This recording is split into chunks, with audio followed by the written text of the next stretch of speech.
The Golden Ass. By Apuleius. Introduction. Apuleius, his style, his debt to Lucian, the Sermo Milesius, the books touch with life, the dramatis personae, the witches of Thessaly, Cupid and Psyche, the macabre element, Apuleius. The man, autobiography, his apology, modern parallels, Adlington, his purism, his simple diction, coined words, the imagery shirked, his rare ornament, his ignorance of Latin, the ideal translation. Adlington's English, his mastery of phrase, his sustained rhythm, a model of prose, 2 French versions, Guillaume Michel, his misleading of Adlington, Adlington the man, his morality, his love of allegory. The Golden Ass of Apuleius is, so to say, a beginning of modern literature. From this brilliant medley of reality and romance, of wit and pathos, of fantasy and observation, was born that new art, complex in thought, various in expression, which gives a semblance of frigidity to perfection itself. An indefatigable youthfulness is its distinction. As it was fresh when Adlington translated it, out of Latin 3 centuries since, so it is familiar today, and is like to prove an influence tomorrow. Indeed, it is among the marvels of history that an alien of 25 and Apuleius was no more when he wrote his Metamorphoses should have revolutionized a language not his own, and bequeathed us a freedom which, 1,000 times abused, has never since been taken away. A barbarian born, a Greek by education, Apuleius only acquired the Latin tongue by painful effort. Now, a foreigner, not prejudiced by an inveterate habit of speech, seldom escapes a curiosity of phrase. Where the language is the same, whether written or spoken, art is wont to lapse into nature. But there was no reason why Apuleius, who could not but be conscious of his diction, should ever deviate from artifice. His style, in truth, he put on as a garment, and it fitted the matter without a crease. His exotic vocabulary was the fruit of the widest research. He ransacked the ancient plays for long-forgotten words. He cared not where he picked up his neologisms, so they were dazzling and bizarre. Greece, his own Carthage, the gutters of Rome, contribute to the wealth of his diction, for he knew naught of that pedantry which would cramp expression for authority's sake. The literary use of slang was almost his own invention. He would twist the vulgar words of every day into quaint, unheard-of meanings, nor did he ever deny shelter to those loafers and footpads of speech which inspire the grammarian with horror. On every page you encounter a proverb, a catchword, a literary allusion, a flagrant redundancy. One quality only was distasteful to him, the commonplace. He is ever the literary fop, conscious of his trappings and assured of a handsome effect. In brief, he belonged to the African school, for which elaboration was the first and last law of taste. He may even have been a pupil of Fronto, the prime champion of the elocutio novella, the rhetorician who condemned Cicero in that he was not scrupulous in his search for effect, and urged upon his pupils the use of inspirata at inopinata verba. No wonder poor Adlington, whose equipment of Latin was of the lightest, hesitated for a while. No wonder he complained that the author had written his work in so dark and high a style, in so strange and absurd words, and in such new invented phrases. As he seemed rather to set it forth to show his magnificence of prose, than to participate his doings to others. But the difficulty is not invincible, and the adventurous have their reward. The prose sparkles with light and color. Not a page but is rich inlaid with jewels of fantastic speech. For Apuleius realized centuries before Baudelaire that a vocabulary is a palette, and he employed his own with incomparable daring and extravagance. Though his style be personal, the machinery of his story is frankly borrowed. The hero who, transformed by magic to an ass, recovers human shape by eating roses was no new invention. He had already supplied 2 writers with a motive, and the learned have not decided whether it was from Lucian, so-called, or from Lucius of Patrae that Apuleius got his inspiration. One but a comparison of the Latin version with its Greek forerunner, commonly attributed to Lucian, proves the debt a feather's weight. Whatever Apuleius conveyed, he so boldly changed and elaborated, as to make the material his own. His method is a miracle of simplicity. He accepts the lambda omicron kappa iota omicron nu omicron as a framework, sometimes following it word for word, yet decorating it with so lavish an array of phrases, tricking it out with episodes so fertile and ingenious as to force you to forget the original in the copy. Only in a single incident does his fancy lag behind. His hero's interview with the serving maid is chastened and curtailed. The professionally elaborate detail, wherewith Lucian enhances this famous episode, is touched by Apuleius with a light and summary hand. But elsewhere he appropriates to adorn. Though again and again the transference is verbal, the added ornament is entirely characteristic. And it is as unjust to charge the author with plagiarism as it were to condemn the Greek tragedians for their treatment of familiar themes. Indeed, the two writers approached the matter from opposite points of view. Lucian's austere concision is purely classical. He has a certain story to present, and he reaches the climax by the shortest possible route. The progress is interrupted neither by phrase nor interlude, and at the end you chiefly admire the cold elegance, wherewith the misfortunes of Lucius are expressed, so to say, in their lowest terms. Apuleius, on the other hand, is unrestrainedly romantic. He cares not how he loiters by the way. He is always ready to beguile his reader with a Milesian story, one of those quaint and witty interludes, which have traveled the world over, and become part, not merely of every literature, but of every life. Our new fashion of analysis, our ineradicable modesty, have at last denied them literary expression, and today they eke out a beggarly and formless existence by the aid of oral tradition. But time was they were respectable as well as joyous. What reproach is attached to the widow of Ephesus, who has wandered from Petronius even unto Rabelais? To what admirable purpose is the Sermo Milesius handled in the Decameron, to which Apuleius himself contributed one delectable tale? Did not the genius of Balzac devise a monument proper to its honorable antiquity in the Contes Drolatiques? And yet the 2nd century was its golden age, and none so generously enhanced its repute as Apuleius. His masterpiece, in truth, is magnificently interlaced with jests, sometimes bound to the purpose of the story by the thinnest of thin threads, more often attached merely for their own or for ornament's sake. But not only thus is he separate from his model. Though he is romantic in style and temper alike, and romanticism is an affair of treatment rather than of material, he never loses touch with actuality. He wrote with an eye upon the realities of life. Observation was a force more potent with him than tradition. If his personages and incidents are wholly imaginary, he could still give them a living semblance by a touch of intimacy or a suggestion of familiar detail. Compare his characters to Lucian's, and measure the gulf between the two. Lucian's Abria is a warning voice, that, and no more. Verena, on the other hand, is a great lady, sketched, with a quick perception of her kind, centuries before literature concerned itself with the individual. And is not Milo, the miser, leagues nearer the possibility of life than Hipparchus? Even Palestra, despite the ingenuity of one episode, is not for an instant comparable in charm and humor to Photis, most complaisant of serving maids. Nor is it only in the portrayal of character that Apuleius proves his observation. There are many scenes whose truthful simplicity is evidence of experience. When Lucius, arrived in Hypata, goes to the market to buy him fish, he encounters an old fellow student Pythias by name already invested with the authority and insignia of an aedile. Now he, being a veritable jack in office, is enraged that Lucius has made so ill a bargain, and overturning his fish, bids his attendants stamp it underfoot, so that the traveler loses supper and money too. The incident is neither apposite nor romantic, it is no more Milesian than mystical, but it bears the very pressure of life, and you feel that it was transferred straight from a notebook. Again, where shall you find a franker piece of realism than the picture of the mill, whereto the luckless ass was bound? Very ugly and evil-favored were the men, covered only with ragged cloths.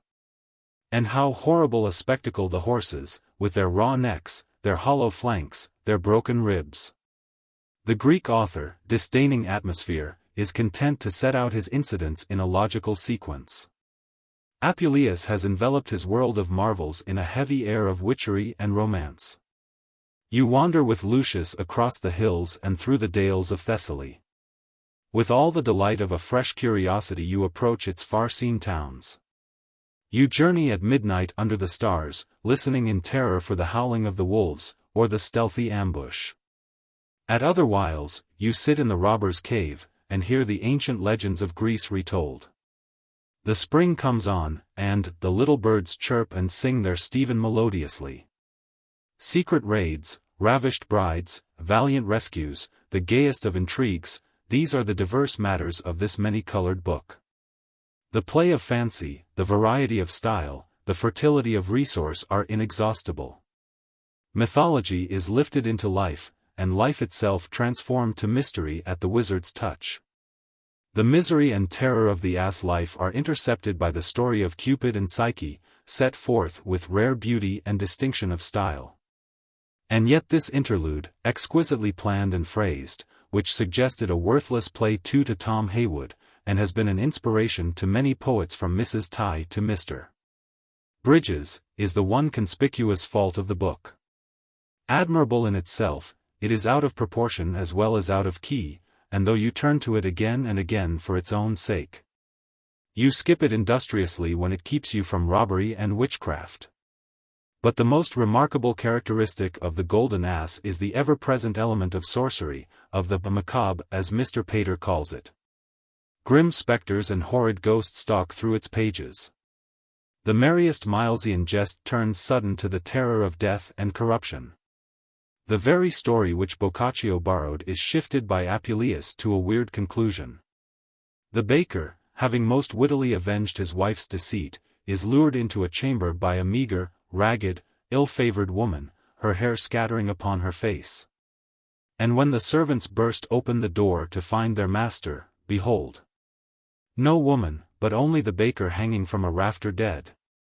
And where for pure horror will you match Mero's mutilation of Socrates? Secretly the witch attacks him in his sleep, drives her sword deep into his neck, and dragging out his heart, stops the wound with a sponge. Aristomenes, unwilling witness of the cruelty, half believes it a dream, and gladly they resume the journey, until, when Socrates goes to the river to drink, the sponge falls out and with it the last, faint pulse of life. Again, when Thelephron watches in the chamber of the dead, lest witches should bite off morsels of the dead man's face, and, falling asleep at sight of a weasel, loses his ears and nose. Who so callous as to feel no shudder of alarm? But the most terrific apparition of all is the obscene priest of the Syrian goddess, with his filthy companions carrying the divine image from village to village, and clanging their cymbals to call the charitable. This grimy episode, with its sequent orgies, is related with an incomparably full humor which, despite its oriental barbarity, is unmatched in literature. Indeed, there is scarce a scene without its ghostly enchantment, its supernatural intervention.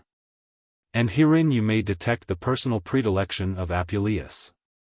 The infinite curiosity wherewith Lucius pries into witchcraft and sorcery was shared by his author. The hero transformed suffered his many and grievous buffetings because he always coveted an understanding of wizardry and spells. And Apuleius, in an age devoted to mysticism, was notorious for a magic-monger. Seriously it was debated, test st. Augustine, whether Christ or he wrought the greater marvels, and though the shape wherein the romance is cast induced a confusion of author and hero. It is recorded that Apuleius was a zealous magician, and doubtless it is himself, not Lucius, he pictures in his last book among the initiate. In the admirable description of Isis and her visitation, as of the ceremonies wherein he was admitted to the secret worship of the goddess, he departs entirely from his Greek original. Here, indeed, we have a fragment of autobiography. When in 158 AD, at the dramatic moment of an adventurous career, Apuleius delivered his apology, pro se de magia before Claudius Maximus. He confessed that he had been initiated into all the sacred rites of Greece, and had squandered the better part of a comfortable fortune in mysticism and the grand tour. The main accusation was that he had won his wife a respectable and wealthy widow by magic arts. He was also charged with other acts of witchcraft and enchantment. Photis, it was said, and a freeborn woman had swooned in his presence, a piece of superstition which reminds you of cotton mather. But, replied Apuleius, with excellent humor and a skepticism worthy of Reginald Scott, they were epileptics, who could stand in the presence of none save a magician. In brief, we cannot appreciate the Golden Ass, until we realize the modern spirit of curiosity which possessed its author. The lecturer's fame well-nigh outran the writer's. Apuleius traveled the length of civilized Africa with his orations, as the popular lecturer of today invades America. And the majesty of Asclepius, a favorite subject, was an excellent occasion for his familiar mysticism. He had been as intimately at home in the 19th century as in the 2nd. Were he alive today, Paris would have been his field, and he the undisputed master of decadence and symbolism. The comparison is close at all points. Would he not have delighted in the Black Mass, as celebrated on the heights of Montparnasse? Like too many among the makers of modern French literature, he was an alien writing an alien tongue. His curiosity of diction, his unfailing loyalty to speech, his eager search after the strange and living word, his love of an art which knows no concealment, these qualities proclaim the decadent. And that symbolist is wayward indeed who finds not matter for his fancy in the countless stories, which a perverse ingenuity has twisted 100 times into allegory. Such the author and his book. And when William Adlington, in the untried youth of English prose, undertook the translation of the Golden Ass, you would have thought no apter enterprise possible. Primitive and decadent approach art in the same temper. Each is of necessity inclined to euphuism. In the 16th century the slang, the proverb, the gutter phrase, which Apuleius brought back to the Latin tongue were not yet sifted from English by the pedantry of scholars. But William Adlington, though an Elizabethan, was something of a purist. To be sure, he was unable to purge his diction of color and variety, and his manner was far better suited to the rendering of Apuleius than the prose of today, which has passed through the sieve of the 18th century. But with an excellent modesty he pleads acceptance for his simple translation. Though he applauds the frank and flourishing style of his author, as he seems to have the muses at his will to feed and maintains his pen.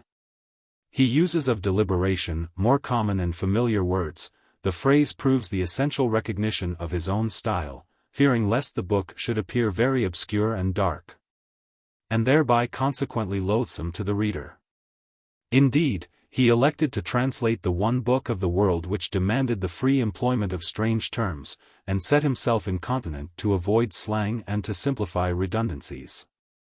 And his restraint is the more unexpected and you recall the habit of contemporary translators. Barnaby Rich studied Herodotus thick with colloquialisms and fresh-minted words. Philemon Holland made no attempt to chasten his vocabulary.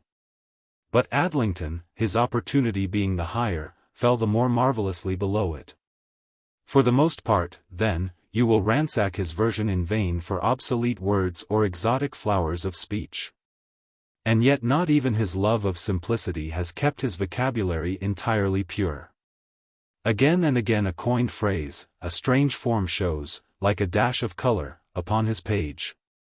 The rope-ripe boy, thus he renders puer il peremptor meus by a happy inspiration, which Apuleius himself might envy. Fresh and unhackneyed is the gleed of the sun for Jabari's orb.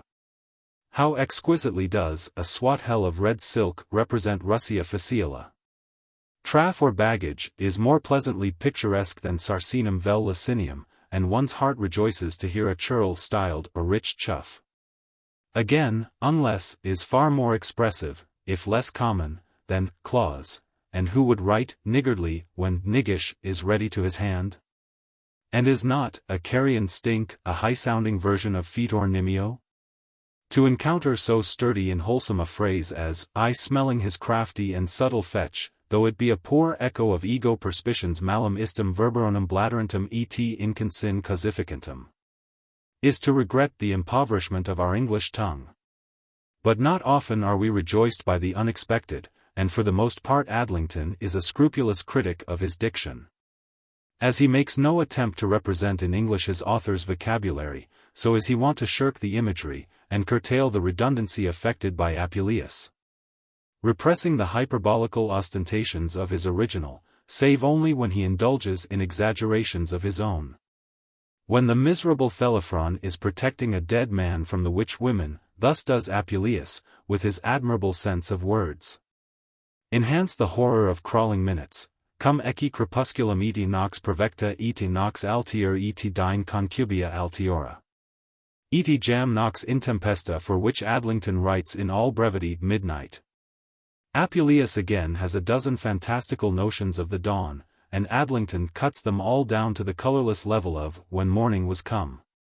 Thus even does he reduce so garishly purple a piece of imagery as commodum punicantibus faloris aurora roseum quasions lacertum coelum inequitabat. When the thieves return to their den after the sack of Milo's house, and sit them down to revelry, Apuleius surpasses even his own habit of opulent description. Ester ac potator, thus he writes in condite pulmentis acervatim, panibus ageratim, poculus agminatum ingestis. Cups and battalions. 'Tis a pretty conceit, and for Adlington it means no more than, they drank and eat exceedingly. But having accustomed you to a chaste severity of language, he will break out suddenly into a decorative passage, for which the Latin gives no warrant. Moreover there beg diverse that will cast off their partlets, collars, habiliments, fronts, cornets, and crippins, thus he turns a perfectly simple sentence, Licinias omnes exuent. Amicula dimivant, proving his quietude of phrase the effect of design rather than of necessity. So also he is wont to clip and crop his author's metaphors. While I considered these things, is a withered, nerveless rendering of cum isto cogitationis solo luxuarum. Yet is it entirely characteristic of his method. Indeed, from beginning to end he treats his author with the freest hand, and never permits the form and color of the Latin to interrupt his conception of English prose. But if he sacrificed something by too scrupulous a restraint, he sacrificed still more by his scanty knowledge of Latin. Scholarship was as little fashionable in Tudor England as pedantry, the defect corresponding to its quality, and Adlington laid no claim to profound erudition. He did but purpose, according to his slender knowledge, though it were rudely, and far disagreeing from the fine and excellent doings nowadays, to translate the delectable jests of Lucius Apuleius into our vulgar tongue. Nor is the confession of slender knowledge a mere parade of modesty, it is wholly justified by the event. To compile a list of errors were superfluous. In truth there is no page without its blunder, though, as we shall presently see, the translator commonly manages to tumble not only into sense but into distinction. Now and again the mistakes are so serious as to pervert the meaning, and then one regrets that Adlington was not more wisely guided. For instance, the servants of Philebus, the priest of the Syrian goddess, are called puella by Apuleius in contempt of their miserable profession. And the translator impenetrably obscures the episode by rendering the word daughters without a hint of explanation. Still, all are not so grave, though you are constantly driven to wonder at the ingenuity of error. When Barina, in her panegyric of Hypata, tells Lucius that there the merchant may encounter the bustle of Rome, the quiet visitor enjoy the peace of a country house. Adlington thus heroically misses the mark. When the Roman merchants arrive in this city they are gently and quietly entertained. And all that dwell within this province, when they purpose to solace and repose themselves, do come to this city. Verily there is magnificence, of a kind, in such confusion, and how shall one reproach a translator, upon whom accuracy sets so light a burden? Again, with a sublime recklessness Adlington perverts extorta dentibus ferrarum trunca calvaria into the jawbones and teeth of wild beasts, not pausing to consider the mere formality of grammatical concord. And when Photis relates how Pamphiles, having failed to advance her suit by other arts, quod nihil idiom tun in suas amores ceteris artibus promoveref, designs to assume the shape and feathers of a bird, Adlington so carelessly confounds cause and effect as to say that the transformation was intended to work her sorceries on such as she loved. Tun solus ignoras lunge faciliaries ad expugnandum domus esse majors? Asks one of the robbers. And Adlington, with the twisted cleverness of a fourth-form boy, extorts therefrom this platitude: why are you only ignorant that the greater the number is, the sooner they may rob and spoil the house? When one of Psyche's wicked sisters threatens to go hang herself if Psyche prove the mother of a god, si divini puelli, quod absit, haec mater audierit, statim me lacio nexili suspendum. If it be a divine babe, says the sister in the translation, and fortune to come to the ears of the mother, as God forbid it should, then may I go and hang myself. Thus ignorant was our Englishman of the commonest idiom. Once, at the marriage of Charite, good fortune seemed to wait upon the ass, and his mistress promised him hay enough for a Bactrian camel, finum camello Bactrini sufficiens, a promise misinterpreted by a masterpiece of grotesquerie into, she would call me her little camel. With his very easy baggage of Latin, the translator lost the point of every sprichwort, and turned the literary allusion into nonsense. In the phrase non servum pro virgin sed hominum pro homini, the reference to Iphigenia is patent, and yet our excellent Adlington gets no nearer the truth than, not a servant for his maidens, but rather an ass for himself. So much must be said in dispraise of what after all is a masterpiece of prose.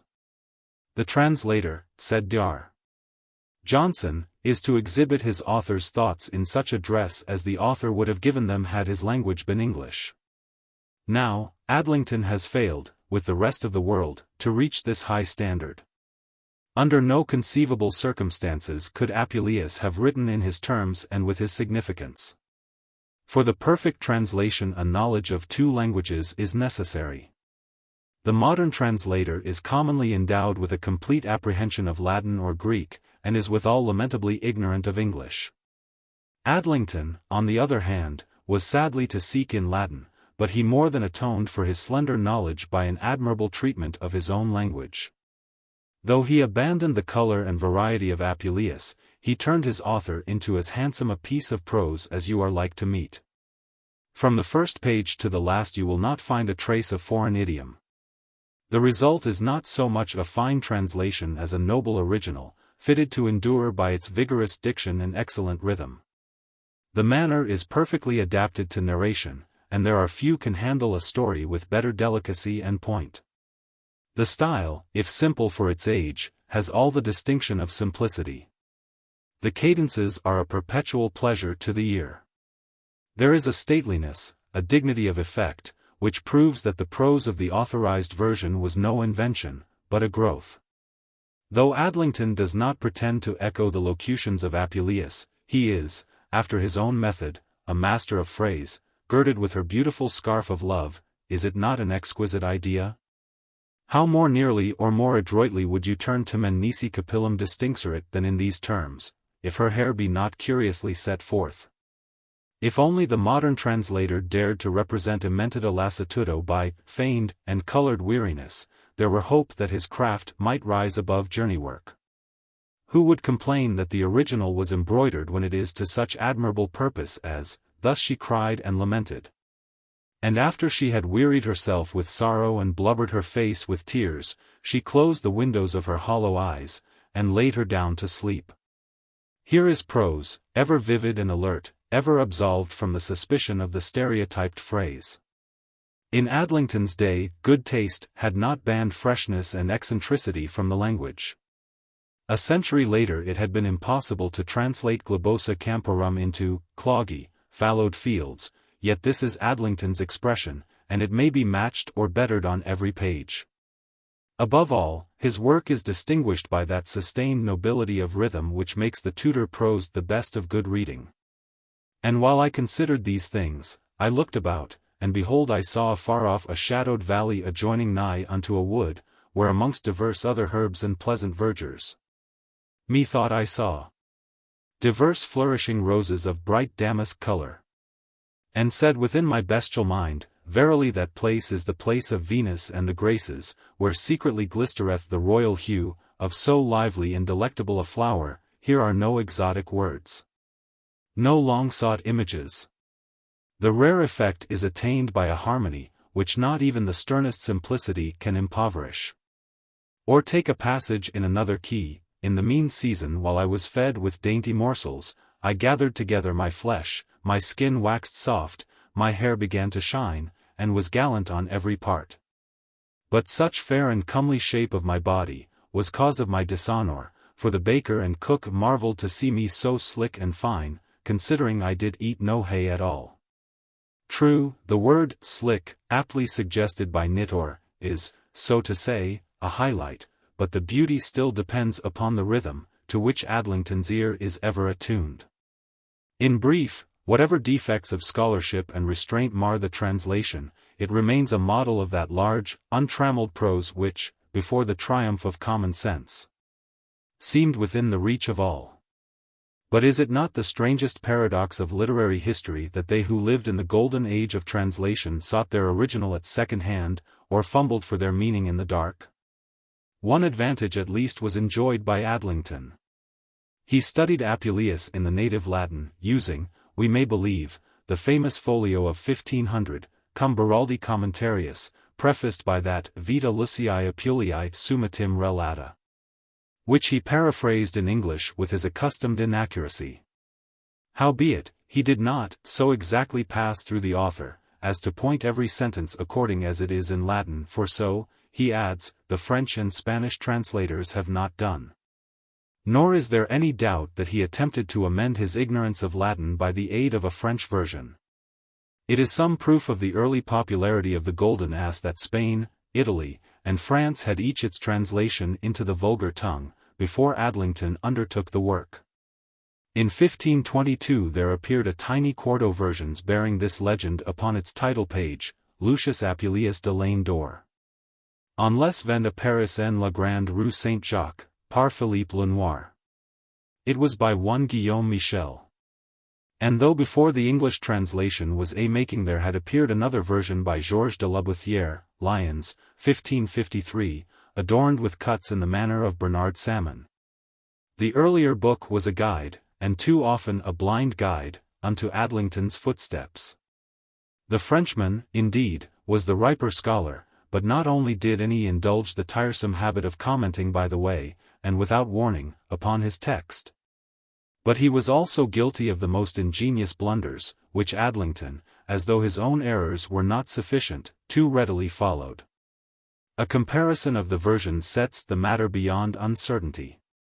If again and again the same inaccuracy glares in English and French, it is obvious that the one was borrowed from the other.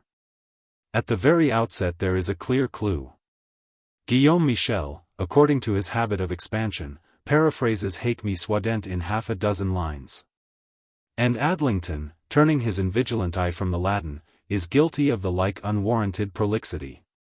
Moreover, when Apuleius by a quip says of Maro, sic reaps nomen aegis tun jubilis secretus convenera sentibam, you are puzzled by the ingenuity of Adlington's rendering, being so named because she was a taverner, until you turn to the French and find in tavernier the source of error.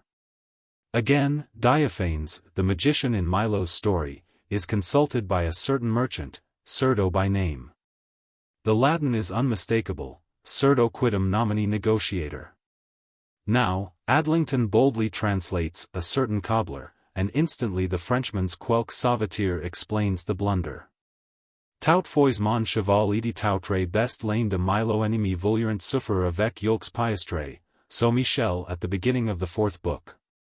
And thus Adlington, but mine own horse and Milo's ass would not suffer me to feed there with them, but I must seek my dinner in some other place. The renderings agree precisely in a gross inaccuracy. And the Latin nec me cum sino vel equo meo compascuus coitus itinera potuit ad hoc in solidum aelioquin prandera finum is involved enough to explain Adlington's reliance upon the French. Another passage is even more convincing. Ad quandam villam possessoris bidi pervmunt, writes Apuleius, whom Adlington translates, we fortuned to come to one Britunis house. Nor would it appear who this Britunis might be, unless you turn to Michel's French and read, and Aachen village cheese un rich laborer nami Berlinus. This strange correspondence in error might be enforced by countless examples. But by this it is evident that, although Adlington did not, like Angel Day, Sir Thomas North, George Nichols, translator of Thucydides, render his author from the French openly and without shame. He consulted the French as well as the Latin, and fared rather the worse therefore. If for a judgment of Adlington the writer there is ample material, of Adlington the man we know nothing more than he vouchsafes himself. That 6 editions appeared in some 70 years is proof of the book's popularity. But its only mention is in the register of the Stationers' Company, where it figures, in the entering of copies, between the July 22, 1565 and the 22 July 1566, something earlier than the date of the dedication. Weeks. Received of Henry Weeks, thus it runs, for his license for printing of a book entitled The Whole Book of Lucius Apuleius of Ye Golden Ass, 6 shillings and 8 pence. The Epistle Dedicatory to Thomas, Earl of Sussex, is dated from University College in Oxenford, the 18th of September 1566. 3. But whether or no he was a graduate of that seat of learning is still uncertain. His name does not appear in the register of the university, and in vain you consult the common sources of information. He presents his book to his patron in the customary terms of extravagant eulogy, the which if your honourable lordship shall accept, writes he of his Apuleius, and take in good part. I shall not only think my small travel and labour well employed, but shall also receive a further comfort to attempt some more serious matter. If the serious matter were ever attempted, its very gravity has sunk it out of knowledge, unless, indeed, he be the author of that very rare and exceeding obvious tract in verse, entitled A Special Remedy Against the Force of Lawless Love. For this was published in 1579, and ascribed upon the title page to W.A. As the agreement of name and date is perfect, so also the tone of the preface corresponds precisely with Adlington's admonition to the reader of the Golden Ass.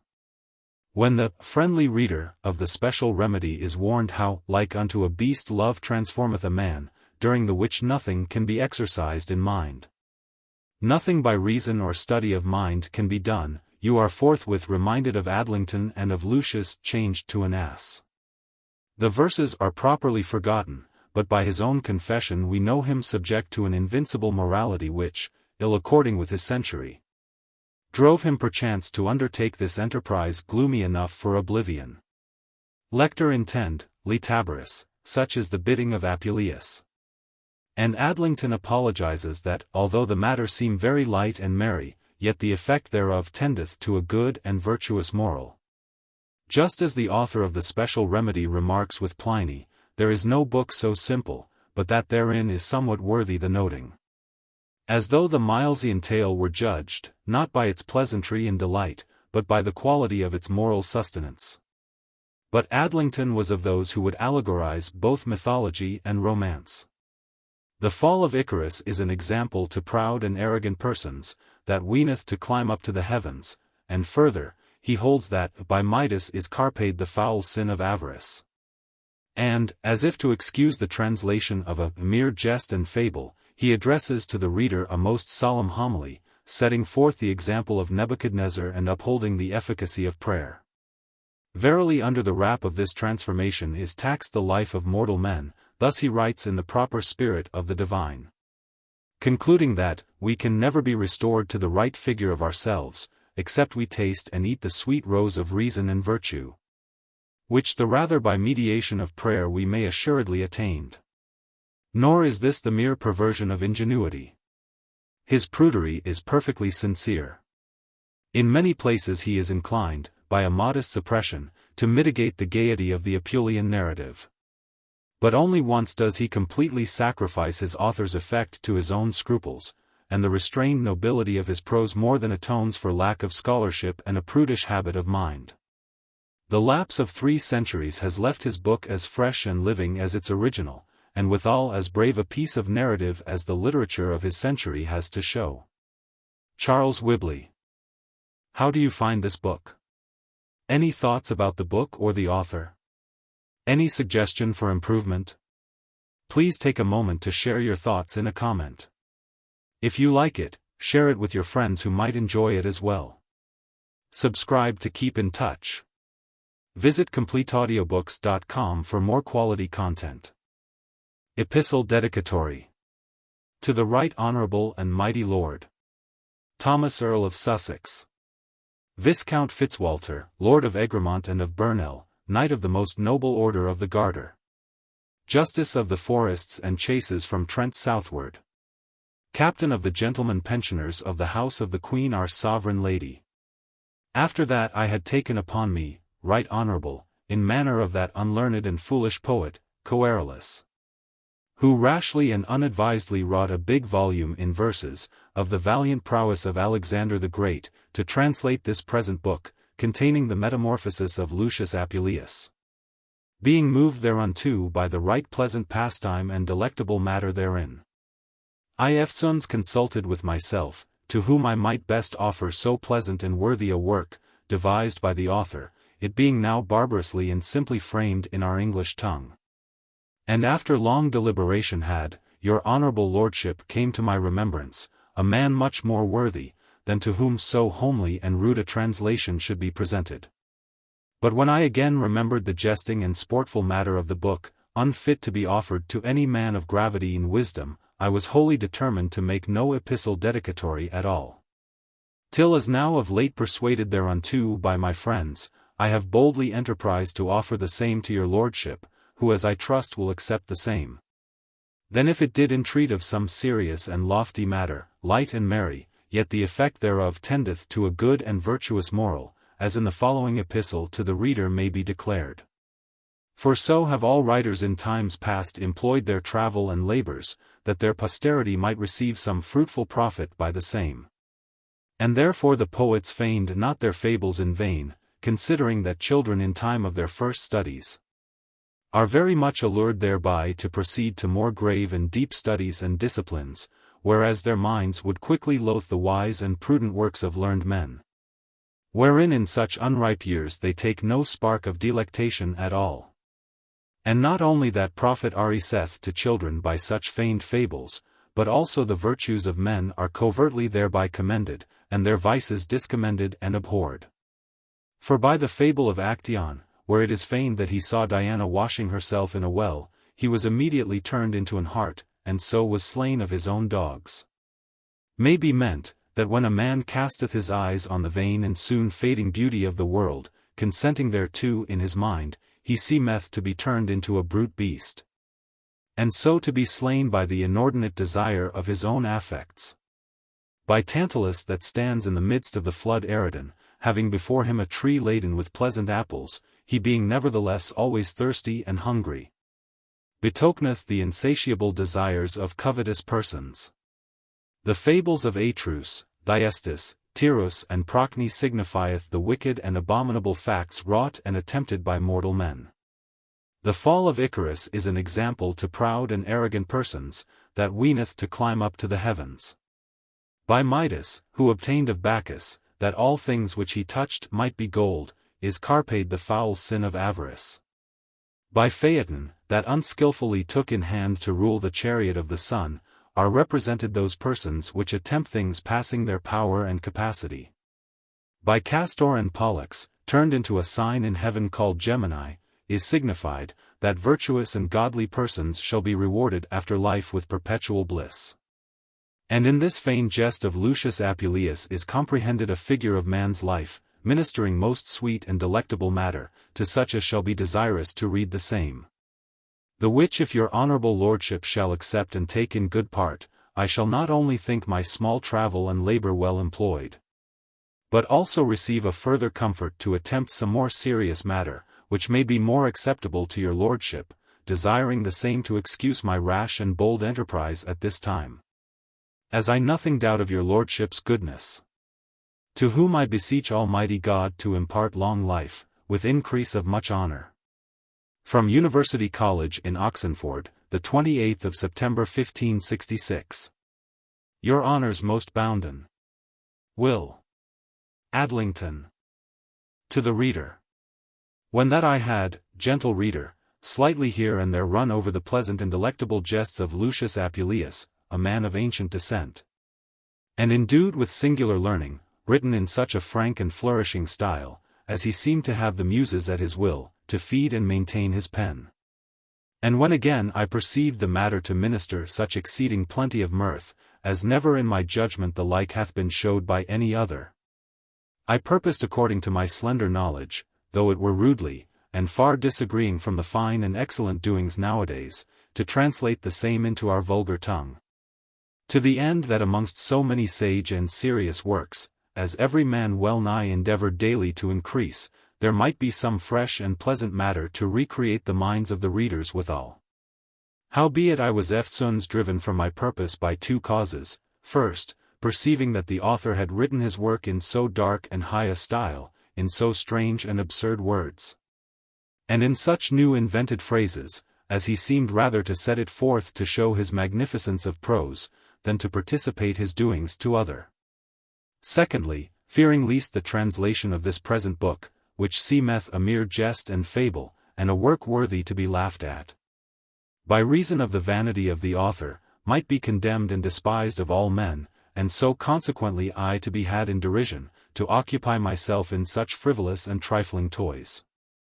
But on the other side, when I had thoroughly learned the intent of the author, and the purpose why he invented so sportful a jest, I was verily persuaded that my small travel should not only be accepted by many, but the matter itself allowed and praised of all.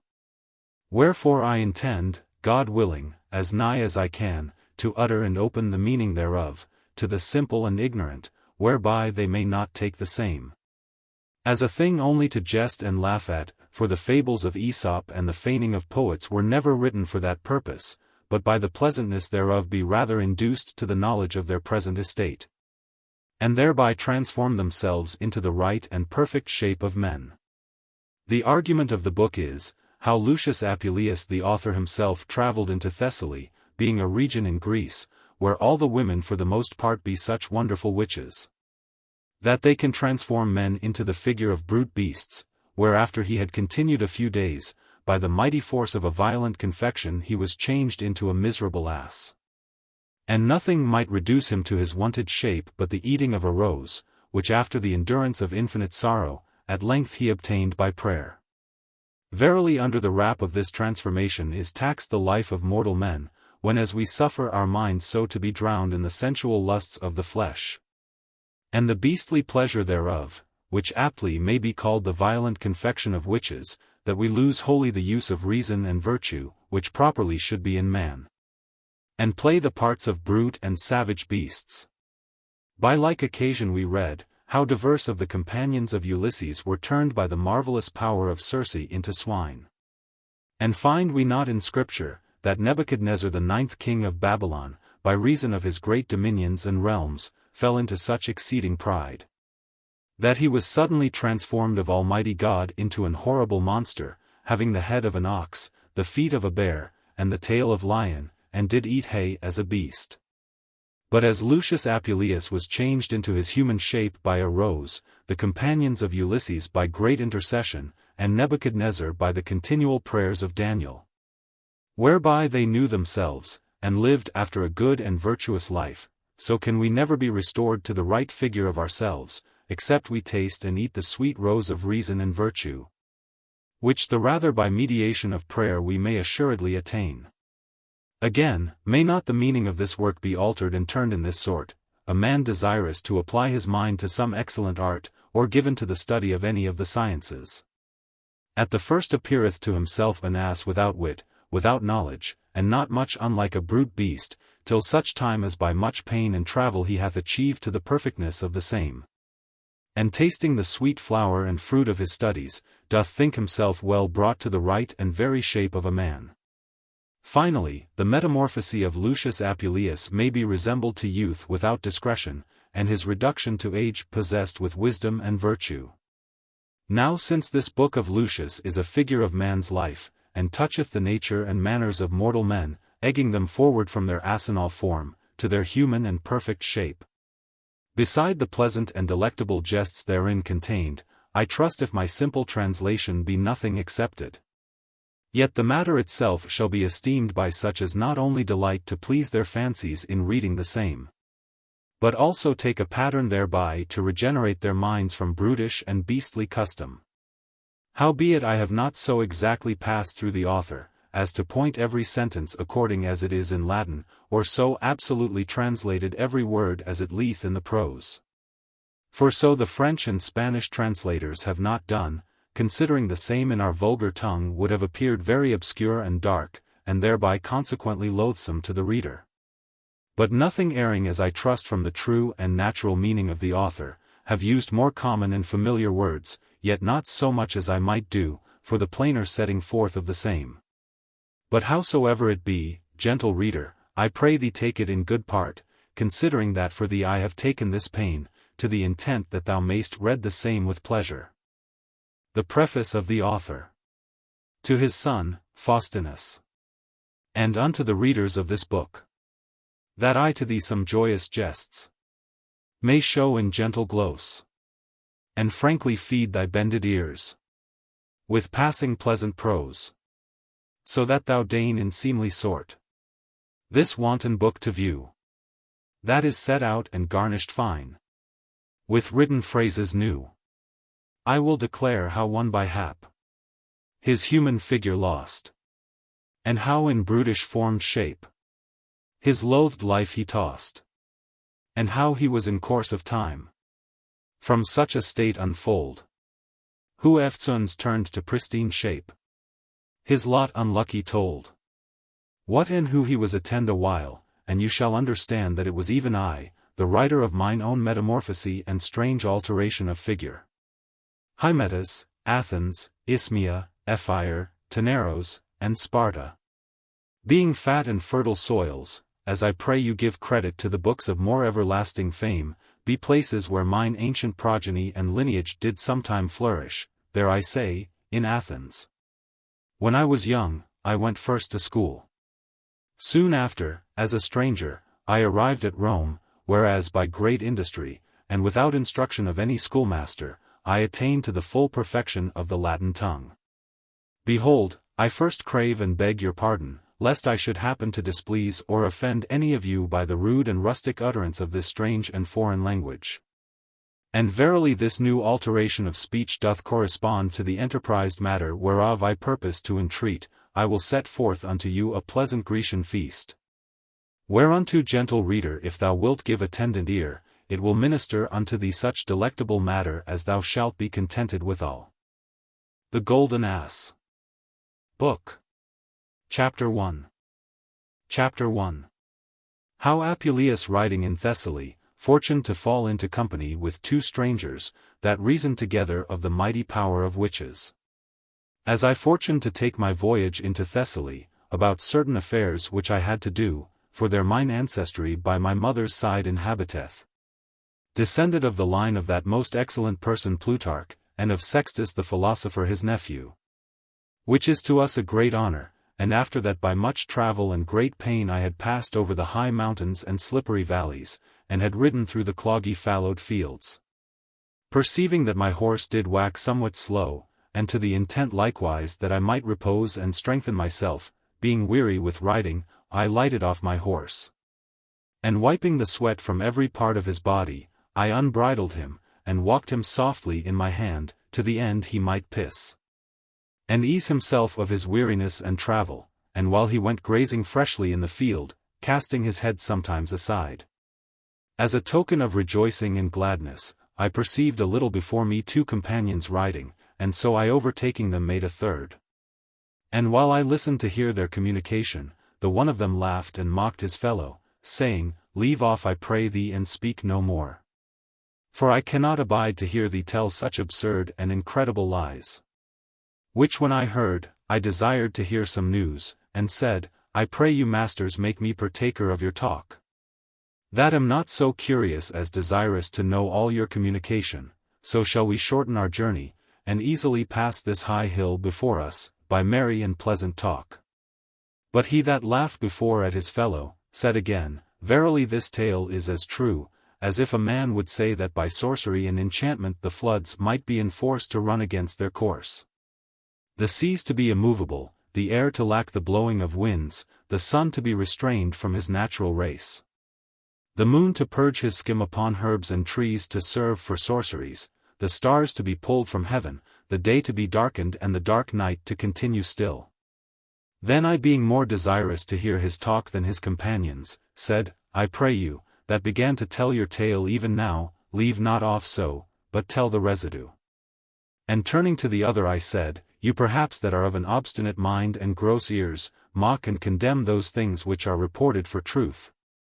Know you not that it is accounted untrue by the depraved opinion of men, which either is rarely seen, seldom heard, or possesseth the capacity of man's reason, which if it be more narrowly scanned, you shall not only find it evident and plain, but also very easy to be brought to pass.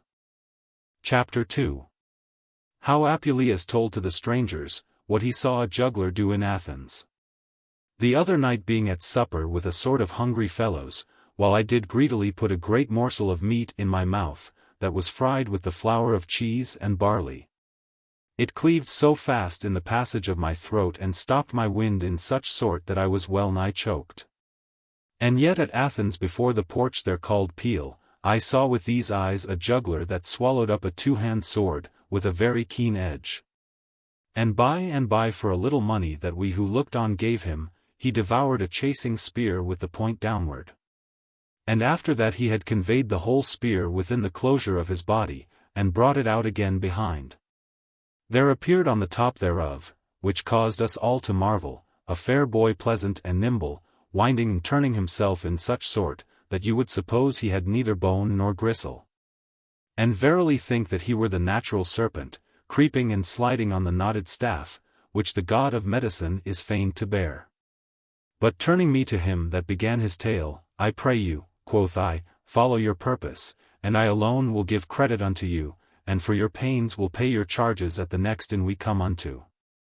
To whom he answered, Certes, sir, I thank you for your gentle offer, and at your request I will proceed in my tale, but first I will swear unto you by the light of this sun that shineth here, that those things shall be true, lest when you come to the next city called Thessaly, you should doubt anything of that which is rife in the mouths of every person, and done before the face of all men.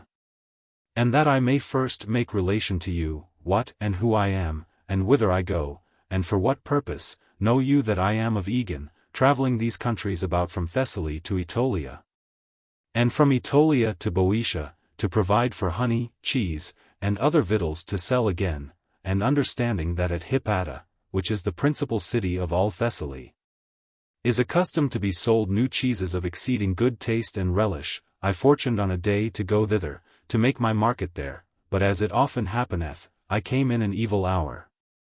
For one Lucius a purveyor had bought and engrossed up all the day before, and so I was deceived.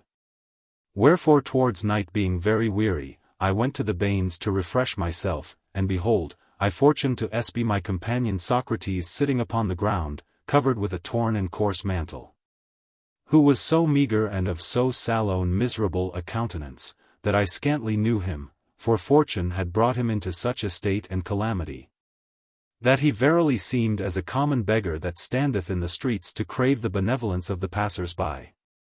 Towards whom, howbeit he was my singular friend and familiar acquaintance, yet half in despair, I drew nigh and said, Alas my Socrates, what meaneth this? How fareth it with thee? What crime hast thou committed? Verily there is great lamentation and weeping for thee at home, thy children are in ward by decree of the provincial judge, thy wife, having ended her mourning time in lamentable wise, with face and visage blubbered with tears, in such sort that she hath well nigh wept out both her eyes, is constrained by her parents to put out of remembrance the unfortunate loss and lack of thee at home, and against her will to take a new husband. And dost thou live here as a ghost or hog, to our great shame and ignominy? Then he answered he to me and said, O my friend Aristomenes, now perceive I well that you are ignorant of the whirling changes, the unstable forces, and slippery inconstancy of fortune, and therewithal he covered his face, even then blushing for very shame, with his rugged mantle insomuch that from his navel downwards he appeared all naked. But I not willing to see him any longer in such great misery and calamity, took him by the hand and lifted him up from the ground, who having his face covered in such sort. Let fortune, quoth he, triumph yet more, let her have her sway, and finish that which she hath begun. And therewithal I put off one of my garments and covered him, and immediately I brought him to the bain, and caused him to be anointed, wiped, and the filthy scurf of his body to be rubbed away. Which done, though I were very weary myself, yet I led the poor miser to my inn, where he reposed his body upon a bed, and then I brought him meat and drink. And so we talked together, for there we might be merry and laugh at our pleasure, and so we were, until such time as he, fetching a pitiful sigh from the bottom of his heart, and beating his face in miserable sort, began to say. Chapter 3. How Socrates in his return from Macedonia to Larissa was spoiled and robbed, and how he fell acquainted with one Maro a witch. Alas, poor miser that I am, that for the only desire to see a game of trial of weapons, am fallen into these miseries and wretched snares of misfortune. For in my return from Macedonia, whereas I sold all my wares, and played the merchant by the space of 10 months, a little before that I came to Larissa, I turned out of the way to view the situation of the country there, and behold, in the bottom of a deep valley I was suddenly environed with a company of thieves, who robbed and spoiled me of such things as I had, and yet would hardly suffer me to escape. But I, being in such extremity, in the end was happily delivered from their hands, and so I fortuned to come to the house of an old woman that sold wine, called Maro, who had her tongue sufficiently instructed to flattery, unto whom I opened the causes of my long peregrination and careful travel, and of mine unlucky adventure, and after that I had declared to her such things as then presently came to my remembrance, she gently entertained me and made me good cheer. And by being pricked with carnal desire, she brought me to her own bed chamber. Whereas I, poor miser, the very first night of our lying together did purchase to myself this miserable face, and for her lodging I gave to her such apparel as the thieves left to cover me withal. Then I, understanding the cause of his miserable estate, said unto him, In faith thou art worthy to sustain the most extreme misery and calamity, which hast defiled and maculated thine own body, forsaken thy wife traitorously, and dishonored thy children, parents, and friends, for the love of a vile harlot and old strumpet. When Socrates heard me rail against Maro in such sort, he held up his finger to me, and as half abashed said, Peace, peace, I pray you, and looking about lest anybody should hear. I pray you, quoth he, I pray you take heed what you say against so venerable a woman as she is, lest by your intemperate tongue you catch some harm. Then with resemblance of admiration, What, quoth I, is she so excellent a person as you name her to be? I pray you tell me. Then answered he, Verily she is a magician, which hath power to rule the heavens, to bring down the sky, to bear up the earth, to turn the waters into hills and the hills into running waters, to lift up the terrestrial spirits into the air, and to pull the gods out of the heavens, to extinguish the planets, and to lighten the deep darkness of hell. Then said I unto Socrates, Leave off this high and mystical kind of talk, and tell the matter in a more plain and simple fashion. Then answered he, Will you hear one or two, or more of her facts which she hath done, for whereas she enforceth not only the inhabitants of the country here, but also the Indians and the Ethiopians the one and the other, and also the Antic tons, to love her in most raging sort, such as are but trifles and chips of her occupation, but I pray you give ear.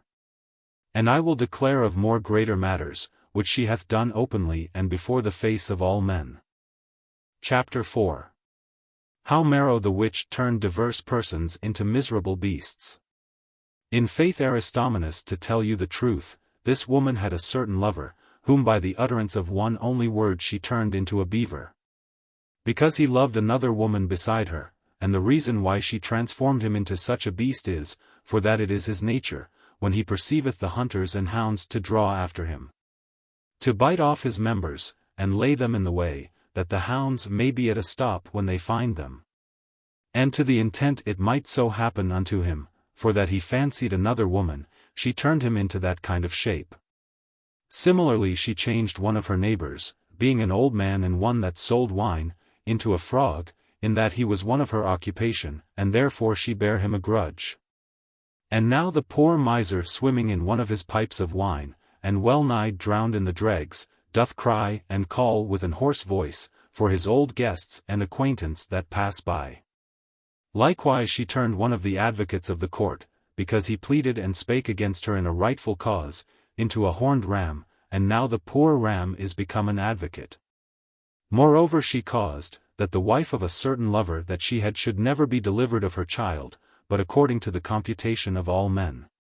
It is 8 years past since the poor woman first began to swell, and now she is increased so big, that she seemeth as though she would bring forth some great elephant, which when it was known abroad, and published throughout all the town, they took indignation against her, and ordained that the next day she should most cruelly be stoned to death. Which purpose of theirs she prevented by the virtue of her enchantments, and as Medea, who obtained of King Creon but 1 day's respite before her departure, did burn all his house, him and his daughter, so she, by her conjurations and invocations of spirits, which she useth in a certain hole in her house, as she herself declared unto me the next day following, closed all the persons in the town so sure in their houses, and with such violence of power, that for the space of 2 days they could not get forth, nor open their gates nor door, nor break down their walls, whereby they were enforced by mutual consent to cry unto her, and to bind themselves strictly by oaths, that they would never afterwards molest or hurt her, and moreover, if any did offer her any injury they would be ready to defend her. Whereupon she, moved by their promises, and stirred by pity, released all the town. But she conveyed the principal author of this ordinance about midnight, with all his house, the walls, the ground, and the foundation, into another town, distant from thence 100 miles. Situate and being on the top of an high hill, and by reason thereof destitute of water, and because the edifices and houses were so nigh built together, that it was not possible for the house to stand there, she threw it down before the gate of the town. Then I spake and said, O my friend Socrates, you have declared unto me many marvelous things and strange chances, and moreover stricken me with no small trouble of mind, yea rather with great fear, lest the same old woman using the like practice, should fortune to hear all our communication. Wherefore let us now sleep, and after that we have taken our rest, let us rise betimes in the morning, and ride away hence before day, as far as we can possible. Chapter 5. How Socrates and Aristomenes slept together in one chamber, and how they were handled by witches.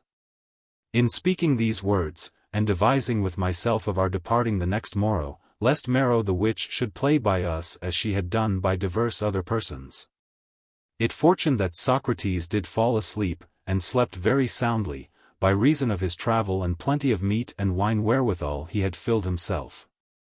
Wherefore I closed and barred fast the doors of the chamber, and put my bed behind the door, and so laid me down to rest. But I could in no wise sleep, for the great fear which was in my heart, until it was about midnight, and then I began to slumber.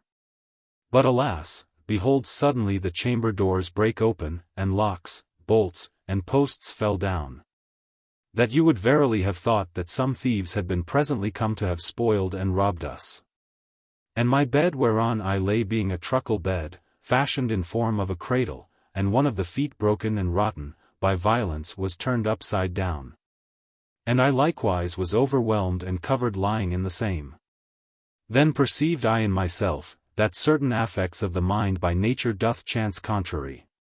For as tears oftentimes trickle down the cheeks of him that seeth or heareth some joyful news, so I being in this fearful perplexity, could not forbear laughing, to see how of Aristomenes I was made like unto a snail in his shell. And while I lay on the ground covered in this sort, I peeped under the bed to see what would happen. And behold there entered in 2 old women, the one bearing a burning torch, and the other a sponge and a naked sword, and so in this habit they stood about Socrates being fast asleep.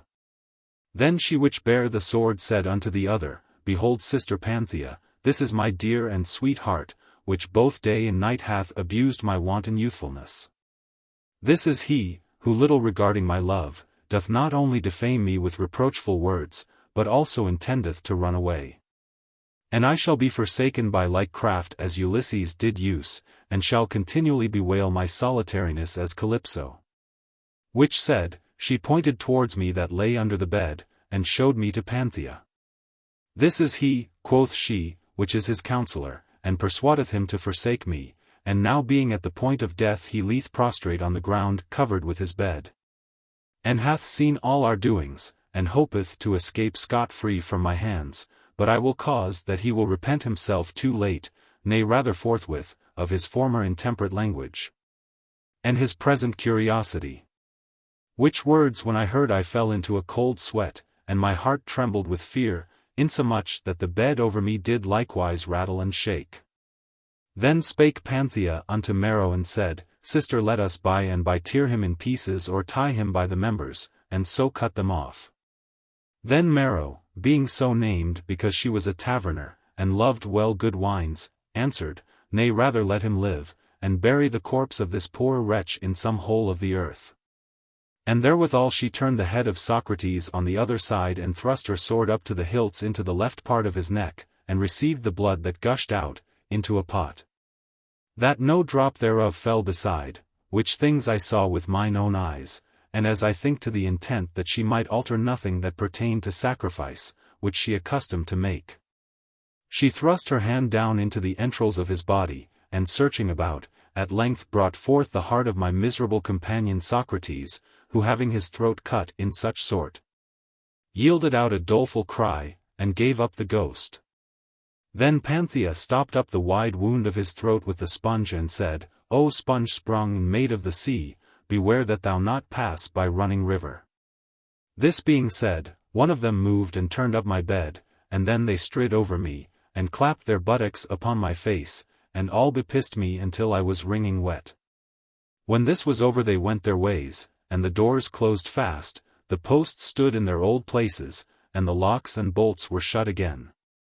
But I that lay upon the ground like one without soul, naked and cold, and wringing wet with piss, like to one that were more than half dead, yet reviving myself. And appointed as I thought for the gallows, began to say, Alas, what shall become of me tomorrow, when my companion shall be found murdered here in the chamber?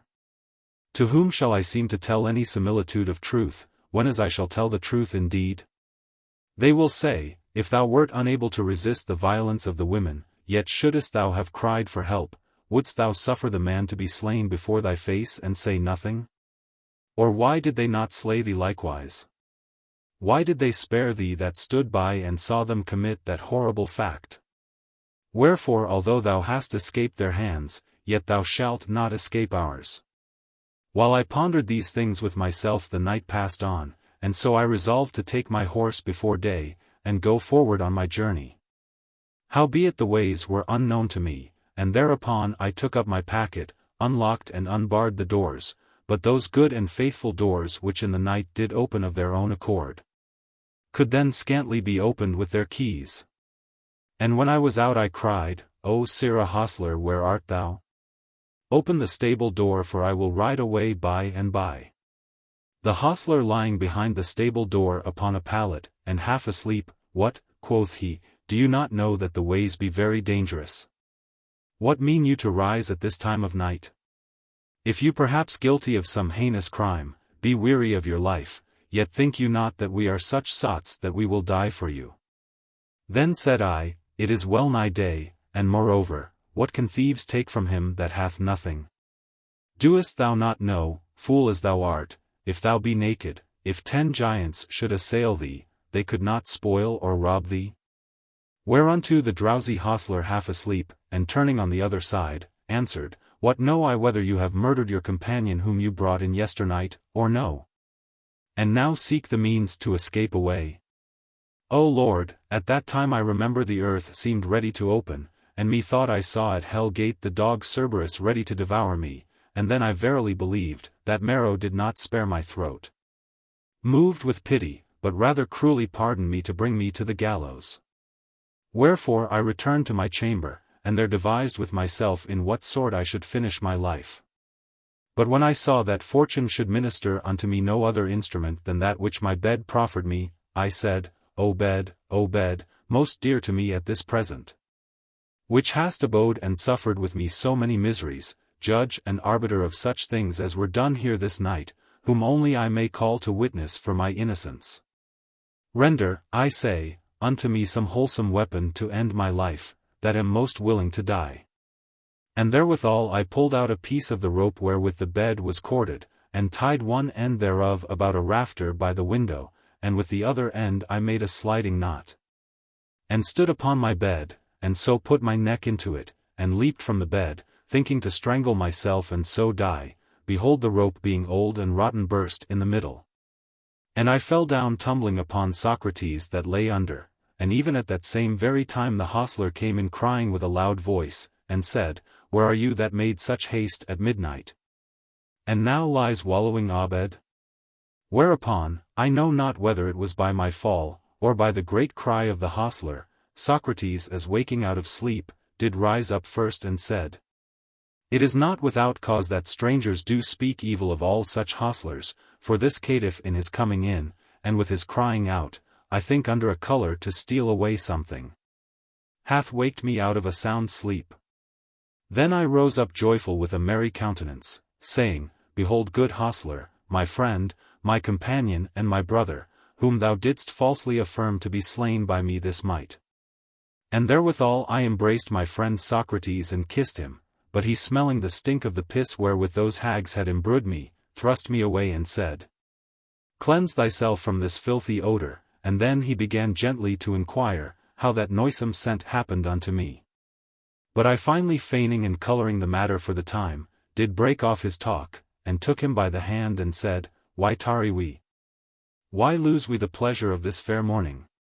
Let us go. And so I took up my packet, and paid the charges of the house and departed, and we had not gone a mile out of the town but it was broad day.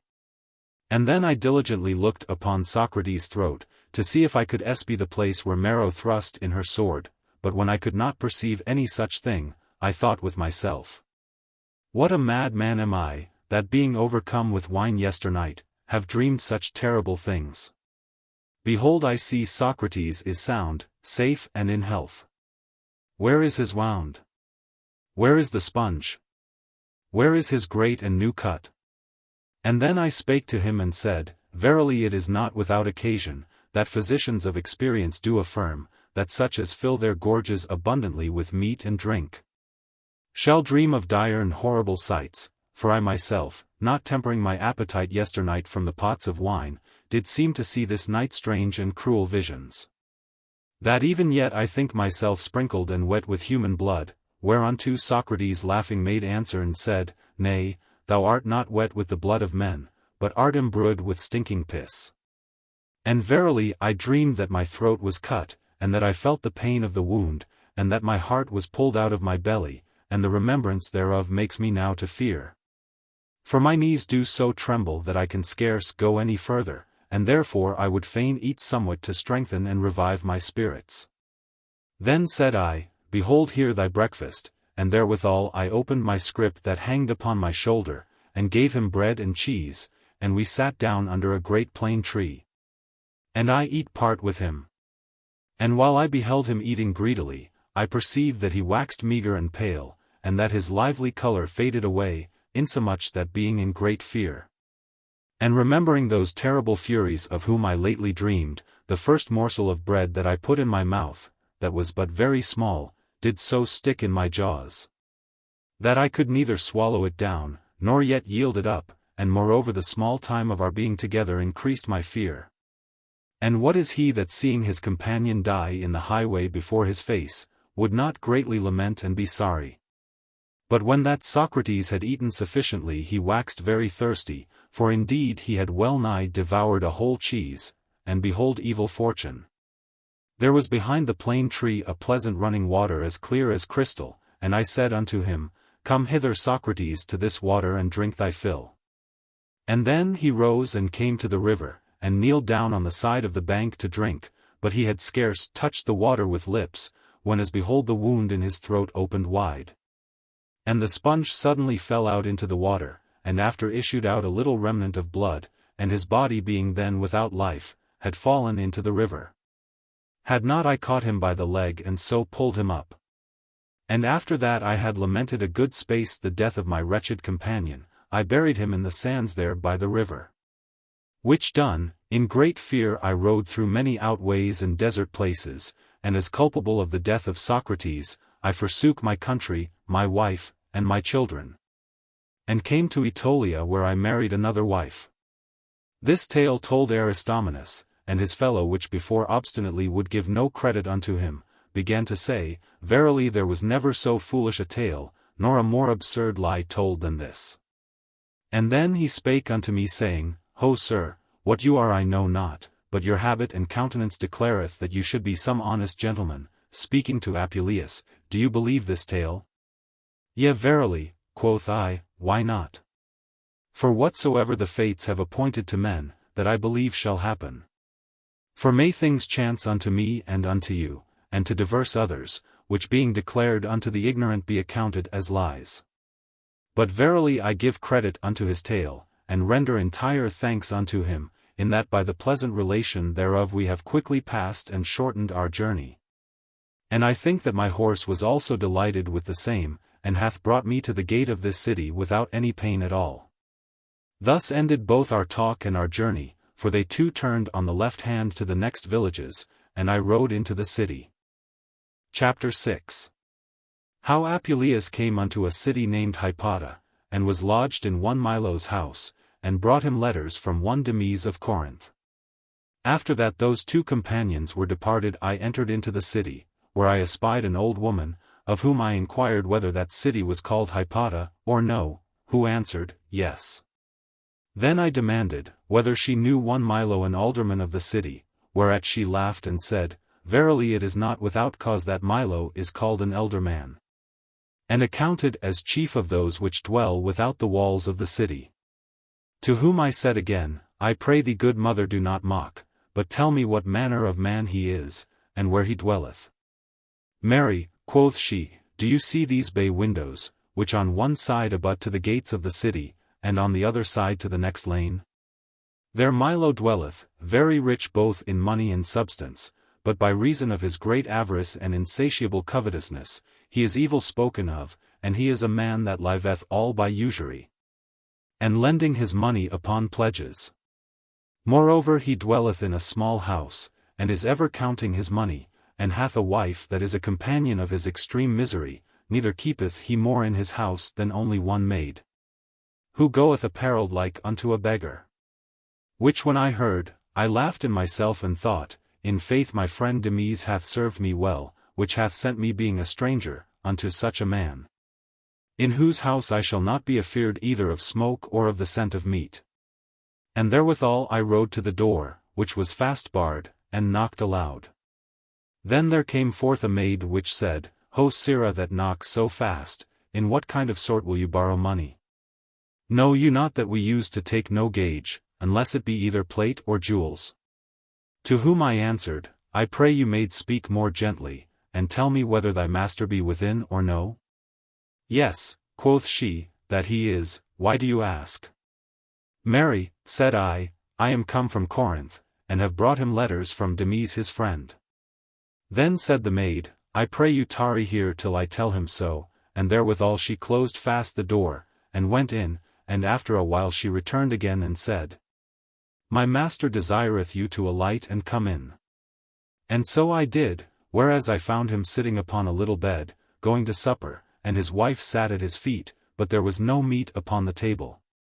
And so by appointment of the maid I came to him and saluted him, and delivered the letters which I had brought from Demes. Which when he had read he said, Verily, I thank my friend Demes much, in that he hath sent me so worthy a guest as you are. And therewithal he commanded his wife to sit away and bid me sit in her place, which when I refused by reason of courtesy, he pulled me by my garment and willed me to sit down. For we have, quoth he, no other stool here, nor no other great store of household stuff, for fear of robbing. Then I according to his commandment, sat down, and he fell in further communication with me and said, Verily I do conjecture by the comely feature of your body, and by the maidenly shamefastness of your face that you are a gentleman born, as my friend Demes hath no less declared the same in his letters. Wherefore I pray you take in good part our poor lodging, and behold yonder chamber is at your commandment, use it as your own, and if you be contented therewithal, you shall resemble and follow the virtuous qualities of your good father Theseus, who disdained not the slender and poor cottage of Hecate.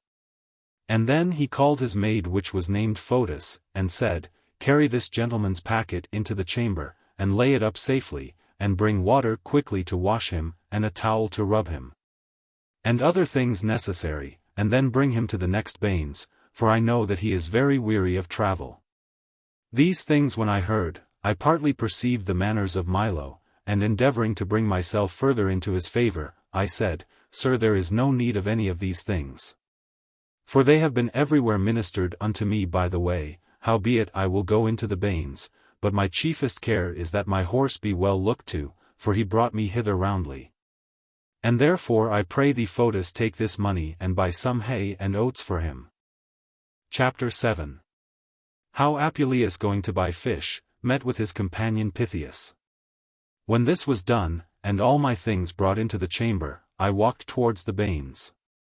But first I went to the market to buy some victuals for my supper, whereas I saw great plenty of fish set out to be sold, and so I cheapened part thereof. And that which they at first held at 100 pence, I bought at length for 20.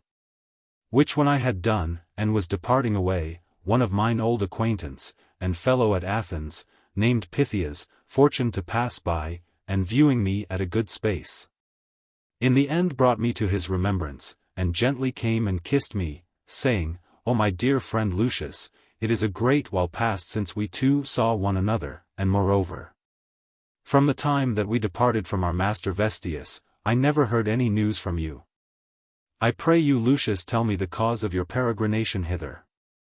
Then I answered and said, I will make relation thereof unto you tomorrow, but I pray you tell me, what meaneth these servitors that follow you, and these rods or verges which they bear? And this habit which you wear like unto a magistrate, verily I think you have obtained your own desire, whereof I am right glad. Then answered Pythias, I bear the office of the clerk of the market, and therefore if you will have any pittance for your supper speak and I will purvey it for you. Then I thanked him heartily and said I had bought meat sufficient already.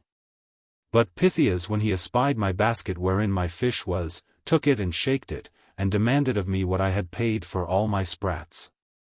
In faith, quoth I could scarce enforce the fishmonger to sell them for 20 pence. Which when I heard, he brought me back again into the market, and inquired of me of whom I bought them. I showed him the old man which sat in a corner, whom by and by reason of his office, he did greatly blame, and said, Is it thus you serve and handle strangers, and specially our friends? Wherefore sell you this fish so dear, which is not worth a halfpenny? Now perceive I well, that you are an occasion to make this place, which is the principal city of all Thessaly, to be forsaken of all men, and to reduce it into an uninhabitable desert. By reason of your excessive prices of victuals, but assure yourself that you shall not escape without punishment, and you shall know what mine office is, and how I ought to punish such as offend. Then he took my basket and cast the fish on the ground, and commanded one of his sergeants to tread them under his feet. This done he persuaded me to depart, and said that only shame and reproach done unto the old caitiff did suffice him, so I went away amazed and astonied, towards the bains, considering with myself and devising of the grace of my companion Pythias. Where when I had well washed and refreshed my body, I returned again to Milo's house, both without money and meat, and so got into my chamber. Then came Photis immediately unto me, and said that her master desired me to come to supper. But I not ignorant of Milo's abstinence, prayed that I might be pardoned since as I thought best to ease my wearied bones rather with sleep and quietness, than with meat. When Photis had told this to Milo, he came himself and took me by the hand, and while I did modestly excuse myself, I will not, quoth he, depart from this place, until such time as you shall go with me, and to confirm the same, he bound his words with an oath, whereby he enforced me to follow him, and so he brought me into his chamber, where he sat him down upon the bed, and demanded of me how his friend Demes did, his wife, his children, and all his family, and I made answer to him every question. Specially he inquired the causes of my peregrination and travel, which when I had declared, he yet busily demanded of the state of my country, and the chief magistrates there. And principally of our lieutenant and viceroy. Who when he perceived that I was not only wearied by travel, but also with talk, and that I fell asleep in the midst of my tale, and further that I spake nothing directly or advisedly, he suffered me to depart to my chamber. So scaped I at length from the prating and hungry supper of this rank old man, and being compelled by sleep and not by meat, and having supped only with talk, I returned into my chamber. And there betook me to my quiet and long-desired rest. Book. Chapter 2. Chapter 8. How Apuleius fortuned to meet with his cousin Verena. As soon as night was past, and the day began to spring, I fortuned to awake, and rose out of my bed as half amazed, and very desirous to know and see some marvelous and strange things. Remembering with myself that I was in the middle part of all Thessaly, whereas by the common report of all the world, the sorceries and enchantments are most used. I oftentimes repeated with myself the tale of my companion Aristomenes touching the manner of this city, and being moved by great desire, I viewed the whole situation thereof. Neither was there anything which I saw there, but that I did believe to be the same which it was indeed, but everything seemed unto me to be transformed and altered into other shapes. By the wicked power of sorcery and enchantment, insomuch that I thought that the stones which I found were indurate, and turned from men into that figure, and that the birds which I heard chirping, and the trees without the walls of the city, and the running waters, were changed from men into such kind of likenesses. And further I thought that the statues, images and walls could go, and the oxen and other brute beasts could speak and tell strange news. And that immediately I should see and hear some oracles from the heavens, and from the glede of the sun. Thus being astonied or rather dismayed and vexed with desire, knowing no certain place whither I intended to go, I went from street to street. And at length, as I curiously gazed on everything, I fortuned unawares to come into the marketplace, whereas I espied a certain woman, accompanied with a great many servants. Towards whom I drew nigh, and viewed her garments beset with gold and precious stone, in such sort that she seemed to be some noble matron. And there was an old man which followed her, who as soon as he espied me, said to himself, Verily this is Lucius, and then he came and embraced me. By and by he went unto his mistress and whispered in her ear, and came to me again saying, How is it, Lucius, that you will not salute your dear cousin and singular friend? To whom I answered, Sir, I dare not be so bold as to take acquaintance of an unknown woman. Howbeit as half ashamed I drew towards her, and she turned herself and said, Behold how he resembleth the very same grace as his mother Salvia doth, behold his countenance and stature. Agreeing thereto in each point, behold his comely state, his fine slenderness, his vermilion color, his hair yellow by nature, his grey and quick eye, like to the eagle, and his trim and comely gait, which do sufficiently prove him to be the natural child of Salvia. And moreover she said, O Lucius, I have nourished thee with mine own proper hand, and why not? For I am not only of kindred to thy mother by blood, but also by nurse, for we both descended of the line of Plutarch, lay in one belly, sucked the same paps, and were brought up together in one house. And further there is no other difference between us two. But that she is married more honorably than I am the same Verena whom you have often heard named among your friends at home, wherefore I pray you to take so much pains as to come with me to my house, and use it as your own. At whose words I was partly abashed and said, God forbid, cousin, that I should forsake mine host Milo without any reasonable cause.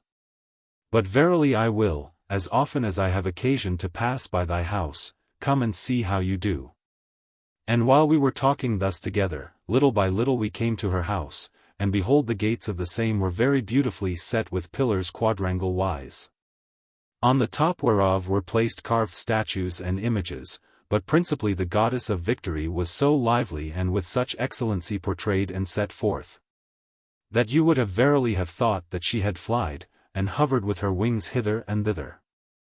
On the contrary part, the image of the goddess Diana was wrought in white marble, which was a marvelous sight to see, for she seemed as though the wind did blow up her garments.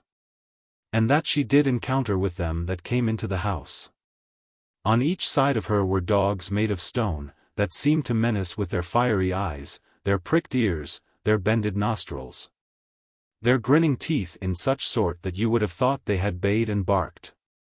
And moreover, which was a greater marvel to behold, the excellent carver and deviser of this work had fashioned the dogs to stand up fiercely with their former feet, and their hinder feet on the ground ready to fight. Behind the back of the goddess was carved a stone in manner of a cavern, environed with moss, herbs, leaves, sprigs, green branches and boughs, growing in and about the same. Insomuch that within the stone it glistered and shone marvellously, under the brim of the stone hanged apples and grapes carved finely, wherein art envying nature, showed her great cunning. For they were so lively set out, that you would have thought if summer had been come, they might have been pulled and eaten. And while I beheld the running water, which seemed to spring and leap under the feet of the goddess, I marked the grapes which hanged in the water, which were like in every point to the grapes of the vine, and seemed to move and stir by the violence of the stream. Moreover, amongst the branches of the stone appeared the image of Actaeon, and how that Diana, which was carved within the same stone, standing in the water, because he did see her naked, did turn him into an hart, and so he was torn and slain of his own hounds. And while I was greatly delighted with the view of these things, Verena spake to me and said, Cousin, all things here be at your commandment.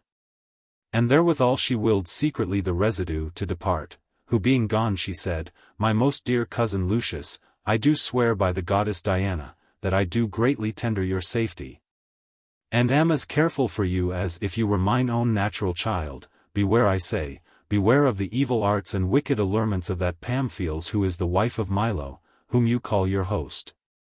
For she is accounted the most chief and principal magician and enchantress living, who by breathing out certain words and charms over boughs, stones, and other frivolous things, can throw down all the powers of the heavens into the deep bottom of hell, and reduce all the whole world again to the old chaos. For as soon as she espieth any comely young man, she is forthwith stricken with his love, and presently setteth her whole mind and affection on him. She soweth her seed of flattery, she invades his spirit and entangleth him with continual snares of unmeasurable love. And then if any accord not to her filthy desire, or if they seem loathsome in her eye, by and by in the moment of an hour she turneth them into stones, sheep or some other beast, as herself pleaseth, and some she presently slayeth and murdereth, of whom I would you should earnestly beware. For she burneth continually, and you by reason of your tender age and comely beauty are capable of her fire and love. Thus with great care Verena gave me in charge, but I, that always coveted and desired, after that I had heard talk of such sorceries and witchcrafts, to be experienced in the same, little esteemed to beware of Pamphiles, but willingly determined to bestow my money in learning of that art, and now wholly to become a witch. And so I waxed joyful, and wringing myself out of her company, as out of links or chains, I bade her farewell, and departed toward the house of mine host Milo. By the way reasoning thus with myself, O Lucius, now take heed, be vigilant, have a good care, for now thou hast time and place to satisfy thy desire. Now shake off thy childishness and show thyself a man, but especially temper thyself from the love of thine hostess, and abstain from violation of the bed of Milo. But heartily attempt to win the maiden Photis, for she is beautiful, wanton, and pleasant in talk. And soon when thou goest to sleep, and when she bringeth you gently into thy chamber, and tenderly layeth thee down in thy bed, and lovingly covereth thee, and kisseth thee sweetly, and departeth unwillingly, and casteth her eyes oftentimes back, and stands still, then hast thou a good occasion ministered to thee to prove and try the mind of Photis. Thus while I reasoned to myself I came to Milo's door, persevering still in my purpose, but I found neither Milo nor his wife at home. Chapter 9. How Apuleius fell in love with Photis. When I was within the house I found my dear and sweet love Photis mincing of meat and making pottage for her master and mistress. The cupboard was all set with wines, and I thought I smelled the savour of some dainty meats. She had about her middle a white and clean apron, and she was girded about her body under the paps with a swat hell of red silk. And she stirred the pot and turned the meat with her fair and white hands, in such sort that with stirring and turning the same, her loins and hips did likewise move and shake. Which was in my mind a comely sight to see. These things when I saw I was half amazed, and stood musing with myself, and my courage came then upon me, which before was scant. And I spake unto Photis merrily and said, O Photis, how trimly you can stir the pot, and how finely, with shaking your buttocks, you can make pottage. O happy and twice happy is he to whom you give leave and license but to touch you there. Then she being likewise merrily disposed, made answer, Depart I say, miser from me, depart from my fire, for if the flame thereof do never so little blaze forth, it will burn thee extremely, and none can extinguish the heat thereof but I alone, who in stirring the pot and making the bed can so finely shake myself. When she had said these words she cast her eyes upon me and laughed, but I did not depart from thence until such time as I had viewed her in every point. But what should I speak of others, when as I do accustom abroad to mark the face and hair of every dame, and afterwards delight myself therewith privately at home, and thereby judge the residue of their shape, because the face is the principal part of all the body, and is first open to our eyes. And whatsoever flourishing and gorgeous apparel doth work and set forth in the corporeal parts of a woman, the same doth the natural and comely beauty set out in the face. Moreover there be diverse, that to the intent to show their grace and feature, will cast off their partlets, collars, habiliments, fronts, cornets and crippins, and do more delight to show the fairness of their skin, than to deck themselves up in gold and precious stones. But because it is a crime unto me to say so, and to give no example thereof, know ye, that if you spoil and cut the hair of any woman or deprive her of the color of her face, though she were never so excellent in beauty, though she were thrown down from heaven, sprung of the seas, nourished of the floods, though she were Venus herself, though she were waited upon by all the court of Cupid, though were girded with her beautiful scarf of love, and though she smelled of perfumes and musks, yet if she appeared bald, she could in no wise please, no not her own Vulcanus. Oh how well doth a fair color and a shining face agree with glittering hair! Behold, it encountereth with the beams of the sun, and pleaseth the eye marvellously. Sometimes the beauty of the hair resembleth the color of gold and honey, sometimes the blue plumes and azured feathers about the necks of doves. Especially when it is either anointed with the gum of Arabia, or trimly tufted out with the teeth of a fine comb, which if it be tied up in the pole of the neck, it seemeth to the lover that beholdeth the same, as a glass that yieldeth forth a more pleasant and gracious comeliness than if it should be sparsed abroad on the shoulders of the woman, or hang down scattering behind. Finally there is such a dignity in the hair, that whatsoever she be, though she be never too bravely attired with gold, silks, precious stones, and other rich and gorgeous ornaments, yet if her hair be not curiously set forth she cannot seem fair. But in my Photis, her garments unbraced and unlaced increased her beauty, her hair hanged about her shoulders, and was dispersed abroad upon her partlet, and in every part of her neck. Howbeit the greater part was trussed upon her pole with a lace. Then I, unable to sustain the broiling heat that I was in, ran upon her and kissed the place where she had thus laid her hair. Whereat she turned her face, and cast her rolling eyes upon me, saying, O scholar, thou hast tasted now both honey and gall, take heed that thy pleasure do not turn unto repentance. Tush, quoth I, my sweetheart, I am contented for such another kiss to be broiled here upon this fire, wherewithal I embraced and kissed her more often, and she embraced and kissed me likewise. And moreover her breath smelled like cinnamon, and the liquor of her tongue was like unto sweet nectar, wherewith when my mind was greatly delighted I said, Behold Photis, I am yours, and shall presently die unless you take pity upon me.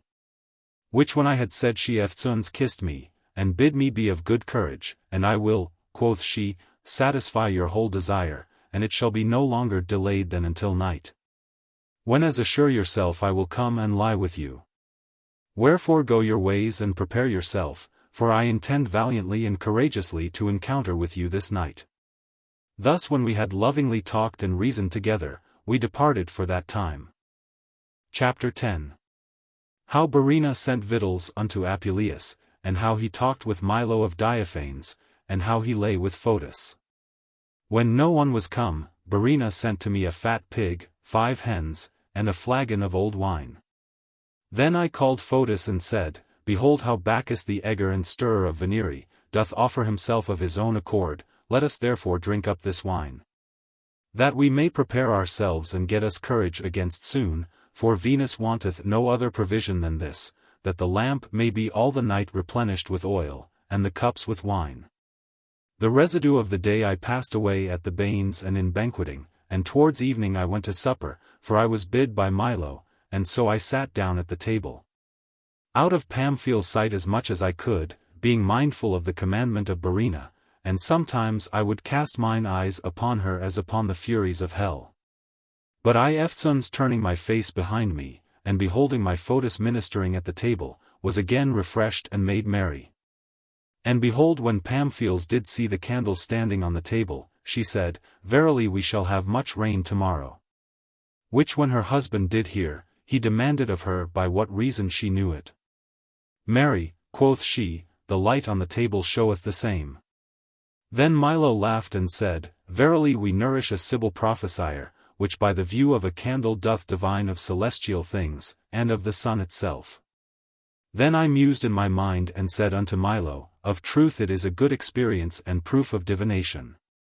Neither is it any marvel, for although this light is but a small light, and made by the hands of men, yet hath it a remembrance of that great and heavenly light, as of his parent. And doth show unto us what will happen in the skies above. For I knew at Corinth a certain man of Assyria, who would give answers in every part of the city, and for the gain of money would tell every man his fortune. To some he would tell the days of their marriages, to others he would tell when they should build, that their edifices should continue. To others, when they should best go about their affairs. To others, when they should go by sea or land. To me, purposing to take my journey hither, he declared many things strange and variable. For sometimes he said that I should win glory enough, sometimes he said I should write a great history, sometimes again he said that I should devise an incredible tale, and sometimes that I should make books. Whereat Milo laughed again, and inquired of me, of what stature this man of Assyria was, and what he was named. In faith, quoth I, he is a tall man and somewhat black, and he is called Diaphanes. Then said Milo, The same is he and no other, who similarly hath declared many things here unto us, whereby he got and obtained great substance and treasure. But the poor miser fell at length into the hands of unpitiful and cruel fortune, for being on a day amongst a great assembly of people, to tell the simple sort their fortune. A certain cobbler came unto him, and desired him to tell when it should be best for him to take his voyage. The which he promised to do. The cobbler opened his purse and told 100 pence to him for his pains. Whereupon came a certain young gentleman and took Diaphanes by the garment. Then he turning himself, embraced and kissed him, and desired the gentleman, who was one of his acquaintance, to sit down by him, and Diaphanes being astonied with this sudden change, forgot what he was doing, and said, O dear friend, you are heartily welcome, I pray you when arrived you into these parts? Then answered he, I will tell you soon, but brother I pray you tell me of your coming from the isle of Euboea, and how you sped by the way. Whereunto Diaphanes this notable Assyrian, not yet come unto his mind, but half amazed, soon answered and said, I would to God that all our enemies and evil willers might fall into the like dangerous peregrination and trouble. For the ship where we were in, after it was by the waves of the seas and by the great tempests tossed hither and thither, in great peril, and after that the mast and stern brake likewise in pieces, could in no wise be brought to shore, but sunk into the water, and so we did swim, and hardly escaped to land. And after that, whatsoever was given unto us in recompense of our losses, either by the pity of strangers, or by the benevolence of our friends, was taken away from us by thieves. Whose violence when my brother Aristomenes did essay to resist, he was cruelly murdered by them before my face. These things when he had sadly declared, the cobbler took up his money again which he had told out to pay for the telling of his fortune, and ran away. Then Diophanes coming to himself perceived what he had done, and we all that stood by laughed greatly. But that, quoth Milo, which Diophanes did tell unto you Lucius, that you should be happy and have a prosperous journey, was only true. Thus Milo reasoned with me. But I was not a little sorry that I had trained him into such a vein of talk, that I lost a good part of the night, and the sweet pleasure thereof, but at length I boldly said to Milo, let Diophanes fare well with his evil fortune, and get again that which he lost by sea and land, for I verily do yet feel the weariness of my travel, whereof I pray you pardon me. And give me license to depart to bed, wherewithal I rose up and went unto my chamber, where I found all things finely prepared, and the children's bed, because they should not hear what we did in the night, was removed far off without the chamber door. The table was all covered with those meats that were left at supper, the cups were filled half full with water, to temper and delay the wines, the flagon stood ready prepared. And there lacked nothing that was necessary for the preparation of Venus.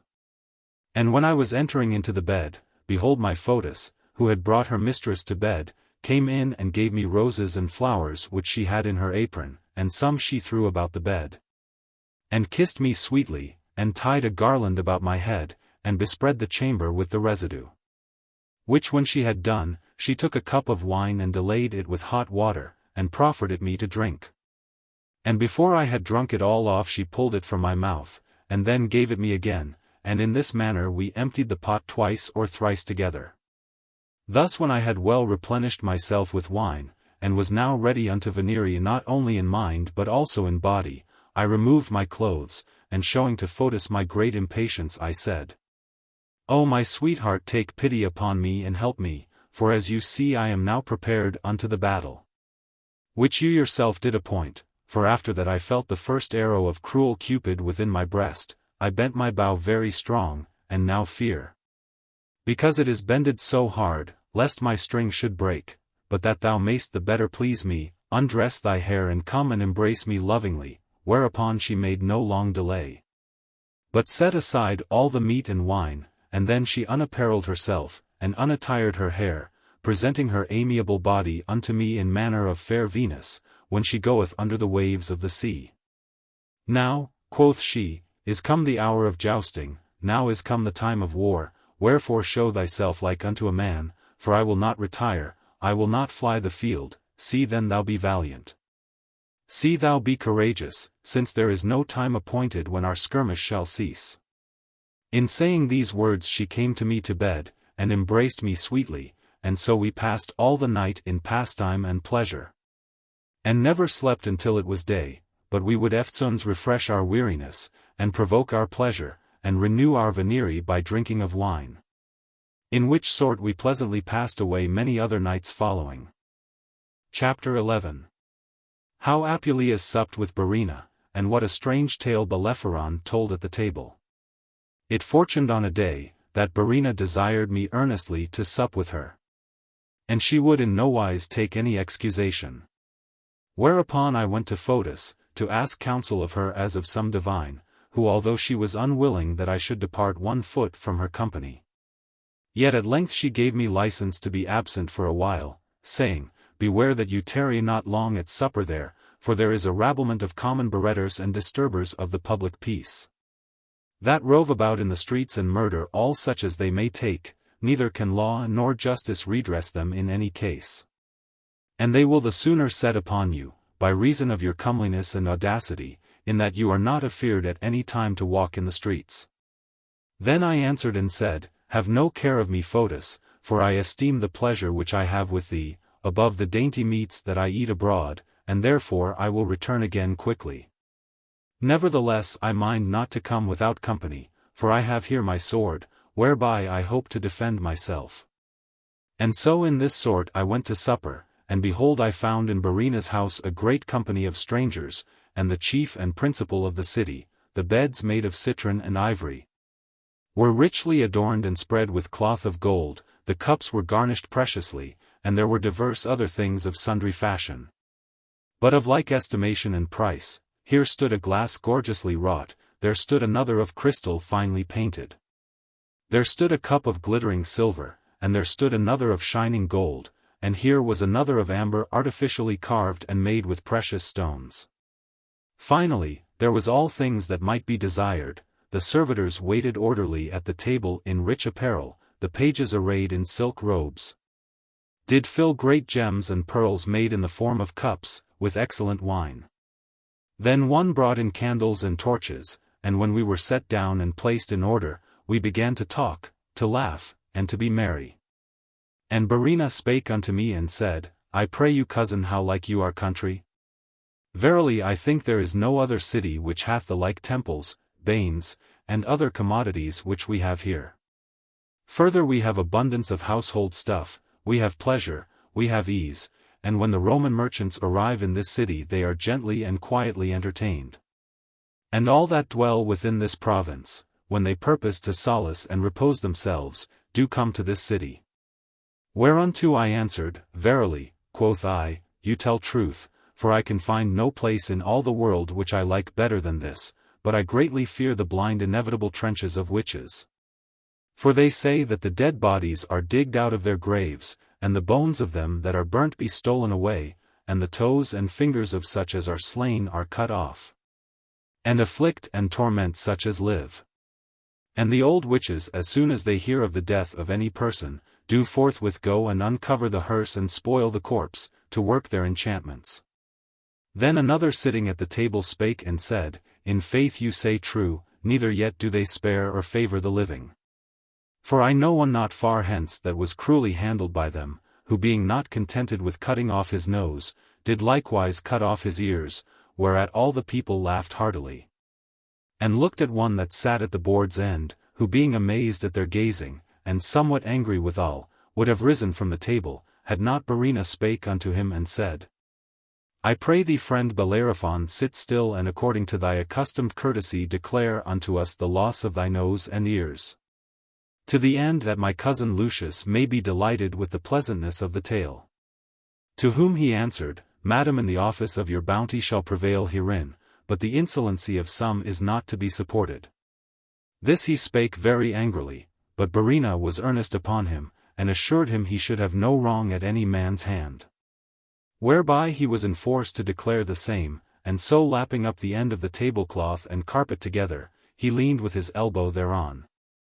And held out 3 forefingers of his right hand in manner of an orator, and said, When I was a young man I went unto a certain city called Milo, to see the games and triumphs there named Olympia. And being desirous to come into this famous province, after that I had travelled over all Thessaly, I fortuned in an evil hour to come to the city Larissa. Where while I went up and down to view the streets to seek some relief for my poor estate, for I had spent all my money, I espied an old man standing on a stone in the midst of the marketplace, crying with a loud voice and saying, that if any man would watch a dead corpse that night he should be reasonably rewarded for this pains. Which when I heard, I said to one who passed by, What is here to do? Do dead men use to run away in this country?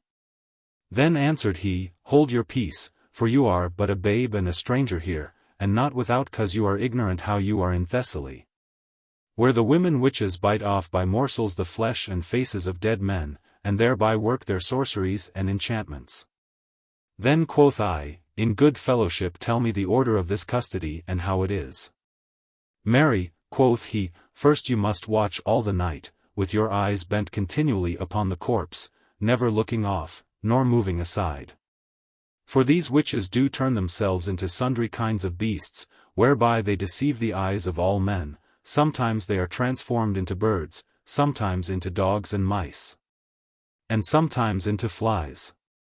Moreover they will charm the keepers of the corpse asleep, neither can it be declared what means and shifts these wicked women do use to bring their purpose to pass, and the reward for such dangerous watching is no more than 4 or 6 shillings. But hearken further, for I had well nigh forgotten, if the keeper of the dead body do not render on the morning following, the corpse whole and sound as he received the same, he shall be punished in this sort, that is, if the corpse be diminished or spoiled in any part of his face, hands, or toes, the same shall be diminished and spoiled in the keeper. Which when I heard him I took a good heart, and went unto the crier and bid him cease, for I would take the matter in hand, and so I demanded what I should have. Marry, quoth he, 1,000 pence, but beware I say you young man, that you do well defend the dead corpse from the wicked witches, for he was the son of one of the chiefest of the city. Tush, said I, you speak you cannot tell what, behold I am a man made all of iron, and have never desire to sleep, and am more quick of sight than lynx or Argus. I had scarce spoken these words, when he took me by the hand and brought me to a certain house, the gate whereof was closed fast, so that I went through the wicket. Then he brought me into a chamber somewhat dark, and showed me a matron clothed in mourning vesture, and weeping in lamentable wise. And he spake unto her and said, Behold here is one that will enterprise to watch the corpse of your husband this night. Which when she heard she turned her blubbered face covered with hair unto me saying, I pray you good man take good heed, and see well to your office. Have no care, quoth I, so you will give me anything above that which is due to be given. Wherewith she was contented, and then she arose and brought me into a chamber whereas the corpse lay covered with white sheets, and she called 7 witnesses, before whom she showed the dead body. And every part and parcel thereof, and with weeping eyes desired them all to testify the matter. Which done, she said these words of course as follow, Behold, his nose is whole, his eyes safe, his ears without scar, his lips untouched, and his chin sound, all which was written and noted in tables, and subscribed with the hands of witnesses to confirm the same. Which done I said unto the matron, Madam I pray you that I may have all things here necessary. What is that? Quoth she. Marry, quoth I, a great lamp with oil, pots of wine, and water to delay the same, and some other drink and dainty dish that was left at supper. Then she shaked her head and said, Away fool as thou art, thinkest thou to play the glutton here and to look for dainty meats where so long time hath not been seen any smoke at all? Comest thou hither to eat, where we should weep and lament? And therewithal she turned back, and commanded her maiden Marina to deliver me a lamp with oil, which when she had done they closed the chamber door and departed. Now when I was alone, I rubbed mine eyes, and armed myself to keep the corpse, and to the intent I would not sleep, I began to sing, and so I passed the time until it was midnight. When as behold there crept in a weasel into the chamber, and she came against me and put me in very great fear, insomuch that I marveled greatly at the audacity of so little a beast. To whom I said, Get thou hence thou whore and hie thee to thy fellows, lest thou feel my fingers. Why wilt thou not go? Then incontinently she ran away, and when she was gone, I fell on the ground so fast asleep, that Apollo himself could not discern which of us two was the dead corpse. For I lay prostrate as one without life, and needed a keeper likewise. At length the cocks began to crow, declaring that it was day, wherewithal I awaked, and being greatly afeard ran to the dead body with the lamp in my hand. And I viewed him round about, and immediately came in the matron weeping with her witnesses, and ran to the corpse, and eftsoons kissing him, she turned his body and found no part diminished. Then she willed Philebus her steward to pay me my wages forthwith. Which when he had done he said, We thank you gentle young man for your pains and verily for your diligence herein we will account you as one of the family. Whereunto I, being joyous of by unhoped gain, and rattling my money in my hand, did answer, I pray you madam esteem me as one of your servants, and if you want my service at any time, I am at your commandment. I had not fully declared these words, when as behold all the servants of the house were assembled with weapons to drive me away, one buffeted me about the face, another about the shoulders. Some struck me in the sides, some kicked me, and some tore my garments, and so I was handled amongst them and driven from the house, as the proud young man Adonis who was torn by a boar. And when I was come into the next street, I mused with myself, and remembered mine unwise and unadvised words which I had spoken, whereby I considered that I had deserved much more punishment, and that I was worthily beaten for my folly. And by the corpse came forth, which because it was the body of one of the chief of the city, was carried in funeral pomp round about the market-place, according to the rite of the country there. And forthwith stepped out an old man weeping and lamenting, and ran unto the bier and embraced it, and with deep sighs and sobs cried out in this sort, O masters! I pray you by the faith which you profess, and by the duty which you owe unto the will public, take pity and mercy upon this dead corpse, who is miserably murdered. And do vengeance on this wicked and cursed woman his wife which hath committed this fact, for it is she and no other which hath poisoned her husband my sister's son, to the intent to maintain her whoredom, and to get his heritage. In this sort the old man complained before the face of all people. Then they, astonished at these sayings, and because the thing seemed to be true, cried out, burn her, and they sought for stones to throw at her, and willed the boys in the street to do the same. But she weeping in lamentable wise, did swear by all the gods, that she was not culpable of this crime. No, quoth the old man, here is one sent by the providence of God to try out the matter, even Zachlos an Egyptian, who is the most principal prophesier in all this country, and who was hired of me for money to reduce the soul of this man from hell, and to revive his body for the trial hereof. And therewithal he brought forth a certain young man clothed in linen raiment, having on his feet a pair of pantofles, and his crown shaven, who kissed his hands and knees, saying, O priest, have mercy, I pray thee, by the celestial planets, by the powers infernal, by the virtue of the natural elements, by the silences of the night, by the building of swallows nigh unto the town Copton, by the increase of the flood Nilus, by the secret mysteries of Memphis, and by the instruments and trumpets of the isle Pharos. Have mercy, I say, and call to life this dead body, and make that his eyes which he closed and shut, may be open and see. Howbeit we mean not to strive against the law of death, neither intend we to deprive the earth of his right, but to the end this fact may be known, we crave but a small time and space of life. Whereat this prophet was moved, and took a certain herb and laid it 3 times against the mouth of the dead, and he took another and laid upon his breast in like sort. Thus when he had done he turned himself into the east, and made certain orisons unto the sun, which caused all the people to marvel greatly, and to look for this strange miracle that should happen. Then I pressed in amongst them nigh unto the bier, and got upon a stone to see this mystery, and behold incontinently the dead body began to receive spirit, his principal veins did move. His life came again, and he held up his head and spake in this sort, Why do you call me back again to this transitory life, that have already tasted of the water of Lethe, and likewise been in the deadly den of Styx? Leave off, I pray, leave off, and let me lie in quiet rest.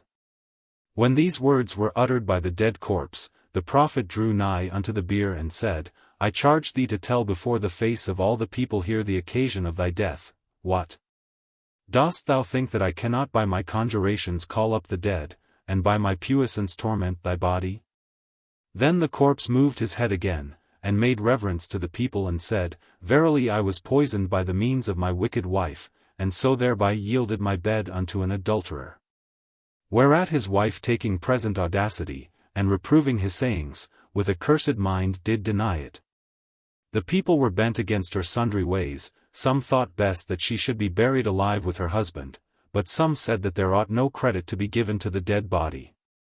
Which opinion was clean taken away, by the words which the corpse spoke again and said, Behold, I will give you some evident token, which never yet any other man knew, whereby you shall perceive that I declare the truth. And by he pointed towards me that stood on the stone, and said, When this the good guard of my body watched me diligently in the night, and that the wicked witches and enchantresses came into the chamber to spoil me of my limbs, and to bring such their purpose did transform themselves into the shape of beasts, and when as they could in no wise deceive or beguile his vigilant eyes, they cast him into so dead and sound a sleep, that by their witchcraft he seemed without spirit or life. After this they did call me by my name, and never did cease till as the cold members of my body began by little and little to revive. Then he being of more lively soul, howbeit buried in sleep, in that he and I were named by one name, and because he knew not that they called me, rose up first. And as one without sense or perseverance passed by the door fast closed, unto a certain hole, whereas the witches cut off first his nose, and then his ears. And so that was done to him which was appointed to be done to me. And that such their subtlety might not be perceived. They made him a like pair of ears and nose of wax, wherefore you may see that the poor miser for lucre of a little money sustained loss of his members. Which when he had said I was greatly astonied, and minding to prove whether his words were true or no, put my hand to my nose, and my nose fell off, and put my hand to my ears and my ears fell off. Whereat all the people wondered greatly, and laughed me to scorn, but I being stricken in a cold sweat, crept between their legs for shame and escaped away. So I disfigured returned home again, and covered the loss of mine ears with my long hair, and glued this cloth to my face to hide my shame. As soon as Bellerophon had told his tale, they which sat at the table replenished with wine, laughed heartily. And while they drank one to another, Verena spake to me and said, From the first foundation of this city we have a custom to celebrate the festival day of the god Rhesus. And tomorrow is the feast whenas I pray you to be present, to set out the same more honorably, and I would with all my heart that you could find or devise somewhat of yourself. That might be in honor of so great a god. To whom I answered, Verily cousin, I will do as you command me, and right glad would I be, if I might invent any laughing or merry matter to please or satisfy Rhesus withal. Then I rose from the table and took leave of Verena and departed.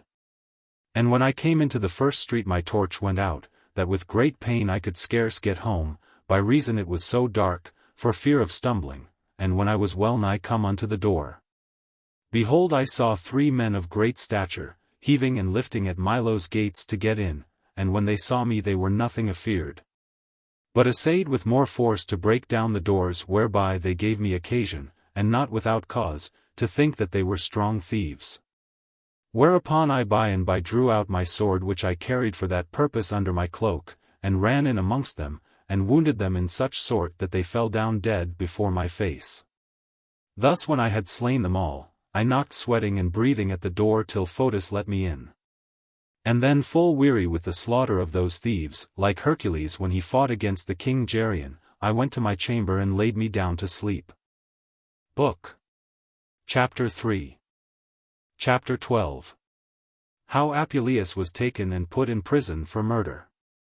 When morning was come, and that I was awaked from sleep, my heart burned sore with remembrance of the murder I had committed the night before, and I rose and sat down on the side of the bed with my legs across, and wringing my hands. I wept in most miserable sort. For I imagined with myself, that I was brought before the judge in the judgment place, and that he awarded sentence against me, and that the hangman was ready to lead me to the gallows. And further I imagined and said, Alas, what judge is he that is so gentle or benign, that will think that I am unguilty of the slaughter and murder of these 3 men? Howbeit the Assyrian Diophanes did firmly assure unto me, that my peregrination and voyage hither should be prosperous. But while I did thus unfold my sorrows, and greatly bewail my fortune, behold I heard a great noise and cry at the door, and in came the magistrates and officers, who commanded 2 sergeants to bind and lead me to prison, whereunto I was willingly obedient, and as they led me through the street, all the city gathered together and followed me. And although I looked always on the ground for very shame, yet sometimes I cast my head aside and marveled greatly that among so many thousand people there was not one but laughed exceedingly. Finally, when they had brought me through all the streets of the city, in manner of those that go in procession, and do sacrifice to mitigate the ire of the gods, they placed me in the judgment hall, before the seat of the judges, and after that the crier had commanded all men to keep silence, and people desired the judges to give sentence in the great theatre, by reason of the great multitude that was there, whereby they were in danger of stifling. And behold, the press of people increased still, some climbed to the top of the house, some got upon the beams, some upon the images, and some thrust their heads through the windows, little regarding the dangers they were in, so they might see me. Then the officers brought me forth openly into the middle of the hall, that every man might behold me. And after that the crier had made a noise, and willed all such that would bring any evidence against me, should come forth, there stepped out an old man with a glass of water in his hand, dropping out softly, who desired that he might have liberty to speak during the time of the continuance of the water. Which when it was granted, he began his oration in this sort. Chapter 13. How Apuleius was accused by an old man, and how he answered for himself. O most reverend and just judges, the thing which I propose to declare to you is no small matter, but toucheth the estate and tranquillity of this whole city. And the punishment thereof may be a right good example to others. Wherefore I pray you most venerable fathers, to whom and every one of whom it doth appertain, to provide for the dignity and safety of the commonweal. That you would in no wise suffer this wicked homicide, imbrued with the blood of so many murdered citizens, to escape unpunished. And think you not that I am moved thereunto by envy or hatred, but by reason of my office, in that I am captain of the night watch. And because no man alive should accuse me to be remiss in the same, I will declare all the whole matter, orderly as it was done last night. This night past, when as at our accustomed hour I diligently searched every part of the city, behold I fortuned to espy this cruel young man drawing out his sword against 3 citizens. And after a long combat foughten between them, he murdered one after another miserably, which when he had done, moved in his conscience at so great a crime he ran away. And aided by the reason of darkness, slipped into a house, and there lay hidden all night, but by the providence of the gods, which suffereth no heinous offense to pass unpunished. He was taken by us this morning before he escaped any further, and so brought hither to your honorable presence to receive his desert accordingly. So have you here a guilty person, a culpable homicide, and an accused stranger, wherefore pronounce you judgment against this man being an alien. When as you would most severely and sharply revenge such an offense found in a known citizen. In this sort the cruel accuser finished and ended his terrible tale. Then the crier commanded me to speak, if I had anything to say for myself, but I could in no wise utter any word at all for weeping. And on the other side I esteemed not so much his rigorous accusation, as I did consider mine own miserable conscience. Howbeit, being inspired by divine audacity, at length I gon say, verily I know that it is an hard thing for him that is accused to have slain 3 persons, to persuade you that he is innocent. Although he should declare the whole truth, and confess the matter how it was indeed, but if your honors will vouchsafe to give me audience, I will show you, that if I am condemned to die, I have not deserved it as mine own desert, but that I was moved by fortune and reasonable cause to do that fact. For returning somewhat late from supper yesternight, being well tippled with wine, which I will not deny, and approaching nigh to my common lodging, which was in the house of one Milo a citizen of this city, I fortuned to espy 3 great thieves attempting to break down his walls and gates, and to open the locks to enter in. And when they had removed the doors out of the hooks, they consulted amongst themselves, how they would handle such as they found in the house. And one of them being of more courage, and of greater stature than the rest, spake unto his fellows and said, Tush, you are but boys, take men's hearts unto you. And let us enter into every part of the house, and such as we find asleep let us kill, and so by that means we shall escape without danger. Verily ye 3 judges, I confess that I drew out my sword against those 3 citizens, but I thought it was the office and duty of one that beareth goodwill to this will public, so to do. Especially since they put me in great fear, and essayed to rob and spoil my friend Milo. But when those cruel and terrible men would in no case run away, nor fear my naked sword, but boldly resist against me, I ran upon them and fought valiantly. One of them, which was the captain, invaded me strongly, and drew me by the hair with both his hands, and began to beat me with a great stone, but in the end I proved the hardier man, and threw him down at my feet and killed him. I took likewise the second that clasped me about the legs and bit me, and slew him also. And the third that came running violently against me, after that I had stricken him under the stomach, fell down dead. Thus when I had delivered myself, the house, mine host, and all his family from this present danger, I thought that I should not only escape unpunished, but also have some great reward of the city for my pains. Moreover, I that have always been clear and unspotted of crime, and that have esteemed mine innocence above all the treasure of the world, can find no reasonable cause why upon mine accusation I should be condemned to die, since first I was moved to set upon the thieves by just occasion. Secondly, because there is none that can affirm, that there hath been at any time either grudge or hatred between us. Thirdly, we were men mere strangers and of no acquaintance. Last of all, no man can prove that I committed that fact for lucre or gain. When I had ended my words in this sort, behold, I wept again piteously. And holding up my hands I prayed all the people by the mercy of the commonweal and for the love of my poor infants and children, to show me some pity and favor. And when their hearts were somewhat relented and moved by my lamentable tears, I called all the gods to witness that I was unguilty of the crime, and so to their divine providence. I committed my present estate, but turning myself again, I perceived that all the people laughed exceedingly, and especially my good friend and host Milo. Then thought I with myself, alas, where is faith? Where is remorse of conscience? Behold, I am condemned to die as a murderer, for the safeguard of mine host Milo and his family. Yet is he not contented with that, but likewise laugheth me to scorn, when otherwise he should comfort and help me. Chapter 14. How Apuleius was accused by 2 women, and how the slain bodies were found blown bladders. When this was done, out came a woman in the middle of the theatre arrayed in mourning vesture, and bearing a child in her arms. And after her came an old woman in ragged robes, crying and howling likewise, and they brought with them the olive boughs wherewith the 3 slain bodies were covered on the bier. And cried out in this manner, O right judges, we pray by the justice and humanity which is in you, to have mercy upon these slain persons, and succor our widowhood and loss of our dear husbands.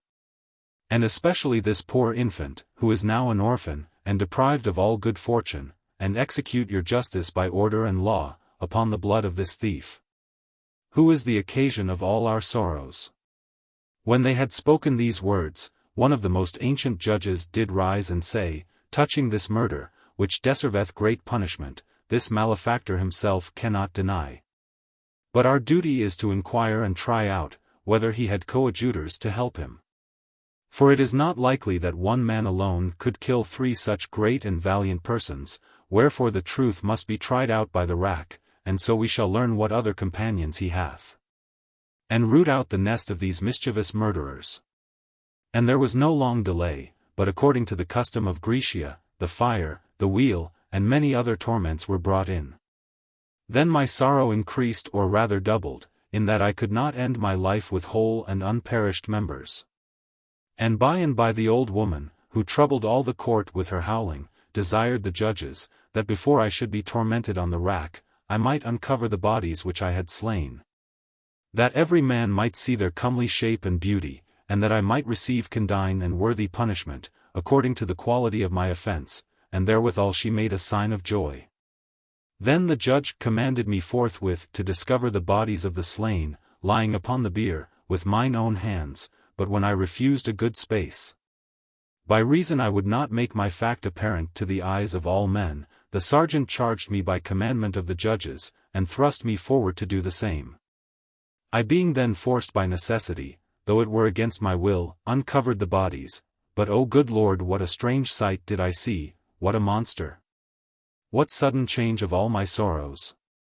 I seemed as though I were one of the house of Proserpina and of the family of Death, insomuch that I could not sufficiently express the form of this new sight.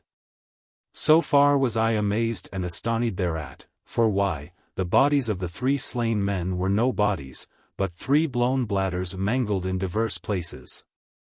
And they seemed to be wounded in those parts where I remembered I wounded the thieves the night before. Whereat the people laughed exceedingly, some rejoiced marvellously at the remembrance thereof, some held their stomachs that ached with joy, but every man delighted at this passing sport. So passed out of the theatre. But I from the time that I uncovered the bodies stood still as cold as ice, no otherwise than as the other statues and images there, neither came I into my right senses. Until such time as Milo my host came and took me by the hand, and with civil violence led me away weeping and sobbing, whether I would or no.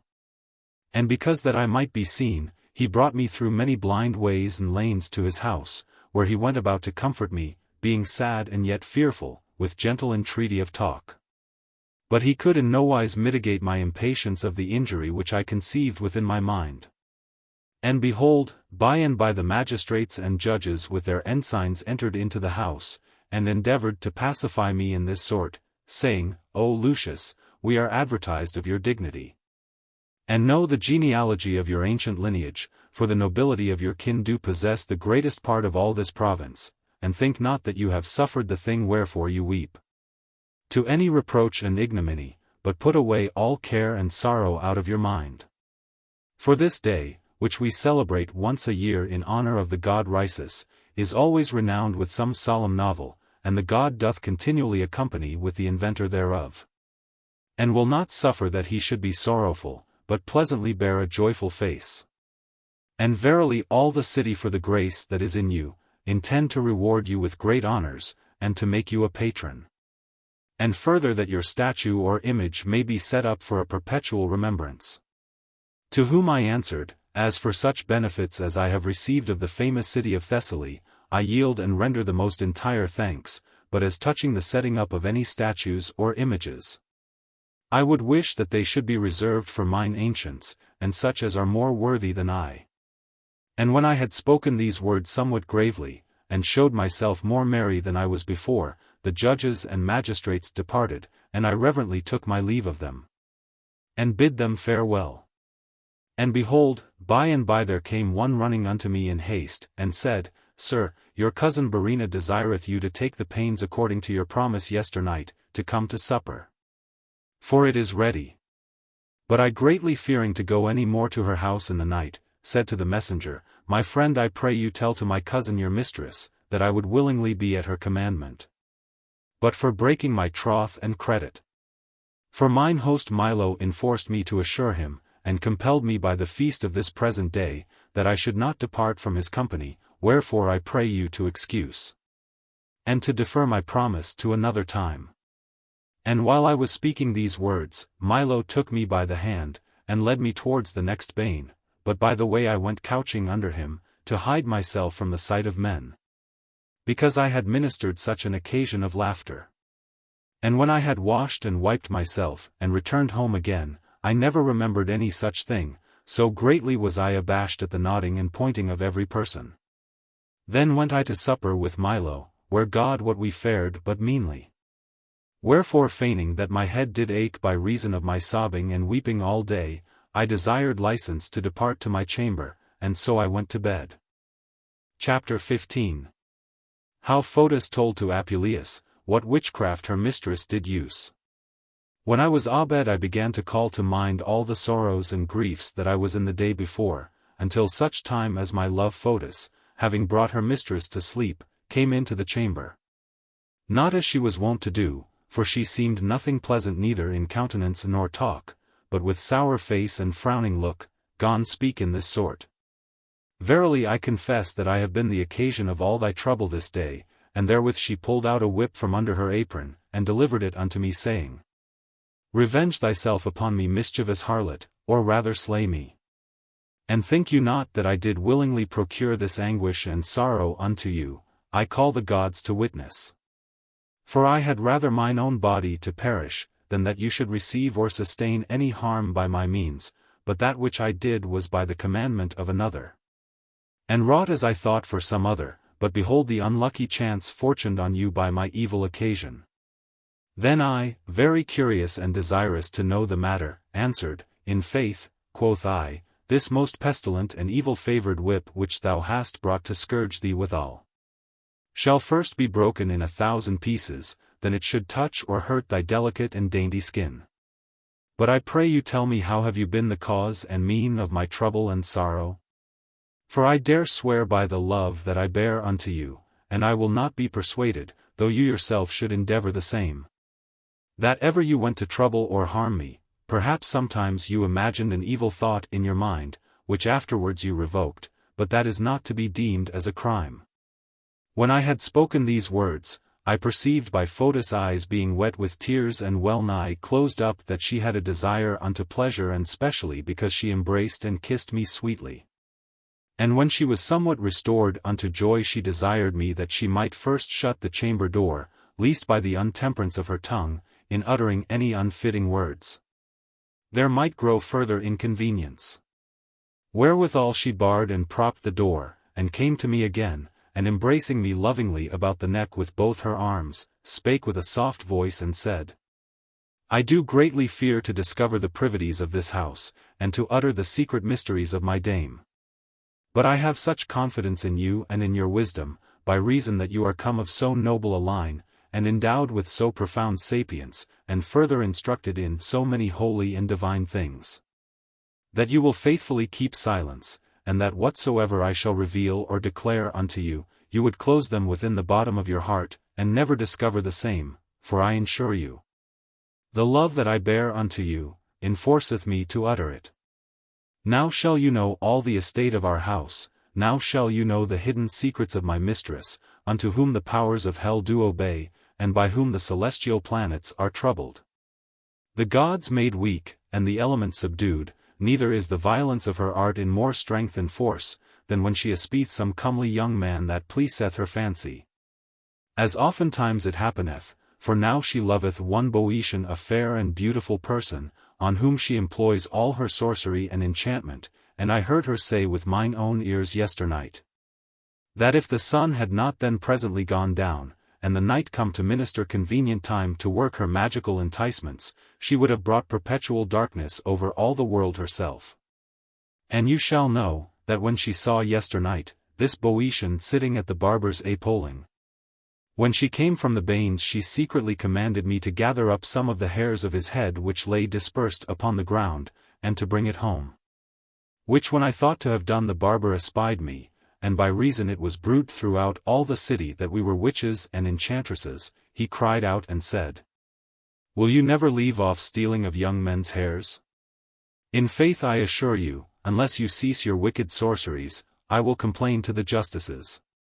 Wherewithal he came angrily towards me, and took away the hair which I had gathered, out of my apron, which grieved me very much, for I knew my mistress's manners, that she would not be contented but beat me cruelly. Wherefore I intended to run away, but the remembrance of you put always the thought out of my mind.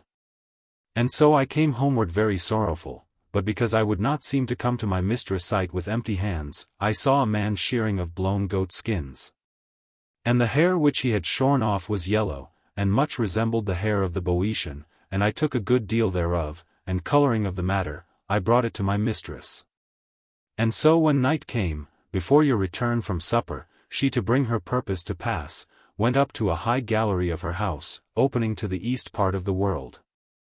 And preparing herself according to her accustomed practice, she gathered together all substance for fumigations, she brought forth plates of metal carved with strange characters. She prepared the bones of such as were drowned by tempest in the seas, she made ready the members of dead men, as the nostrils and fingers, she set out the lumps of flesh of such as were hanged.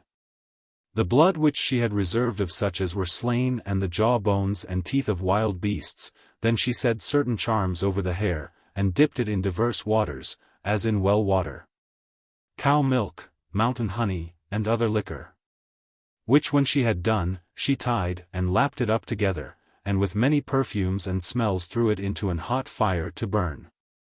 Then by the great force of this sorcery, and the violence of so many confections, those bodies whose hair was burning in the fire, received human shape, and felt, heard and walked, and smelling the scent of their own hair, came and rapped at our doors instead of Boetius. Then you being well tippled, and deceived by the obscurity of the night, drew out your sword courageously like furious Ajax, and killed not as he did, whole herd of beasts, but 3 blown skins. To the intent that I, after the slaughter of so many enemies, without effusion of blood might embrace and kiss, not an homicide but an utricide. Thus when I was pleasantly mocked and taunted by Photis, I said unto her, Verily now may I for this achieved enterprise be numbered as Hercules, who by his valiant prowess performed the 12 notable labors, as Geryon with 3 bodies, and as Cerberus with 3 heads, for I have slain 3 blown goat skins. But to the end that I may pardon thee of that thing which thou hast committed, perform, the thing which I most earnestly desire of thee, that is, bring me that I may see and behold when thy mistress goeth about any sorcery or enchantment, and when she prayeth unto the gods, for I am very desirous to learn that art, and as it seemeth unto me. Thou thyself hath some experience in the same. For this I know and plainly feel, that whereas I have always irked and loathed the embrace of matrons, I am so stricken and subdued with thy shining eyes, ruddy cheeks, glittering hair, sweet kisses, and lily-white paps, that I have neither mind to go home, nor to depart hence, but esteem the pleasure which I shall have with thee this night, above all the joys of the world.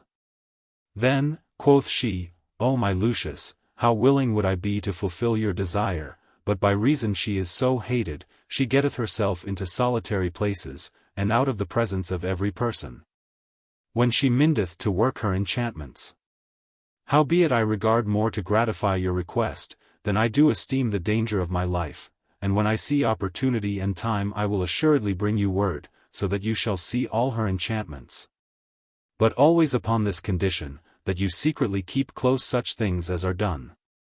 Thus as we reasoned together the courage of Venus assailed, as well our desires as our members, and so she unarrayed herself and came to bed, and we passed the night in pastime and dalliance, till as by drowsy and unlusty sleep I was constrained to lie still. Chapter 16. How Photis brought Apuleius to see her mistress enchant. On a day Photis came running to me in great fear, and said that her mistress, to work her sorceries on such as she loved, intended the night following to transform herself into a bird, and to fly whither she pleased. Wherefore she willed me privily to prepare myself to see the same. And when midnight came she led me softly into a high chamber, and bid me look through the chink of a door, where first I saw how she put off all her garments, and took out of a certain coffer sundry kinds of boxes, of the which she opened one, and tempered the ointment therein with her fingers, and then rubbed her body therewith from the sole of the foot to the crown of the head, and when she had spoken privily with herself, having the candle in her hand, she shaked the parts of her body. And behold, I perceived a plume of feathers did burgeon out, her nose waxed crooked and hard, her nails turned into claws, and so she became an owl. Then she cried and screeched like a bird of that kind, and willing to prove her force, moved herself from the ground by little and little, till at last she flew quite away. Thus by her sorcery she transformed her body into what shape she would. Which when I saw I was greatly astonied, and although I was enchanted by no kind of charm, yet I thought that I seemed not to have the likeness of Lucius, for so was I banished from my senses, amazed in madness, and so I dreamed waking, that I felt mine eyes, whether I were asleep or no. But when I was come again to myself, I took Photis by the hand, and moved it to my face and said, I pray thee while occasion doth serve, that I may have the fruition of the fruits of my desire, and grant me some of this ointment. O Photis, I pray thee by thy sweet paps, to make that in the great flames of my love I may be turned into a bird, so I will ever hereafter be bound unto you, and obedient to your commandment. Then said Photis, will you go about to deceive me now, and enforce me to work my own sorrow? Are you in the mind that you will not tarry in Thessaly? If you be a bird, where shall I seek you, and when shall I see you? Then answered I, God forbid that I should commit such a crime, for though I could fly in the air as an eagle or though I were the messenger of Jupiter, yet would I have recourse to nest with thee, and I swear by the knot of thy amiable hair, that since the time I first loved thee, I never fancied any other person. Moreover, this cometh to my mind, that if by the virtue of the ointment I shall become an owl, I will take heed I will come nigh no man's house, for I am not to learn how these matrons would handle their lovers, if they knew that they were transformed into owls. Moreover, when they are taken in any place they are nailed upon posts, and so they are worthily rewarded, because it is thought that they bring evil fortune to the house. But I pray you, which I had almost forgotten, to tell me by what means when I am an owl, I shall return to my pristine shape, and become Lucius again. Fear not, quoth she, for my mistress hath taught me the way to bring that to pass, neither think you that she did it for any goodwill and favor, but to the end that I might help her, and minister some remedy when she returneth home. Consider I pray you with yourself, with what frivolous trifles so marvellous a thing is wrought, for by Hercules I swear I give her nothing else save a little dill and laurel leaves, in well water. The which she drinketh and washeth herself withal. Which when she had spoken she went into the chamber and took a box out of the coffer, which I first kissed and embraced, and prayed that I might have good success in my purpose.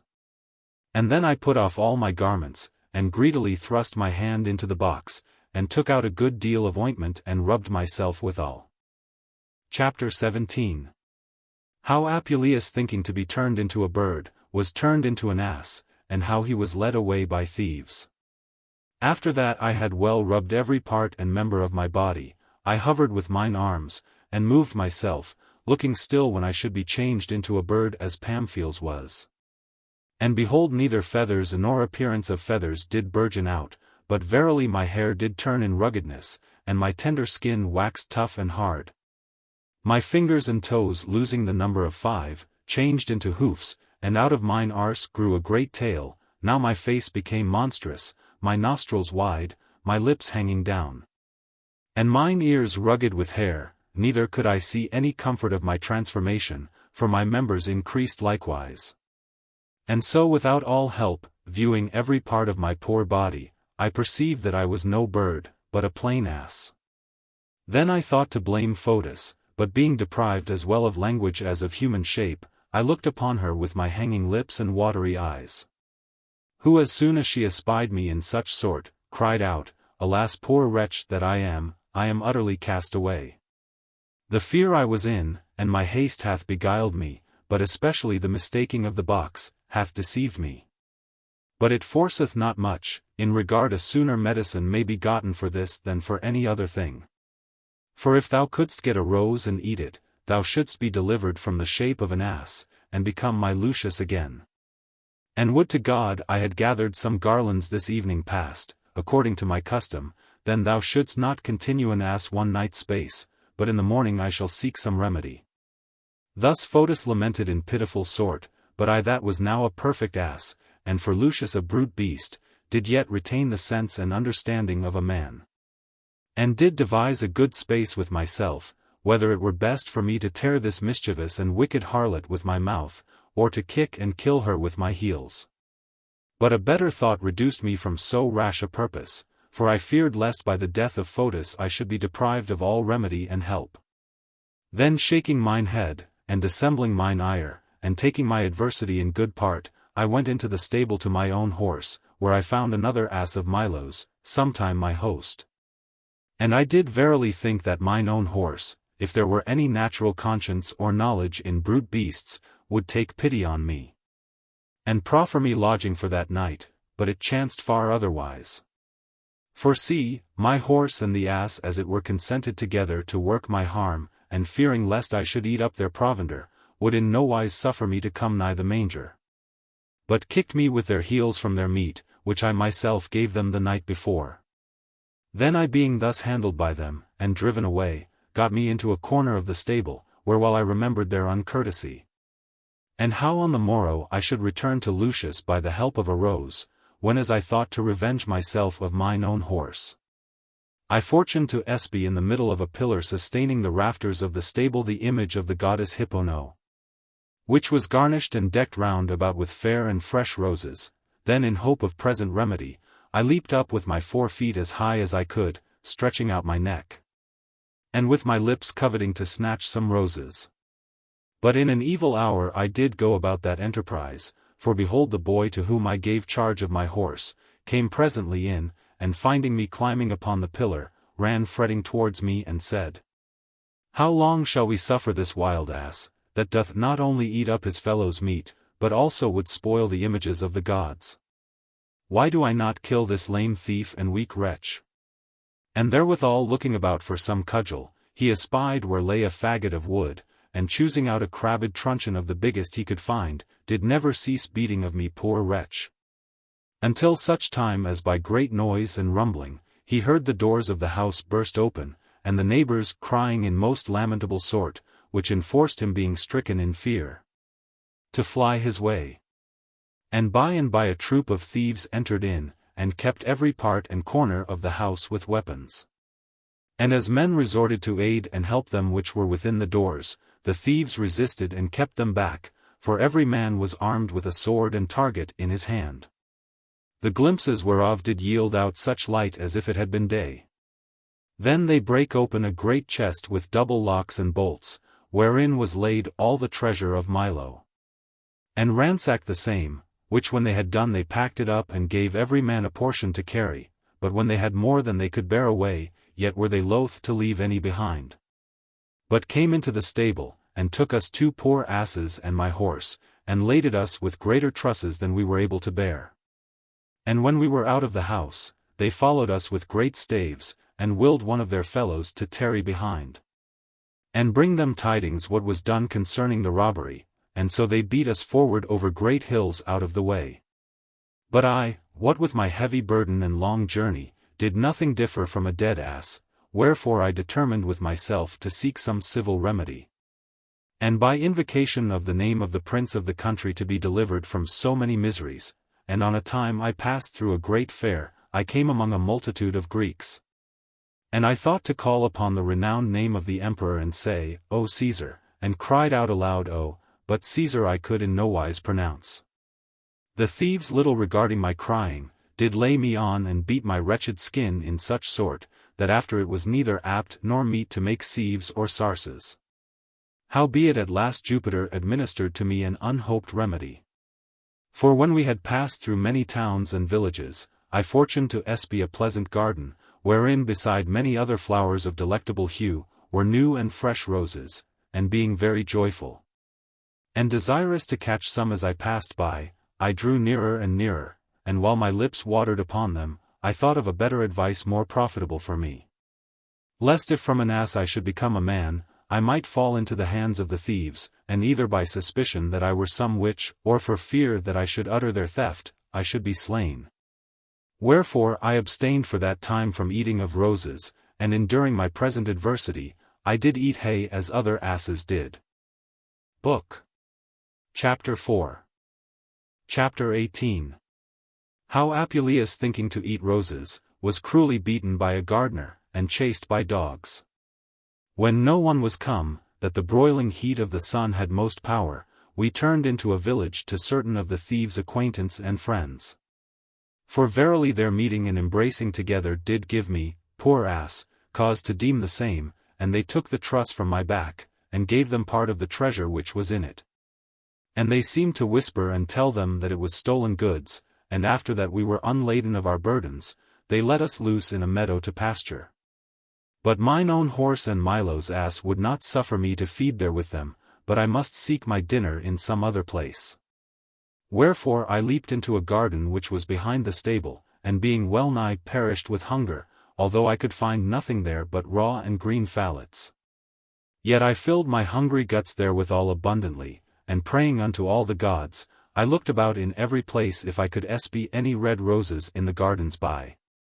And my solitary being alone did put me in good hope, that if I could find any remedy, I should presently of an ass be changed into Lucius out of every man's sight. And while I considered these things, I looked about, and behold I saw afar off a shadowed valley adjoining nigh unto a wood, where amongst divers other herbs and pleasant verdures, methought I saw bright flourishing roses of bright damask color. And said within my bestial mind, verily that place is the place of Venus and the Graces, where secretly glistereth the royal hue, of so lively and delectable a flower.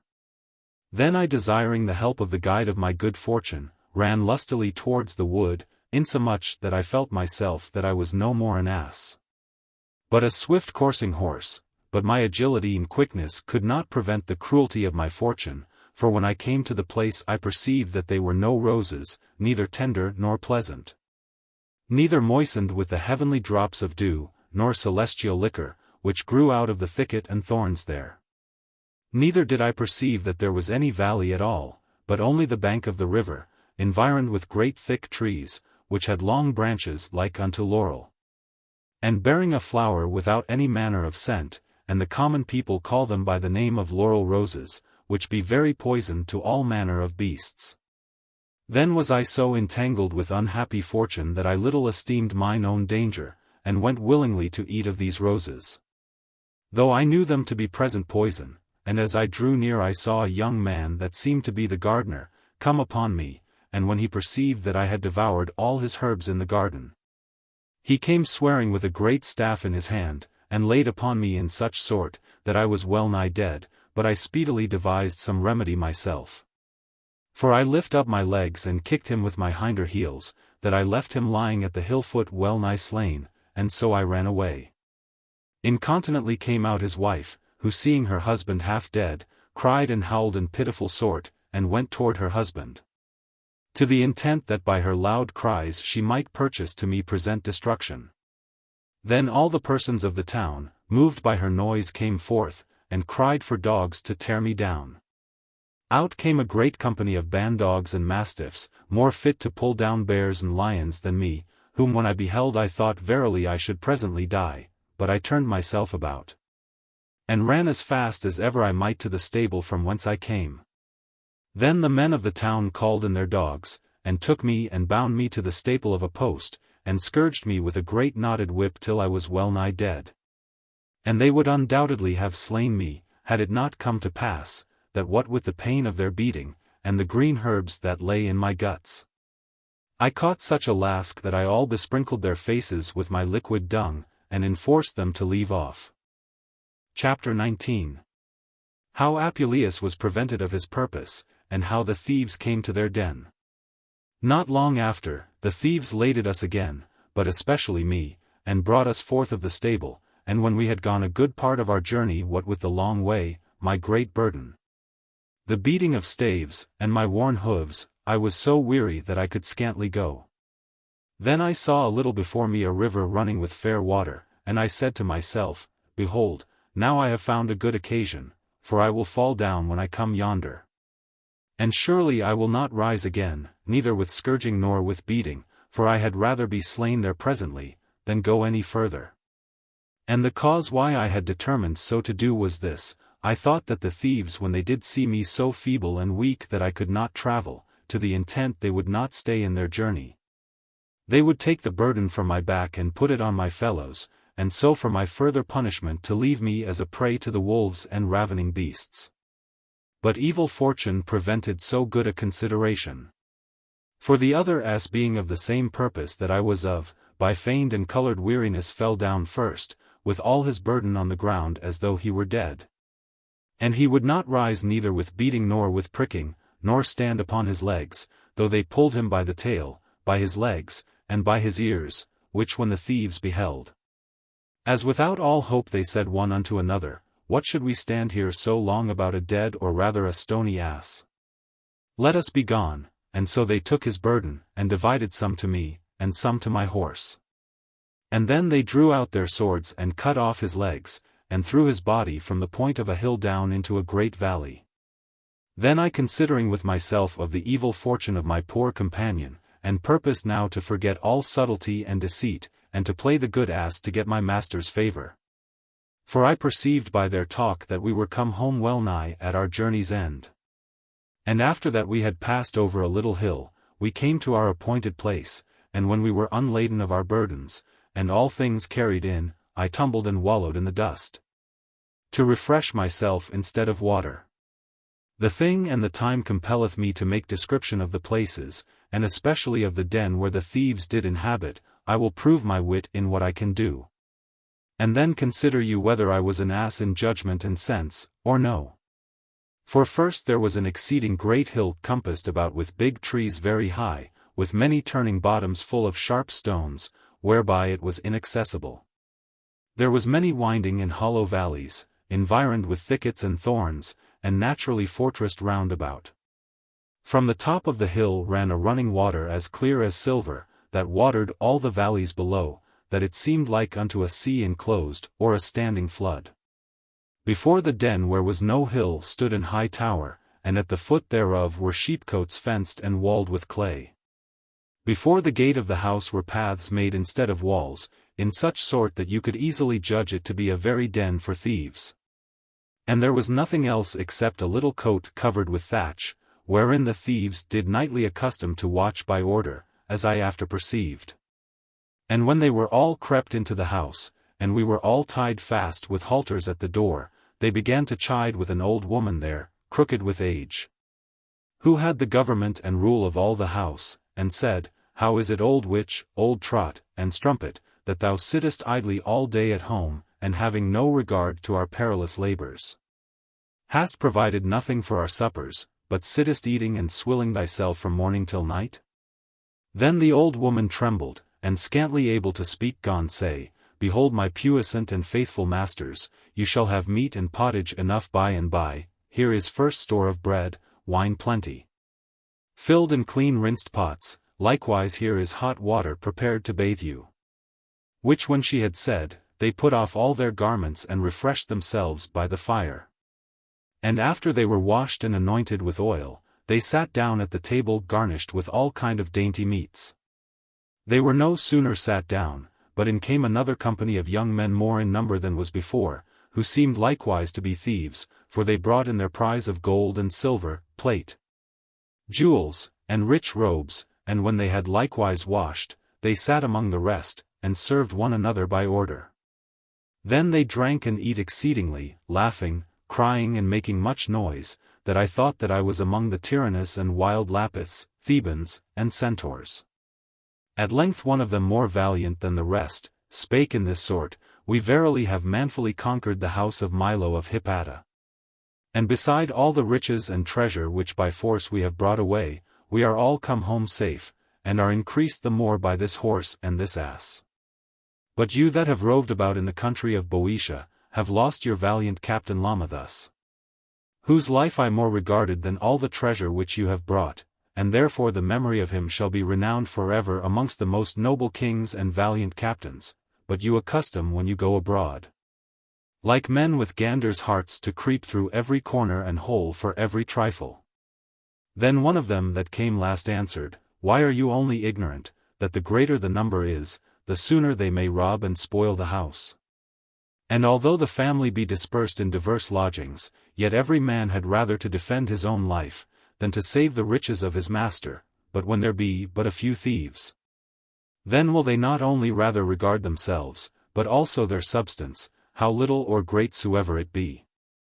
And to the intent you may believe me, I will show you an example. We were come nothing nigh to Thebes, where is the fountain of our art and science. But we learned where a rich chuff called Chryseros did dwell, who for fear of offices in the public well dissembled his estate, and lived sole and solitary in a small cote, howbeit replenished with abundance of treasure, and went daily in ragged and torn apparel. Wherefore we devised with ourselves to go to his house and spoil him of all his riches. And when night came we drew towards the door, which was so strongly closed, that we could neither move it, nor lift it out of the hooks. And we thought it best not to break it open, lest by the noise we should raise up to our harm the neighbors by. Then our strong and valiant captain Lamachus, trusting in his own strength and force, thrust in his hand through a hole in the door, and thought to pull back the bolt, but the covetous caitiff Chryseros being awake, and making no noise, came softly to the door and caught his hand, and with a great nail nailed it fast to the post, which when he had done, he ran up to the high chamber and called every one of his neighbors by name, desiring them to succor him with all possible speed, for his own house was on fire.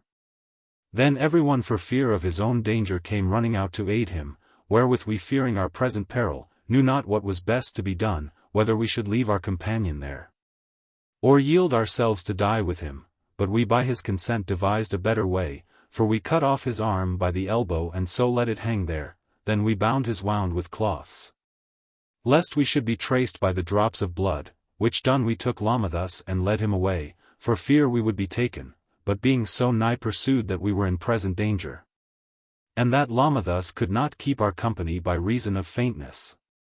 And on the other side, perceiving that it was not for his profit to linger behind, he spake unto us as a man of singular courage and virtue, desiring us by much entreaty and prayer and by the puissance of the god Mars, and the faith of our confederacy, to deliver his body from torment and miserable captivity. And further he said, How is it possible that so courageous a captain can live without his hand, wherewith he could sometime rob and slay so many people? I would think myself sufficiently happy if I could be slain by one of you. But when he saw that we all refused to commit any such fact, he drew out his sword with his other hand, and after that he had often kissed it, he drove it clean through his body. Then we honored the corpse of so puissant a man, and wrapped it in linen cloths and threw it into the sea. So Leith our master Lamachus, buried and hid in the grave of water, and ended his life as I have declared. But Alcinous, though he were a man of great enterprise, yet could he not beware by Lamachus, nor void himself from evil fortune, for on a day when he had entered into an old woman's house to rob her, he went up into a high chamber, where he should first have strangled her, but he had more regard to throw down the bags of money and gold out at a window, to us that stood under. And when he was so greedy that he would leave nothing behind, he went into the old woman's bed where she lay asleep, and would have taken off the coverlet to have thrown down likewise. But she awaked, and kneeling on her knees, desired him in this manner, O sir, I pray you cast not away such torn and ragged cloths into my neighbors' houses, for they are rich enough, and need no such things. Then Alcinous, thinking her words to be true, was brought in belief, that such things as he had thrown out already, and such things as he should throw out after, was not fallen down to his fellows, but to other men's houses, wherefore he went to the window to see, and as he thought to behold the places round about, thrusting his body out of the window, the old woman marked him well, and came behind him softly, and though she had but small strength, yet with sudden force she took him by the heels and thrust him out headlong. And so he fell upon a marvellous great stone and burst his ribs, whereby he vomited and spewed great flakes of blood, and presently died. Then we threw him to the river likewise, as we had done Lamachus before. When we had thus lost two of our companions, we liked not Thebes, but marched towards the next city called Plataea, where we found a man of great fame called Demochares. That purposed to set forth a great game, where should be a trial of all kind of weapons. He was come of a good house, marvellous rich, liberal, and well deserved that which he had, and had prepared many shows and pleasures for the common people. Insomuch that there is no man can either by wit or eloquence show in words his worthy preparations, for first he had provided all sorts of arms, he greatly delighted in hunting and chasing. He ordained great towers and tables to move hither and thither, he made many places to chase and encounter in, he had ready a great number of men and wild beasts. And many condemned persons were brought from the judgment place, to try and fight with those beasts. But amongst so great preparations of noble price, he bestowed the most part of his patrimony in buying of bears, which he nourished to his great cost, and esteemed more than all the other beasts, which either by chasing he caught himself, or which he dearly bought, or which were given him from divers of his friends. Howbeit for all his sumptuous cost, he could not be free from the malicious eyes of envy, for some of them were well nigh dead with too long tying up, some meagre with the broiling heat of the sun.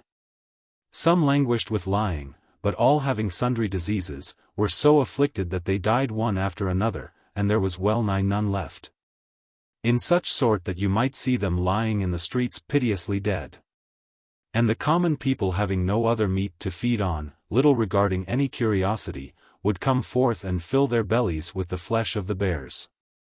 Then by and by Babulus and I devised a pretty sport. We drew one of the greatest of the bears to our lodging, as though we would prepare to eat thereof, where we flayed of his skin, and kept his unless whole, but we meddled not with the head, but cut it off by the neck, and so let it hang to the skin.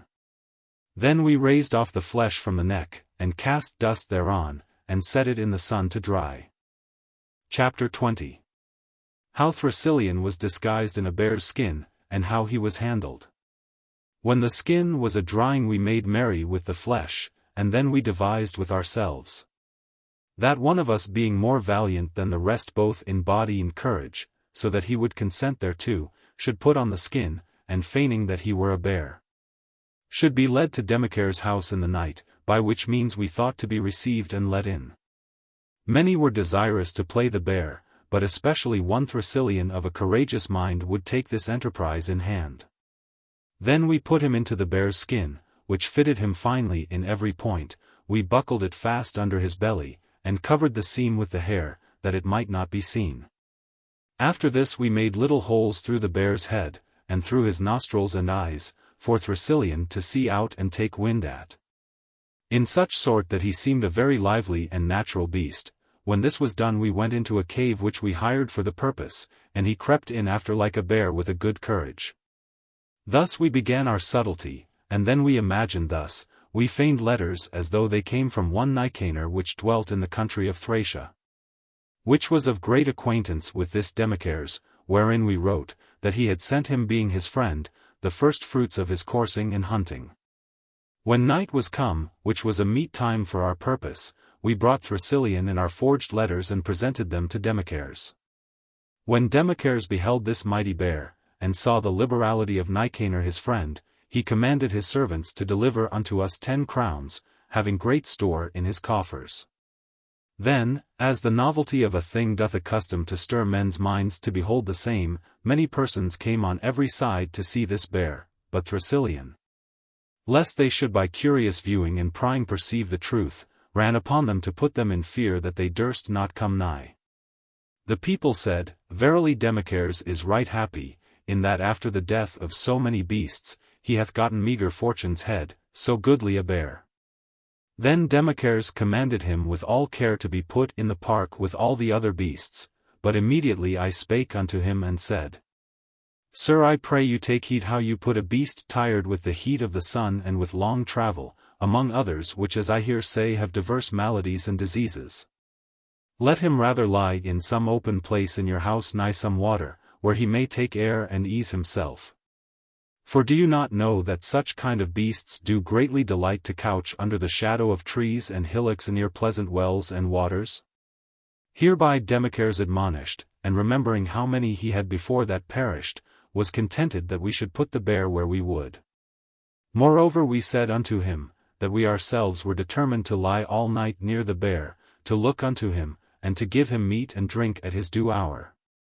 Then he answered, Verily masters, you need not put yourselves to such pains, for I have men that serve for nothing but that purpose. So we took leave of him and departed, and when we were come without the gates of the town, we perceived before us a great sepulchre standing out of the highway in a privy and secret place. And thither we went and opened the mouth thereof, whereas we found the sides covered with the corruption of man, and the ashes and dust of his long buried body. Wherein we got ourselves to bring our purpose to pass, and having respect to the dark time of night, according to our custom, when we thought that everyone was asleep, we went with our weapons and besieged the house of Demochares round about. Then Thessalian was ready at hand, and leaped out of the cavern, and went to kill all such as he found asleep, but when he came to the porter, he opened the gates and let us in. And then he showed us a large counter, wherein we saw the night before a great abundance of treasure, which when by violence we had broke open. I bid every one of my fellows take as much gold and silver as they could carry away, and bear it to the sepulchre, and still as they carried away I stood at the gate, watching diligently when they would return. The bear running about the house, to make such of the family afeard as fortune to wake and come out. For who is he that is so puissant and courageous, that at the ugly sight of so great a monster will not quail and keep his chamber especially in the night? But when we had brought this matter to so good a point, there chanced a pitiful case, for as I looked for my companions that should come from the sepulchre, behold there was a boy of the house that fortuned to look out of a window, and espied the bear running about, and he went and told all the servants of the house. Whereupon incontinently they came forth with torches, lanterns, and other lights, that they might see all the yard over. They came with clubs, spears, naked swords, greyhounds, and mastiffs to slay the poor beast. Then I during this brawl thought to run away, but because I would see Thessalian fight with the dogs, I lay behind the gate to behold him. And although I might perceive that he was well nigh dead, yet remembered he his own faithfulness and ours, and valiantly resisted the gaping and ravenous mouths of the hellhounds. So took he in gree the pageant which willingly he took in hand himself, and with much ado tumbled at length out of the house, but when he was at liberty abroad yet could he not save himself. For all the dogs of the street joined themselves to the greyhounds and mastiffs of the house, and came upon him. Alas, what a pitiful sight it was to see our poor Thessalian thus environed and compassed with so many dogs that tore and rent him miserably. Then I, impatient of so great a misery, ran in among the press of people, and aiding him with my words as much as I might, exhorted them all in this manner: O great and extreme mischance!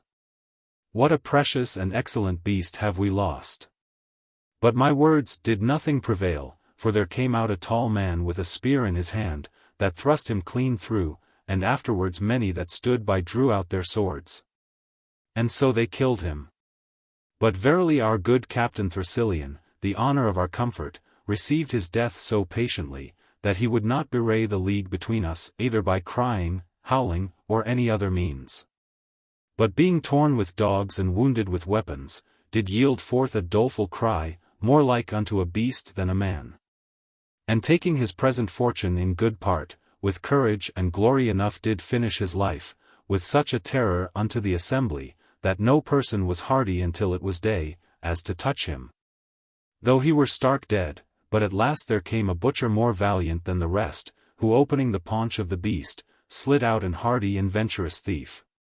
In this manner we lost our Captain Thessalian, but he left not his fame and honor.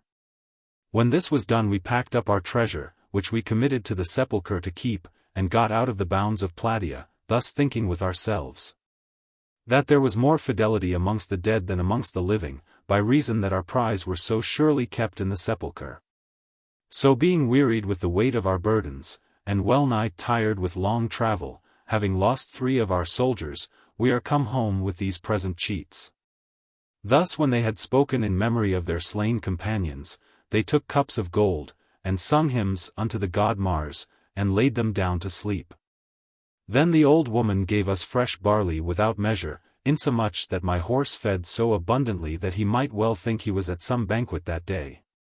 But I that was accustomed to eat bran and flour, thought that but a sour kind of meat. Wherefore being a corner where lay loaves of bread for all the house, I got me thither and filled my hungry guts therewith. Chapter 21. How the thieves stole away a gentlewoman, and brought her to their den. When night was come the thieves awaked and rose up, and when they had buckled on their weapons, and disguised their faces with vizards, they departed.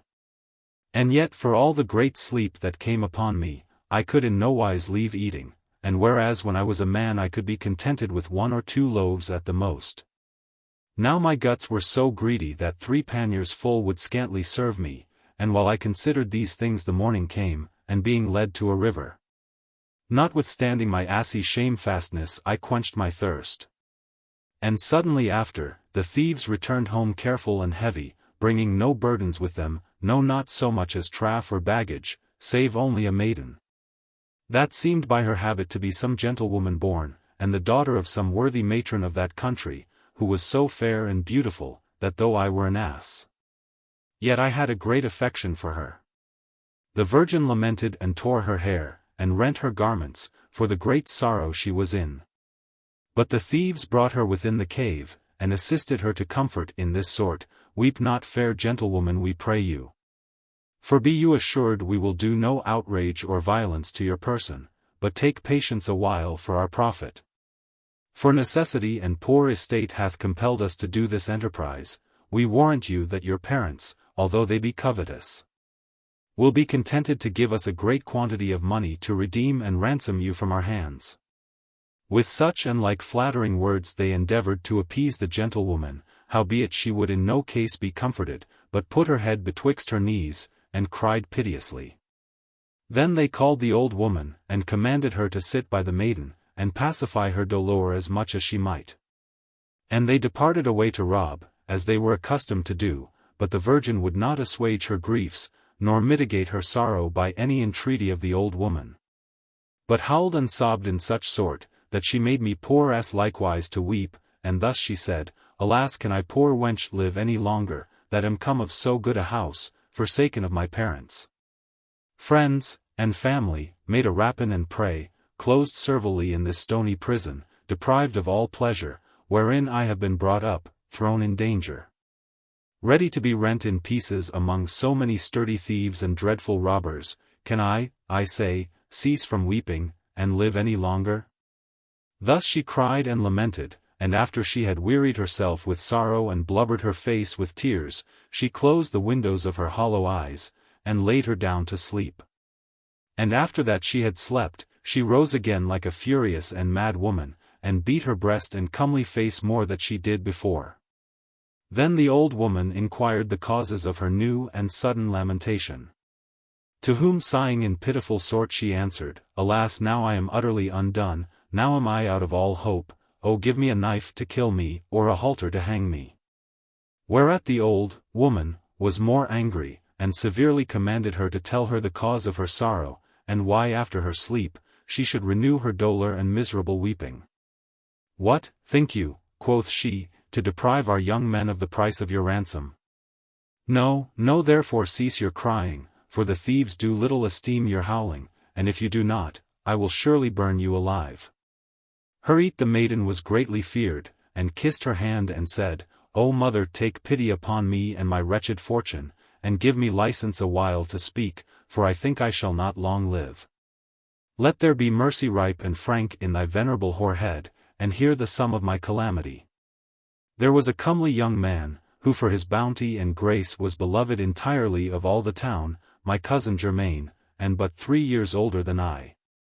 We two were nourished and brought up in one house, lay under one roof, and in one chamber, and at length by promise of marriage, and by consent of our parents we were contracted together. The marriage day was come, the house was garnished with laurel, and torches were set in every place in the honor of Hyphaeus. My espouse was accompanied by his parents, kinfolk, and friends, and made sacrifices in the temples and public places. And when my unhappy mother pampered me in her lap, and decked me like a bride, kissing me sweetly, and making me a parent for children, behold, there came in a great multitude of thieves armed like men of war, with naked swords in their hands, who went not about to do any harm, neither to take anything away, but brake into the chamber where I was, and violently took me out of my mother's arms, when none of our family would resist for fear. In this sort was our marriage disturbed, like the marriage of Hippodame and Perithous. But behold, my good mother, now my unhappy fortune is renewed and increased, for I dreamed in my sleep, that I was pulled out of our house, out of our chamber, and out of my bed, and that I removed about in solitary and unknown places, calling upon the name of my unfortunate husband, and how that he, as soon as he perceived that he was taken away, even smelling with perfumes and crowned with garlands, did trace me by the steps, desiring the aid of the people to assist him, in that his wife was violently stolen away. And as he went crying up and down, one of the thieves, moved with indignation, by reason of his pursuit, took up a stone that lay at his feet, and threw it at my husband and killed him. By the terror of which sight, and the fear of so dreadful a dream, I awaked. Then the old woman, rendering out like sighs, began to speak in this sort, My daughter, take a good heart unto you, and be not afeard at feigned and strange visions and dreams. For as the visions of the day are accounted false and untrue, so the visions of the night do often change contrary. And to dream of weeping, beating, and killing, is a token of good luck and prosperous change. Whereas contrary to dream of laughing, carnal dalliance, and good cheer, is a sign of sadness, sickness, loss of substance, and displeasure. But I will tell thee a pleasant tale, to put away all thy sorrow, and to revive thy spirits. And so she began in this manner. The Marriage of Cupid and Psyche. Chapter 22. The most pleasant and delectable tale of the marriage of Cupid and Psyche. There was sometimes a certain king, inhabiting in the west parts, who had to wife a noble dame, by whom he had 3 daughters exceeding fair, of whom the 2 elder were of such comely shape and beauty, as they did excel and pass all other women living, whereby they were thought worthily to deserve the praise and commendation of every person, and deservedly to be preferred above the residue of the common sort. Yet the singular passing beauty and maidenly majesty of the youngest daughter did so far surmount and excel them too, as no earthly creature could by any means sufficiently express or set out the same. By reason whereof, after the fame of this excellent maiden was spread about in every part of the city, the citizens and strangers there, being inwardly pricked by the zealous affection to behold her famous person, came daily by thousands, hundredths, and scores, to her father's palace. Who was astonished with admiration of her incomparable beauty, did no less worship and reverence her with crosses, signs, and tokens, and other divine adorations. According to the custom of the old used rites and ceremonies, than if she were the Lady Venus indeed, and shortly after the fame was spread into the next cities and bordering regions. That the goddess whom the deep seas had borne and brought forth, and the froth of the waves had nourished, to the intent to show her high magnificence and divine power on earth. To such as erst did honor and worship her, was now conversant among mortal men, or else that the earth and not the sea, by a new concourse and influence of the celestial planets, had budded and yielded forth a new Venus, endued with the flower of virginity. So daily more and more increased this opinion, and now is her flying fame dispersed into the next island, and well nigh unto every part and province of the whole world. Whereupon innumerable strangers resorted from far countries, adventuring themselves by long journeys on land and by great perils on water, to behold this glorious Virgin. By occasion whereof such a contempt grew towards the goddess Venus, that no person travelled unto the town Paphos, nor to the isle Gindos, nor to Cythera to worship her. Her ornaments were thrown out, her temples defaced, her pillows and cushions torn, her ceremonies neglected, her images and statues uncrowned, and her bare altars unswept, and foul with the ashes of old burnt sacrifice. For why, every person honored and worshipped this maiden instead of Venus, and in the morning at her first coming abroad offered unto her oblations, provided banquets. Called her by the name of Venus, which was not Venus indeed, and in her honor presented flowers and garlands in most reverent fashion. This sudden change and alteration of celestial honor, did greatly inflame and kindle the love of very Venus, who unable to temper herself from indignation, shaking her head in raging sort, reasoned with herself in this manner, behold the original parent of all these elements, behold the Lady Venus renowned throughout all the world, with whom a mortal maiden is joined now partaker of honor, my name registered in the city of heaven is profaned and made vile by terrene absurdities.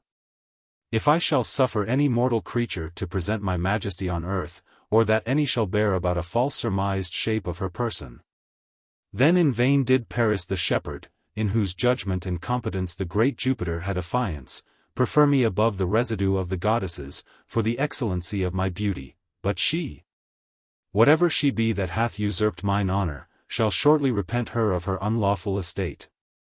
And by she called her winged son Cupid, rash enough and hardy, who by his evil manners condemning all public justice and law, armed with fire and arrows, running up and down in the nights from house to house, and corrupting the lawful marriages of every person, doth nothing but that which is evil.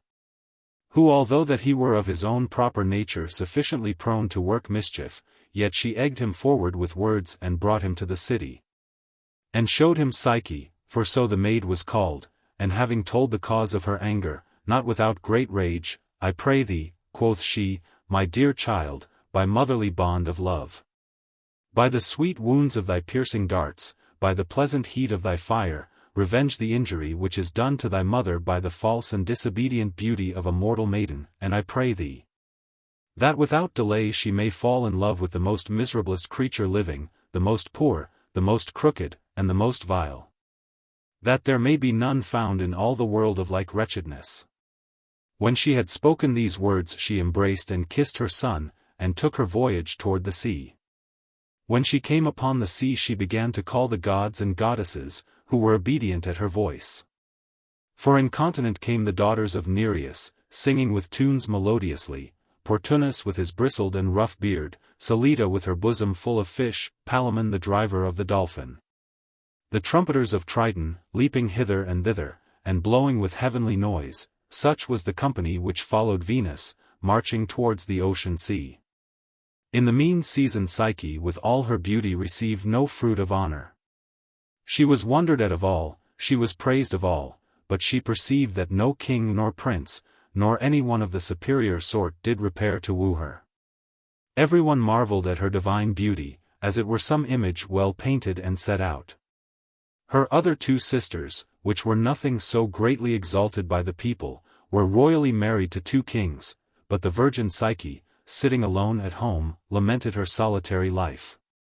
And being disquieted both in mind and body, although she pleased all the world, yet hated she in herself her own beauty.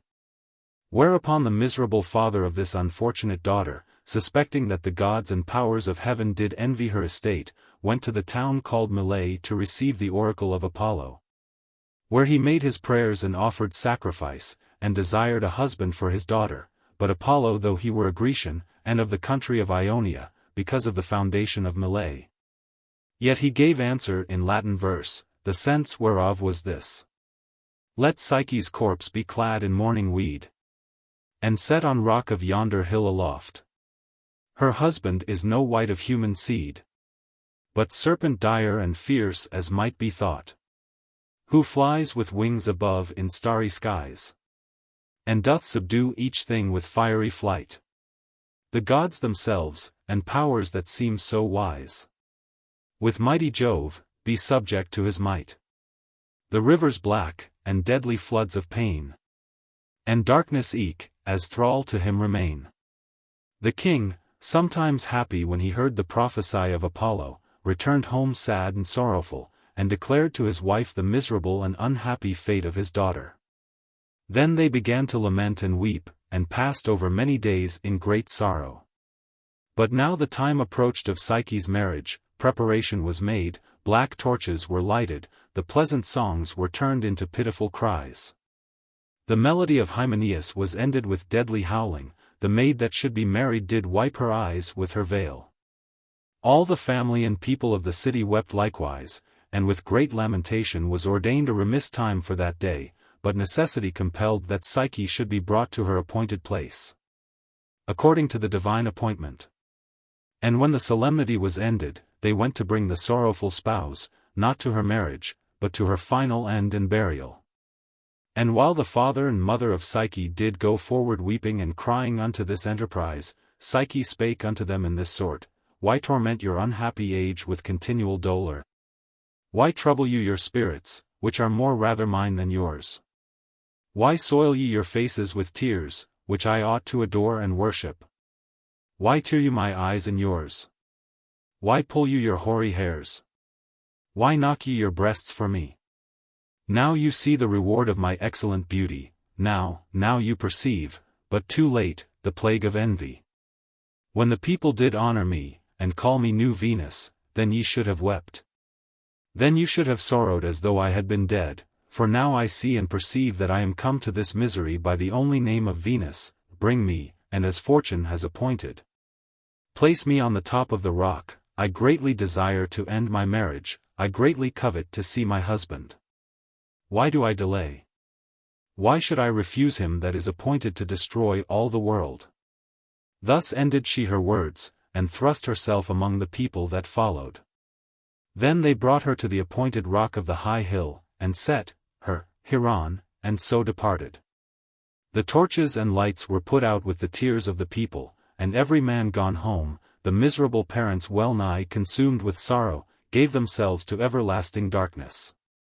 Thus poor Psyche, being left alone, weeping and trembling on the top of the rock, was blown by the gentle air and of shrilling Zephyrus, and carried from the hill with a meek wind, which retained her garments up, and by little and little brought her down into a deep valley, where she was laid in a bed of most sweet and fragrant flowers.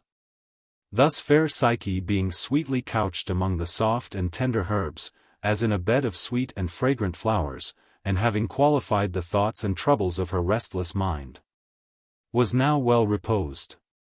And when she had refreshed herself sufficiently with sleep, she rose with a more quiet and pacified mind, and fortune to espy a pleasant wood environed with great and mighty trees.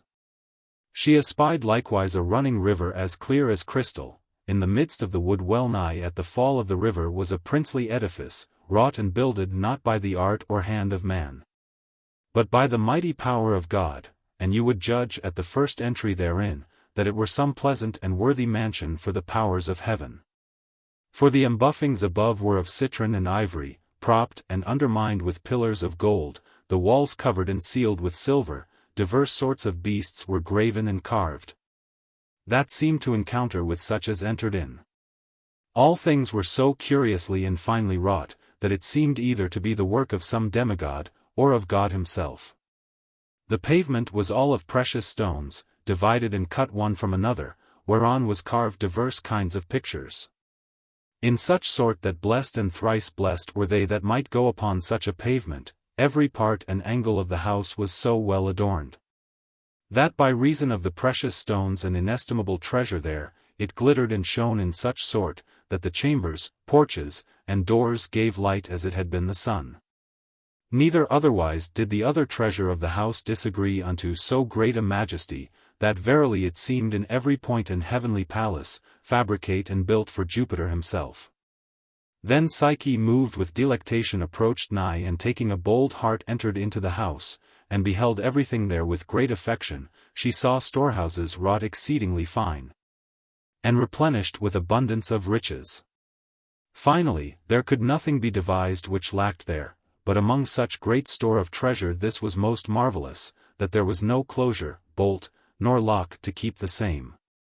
And when with great pleasure she had viewed all these things, she heard a voice without any body, that said, Why do you marvel, madam, at so great riches? Behold, all that you see is at your commandment, wherefore go you into the chamber, and repose yourself upon the bed, and desire what bath you will have.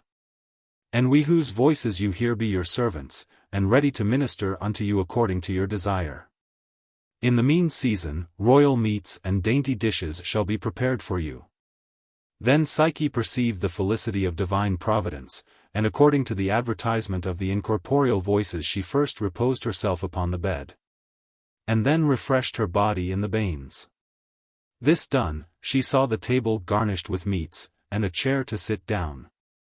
When Psyche was set down, all sorts of divine meats and wines were brought in, not by anybody, but as it were with a wind, for she saw no person before her, but only heard voices on every side. After that all the services were brought to the table, one came in and sung invisibly, another played on the harp, but she saw no man. The harmony of the instruments did so greatly shrill in her ears, that though there were no manner of person, yet seemed she in the midst of a multitude of people. All these pleasures finished, when night approached Psyche went to bed, and when she was laid, that the sweet sleep came upon her, she greatly feared her virginity, because she was alone. Then came her unknown husband and lay with her, and after that he had made a perfect consummation of the marriage, he rose in the morning before day, and departed. Soon after came her invisible servants, and presented to her such things as were necessary for her defloration. And thus she passed forth a great while, and as it happeneth, the novelty of the things by continual custom did increase her pleasure. But especially the sound of the instruments was a comfort to her being alone. During this time that Psyche was in this place of pleasures, her father and mother did nothing but weep and lament, and her two sisters hearing of her most miserable fortune, came with great dolour and sorrow to comfort and speak with her parents. The night following, Psyche's husband spake unto her, for she might feel his eyes, his hands, and his ears, and said, O my sweet spouse and dear wife, fortune doth menace unto thee imminent danger, whereof I wish thee greatly to beware, for know that thy sisters, thinking that thou art dead, be greatly troubled, and are coming to the mountain by thy steps. Whose lamentations if thou fortune to hear, beware that thou do in no wise make answer, or look up towards them, for if thou do thou shalt purchase to me great sorrow, and to thyself utter destruction. Psyche hearing her husband, was contented to do all things as he had commanded. After that he was departed and the night passed away, Psyche lamented and lamented all the day following, thinking that now she was past all hopes of comfort. In that she was closed within the walls of a prison, deprived of human conversation, and commanded not to aid her sorrowful sisters, no nor once to see them. Thus she passed all the day in weeping, and went to bed at night, without any refection of meat or bane. Incontinently after came her husband, who when he had embraced her sweetly, began to say, Is it thus that I find you perform your promise, my sweet wife? What do I find here? Pass you all the day and the night in weeping? And will you not cease in your husband's arms? Go to, do what ye will, purchase your own destruction, and when you find it so, then remember my words, and repent but too late. Then she desired her husband more and more, assuring him that she should die, unless he would grant that she might see her sisters, whereby she might speak with them and comfort them. Whereat at length he was contented, and moreover he willed that she should give them as much gold and jewels as she would. But he gave her a further charge saying, Beware that ye covet not, being moved by the pernicious counsel of you sisters, to see the shape of my person. Lest by your curiosity you deprive yourself of so great and worthy estate. Psyche being glad herewith, rendered unto him most entire thanks, and said, Sweet husband, I had rather die than to be separated from you, for whosoever you be, I love and retain you within my heart. As if you were mine own spirit or Cupid himself, but I pray you grant this likewise, that you would command your servant Zephyrus to bring my sisters down into the valley as he brought me. Wherewithal she kissed him sweetly, and desired him gently to grant her request, calling him her spouse, her sweetheart, her joy and her solace. Whereby she enforced him to agree to her mind, and when morning came he departed away. After long search made, the sisters of Psyche came unto the hill where she was set on the rock, and cried with a loud voice in such sort that the stones answered again. And when they called their sister by her name, that their lamentable cries came unto her ears, she came forth and said, Behold, here is she for whom you weep, I pray you torment yourselves no more. Cease your weeping. And by she commanded Zephyrus by the appointment of her husband to bring them down. Neither did he delay, for with gentle blasts he retained them up and laid them softly in the valley.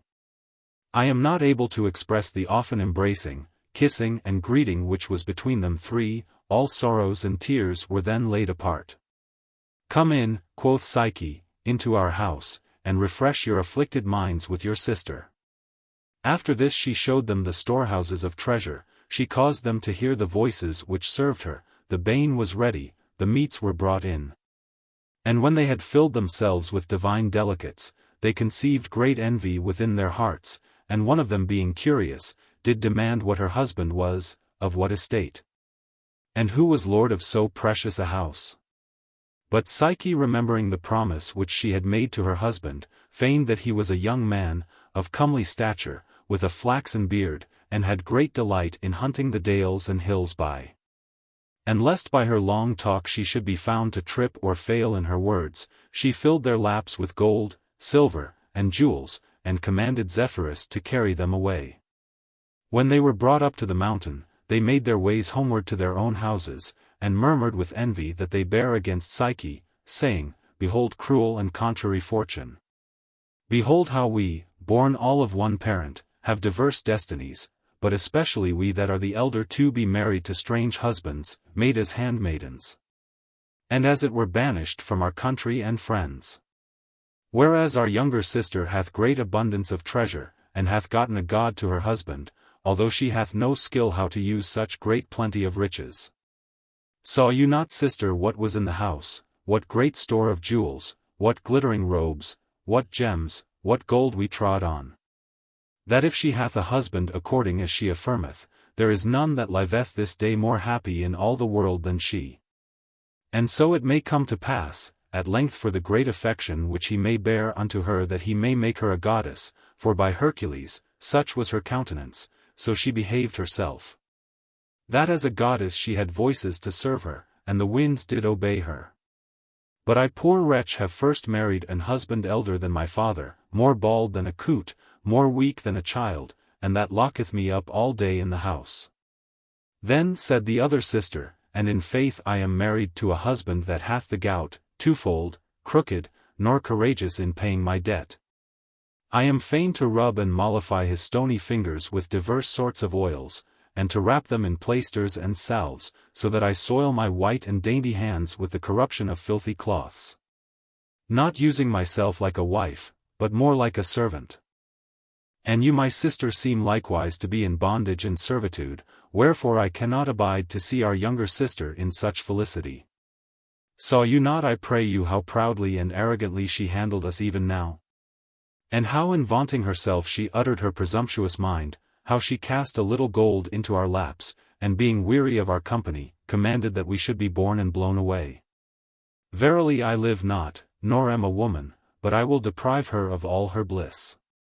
And if you my sister be so far bent as I, let us consult together, and not to utter our mind to any person, no not to our parents, nor tell that ever we saw her. For it sufficeth that we have seen her, whom it repenteth to have seen.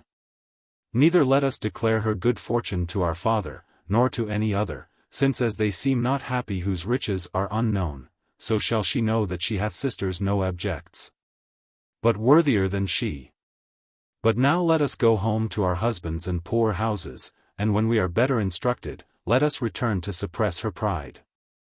So this evil counsel pleased these two evil women, and they hid the treasure which Psyche gave them, and tore their hair, renewing their false and forged tears.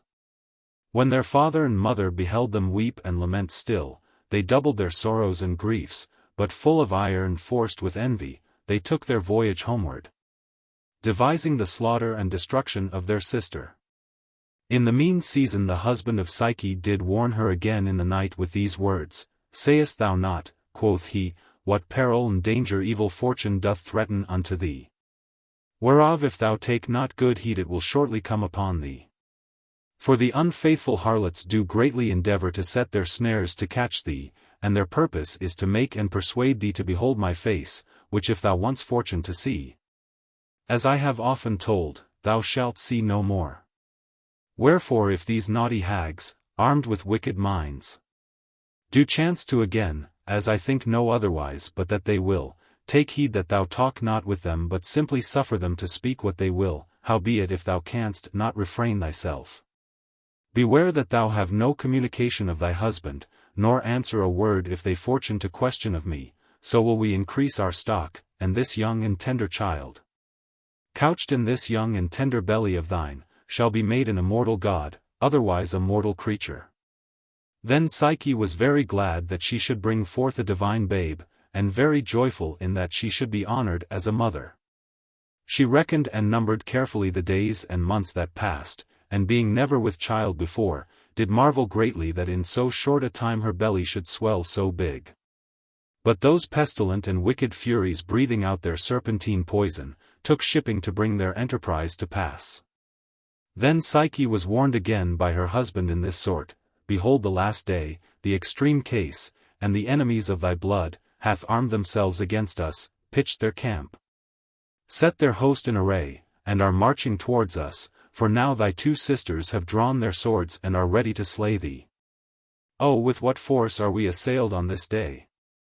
O sweet Psyche, I pray thee to take pity on thyself, of me, and deliver thy husband and this infant within thy belly from so great danger, and see not, neither hear these cursed women, which are not worthy to be called thy sisters, for their great hatred and breach of sisterly amity, for they will come like sirens to the mountains, and yield out their piteous and lamentable cries.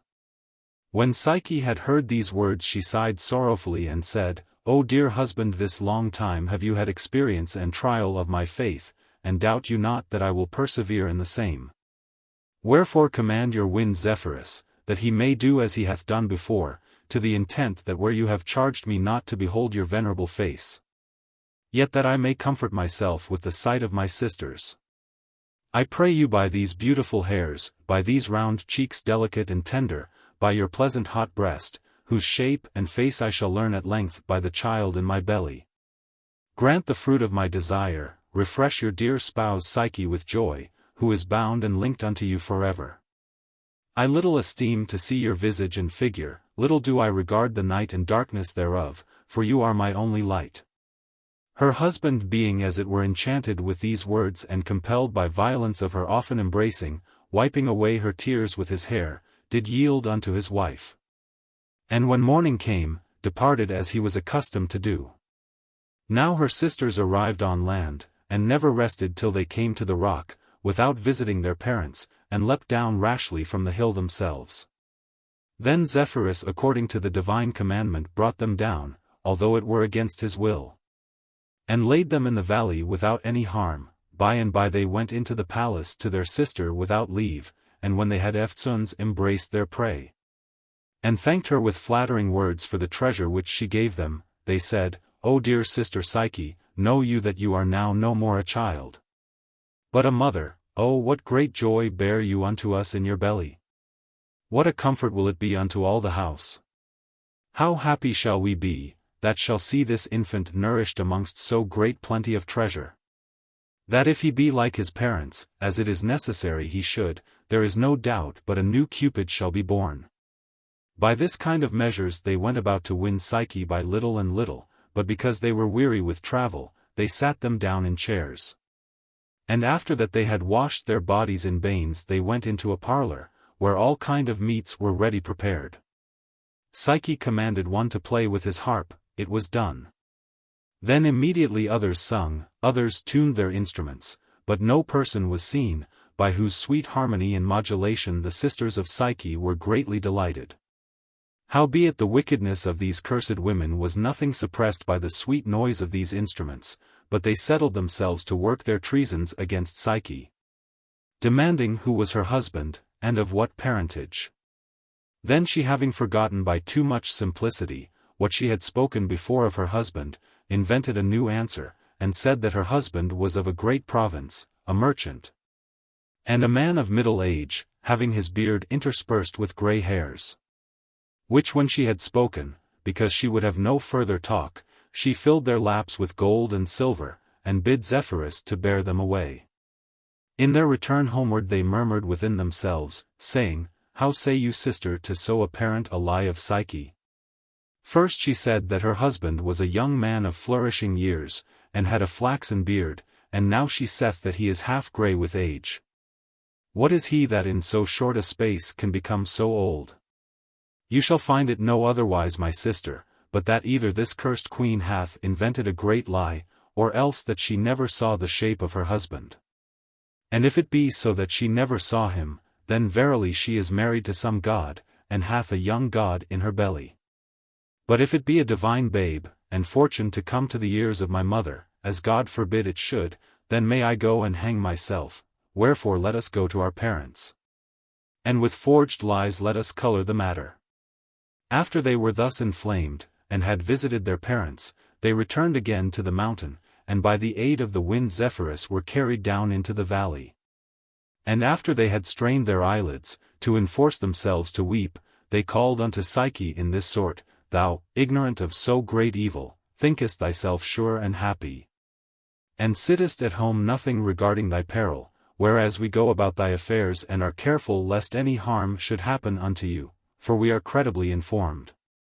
Neither can we but utter it unto you, that there is a great serpent full of deadly poison, with a ravenous gaping throat, that lieth with thee every night. Remember the oracle of Apollo, who pronounced that thou shouldest be married to a dire and fierce serpent, and many of the inhabitants hereby, and such as hunt about in the country, affirm that they saw him yesternight returning from pasture and swimming over the river, whereby they do undoubtedly say, that he will not pamper thee long with delicate meats.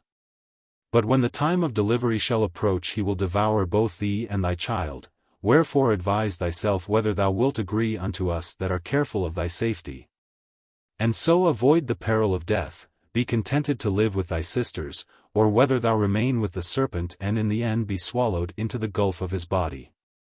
And if it be so that thy solitary life, thy conversation with voices, this servile and dangerous pleasure, and the love of the serpent do more delight thee, say not but that we have played the parts of natural sisters in warning thee. Then the poor and simple miser Psyche was moved with the fear of so dreadful words, and being amazed in her mind, did clean forget the admonitions of her husband, and her own promises made unto him. And throwing herself headlong into extreme misery, with a wan and sallow countenance, scantly uttering a third word, at length gone say in this sort, O my most dear sisters, I heartily thank you for your great kindness toward me, and I am now verily persuaded that they which have informed you hereof hath informed you of nothing but truth. For I never saw the shape of my husband, neither know I from whence he came, only I hear his voice in the night, insomuch that I have an uncertain husband, and one that loveth not the light of the day, which causeth me to suspect that he is a beast, as you affirm. Moreover, I do greatly fear to see him, for he doth menace and threaten great evil unto me. If I should go about to spy and behold his shape, wherefore my loving sisters, if you have any wholesome remedy for your sister in danger, give it now presently. Then they opened the gates of their subtle minds, and did put away all privy guile, and egged her forward in her fearful thoughts, persuading her to do as they would have her. Whereupon one of them began and said, Because that we little esteem any peril or danger, to save your life we intend to show you the best way and mean as we may possibly do. Take a sharp razor and put it under the pillow of your bed. And see that you have ready a privy burning lamp with oil, hid under some part of the hanging of the chamber. And finally dissembling the matter when according to his custom he cometh to bed and sleepeth soundly, arise you secretly, and with your bare feet go and take the lamp, with the razor in your right hand, and with valiant force cut off the head of the poisonous serpent, wherein we will aid and assist you, and when by the death of him you shall be made safe, we will marry you to some comely man. After they had thus inflamed the heart of their sister, fearing lest some danger might happen unto them by reason of their evil counsel, they were carried by the wind Zephyrus to the top of the mountain, and so they ran away and took shipping. When Psyche was left alone, saving that she seemed not to be alone, being stirred by so many furies, she was in a tossing mind like the waves of the sea, and although her will was obstinate, and resisted to put in execution the counsel of her sisters, yet she was in doubtful and diverse opinions touching her calamity. Sometimes she would, sometimes she would not, sometimes she is bold, sometimes she feareth, sometimes she mistrusteth, sometimes she is moved, sometimes she hateth the beast.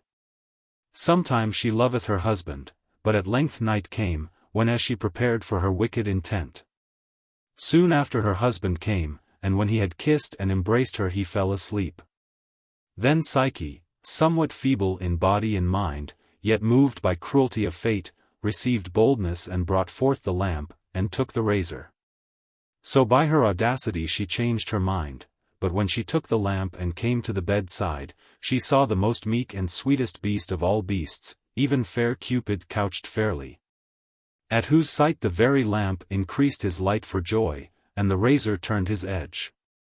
But when Psyche saw so glorious a body she greatly feared, and amazed in mind, with a pale countenance all trembling fell on her knees and thought to hide the razor, yea verily in her own heart, which doubtless she had done, had it not through fear of so great an enterprise fallen out of her hand. And when she saw and beheld the beauty of the divine visage she was well recreated in her mind, she saw his hairs of gold, that yielded out a sweet savour, his neck more white than milk, his purple cheeks, his hair hanging comely behind and before, the brightness whereof did darken the light of the lamp, his tender plume feathers, dispersed upon his shoulders like shining flowers, and trembling hither and thither, and his other parts of his body so smooth and so soft, that it did not repent Venus to bear such a child. At the bed's feet lay his bow, quiver, and arrows, that be the weapons of so great a god, which when Psyche did curiously behold, she marvelling at her husband's weapons, took one of the arrows out of the quiver, and pricked herself withal, wherewith she was so grievously wounded that the blood followed, and thereby of her own accord she added love upon love. Then more broiling in the love of Cupid she embraced him and kissed him 1,000 times, fearing the measure of his sleep. But alas, while she was in this great joy, whether it were for envy for desire to touch this amiable body likewise, there fell out a drop of burning oil from the lamp upon the right shoulder of the god. O rash and bold lamp, the vile ministry of love, how darest thou be so bold as to burn the god of all fire, when as he invented thee, to the intent that all lovers might with more joy pass the nights in pleasure. The god being burned in this sort, and perceiving that promise and faith was broken, be fled away without utterance of any word, from the eyes and hands of his most unhappy wife.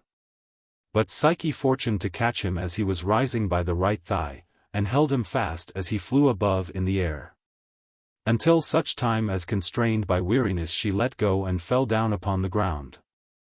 But Cupid followed her down, and lighted upon the top of a cypress tree, and angrily spake unto her in this manner, O simple Psyche, consider with thyself how I, little regarding the commandment of my mother, who willed me that thou shouldst be married to a man of base and miserable condition, did come myself from heaven to love thee, and wounded mine own body with my proper weapons, to have thee to my spouse, and did I seem a beast unto thee, that thou shouldst go about to cut off my head with a razor, who loved thee so well?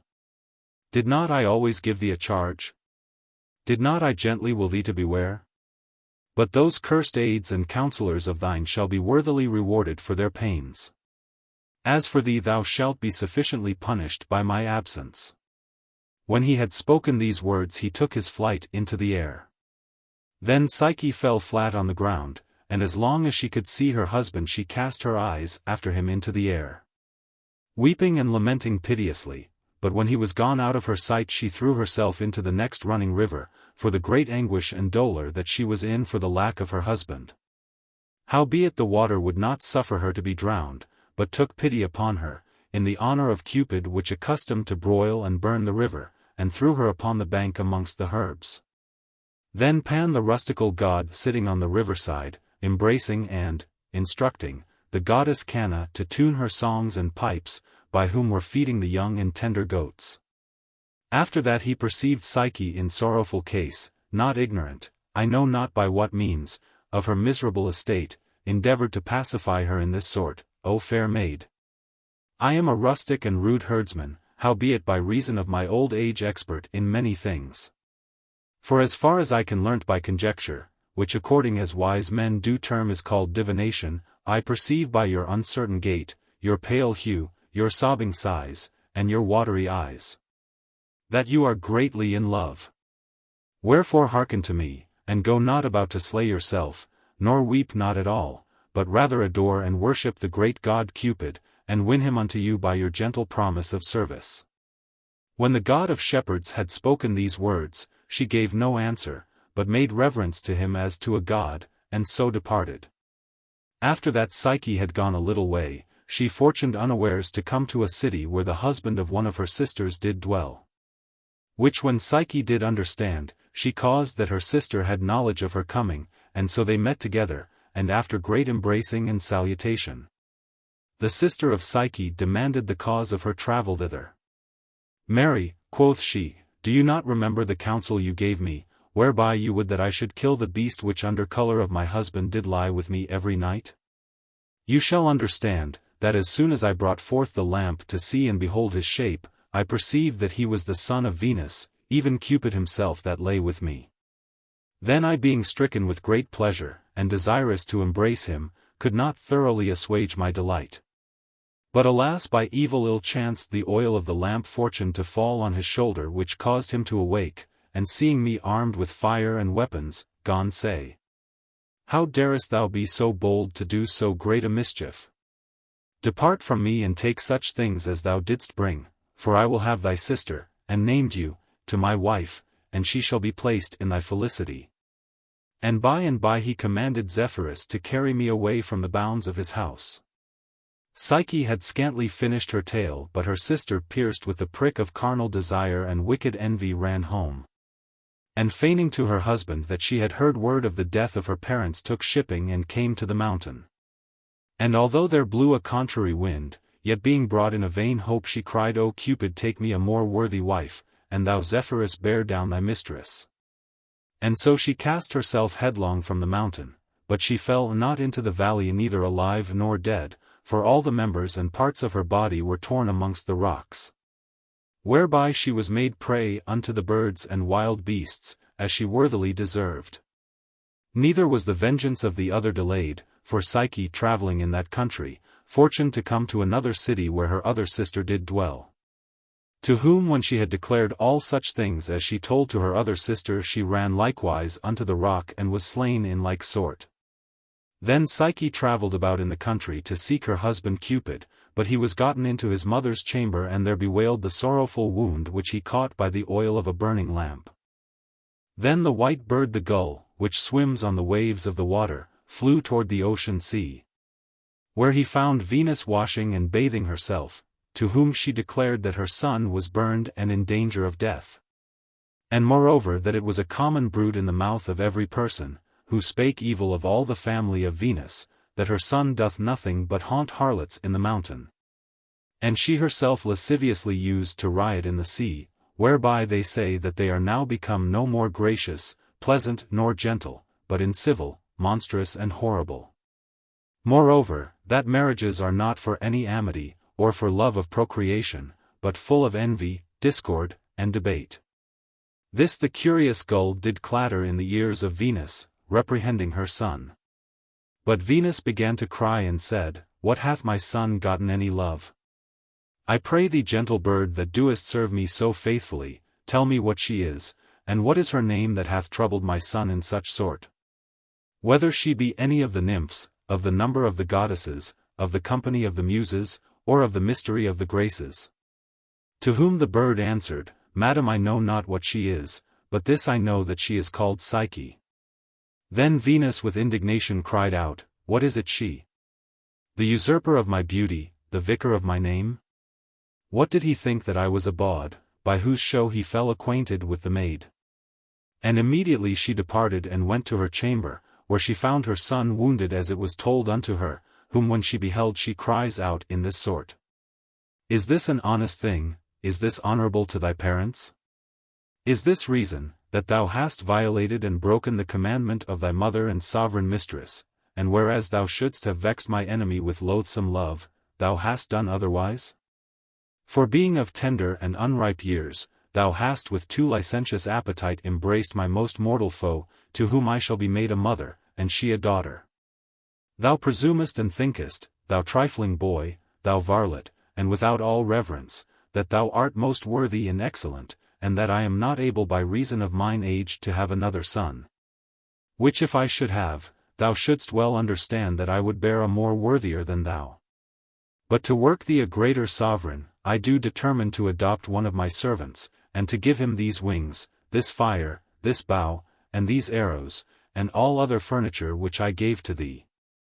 Not to this purpose, neither is anything given thee of thy father for this intent, but first thou hast been evil brought up and instructed in thy youth, thou hast thy hands ready and sharp. Thou hast often offended thy ancients, and especially me that am thy mother, thou hast pierced me with thy darts, thou condemnest me as a widow. Neither dost thou regard thy valiant and invincible father, and to anger me more, thou art amorous of harlots and wenches, hot I will cause that thou shalt shortly repent thee. And that this marriage shall be dearly bought. To what a point am I now driven? What shall I do? Whither shall I go? How shall I repress this beast? Shall I ask aid of mine enemy Sobriety, whom I have often offended to engender thee? Or shall I seek for counsel of every poor rustical woman? No, no, yet had I rather die, howbeit I will not cease my vengeance, to her must I have recourse for help, and to none other, I mean to Sobriety, who may correct thee sharply, take away thy quiver. Deprive thee of thy arrows, unbend thy bow, quench thy fire, and which is more subdue thy body with punishment, and when that I have raised and cut off this thy hair, which I have dressed with mine own hands, and made to glitter like gold, and when I have clipped thy wings, which I myself have caused to burgeon. Then shall I think to have revenged myself sufficiently upon thee for the injury which thou hast done. When she had spoken these words she departed in a great rage out of her chamber. Immediately as she was going away came Juno and Ceres, demanding the cause of her anger. Then Venus answered, Verily you are come to comfort my sorrow, but I pray you with all diligence to seek out one whose name is Psyche, who is a vagabond, and runneth about the countries. And, as I think, you are not ignorant of the brood of my son Cupid, and of his demeanor, which I am ashamed to declare. Then they, understanding the whole matter, endeavored to mitigate the ire of Venus in this sort, What is the cause, madam, or how hath your son so offended, that you should so greatly accuse his love? And blame him by reason that he is amorous? And why should you seek the death of her, whom he doth fancy? We most humbly entreat you to pardon his fault if he have accorded to the mind of any maiden. What, do you not know that he is a young man? Or have you forgotten of what years he is? Doth he seem always unto you to be a child? You are his mother, and a kind woman, will you continually search out his dalliance? Will you blame his luxury? Will you bridle his love? And will you reprehend your own art and delights in him? What god or man is he, that can endure that you should sow or disperse your seed of love in every place, and to make restraint thereof within your own doors? Certes you will be the cause of the suppression of the public paces of young dames. In this sort this goddess endeavored to pacify her mind, and to excuse Cupid with all their power, although he were absent, for fear of his darts and shafts of love. But Venus would in no wise assuage her heat, but, thinking that they did rather trifle and taunt at her injuries, she departed from them, and took her voyage towards the sea in all haste. In the mean season Psyche hurled herself hither and thither, to seek her husband, the rather because she thought that if he would not be appeased with the sweet flattery of his wife, yet he would take mercy on her at her servile and continual prayers. And, being a church on the top of a high hill, she said, What can I tell whether my husband and master be there or no? Wherefore she went thitherward, and with great pain and travel, moved by hope, after that she climbed to the top of the mountain, she came to the temple, and went in. Whereas behold she espied sheaves of corn lying on a heap, blades withered with garlands, and reeds of barley, moreover she saw hooks, scythes, sickles, and other instruments, to reap. But everything lay out of order, and as it were cast in by the hands of laborers, which when Psyche saw she gathered up and put everything in order. Thinking that she would not despise or condemn the temples of any of the gods, but rather get the favor and benevolence of them all, by and by Ceres came in. And beholding her busy and curious in her chapel, cried out afar off, and said, O Psyche needful of mercy, Venus searcheth for thee in every place to revenge herself and to punish thee grievously. But thou hast more mind to be here, and carest for nothing less, than for thy safety. Then Psyche fell on her knees before her, watering her feet with her tears, wiping the ground with her hair, and with great weeping and lamentation desired pardon, saying, O great and holy goddess! I pray thee by thy plenteous and liberal right hand, by the joyful ceremonies of thy harvest, by the secrets of thy sacrifice, by the flying chariots of thy dragons, by the tillage of the ground of Sicily, which thou hast invented, by the marriage of Proserpina, by the diligent inquisition of thy daughter, and by the other secrets which are within the temple of Lucius in the land of Athens, take pity on me thy servant Psyche, and let me hide myself a few days amongst these sheaves of corn, until the ire of so great a goddess be past, or until that I be refreshed of my great labor and travel. Then answered Ceres, Verily Psyche, I am greatly moved by thy prayers and tears, and desire with all my heart to aid thee, but if I should suffer thee to be hidden here, I should increase the displeasure of my cousin, with whom I have made a treaty of peace, and an ancient promise of amity, wherefore I advise thee to depart hence and take it not in evil part in that I will not suffer thee to abide and remain here within my temple. Then Psyche driven away contrary to her hope, was double afflicted with sorrow and so she returned back again. And behold she perceived afar off in a valley a temple standing within a forest, fair and curiously wrought, and minding to overpass no place whither better hope did direct her. And to the intent she would desire pardon of every god, she approached nigh unto the sacred door, whereas she saw precious riches and vestments engraven with letters of gold, hanging upon branches of trees, and the posts of the temple testifying the name of the goddess Juno, to whom they were dedicate. Then she kneeled down upon her knees, and embraced the altar with her hands, and wiping her tears, gone pray in this sort, O dear spouse and sister of the great god Jupiter, which art adored and worshipped amongst the great temples of Samos, called upon by women with child, worshipped at high Carthage, because thou wast brought from heaven by the lion, the rivers of the flood Inachus do celebrate thee, and know that thou art the wife of the great god, and the goddess of goddesses. All the east part of the world have thee in veneration, all the world calleth thee Lucina. I pray thee to be my advocate in my tribulations, deliver me from the great danger which pursueth me, and save me that am weary with so long labors and sorrow, for I know that it is thou that succourest and helpest such women as are with child and in danger. Then Juno, hearing the prayers of Psyche, appeared unto her in all her royalty, saying, Certes Psyche, I would gladly help thee, but I am ashamed to do anything contrary to the will of my daughter-in-law Venus, whom always I have loved as mine own child. Moreover I shall incur the danger of the law, entitled De Servo Corrupto, whereby I am forbidden to retain any servant fugitive, against the will of his master. Then Psyche cast off likewise by Juno, as without all hope of the recovery of her husband, reasoned with herself in this sort, now what comfort or remedy is left to my afflictions? Whenas my prayers will nothing avail with the goddesses? What shall I do? Whither shall I go?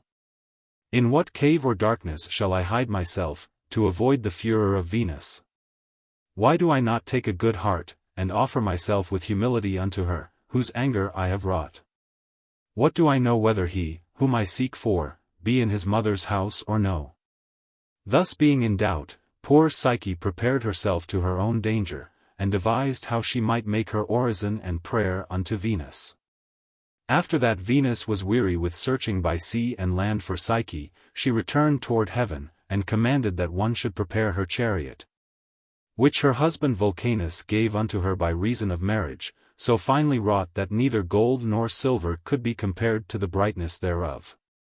For white pigeons guided the chariot with great diligence, and when Venus was entered in, a number of sparrows flew chirping about, making sign of joy, and all other kind of birds sang sweetly. Foreshowing the coming of the great goddess, the clouds gave place, the heavens opened, and received her joyfully. The birds that followed nothing feared the eagle, hawks, or other ravenous fowls of the air. Incontinently she went unto the royal palace of god Jupiter, and with a proud and bold petition demanded the service of Mercury, in certain of her affairs.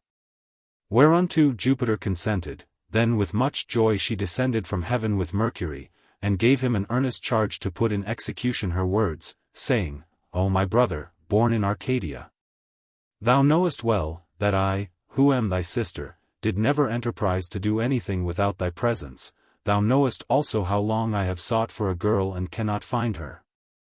Wherefore there resteth nothing else save that thou with thy trumpet do pronounce the reward to such as take her. See thou put in execution my commandment, and declare that whatsoever he be that retaineth her wittingly, against my will shall not defend himself by any mean or excusation, which when she had spoken, she delivered unto him a libel, wherein was contained the name of Psyche, and the residue of his publication, which done, she departed away to her lodging.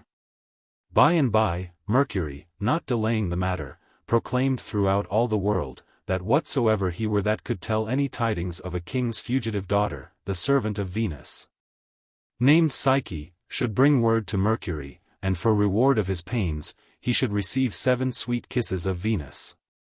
After that Mercury had pronounced these things, every man was inflamed with desire to search out Psyche.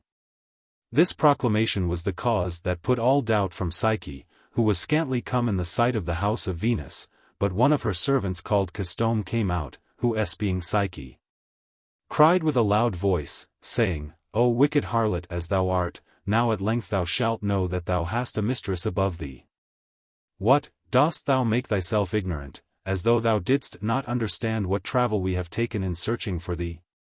I am glad that thou art come into my hands. Thou art now in the gulf of hell, and shalt abide the pain and punishment of thy great contumacy. And therewithal she took her by the hair, and brought her in, before the presence of the goddess Venus. When Venus spied her, she began to laugh, and as angry persons accustomed to do, she shaked her head, and scratched her right ear saying, O goddess, goddess! You are now come at length to visit your husband that is in danger of death. By your means, be you assured, I will handle you like a daughter. Where be my maidens, sorrow and sadness? To whom, when they came, she delivered Psyche to be cruelly tormented. Then they fulfilled the commandment of their mistress, and after they had piteously scourged her with rods and whips, they presented her again before Venus. Then she began to laugh again, saying, Behold, she thinketh, that by reason of her great belly, which she hath gotten by playing the whore, to move me to pity, and to make me a grandmother to her child. Am not I happy, that in the flourishing time of all mine age, shall be called a grandmother? And the son of a vile harlot shall be accounted the nephew of Venus. Howbeit I am a fool to term him by the name of my son, since as the marriage was made between unequal persons, in the field without witnesses, and not by the consent of parents, wherefore the marriage is illegitimate, and the child, that shall be born, a bastard. If we fortune to suffer thee to live so long till thou be delivered, When Venus had spoken these words she leaped upon the face of poor Psyche, and, tearing her apparel, took her by the hair, and dashed her head upon the ground. Then she took a great quantity of wheat, of barley, poppy seed, peason, lentils, and beans, and mingled them all together on a heap, saying, Thou evil-favored girl! Thou seemest unable to get the grace of thy lover, by no other means, but only by diligent and painful service. Wherefore I will prove what thou canst do. See that thou separate all these grains one from another, disposing them orderly in their quantity, and let it be done before night. When she had appointed this task unto Psyche, she departed to a great banquet that was prepared that day. But Psyche went not about to dissever the grain, as being a thing impossible to be brought to pass by reason it lay so confusedly scattered, but being astonished at the cruel commandment of Venus, sat still and said nothing.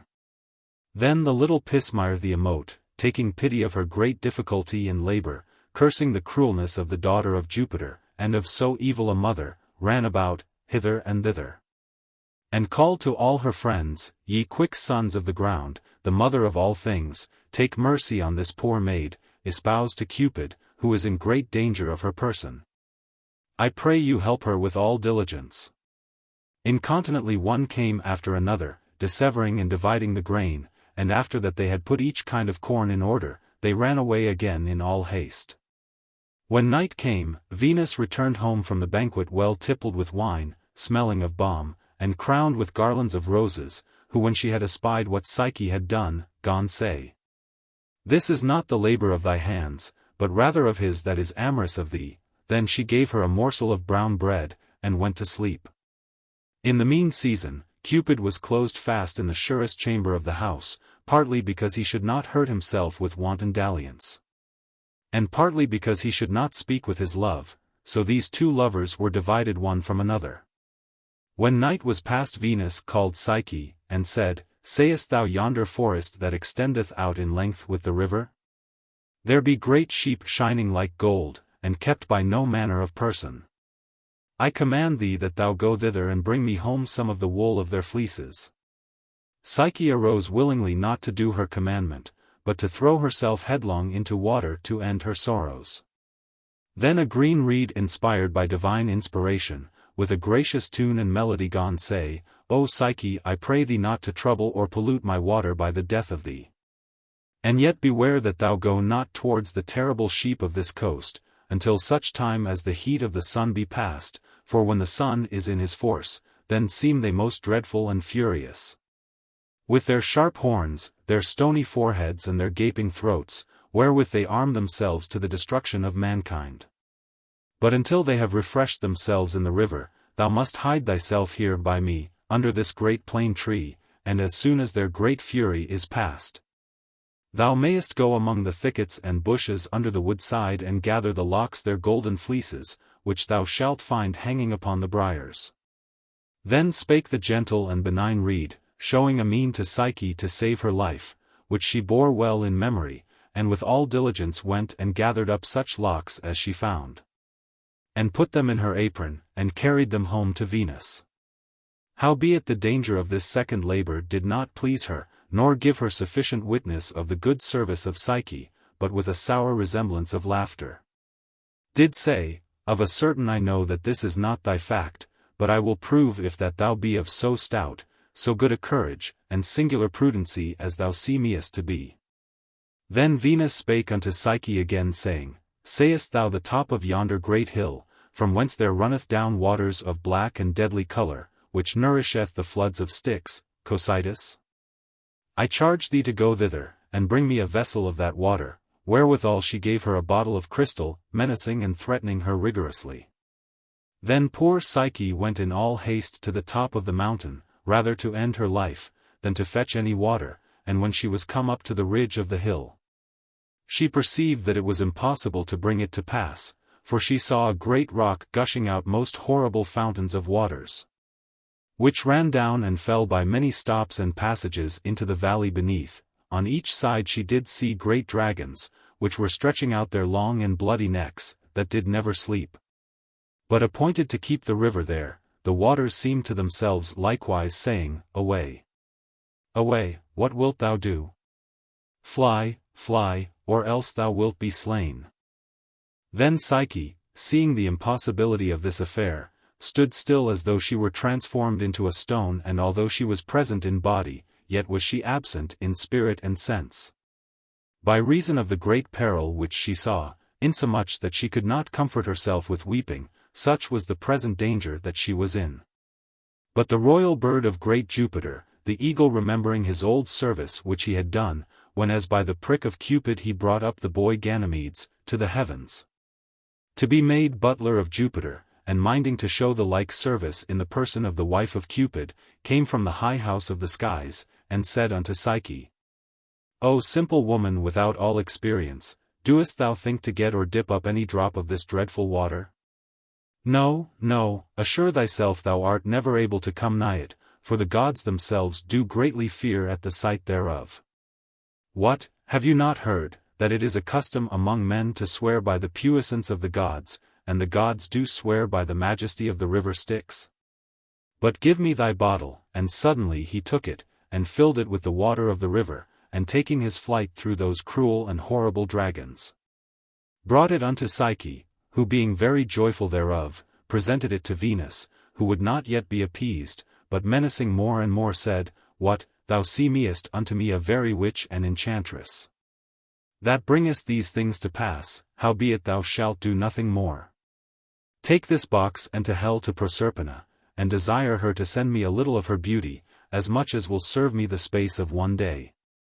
And say that such as I had is consumed away since my son fell sick, but return again quickly, for I must dress myself therewithal, and go to the theatre of the gods. Then poor Psyche perceived the end of all fortune, thinking verily that she should never return, and not without cause.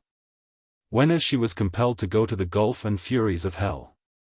Wherefore without any further delay, she went up to an high tower to throw herself down headlong, thinking that it was the next and readiest way to hell, but the tower, as inspired, spake unto her saying, O poor miser! Why goest thou about to slay thyself?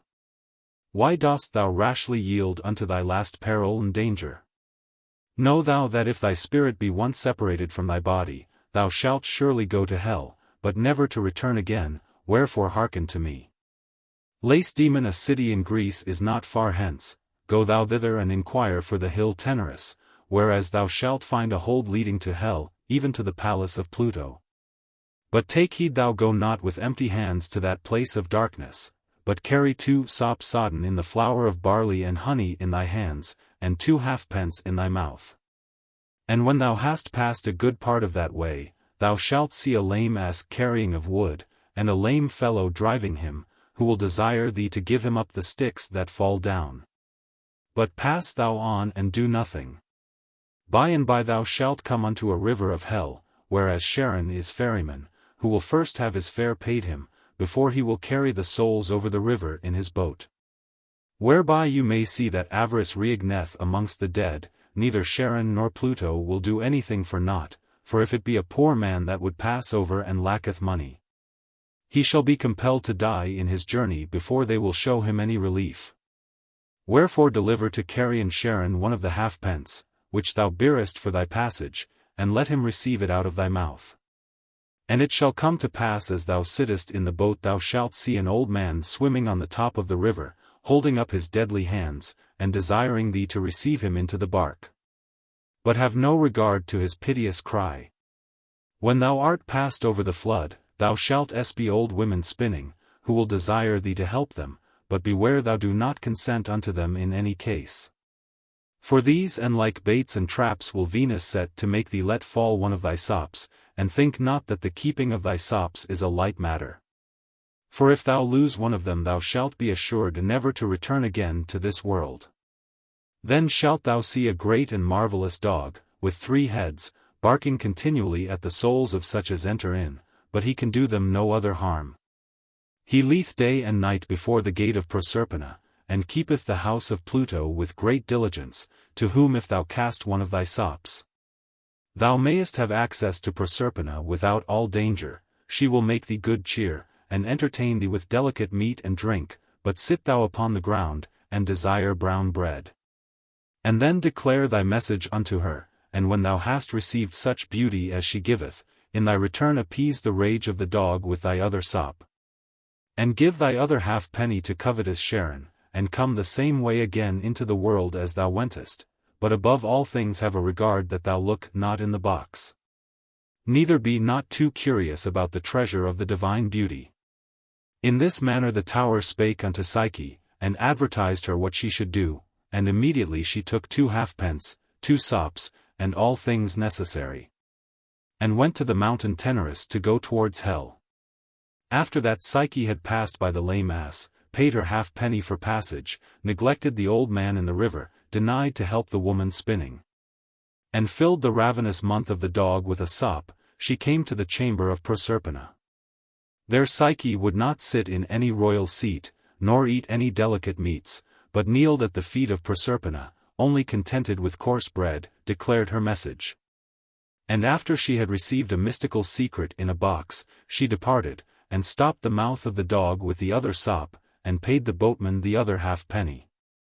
When Psyche was returned from hell, to the light of the world, she was ravished with great desire, saying, Am not I a fool, that knowing that I carry here the divine beauty, will not take a little thereof to garnish my face, to please my love withal?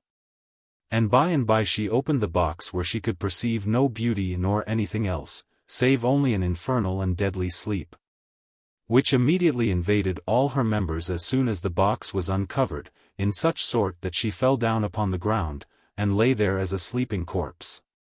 But Cupid being now healed of his wound and malady, not able to endure the absence of Psyche, got him secretly out at a window of the chamber where he was enclosed, and, receiving his wings, took his flight towards his loving wife, whom when he had found, he wiped away the sleep from her face, and put it again into the box, and awaked her with the tip of one of his arrows, saying, O wretched caitiff, behold thou wert well nigh perished again, with the overmuch curiosity. Well, go thou, and do thy message to my mother, and in the mean season I will provide for all things accordingly. Wherewithal he took his flight into the air, and Psyche brought her present to Venus. Cupid being more and more in love with Psyche, and fearing the displeasure of his mother, did pierce into the heavens, and arrived before Jupiter to declare his cause. Then Jupiter after that he had eftsoons embraced him, gone say in this manner, O my well-beloved son, although thou hast not given due reverence and honor unto me as thou oughtest to do, but hast rather spoiled and wounded this my breast, whereby the laws and order of the elements and planets be disposed, with continual assaults, of terrene luxury and against all laws, and the discipline Julia, and the utility of the public weal, in transforming my divine beauty into serpents, fire, savage beasts, birds, and into bulls, howbeit remembering my modesty, and that I have nourished thee with mine own proper hands, I will do and accomplish all thy desire, so that thou canst beware of spiteful and envious persons. And if there be any excellent maiden of comely beauty in the world, remember yet the benefit which I shall show unto thee by recompense of her love towards me again. When he had spoken these words he commanded Mercury to call all the gods to council. And if any of the celestial powers did fail of appearance he would be condemned in 10,000 pounds, which sentence was such a terror to all the goddesses, that the high theatre was replenished.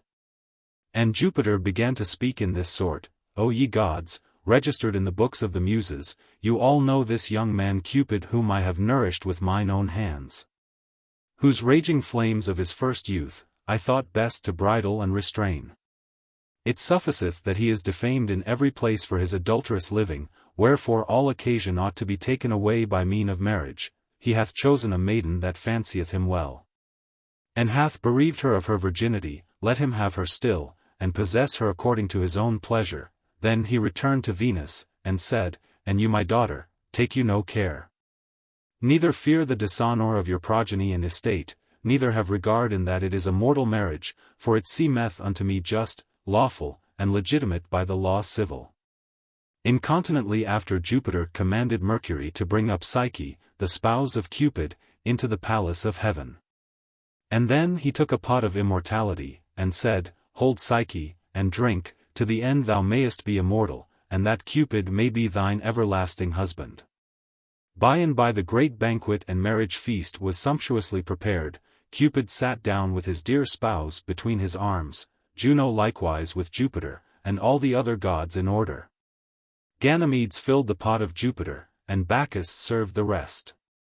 Their drink was nectar, the wine of the gods. Vulcanus prepared supper, the Hours decked up the house with roses and other sweet smells, the Graces threw about balm, the Muses sang with sweet harmony. Apollo tuned pleasantly to the harp, Venus danced finely, Satyrus and Paniscus played on their pipes. And thus Psyche was married to Cupid, and after she was delivered of a child whom we call Pleasure.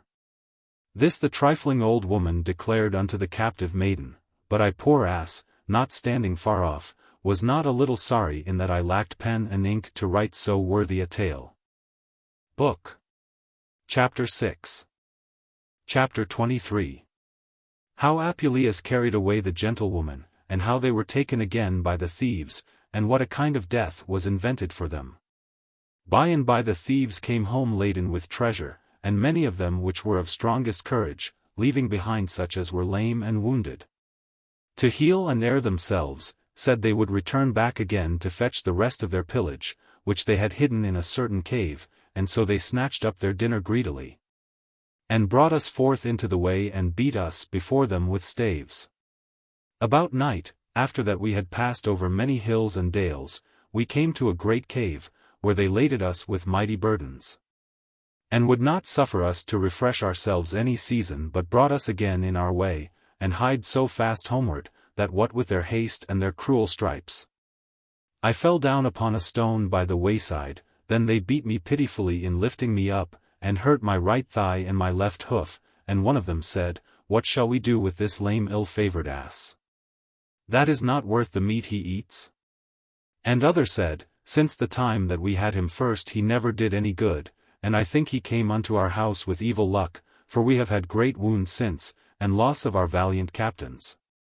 And other said, As soon as he hath brought home his burden, I will surely throw him out upon the mountain to be a prey for wild beasts, while these gentlemen reasoned together of my death.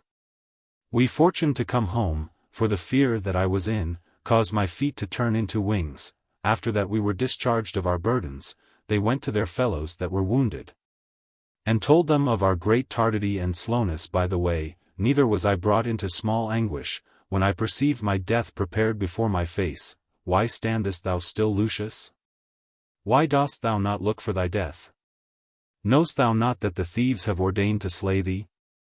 Sayest thou not these sharp and pointed flints which shall bruise and tear thee in pieces, if by adventure thou happen upon them? Thy gentle magician hath not only given thee the shape and travel of an ass, but also a skin so soft and tender as it were a swallow. Why dost thou not take courage and run away to save thyself? Art thou afraid of the old woman more than half dead, whom with a stripe of thy heel thou mayest easily dispatch? But whither shall I fly? What lodging shall I seek? See my assy cogitation. Who is he that passeth by the way and will not take me up? While I devised these things, I brake the halter wherewith I was tied and ran away with all my force, howbeit I could not escape the kitish eyes of the old woman, for she ran after me, and with more audacity than becometh her kind age, caught me by the halter and thought to pull me home, but I, not forgetting the cruel purpose of the thieves, was moved with small pity. For I kicked her with my hinder heels to the ground and had well nigh slain her, who, although she was thrown and hurled down, yet she held still the halter, and would not let me go. Then she cried with a loud voice and called for succor, but she little prevailed, because there was no person that heard her, save only the captive gentlewoman, who, hearing the voice of the old woman, came out to see what the matter was, and perceiving her hanging at the halter, took a good courage and wrested it out of her hand, and, entreating me with gentle words, got upon my back. Then I began to run, and she gently kicked me forward, whereof I was nothing displeased, for I had as great a desire to escape as she, insomuch that I seemed to scour away like a horse. And when the gentlewoman did speak, would answer her with my neighing, and oftentimes, under colour to rub my back, I would sweetly kiss her tender feet. Then she, fetching a sigh from the bottom of her heart, lifted up her eyes to the heavens, saying, O sovereign gods, deliver me if it be your pleasure. From these present dangers, and thou cruel fortune cease thy wrath, let the sorrow suffice thee which I have already sustained. And thou little ass, that art the occasion of my safety and liberty, if thou canst once render me safe and sound to my parents, and to him that so greatly desireth to have me to his wife. Thou shalt see what thanks I will give, with what honor I will reward thee, and how I will use thee. First, I will bravely dress the hairs of thy forehead, and then will I finely comb thy mane, I will tie up thy rugged tail trimly, I will deck thee round about with golden traps. In such sort that thou shalt glitter like the stars of the sky, I will bring thee daily in my apron the kernels of nuts, and will pamper thee up with delicates. I will set store by thee, as by one that is the preserver of my life, finally, thou shalt lack no manner of thing. Moreover amongst thy glorious fare, thy great ease, and the bliss of thy life, thou shalt not be destitute of dignity, for thou shalt be chronicled perpetually in memory of my present fortune. And the providence divine. All the whole history shall be painted upon the wall of our house, thou shalt be renowned throughout all the world. And it shall be registered in the books of doctors. That an ass saved the life of a young maiden that was captive amongst thieves, thou shalt be numbered amongst the ancient miracles. We believe that by like example of truth Phrixus saved himself from drowning upon the ram. Arion escaped upon a dolphin, and that Europa was delivered by the bull. If Jupiter transformed himself into a bull, why may it not be that under the shape of this ass, is hidden the figure of a man, or some power divine? While that the Virgin did thus sorrowfully unfold her desires, we fortuned to come to a place where three ways did meet, and she took me by the halter. And would have me to turn on the right hand to her father's house, but I, knowing that the thieves were gone that way to fetch the residue of their pillage, resisted with my head as much as I might. Saying within myself, What wilt thou do, unhappy maiden?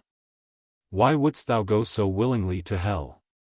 Why wilt thou run into destruction by mean of my feet? Why dost thou seek thine own harm, and mine likewise?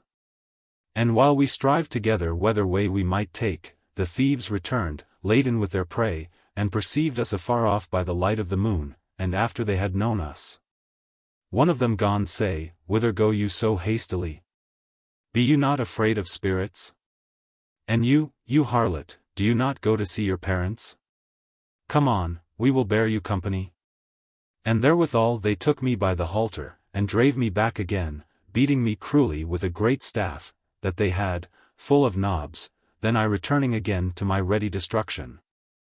And remembering the grief of my hoof, began to shake my head, and to wax lame, but he that led me by the halter said, What, dost thou stumble?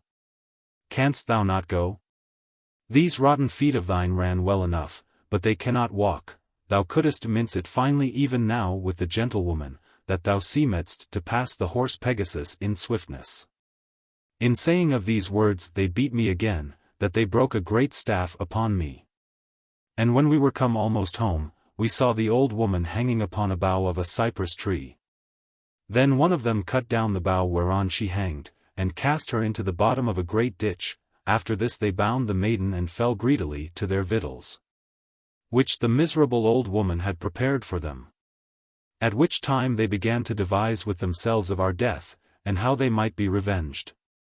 Diverse was the opinions of this diverse number. The first said, that he thought best the maid should be burned alive, the second said she should be thrown out to wild beasts, the third said she should be hanged upon a gibbet, the fourth said she should be flayed alive. Thus was the death of the poor maiden scanned between them four. But one of the thieves, after every man had declared his judgment, did speak in this manner, It is not convenient unto the oath of our company to suffer you to wax more cruel than the quality of the offence doth merit, for I would that she should not be hanged nor burned, nor thrown to beasts, nor die any sudden death. But by my counsel I would have her punished according to her desert. You know well what you have determined already of this dull ass, that eateth more than he is worth, that feigneth lameness. And that was the cause of the flying away of the maid. My mind is that he shall be slain tomorrow, and when all the guts and entrails of his body is taken out, let the maid be sown into his belly. Then let us lay them upon a great stone against the broiling heat of the sun. So they shall both sustain all the punishments which you have ordained, for first the ass shall be slain as you have determined, and she shall have her members torn and gnawn with wild beasts. When as she is bitten and rent with worms, she shall endure the pain of the fire, when as the broiling heat of the sun shall scorch and parch the belly of the ass. She shall abide the gallows when the dogs and vultures shall have the guts of her body hanging in their ravenous mouths. I pray you number all the torments which she shall suffer. First she shall dwell within the paunch of an ass, secondly her nostrils shall receive a carrion stink of the beast, thirdly she shall die for hunger, last of all. She shall find no mean to rid herself from her pains, for her hand shalt be sewn up within the skin of the ass. This being said, all the thieves consented. And when I, poor ass, heard and understood all their device, I did nothing else but lament and bewail my dead carcass, which should be handled in such sort on the next morrow. Book. Chapter 7. Chapter 24. How he that was left behind at Hypata did bring news concerning the robbery of Milo's house, came home and declared to his company, that all the fault was laid to one Apuleius his charge. As soon as night was past, and the clear chariot of the sun had spread his bright beams on every coast, came one of the company of the thieves. For so his and their greeting together did declare, who at the first entry into the cave, after he had breathed himself, and was able to speak, told these tidings unto his companions in this sort. Sirs, as touching the house of Milo of Hypata, which we forcibly entered and ransacked the last day, we may put away all fear and doubt nothing at all. For after that ye by force of arms, had spoiled and taken away all things in the house, and returned hither into our cave. I, thrusting myself amongst the press of the people, and showing myself as though I were sad and sorrowful for the mischance, consulted with them for the bolting out of the matter. And devising what means might be wrought for the apprehension of the thieves, to the intent I might learn and see all that was done to make relation thereof unto you as you willed me. Insomuch that the whole fact at length by manifest and evident proofs as also by the common opinion and judgment of the people, was laid to one Lucius Apuleius charge as manifest author of this common robbery, who a few days before by false and forged letters and colored honesty, fell so far in favor with this Milo, that he entertained him into his house, and received him as a chief of his familiar friends, which Lucius after that he had sojourned there a good space, and won the heart of Milo's maid, by feigned love, did thoroughly learn the ways and doors of all the house, and curiously viewed the coffers and chests, wherein was laid the whole substance of Milo. Neither was there small cause given to judge him culpable, since as the very same night that this robbery was done he fled away, and could not be found in no place, and to the intent he might clean escape, and better prevent such as made hue and cry after him, he took his white horse and galloped away, and after this, his servant was found in the house, who, accused as accessory to the felony and escape of his master, was committed to the common jail. And the next day following was cruelly scourged and tormented till he was well nigh dead, to the intent he should confess the matter, but when they could rest or learn no such thing of him, yet sent they many persons after, towards Lucius' country to inquire him out, and so to take him prisoner. As he declared these things, I did greatly lament with myself, to think of mine old and pristine estate, and what felicity I was sometimes in comparison to the misery that I presently sustained. Being changed into a miserable ass, then had I no small occasion to remember, how the old and ancient writers did affirm, that fortune was stark blind without eyes, because she always bestoweth her riches upon evil persons, and fools, and chooseth or favoureth no mortal person by judgment, but is always conversant, especially with much as if she could see. She should most shun, and forsake, yea and that which is more worse, she showeth such evil or contrary opinions in men, that the wicked do glory with the name of good, and contrary the good and innocent be detracted and slandered as evil. Furthermore I, who by her great cruelty, was turned into a four-footed ass, in most vile and abject manner, yea, and whose estate seemed worthily to be lamented and pitied of the most hard and stony hearts, was accused of theft and robbing of my dear host Milo. Which villainy might rather be called parricide than theft, yet might not I defend mine own cause or deny the fact anyway, by reason I could not speak. Howbeit least my conscience should seem to accuse me by reason of silence, and again being enforced by impatience I endeavored to speak, and fain would have said, never did I that fact. And verily the first word, never, I cried out once or twice, somewhat handsome, but the residue I could in no wise pronounce, but still remaining in one voice, cried, never, never, never. Howbeit I settled my hanging lips as round as I could to speak the residue, but why should I further complain of the cruelty of my fortune, since as I was not much ashamed? By reason that my servant and my horse was likewise accused with me of the robbery. While I pondered with myself all these things, a great care came to my remembrance, touching the death, which the thieves provised for me in the maiden, and still as I looked down to my belly, I thought of my poor gentlewoman that should be closed within me. And the thief which a little before had brought the false news against me, drew out of the skirt of his coat 1,000 crowns, which he had rifled from such as he met, and brought it into the common treasury. Then he carefully inquired how the residue of his companions did. To whom it was declared that the most valiant was murdered and slain in diverse manners, whereupon he persuaded them to remit all their affairs a certain season, and to seek for other fellows to be in their places, that by the exercise of new lads, the terror of their martial band might be reduced to the old number, assuring them that such as were unwilling might be compelled by menaces and threatenings, and such as were willing might be encouraged forward with reward. Further he said, that there were some, which, seeing the profit which they had, would forsake their base and servile estate, and rather be contented to live like tyrants amongst them. Moreover he declared, that for his part he had spoken with a certain tall man, a valiant companion, but of young age, stout in body, and courageous in fight, whom he had fully persuaded to exercise his idle hands, dull with slothfulness, to his greater profit, and, while he might, to receive the bliss of better fortune. And not to hold out his sturdy arm to beg for a penny, but rather to take as much gold and silver as he would. Then everyone consented, that he that seemed so worthy to be their companion, should be one of their company, and that they would search for others to make up the residue of the number.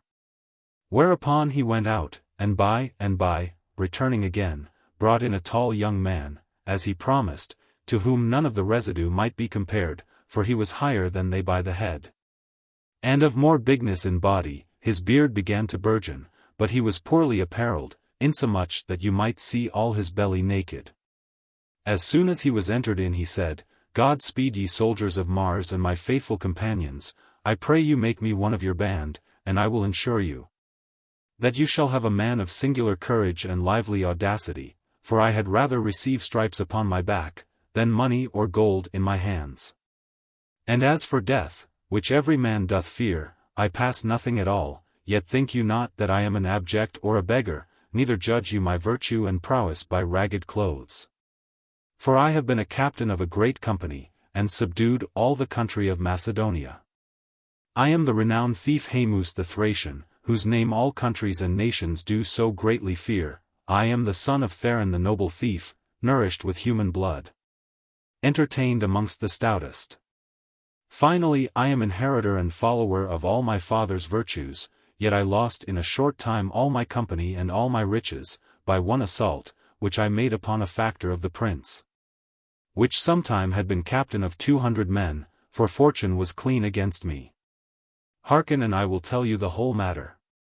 There was a certain man in the court of the emperor, which had many offices, and in great favor, who at last by the envy of diverse persons was banished away and compelled to forsake the court, his wife Pladina, a woman of rare faith and singular shamefastness having borne 10 children to her husband, despised all worldly pomp and delicacy, and determined to follow her husband, and to be partaker of his perils and danger, wherefore she cut off her hair, disguised herself like a man, and took with her all her treasure, passing through the hands of the soldiers, and the naked swords without any fear, whereby she endured many miseries, and was partaker of much affliction, to save the life of her husband, such was her love which she bare unto him.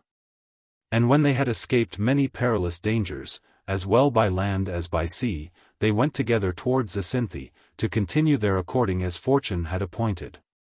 But when they were arrived on the sea coast of Actium, where we in our return from Macedonia were roving about, when night came, they returned into a house not far distant from their ship, where they lay all night. Then we entered in and took away all their substance, but verily we were in great danger, for the good matron perceiving us incontinently by the noise of the gate, went into the chamber, and called up every man by his name, and likewise the neighbors that dwelled round about, insomuch that by reason of the fear that everyone was in, we hardly escaped away, but this most holy woman, faithful and true to her husband, as the truth must be declared, returned to Caesar, desiring his aid and puissance, and demanding vengeance of the injury done to her husband, who granted all her desire. Then went my company to rack, insomuch that every man was slain, so great was the authority in word of the prince. Howbeit, when all my band was lost, and taken by search of the emperor's army, I only stole away and delivered myself from the violence of the soldiers, for I clothed myself in a woman's attire, and mounted upon an ass, that carried barley sheaves, and, passing through the middle of them all, I escaped away, because everyone deemed that I was a woman by reason I lacked a beard. Howbeit I left not off for all this, nor did degenerate from the glory of my father, or mine own virtue, but freshly coming from the bloody skirmish, and disguised like a woman, I invaded towns and castles alone to get some prey.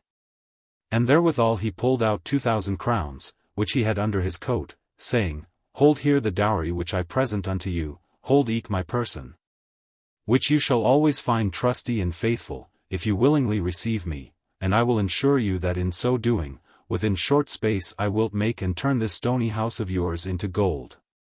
Then by and by everyone consented to make him their captain, and so they gave him better garments, and threw away his old. When they had changed his attire, he embraced them one after another, then placed they him in the highest room of the table, and drunk unto him in token of good luck. Chapter 25. How the death of the ass, and the gentlewoman was stayed. After supper they began to talk, and declare unto him the going away of the gentlewoman, and how I bare her upon my back, and what death was ordained for us too. Then he desired to see her, whereupon the gentlewoman was brought forth fast bound, whom as soon as he beheld, he turned himself wringing his nose, and blamed them saying, I am not so much a beast, or so rash a fellow to drive you quite from your purpose, but my conscience will not suffer me to conceal anything that toucheth your profit, since I am as careful for you.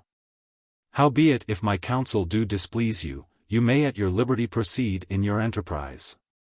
I doubt not but all thieves, and such as have a good judgment, will prefer their own lucre and gain above all things in the world, and above their vengeance, which purchaseth damage to diverse persons.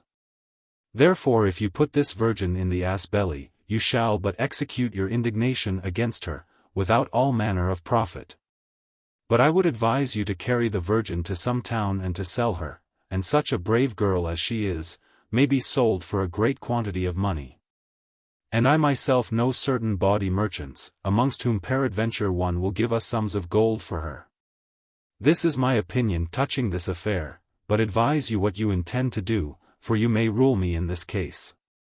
In this manner the good thief pleaded and defended our cause, being a good patron to the silly virgin, and to me poor ass. But they stayed hereupon a good space, with long deliberation, which made my heart, God wot, and spirit greatly to quail.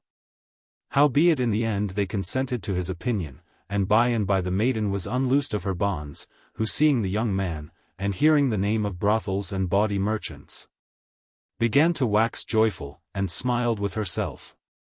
Then began I to deem evil of the generation of women, when as I saw the maiden, who was appointed to be married to a young gentleman, and who so greatly desired the same, was now delighted with the talk of a wicked brothel house, and other things dishonest. In this sort the consent and manners of women depended in the judgment of an ass. Chapter 26. How all the thieves were brought asleep by their new companion. Then the young man spake again, saying, Masters, why go we not about to make our prayers unto Mars, touching this selling of the maiden, and to seek for other companions? But as far as I see, here is no other manner of beast to make sacrifice withal, nor wine sufficient for us to drink. Let me have, quoth he, 10 more with me, and we will go to the next castle, to provide for meat and other things necessary. So he and 10 more with him went their way. In the mean season, the residue made a great fire and an altar with green turfs in the honor of Mars. By and by after they came again, bringing with them bottles of wine, and a great number of beasts, amongst which there was a big ram-goat, fat, old, and hairy, which they killed and offered unto Mars. Then supper was prepared sumptuously, and the new companion said unto the other, You ought to accompany me not only your captain in robbery and fight, but also in pleasures and jollity. Whereupon by and by with pleasant cheer he prepared meat, and trimming up the house he set all things in order, and brought the pottage and dainty dishes to the table, but above all he plied them well with great pots and jugs of wine. Sometimes, seeming to fetch somewhat, he would go to the maiden and give her pieces of meat, which he privily took away, and would drink unto her, which she willingly took in good part. Moreover, he kissed her twice or thrice, whereof she was well pleased, but I, not well contented thereat, thought in myself, O wretched maid, thou hast forgotten thy marriage, and doest esteem this stranger and bloody thief above thy husband which thy parents ordained for thee. Now perceive I well thou hast no remorse of conscience, but more delight to tarry and play the harlot here amongst so many swords. What? Knowest thou not how the other thieves, if they knew thy demeanor, would put thee to death as they had once appointed, and so work my destruction likewise? Well, now I perceive thou hast a pleasure in the damage and hurt of other. While I did angrily devise with myself all these things, I perceived by certain signs and tokens, not ignorant to so wise an ass, that he was not the notable thief Haemus, but rather Tlepolemus her husband, for after much communication he began to speak more frankly, not fearing at all my presence, and said, Be of good cheer, my sweet friend Charites, for thou shalt have by and by all these thy enemies captive unto thee. Then he filled wine to the thieves more and more, and never ceased, till as they were all overcome with abundance of meat and drink, when as he himself abstained and bridled his own appetite. And truly I did greatly suspect, lest he had mingled in their cups some deadly poison, for incontinently they all fell down asleep on the ground one after another, and lay as though they had been dead. Chapter 27. How the gentlewoman was carried home by her husband while the thieves were asleep, and how much Apuleius was made of. When the thieves were all asleep by their great and immoderate drinking, the young man Tlepolemus took the maiden and set her upon my back, and went homeward. When we were come home, all the people of the city, especially her parents, friends, and family, came running forth joyfully. And the children and maidens of the town gathered together to see this virgin in great triumph sitting upon an ass. Then I, willing to show as much joy as I might, as present occasion served, I set and pricked up my long ears, rattled my nostrils, and cried stoutly. Nay, rather I made the town to ring again with my shrilling sound. When we were come to her father's house, she was received in a chamber honorably. As for me, Tlepolemus, accompanied with a great number of citizens, did presently after drive me back again with other horses to the cave of the thieves, where we found them all asleep lying on the ground as we left them. Then they first brought out all the gold, and silver, and other treasure of the house, and laded us withal, which when they had done, they threw many of the thieves down into the bottom of deep ditches, and the residue they slew with their swords. After this we returned home glad and merry of so great vengeance upon them. And the riches which we carried was committed to the public treasury. This done, the maid was married to Tlepolemus, according to the law, whom by so much travel he had valiantly recovered. Then my good mistress looked about for me, and asking for me commanded the very same day of her marriage, that my manger should be filled with barley, and that I should have hay and oats abundantly, and she would call me her little camel. But how greatly did I curse Photis, in that she transformed me into an ass, and not into a dog, because I saw the dogs had filled their paunches with the relics and bones of so worthy a supper. The next day this new wedded woman, my mistress, did greatly commend me before her parents and husband, for the kindness which I had showed unto her. and never leaved off until such time as they promised to reward me with great honors. Then they called together all their friends, and thus it was concluded. One said, that I should be closed in a stable and never work, but continually to be fed and fatted with fine and chosen barley and beans and good litter. Howbeit another prevailed, who wishing my liberty, persuaded them that it was better for me to run in the fields amongst the lascivious horses and mares, whereby I might engender some mules for my mistress. Then he that had in charge to keep the horse, was called for, and I was delivered unto him with great care.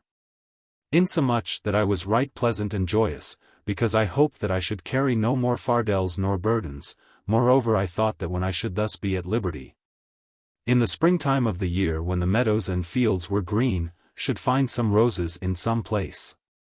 Whereby I was fully persuaded that if my master and mistress did render to me so many thanks and honors being an ass, they would much more reward me being turned into a man. But when he, to whom the charge of me was so straitly committed, had brought me a good way distant from the city, I perceived no delicate meats nor no liberty which I should have, but by and by his covetous wife and most cursed queen made me a mill ass, and, beating me with a cudgel full of knots, would wring bread for herself and her husband out of my skin. Yet was she not contented to weary me and make me a drudge with carriage and grinding of her own corn, but I was hired of her neighbors to bear their sacks likewise. Howbeit she would not give me such meat as I should have, nor sufficient to sustain my life withal, for the barley which I ground for mine own dinner she would sell to the inhabitants by. And after that I had labored all day, she would set before me at night a little filthy bran, nothing clean but full of stones. Being in this calamity, yet fortune worked me other torments, for on a day I was let loose into the fields to pasture, by the commandment of my master. Oh, how I leaped for joy, how I neighed to see myself in such liberty, but especially since I beheld so many mares, which I thought should be my wives and concubines. And I espied out and chose the fairest before I came nigh them. But this my joyful hope turned into utter destruction, for incontinently all the stone horses which were well fed and made strong by ease of pasture, and thereby much more puissant than a poor ass, were jealous over me, and, having no regard to the law and order of God Jupiter, ran fiercely and terribly against me.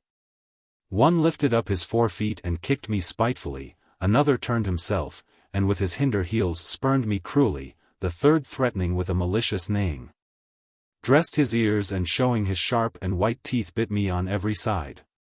In like sort have I read in histories how the king of Thrace would throw his miserable guests to be torn in pieces and devoured of his wild horses, so niggish was that tyrant of his provender, that he nourished them with the bodies of men.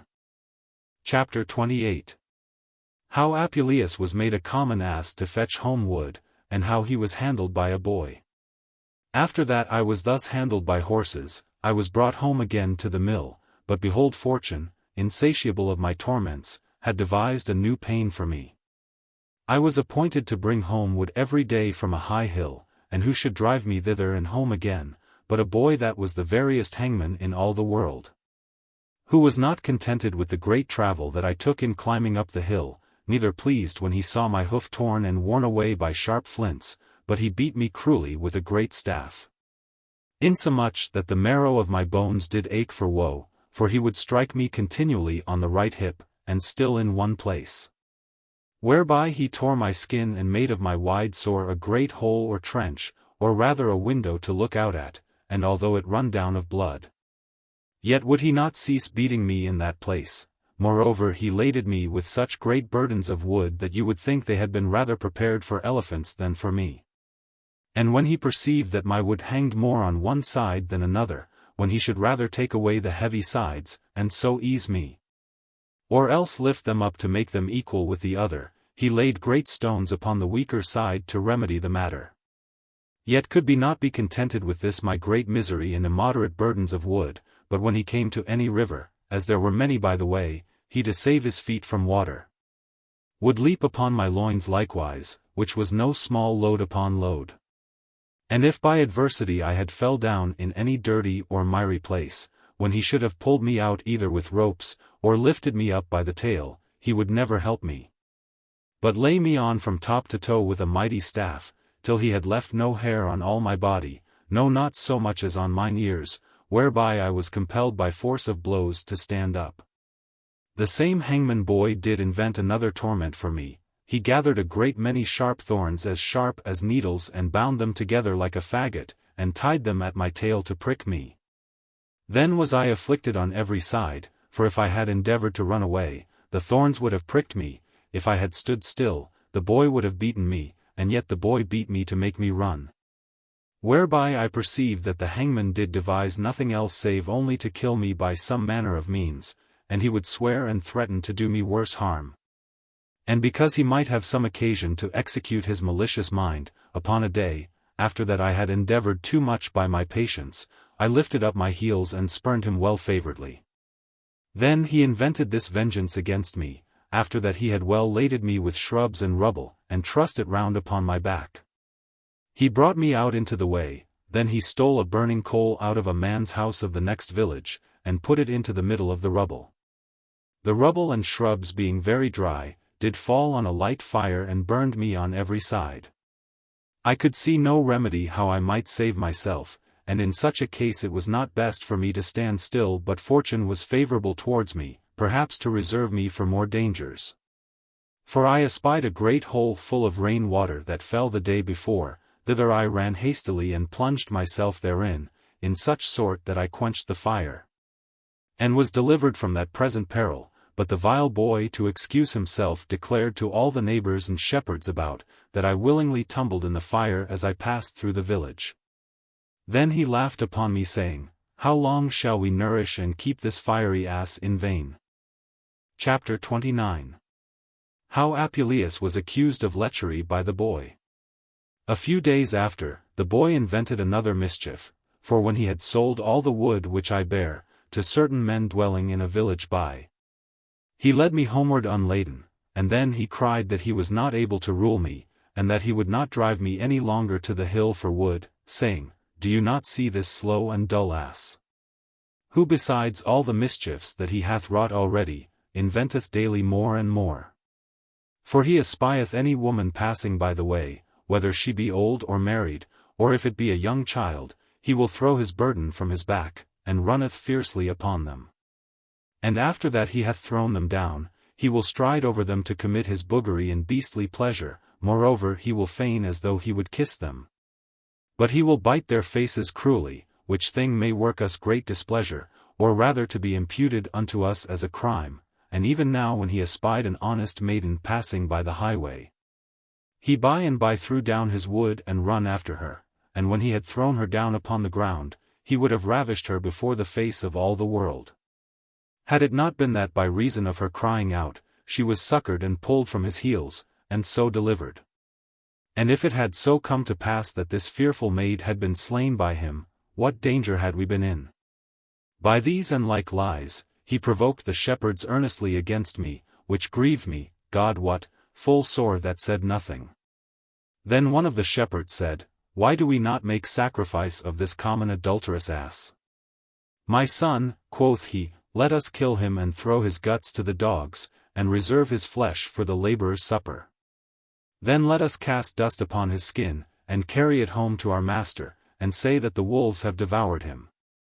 The boy that was my evil accuser made no delay, but prepared himself to execute the sentence of the shepherd, rejoicing at my present danger. But oh, how greatly did I then repent that the stripe which I gave him with my heel had not killed him. Then he drew out his sword and made it sharp upon the whetstone to slay me, but another of the shepherds gone say, "Verily it is a great offense to kill so fair an ass." And so, by accusation of luxury and lascivious wantonness, to lack so necessary his labor and service, where otherwise if he would cut off his stones, he might not only be deprived of his courage but also become gentle, that we should be delivered from all fear and danger. Moreover he would be thereby more fat and better in flesh. For I know myself as well many asses, as also most fierce horses, that by reason of their wantonness have been most mad and terrible. But, when they were gelded and cut, they have become gentle and tame, and tractable to all use. Wherefore I would counsel you to geld him.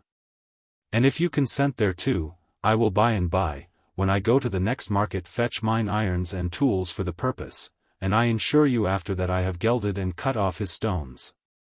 I will deliver him unto you as tame as a lamb. When I did perceive that I was delivered from death, and reserved to be gelded, I was greatly sorry, insomuch that I thought all the hinder part of my body and my stones did ache for woe.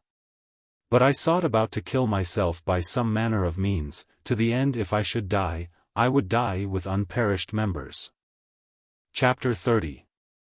How the boy that led Apuleius to the field, was slain in the wood. While I devised with myself in what manner I might end my life, the rope-ripe boy on the next morrow led me to the same hill again, and tied me to a bough of a great oak.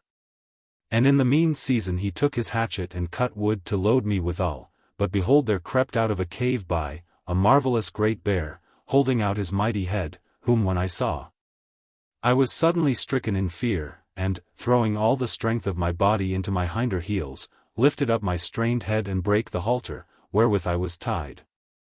Then there was no need to bid me run away, for I scoured not only on foot, but tumbled over the stones and rocks with my body till I came into the open fields. To the intent I would escape from the terrible bear, but especially from the boy that was worse than the bear. Then a certain stranger that passed by the way, espying me alone as a stray ass, took me up and rode upon my back, beating me with a staff, which he bare in his hand, through a wide and unknown lane. Whereat I was nothing displeased, but willingly went forward to avoid the cruel pain of gelding, which the shepherds had ordained for me, but as for the stripes I was nothing moved, since I was accustomed to be beaten so every day. But evil fortune would not suffer me to continue in so good estate long, for the shepherds looking about for a cow that they had lost, after they had sought in divers places, fortune to come upon us unawares. Who when they espied and knew me, they would have taken me by the halter, but he that rode upon my back resisted them, saying, O Lord masters, what intend you to do? Will you rob me? Then said the shepherds, What? Thinkest thou we handle thee otherwise than thou deservest, which hast stolen away our ass? Why dost thou not rather tell us where thou hast hidden the boy whom thou hast slain? And therewithal they pulled him down to the ground, beating him with their fists, and spurning him with their feet. Then he answered unto them, saying, that he saw no manner of boy, but only found the ass loose and straying abroad, which he took up to the intent to have some reward for the finding of him and to restore him again to his master. And I would to God, quoth he, that this ass, which verily was never seen, could speak as a man to give witness of mine innocence, then would you be ashamed of the injury which you have done to me. Thus, reasoning for himself, he nothing prevailed, for they tied the halter about my neck, and, meagre his face, pulled me quite away, and led me back again through the woods of the hill to the place where the boy accustomed to resort.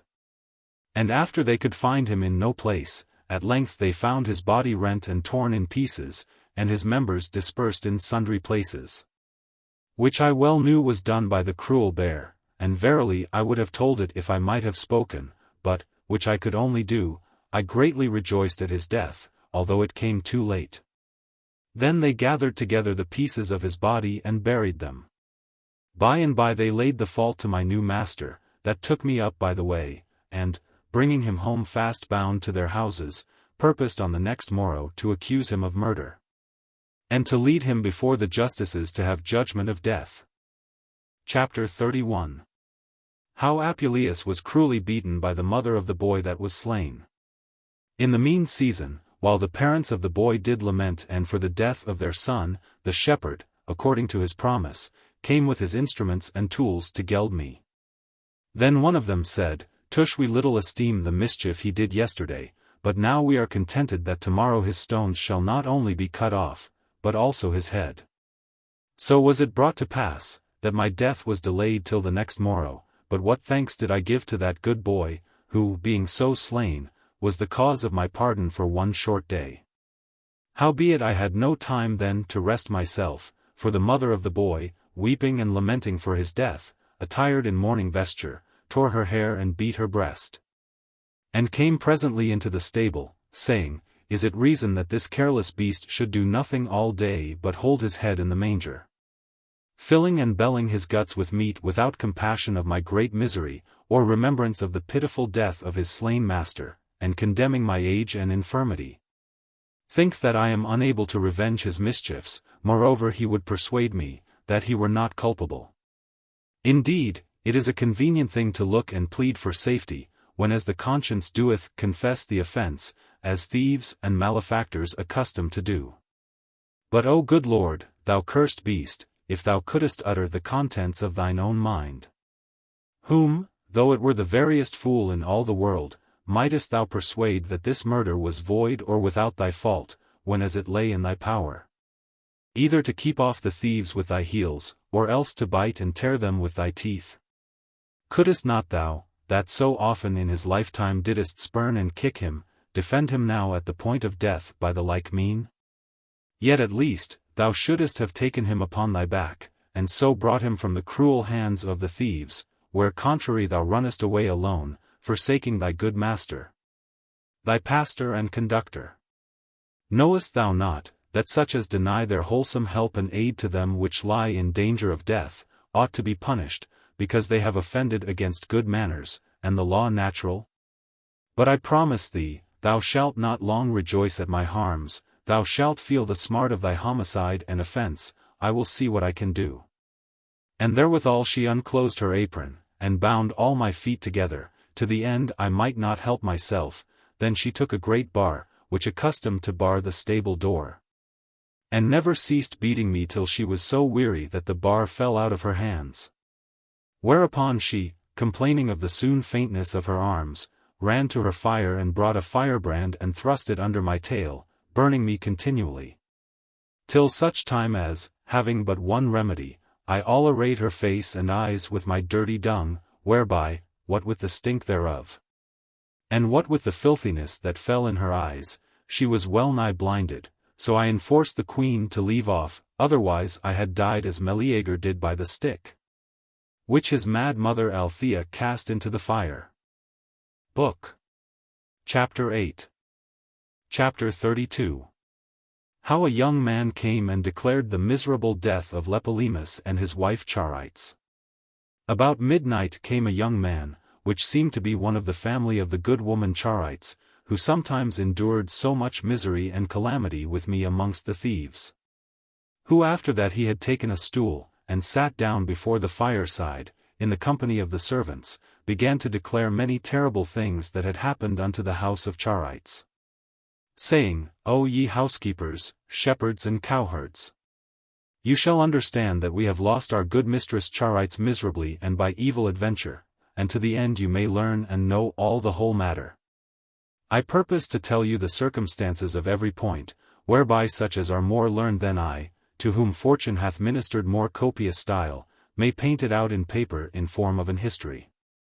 There was a young gentleman dwelling in the next city, born of good parentage, valiant in prowess, and rich in substance, but very much given and addicted to whore-hunting, and continual revelling, whereby he fell in company with thieves, and had his hand ready to the effusion of human blood. His name was Thessaly. The matter was this according to the report of every man. He demanded Charites in marriage, who although he were a man more comely than the residue that wooed her, and also had riches abundantly, yet because he was of evil fame, and a man of wicked manners and conversation, he had the repulse and was put off by Charites, and so she married with Tlepolemus.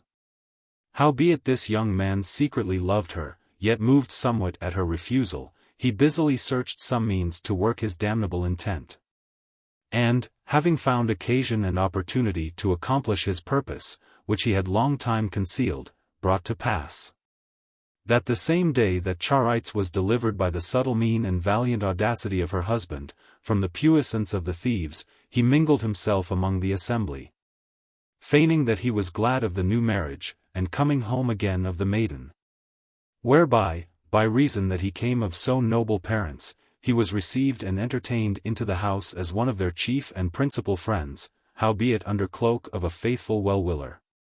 He dissimuled his mischievous mind and intent, in continuance of time by much familiarity and often conversation and banqueting together, he fell more and more in favor. Like as we see it fortuneth to lovers, who first do little delight themselves in love, till as by continual acquaintance they kiss and embrace each other. Thrasyllus, perceiving that it was a hard matter to break his mind secretly to Charites, whereby he was wholly barred from the accomplishment of his luxurious appetite, and on the other side perceiving that the love of her and her husband was so strongly linked together, that the bond between them might in nowise be dissevered, moreover, it was a thing impossible to ravish her, although he had consented thereto, yet was he still provoked forward by vehement lust, when as he saw himself unable to bring his purpose to pass. Howbeit at length the thing which seemed so hard and difficile, thorough hope of his fortified love, did now appear easy and facile. But mark, I pray you, diligently to what end the furious force of his inordinate desire came. On a day Tlepolemus went to the chase with Thrasyllus, to hunt for goats, for his wife Charites desired him earnestly to meddle with no other beasts, which were of more fierce and wild nature. When they were come within the chase to a great thicket fortressed about with briars and thorns, they compassed round with their dogs and beset every place with nets. By and by warning was given to let loose. The dogs rushed in with such a cry, that all the forest rang again with the noise, but behold there leaped out no goat, nor deer, nor gentle hind, but an horrible and dangerous wild boar. Hard and thick-skinned, bristled terribly with thorns, foaming at the mouth, grinding his teeth, and looking direfully with fiery eyes. The dogs that first set upon him, he tore and rent with his tusks, and then he ran quite through the nets, and escaped away. When we saw the fury of this beast, we were greatly stricken with fear, and because we never accustomed to chase such dreadful boars, and further because we were unarmed and without weapons, we got and hid ourselves under bushes and trees. Then Thrasyllus, having found opportunity to work his treason, said to Tlepolemus, "What stand we here amazed? Why show we ourselves like dastards? Why lose we so worthy a prey with our feminine hearts? Let us mount upon our horses, and pursue him incontinently. Take you a hunting staff, and I will take a chasing spear." By and by they leaped upon their horses, and followed the beast. But he, returning against them with furious force, pried with his eyes, on whom he might first assail with his tusks. Tlepolemus struck the beast first on the back with his hunting staff. Thrasyllus, feigning to aid and assist him, came behind, and cut off the hinder legs of Tlepolemus' horse, in such sort that he fell down to the ground with his master, and suddenly the boar came upon Tlepolemus and furiously tore and rent him with his teeth. Howbeit, Thrasyllus was not sufficed to see him thus wounded, but when he desired his friendly help, he thrust Tlepolemus through the right thigh with his spear. The more because he thought the wound of the spear would be taken for a wound of the boar's teeth. Then he killed the beast likewise, and when he was thus miserably slain, every one of us came out of our holes, and went towards our slain master. But although that Thrasyllus was joyful of the death of Tlepolemus, whom he did greatly hate, yet he cloaked the matter with a sorrowful countenance, he feigned a dolorous face. He often embraced the body which himself slew, he played all the parts of a mourning person, saving there fell no tears from his eyes. Thus he resembled us in each point, who verily and not without occasion had cause to lament for our master, laying all the blame of this homicide unto the boar. Incontinently after the sorrowful news of the death of Tlepolemus, came to the ears of all the family, but especially to Charites, who after she had heard such pitiful tidings, as a mad and raging woman, ran up and down the streets, crying and howling lamentably. All the citizens gathered together, and such as they met bare them company running towards the chase. When they came to the slain body of Tlepolemus, Charites threw herself upon him weeping and lamenting grievously for his death, in such sort, that she would have presently ended her life. Upon the corpse of her slain husband, whom she so entirely loved, had it not been that her parents and friends did comfort her, and pulled her away. The body was taken up, and in funeral pomp brought to the city and buried. In the mean season, Thrasyllus feigned much sorrow for the death of Tlepolemus, but in his heart he was well pleased and joyful. And to counterfeit the matter, he would come to Charites and say, "Oh, what a loss have I had of my friend, my fellow, my companion Tlepolemus! O Charites, comfort yourself, pacify your dolour, refrain your weeping, beat not your breasts, and with such other and like words and diverse examples he endeavored to suppress her great sorrow. But he spake not this for any other intent but to win the heart of the woman, and to nourish his odious love with filthy delight. Howbeit Charites after the burial of her husband sought the means to follow him. And, not sustaining the sorrows wherein she was wrapped, got her secretly into a chamber and purposed to finish her life there with dolour and tribulation. But Thrasyllus was very importunate, and at length brought to pass, that at the intercession of the parents and friends of Charites, she somewhat refreshed her fallen members with refection of meat and bane. Howbeit, she did it more at the commandment of her parents, than for anything else, for she could in no wise be merry, nor receive any comfort, but tormented herself day and night before the image of her husband which she made like unto Bacchus, and rendered unto him divine honours and services. In the mean season Thrasyllus not able to refrain any longer, before Charites had assuaged her dolour, before her troubled mind had pacified her fury, even in the middle of all her griefs, while she tore her hair and rent her garments, demanded her in marriage, and so without shame, he detected the secrets and unspeakable deceits of his heart. But Charites detested and abhorred his demand, and as she had been stricken with some clap of thunder, with some storm, or with the lightning of Jupiter, she presently fell down to the ground all amazed. Howbeit when her spirits were revived and that she returned to herself, perceiving that Thrasyllus was so importunate, she demanded respite to deliberate and to take advice on the matter. In the mean season, the shape of Tlepolemus that was slain so miserably, appeared to Charite saying, O my sweet wife, which no other person can say but I pray thee for the love which is between us two, if there be any memory of me in thy heart, or remembrance of my pitiful death, marry with any other person, so that thou marry not with the traitor Thrasyllus, have no conference with him, eat not with him, lie not with him, avoid the bloody hand of mine enemy. Couple not thyself with a parricide, for those wounds, the blood whereof thy tears did wash away, were not the wounds of the teeth of the boar, but the spear of Thrasyllus, that deprived me from thee. Thus spake Tlepolemus unto his loving wife, and declared the residue of the damnable fact. Then Charites, awaking from sleep, began to renew her dolour, to tear her garments, and to beat her arms with her comely hands, howbeit she revealed the vision which she saw to no manner of person, but dissembling that she knew no part of the mischief, devised with herself how she might be revenged on the traitor, and finish her own life to end and knit up all sorrow. Incontinently came Thrasyllus, the detestable demander of sudden pleasure, and wearied the closed ears of Charites with talk of marriage, but she gently refused his communication.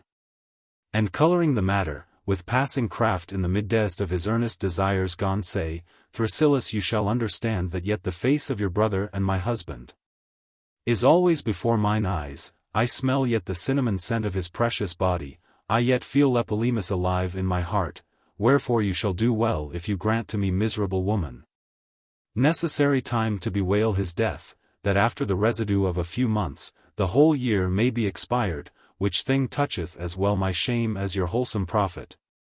Lest peradventure by your speed and quick marriage we should justly raise and provoke the spirit of my husband to work our destruction.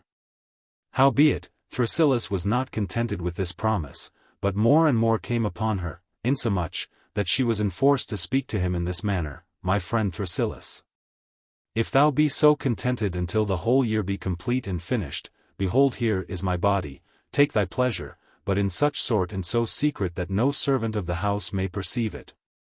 Then Thrasyllus, trusting to the false promises of the woman, and preferring his inordinate pleasure above all things in the world, was joyful in his heart and looked for night, when as he might have his purpose. But come thou about midnight, quoth Charites, disguised without company, and do but hiss at my chamber door, and my nurse shall attend and let thee in. This counsel pleased Thrasyllus marvellously, who, suspecting no harm, did always look for night, and the hour assigned by Charites.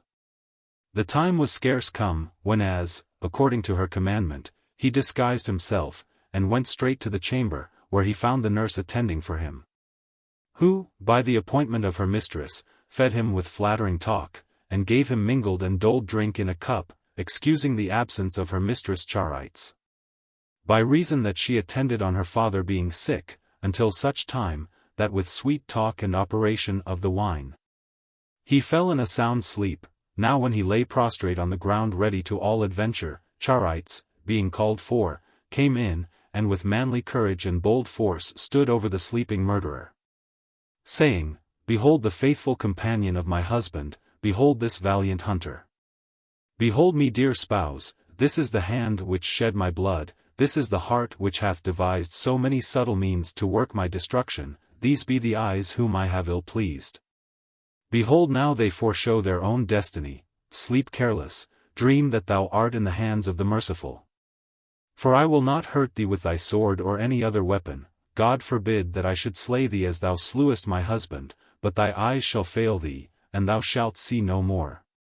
Then that whereof thou dreamest, thou shalt think the death of thine enemy more sweet than thy life, thou shalt see no light, thou shalt lack the aid of a leader. Thou shalt not have me as thou hopest, thou shalt have no delight of my marriage, thou shalt not die, and yet living thou shalt have no joy. But wander between light and darkness as an unsure image, thou shalt seek for the hand that pricked out thine eyes.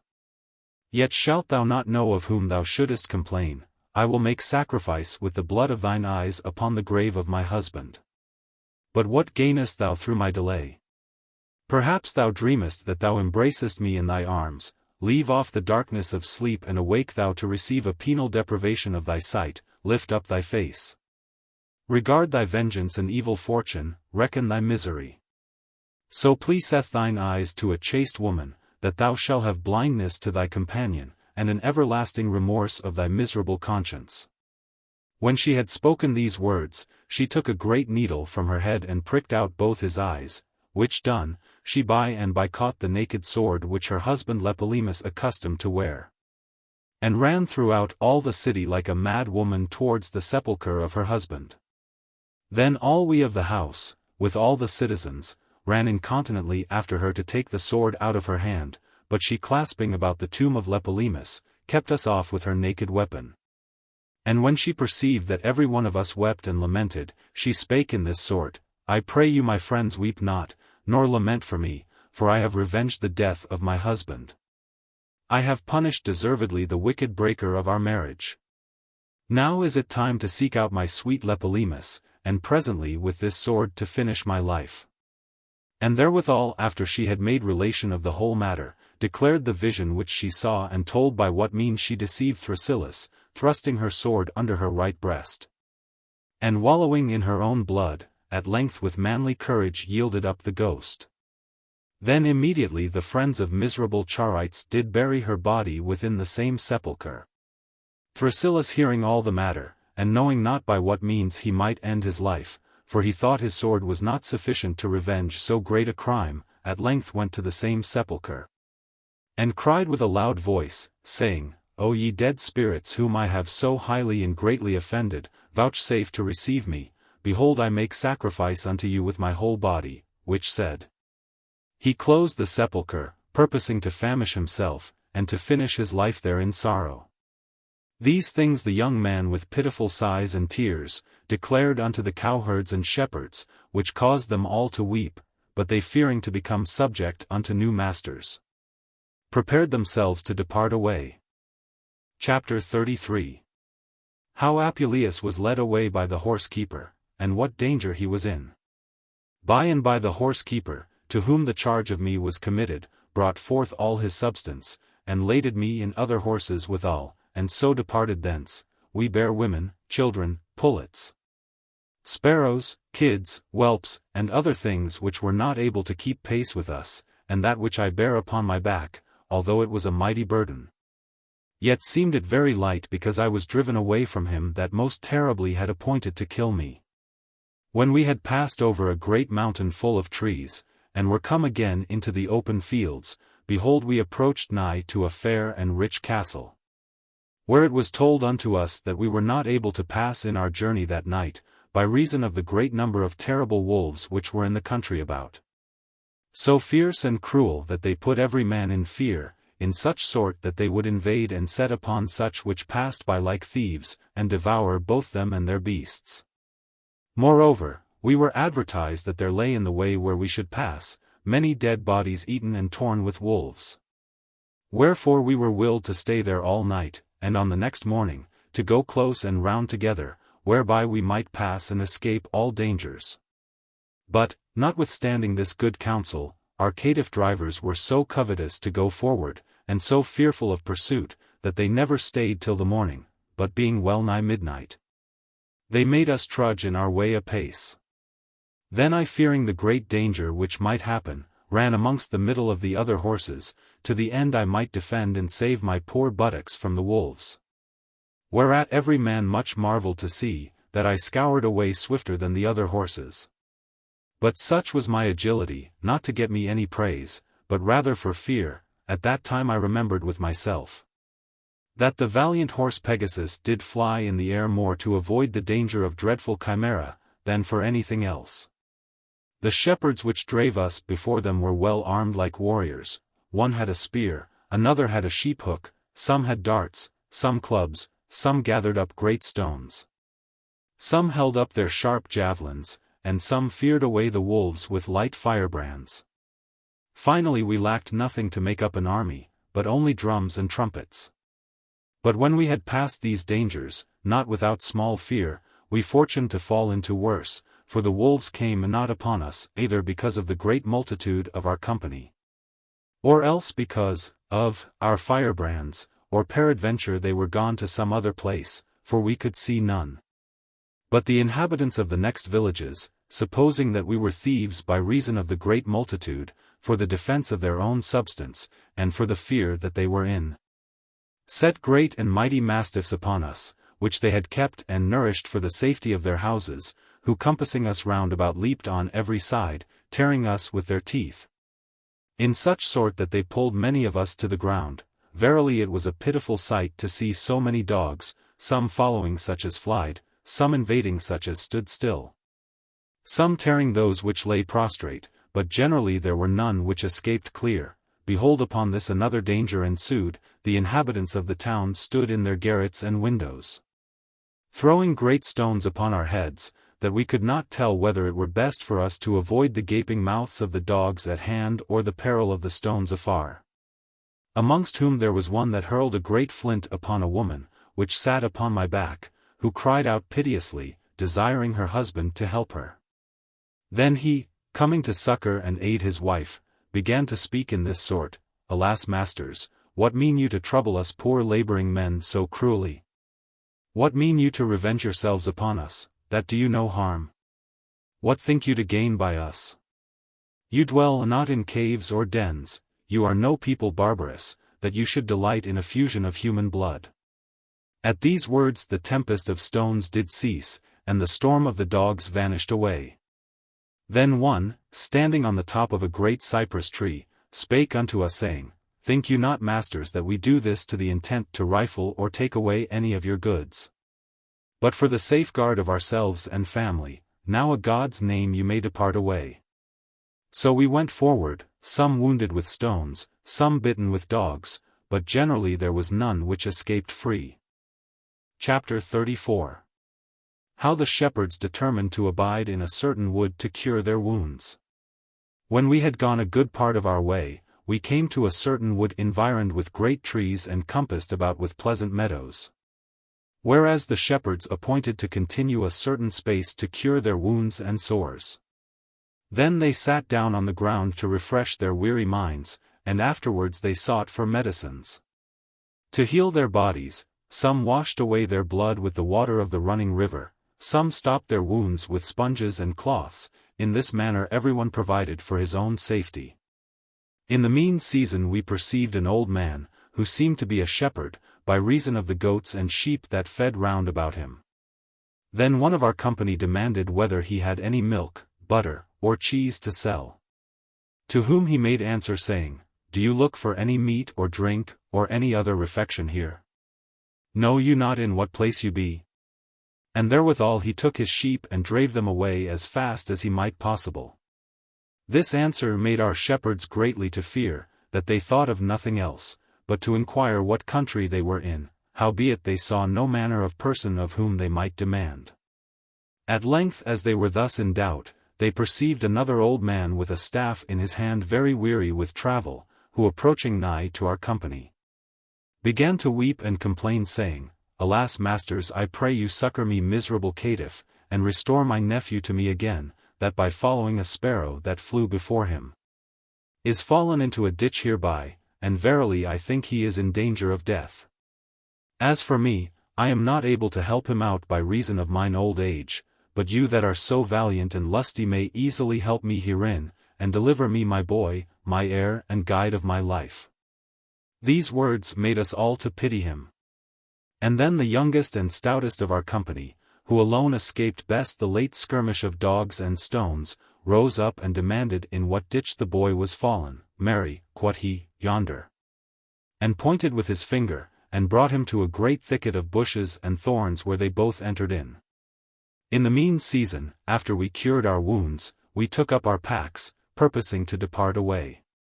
And because we would not go away without the young man our fellow, the shepherds whistled and called for him, but when he gave no answer, they sent one out of their company to seek him out, who after a while returned again with a pale face and sorrowful news, saying that he saw a terrible dragon eating and devouring their companion, and as for the old man, he could see him in no place. When they heard this, remembering likewise the words of the first old man that shaked his head, and drave away his sheep, they ran away beating us before them, to fly from this desert and pestilent country. Chapter 35. How a woman killed herself and her child, because her husband haunted harlots. After that we had passed a great part of our journey, we came to a village where we lay all night, but hearken. And I will tell you what mischief happened there. You shall understand. There was a servant to whom his master had committed the whole government of his house, and was master of the lodging where we lay. This servant had married a maiden of the same house, howbeit he was greatly in love with a harlot of the town, and accustomed to resort unto her. Wherewith his wife was so highly displeased and became so jealous, that she gathered together all her husband's substance, with his tales and books of account, and threw them into a light fire. She was not contented with this, but she took a cord and bound her child which she had by her husband, about her middle, and cast herself headlong into a deep pit. The master, taking in evil part the death of these twain, took his servant which was the cause of this murder by his luxury, and first after that he had put off all his apparel, he anointed his body with honey, and then bound him sure to a fig tree, where in a rotten stalk a great number of pismires had builded their nests. The pismires, after they had felt the sweetness of the honey, came upon his body, and by little and little, in continuance of time, devoured all his flesh, in such sort that there remained on the tree but his bare bones. This was declared unto us by the inhabitants of the village there, who greatly sorrowed for the death of this servant. Then we, avoiding likewise from this dreadful lodging, incontinently departed away. Chapter 36. How Apuleius was cheapened by diverse persons, and how they looked in his mouth to know his age. After this we came to a fair city very populous, where our shepherds determined to continue, by reason that it seemed a place where they might live unknown, far from such as should pursue them. And because it was a country very plentiful of corn and other victuals, where when we had remained the space of 3 days, and that I poor ass and the other horses were fed and kept in the stable to the intent we might seem more saleable, we were brought out at length to the market. And by a crier sounded with his horn to notify that we were to be sold. All my companion horses were bought up by gentlemen, but as for me I stood still, forsaken of all men. And when many buyers came by and looked in my mouth to know mine age, I was so weary with opening my jaws that at length, unable to endure any longer, when one came with a stinking pair of hands and grated my gums with his filthy fingers, I bit them clean off. Which thing caused the standers-by to forsake me as being a fierce and cruel beast. The crier, when he had gotten a hoarse voice with crying, and saw that no man would buy me, began to mock me, saying, To what end stand we here with this wild ass, this feeble beast, this slow jade with worn hooves, good for nothing but to make sieves of his skin? Why do we not give him to somebody, for he earneth not his hay? In this manner he made all the standers-by to laugh exceedingly, but my evil fortune, which was ever so cruel against me, whom I by travel of so many countries could in no wise escape, did more and more envy me, with invention of new means to afflict my poor body in giving me a new master as spiteful as the rest. There was an old man somewhat bald, with long and grey hair, one of the number of those that go from door to door, throughout all the villages, bearing the image of the goddess Syria, and playing with cymbals to get the alms of good and charitable folks. This old man came hastily towards the crier, and demanded where I was bred. Mary, quoth he, in Cappadocia. Then he inquired what age I was of. The crier answered as a mathematician, which disposed to me my planets, that I was 5 years old. And willed the old man to look in my mouth, for I would not willingly, quoth he, incur the penalty of the law Cornelia, in selling a free citizen for a servile slave. By a god's name this fair beast to ride home on, and about in the country, but this curious buyer did never stint to question of my qualities. And at length he demanded whether I were gentle or no. Gentle, quoth the crier, as gentle as a lamb, tractable to all use, he will never bite, he will never kick. But you would rather think that under the shape of an ass there were some well-advised man, which verily you may easily conject. For if you would thrust your nose in his tail you shall perceive how patient he is. Thus the crier mocked the old man, but he perceiving his taunts and jests, waxed very angry saying, Away doting crier, I pray the omnipotent and omniparent goddess Syria, Saint Sabid, Bellona, with her mother Idea, and Venus, with Adonis, to strike out both thine eyes. That with taunting mocks hast scoffed me in this sort, dost thou think that I will put a goddess upon the back of any fierce beast, whereby her divine image should be thrown down on the ground? And so I poor miser should be compelled, tearing my hair, to look for some physician to help her? When I heard him speak thus, I thought with myself suddenly to leap upon him like a mad ass, to the intent he should not buy me. But incontinently there came another merchant that prevented my thought, and offered 17 pence for me.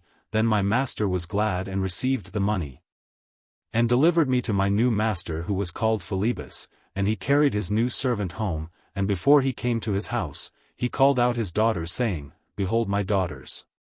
What a gentle servant I have bought for you. Then they were marvellous glad, and coming out prattling and shouting for joy, thought verily that he had brought home a fit and convenable servant for their purpose, but when they perceived that it was an ass, they began to provoke him, saying that he had not bought a servant for his maidens, but rather an ass for himself. Howbeit, quoth they, keep him not wholly for your own riding, but let us likewise have him at commandment.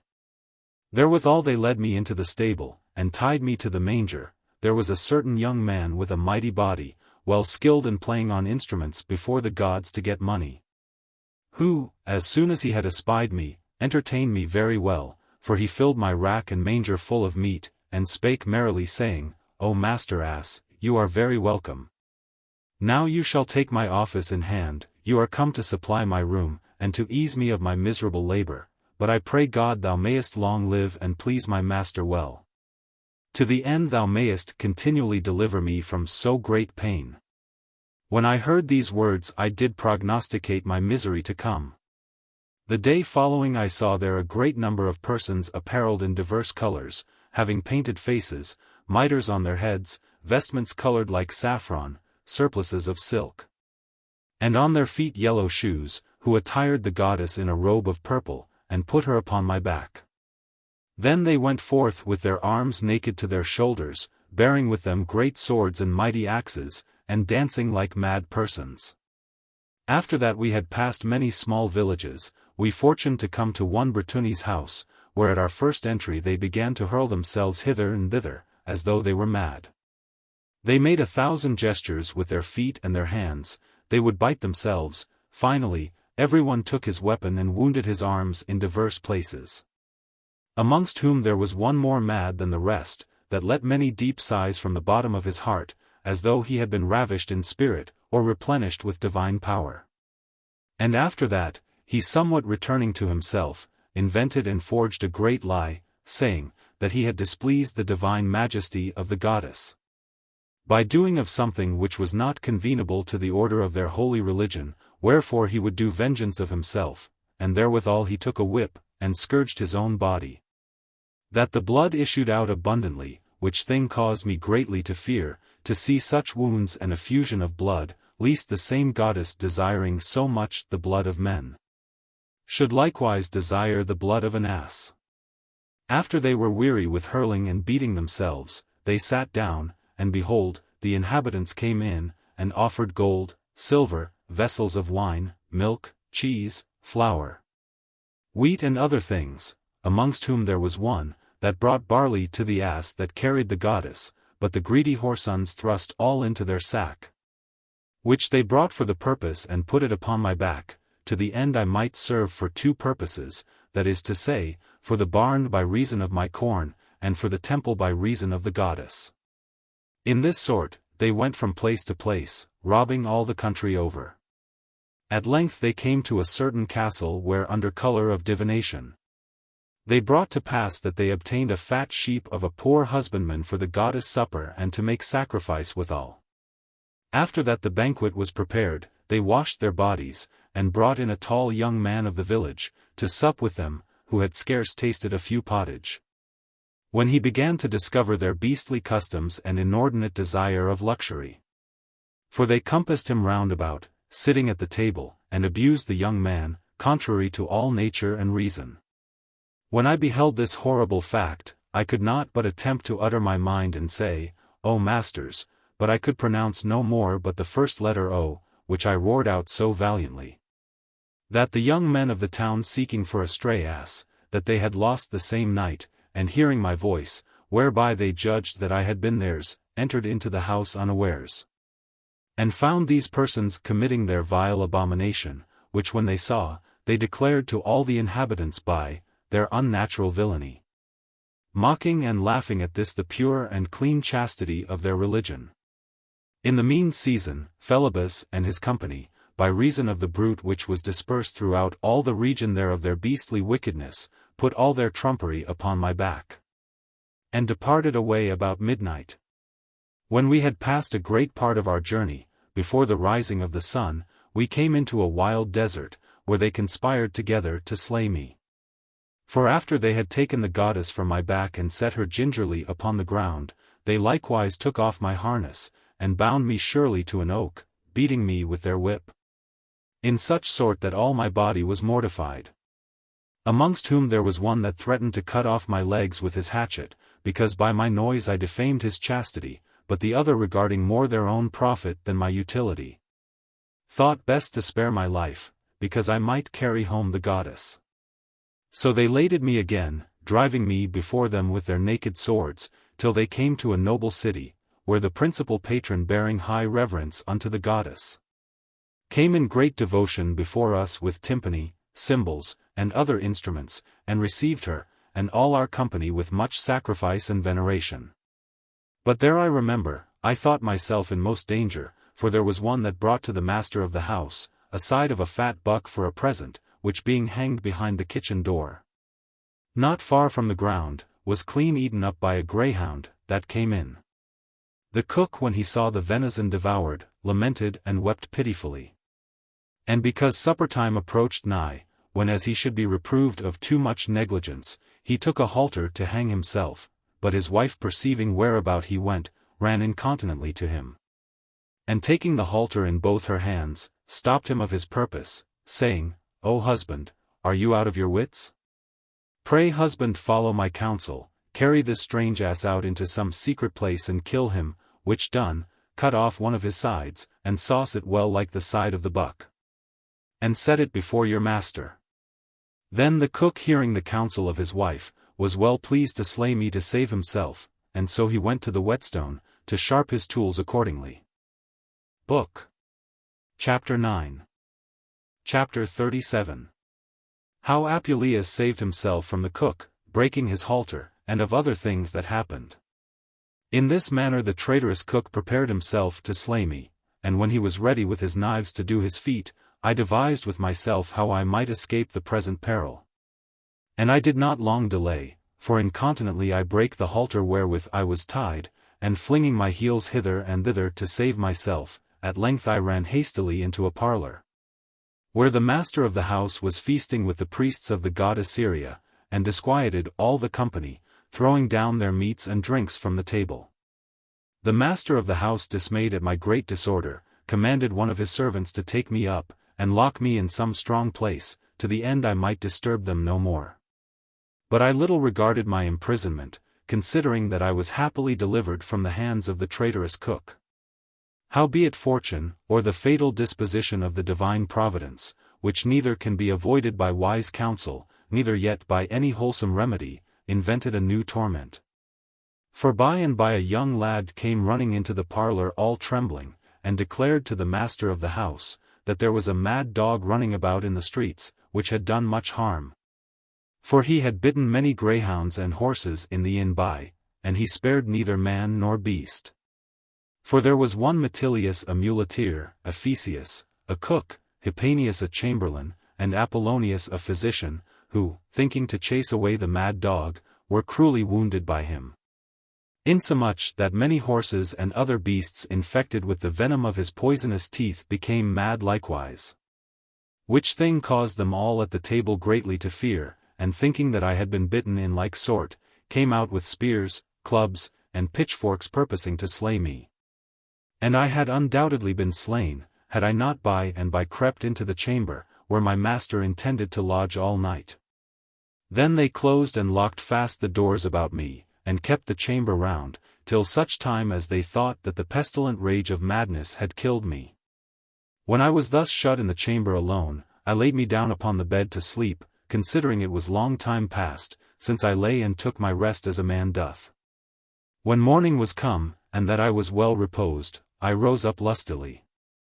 In the mean season, they which were appointed to watch about the chamber all night, reasoned with themselves in this sort, Verily, quoth one, I think that this rude be dead. So think I, quoth another, for the outrageous poison of madness hath killed him, but being thus in diverse opinions of a poor ass, they looked through a crevice, and espied me standing still, sober and quiet in the middle of the chamber.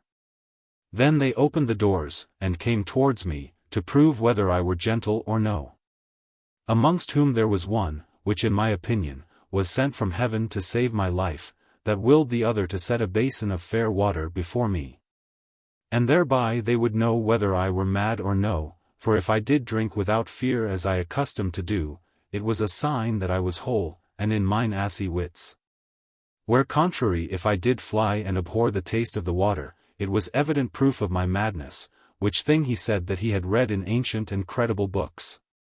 Whereupon they took a basin of clear water, and presented it before me, but I as soon as I perceived the wholesome water of my life, ran incontinently, thrusting my head into the basin.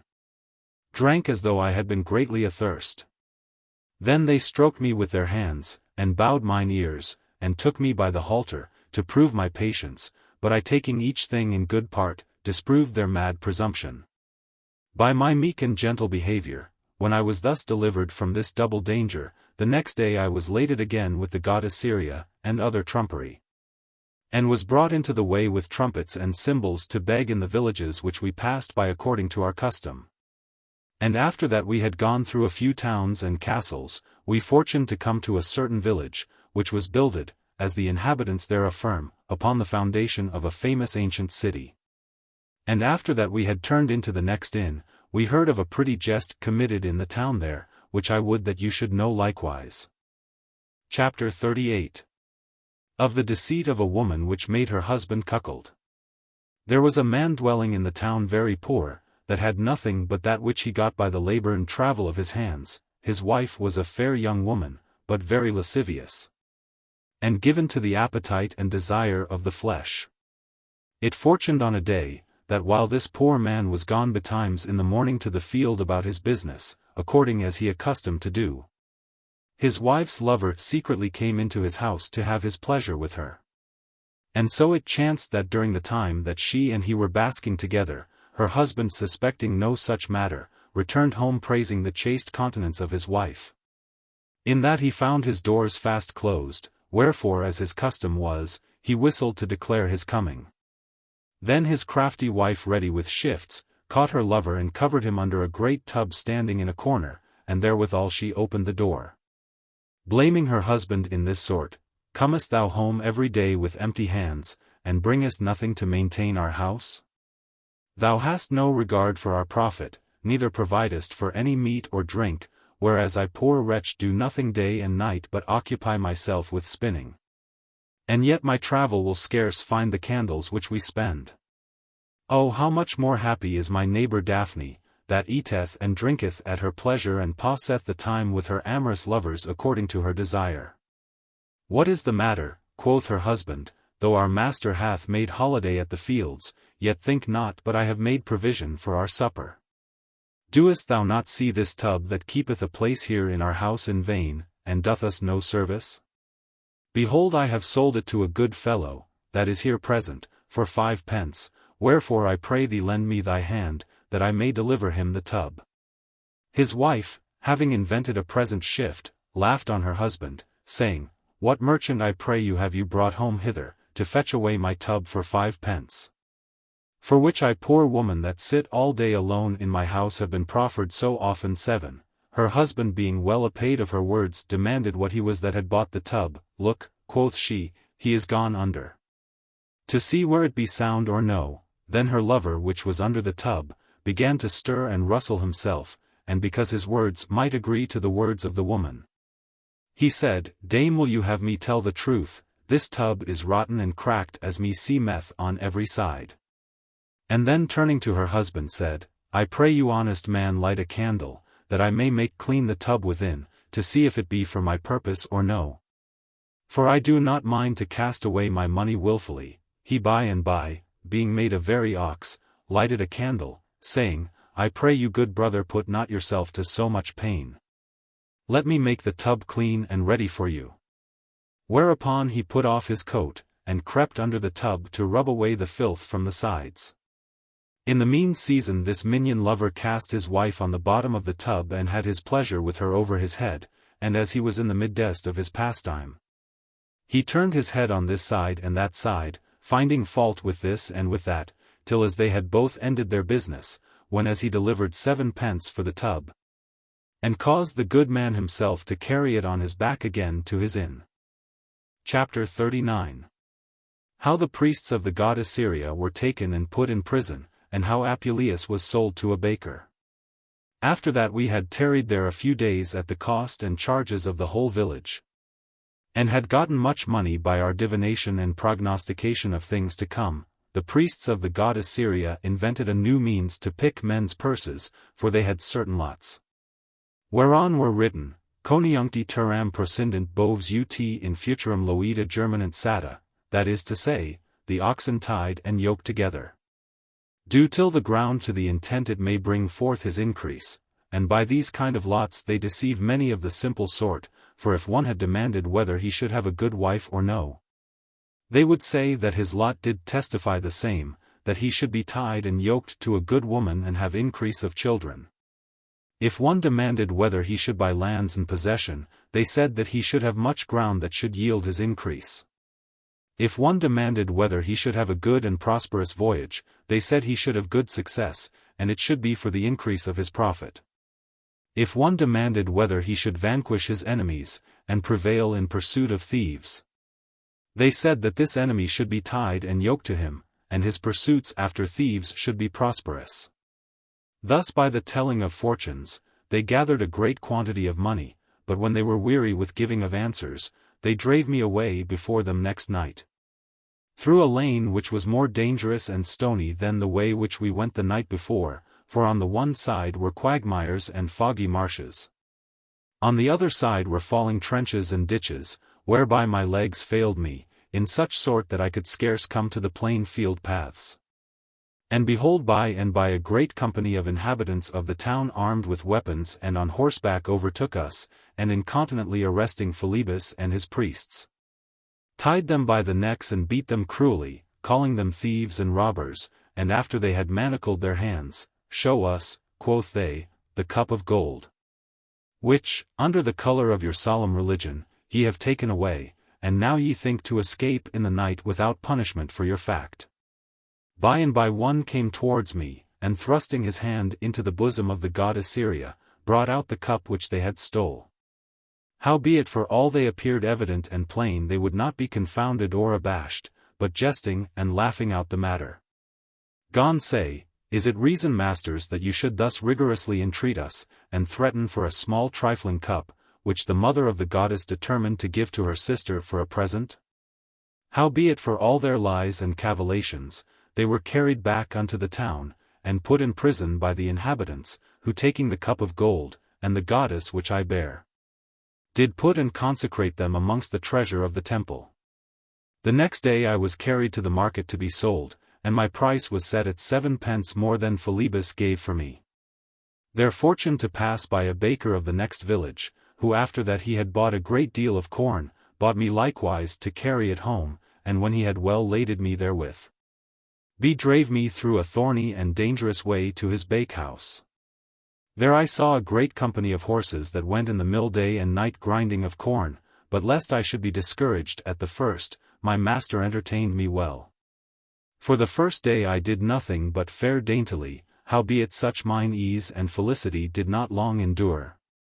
For the next day following I was tied to the mill betimes in the morning with my face covered, to the end in turning amid winding so often one way, I should not become giddy, but keep a certain course. But although when I was a man I had seen many such horse mills and knew well enough how they should be turned, yet feigning myself ignorant of such kind of toil, I stood still and would not go, whereby I thought I should be taken from the mill as an ass unapt, and put to some other light thing, or else to be driven into the fields to pasture. But my subtlety did me small good, for by and by when the mill stood still, the servants came about me, crying and beating me forward, in such sort that I could not stay to advise myself. Whereby all the company laughed to see so sudden a change. When a good part of the day was past, that I was not able to endure any longer, they took off my harness, and tied me to the manger, but although my bones were weary, and that I needed to refresh myself with rest and provender, yet I was so curious that I did greatly delight to behold the baker's art, insomuch that I could not eat nor drink while I looked on. O good Lord, what a sort of poor slaves were there!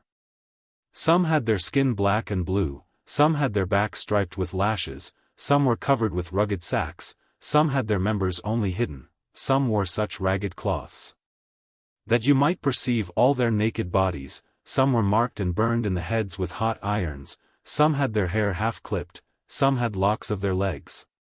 Some very ugly and evil-favored, that they could scarce see, their eyes and face were so black and dim with smoke, like those that fight in the sands, and know not where they strike by reason of dust, and some had their faces all mealy. But how should I speak of the horses my companions, how they being old and weak, thrust their heads into the manger, they had their necks all wounded and worn away, they rated their nostrils with a continual cough, their sides were bare with their harness and great travel. Their ribs were broken with beating, their hooves were battered broad with incessant labor, and their skin rugged by reason of their lankness. When I saw this dreadful sight, I began to fear, lest I should come to the like state, and considering with myself the good fortune which I was sometime in when I was a man, I greatly lamented. Holding down my head, and would eat no meat, but I saw no comfort or consolation of my evil fortune, saving that my mind was somewhat recreated to hear and understand what every man said. For they neither feared nor doubted my presence. At that time I remembered how Homer, the divine author of ancient poetry, described him to be a wise man, which had travelled diverse countries and nations. Wherefore I gave great thanks to my ass for me, in that by this means I had seen the experience of many things, and was become more wise, notwithstanding the great misery and labour which I daily sustained. But I will tell you a pretty jest, which cometh now to my remembrance, to the intent your ears may be delighted in hearing the same. Chapter 40. How Apuleius was handled by the baker's wife, which was a harlot. The baker which bought me was an honest and sober man, but his wife was the most pestilent woman in all the world, insomuch that he endured many miseries and afflictions with her, so that I myself did secretly pity his estate, and bewail his evil fortune, for she had not one fault alone, but all the mischiefs that could be devised. She was crabbed, cruel, lascivious, drunken, obstinate, niggish, covetous, riotous in filthy expenses, and an enemy to faith and chastity, a despiser of all the gods, whom other did honor, one that affirmed that she had a god by herself, whereby she deceived all men. But especially her poor husband, one that abandoned her body with continual whoredom. This mischievous queen hated me in such sort, that she commanded every day before she was up, that I should be put into the mill to grind, and the first thing which she would do in the morning was to see me cruelly beaten, and that I should grind when the other beasts did feed and take rest. When I saw that I was so cruelly handled, she gave me occasion to learn her conversation and life. For I saw oftentimes a young man which would privily go into her chamber, whose face I did greatly desire to see, but I could not, by reason mine eyes were covered every day. And verily, if I had been free and at liberty, I would have discovered all her abomination. She had an old woman, a bawd, a messenger of mischief, that daily haunted to her house, and made good cheer with her to the utter undoing and impoverishment of her husband. But I that was greatly offended with the negligence of Photis, who made me an ass, instead of a bird, did yet comfort myself by this only mean, in that to the miserable deformity of my shape I had long ears, whereby I might hear all things that was done. On a day I heard the old bawd say to the baker's wife, "Dame, you have chosen, without my counsel, a young man to your lover, who as me seemeth, is dull, fearful, without any grace, and dastard-like coucheth at the frowning look of your odious husband, whereby you have no delight nor pleasure with him. How far better is the young man Philebus, who is comely, beautiful, in the flower of his youth, liberal, courteous, valiant and stout against the diligent prize and watches of your husband, whereby to embrace the worthiest dames of this country, and worthy to wear a crown of gold. For one part that he played to one that was jealous over his wife. Hearken how it was, and then judge the diversity of these two lovers. Know you not one Barbarus, a senator of our town, whom the vulgar people call likewise Scorpion for his severity of manners? This Barbarus had a gentlewoman to his wife, whom he caused daily to be enclosed within his house, with diligent custody. Then the baker's wife said, I know her very well, for we two dwelleth together in one house. Then you know, quoth the old woman, the whole tale of Philebus? No, verily, said she, but I greatly desire to know it, therefore I pray you, mother, tell me the whole story. By and by the old woman, which knew well to babble, began to tell as followeth. Chapter 41. How Barbarus, being jealous over his wife, commanded that she should be kept close in his house, and what happened. You shall understand that on a day this Barbarus, preparing himself to ride abroad, and willing to keep the chastity of his wife, whom he so well loved, alone to himself, called his man Myrmex, whose faith he had tried and proved in many things, and secretly committed to him the custody of his wife, willing him that he should threaten that if any man did but touch her with his finger as he passed by, he would not only put him in prison, and bind him hand and foot, but also cause him to be put to death, or else to be famished for lack of sustenance, which words he confirmed by an oath of all the gods in heaven, and so departed away, when Barbarus was gone. Myrmex, being greatly astonied of his master's threatenings, would not suffer his mistress to go abroad, but as she sat all day a-spinning, he was so careful that he sat by her. When night came he went with her to the bains, holding her by the garment. So faithful he was to fulfill the commandment of his master, howbeit the beauty of this matron could not be hidden from the burning eyes of Philebus, who, considering her great chastity and how she was diligently kept by Myrmex, thought it impossible to have his purpose, yet, endeavoring by all kind of means to enterprise the matter, and remembering the fragility of man, that might be enticed and corrupted with money, since as by gold the adamant gates may be opened, on a day, when he found Myrmex alone, he discovered his love, desiring him to show his favor, otherwise he should certainly die, with assurance that he need not to fear, whenas he might privily be let in and out in the night, without knowledge of any person. When he thought, with these and other gentle words to allure and prick forward the obstinate mind of Myrmex, he showed him glittering gold in his hand, saying that he would give his mistress 20 crowns and him 10, but Myrmex, hearing these words, was greatly troubled, abhorring in his mind to commit such a mischief, wherefore he stopped his ears.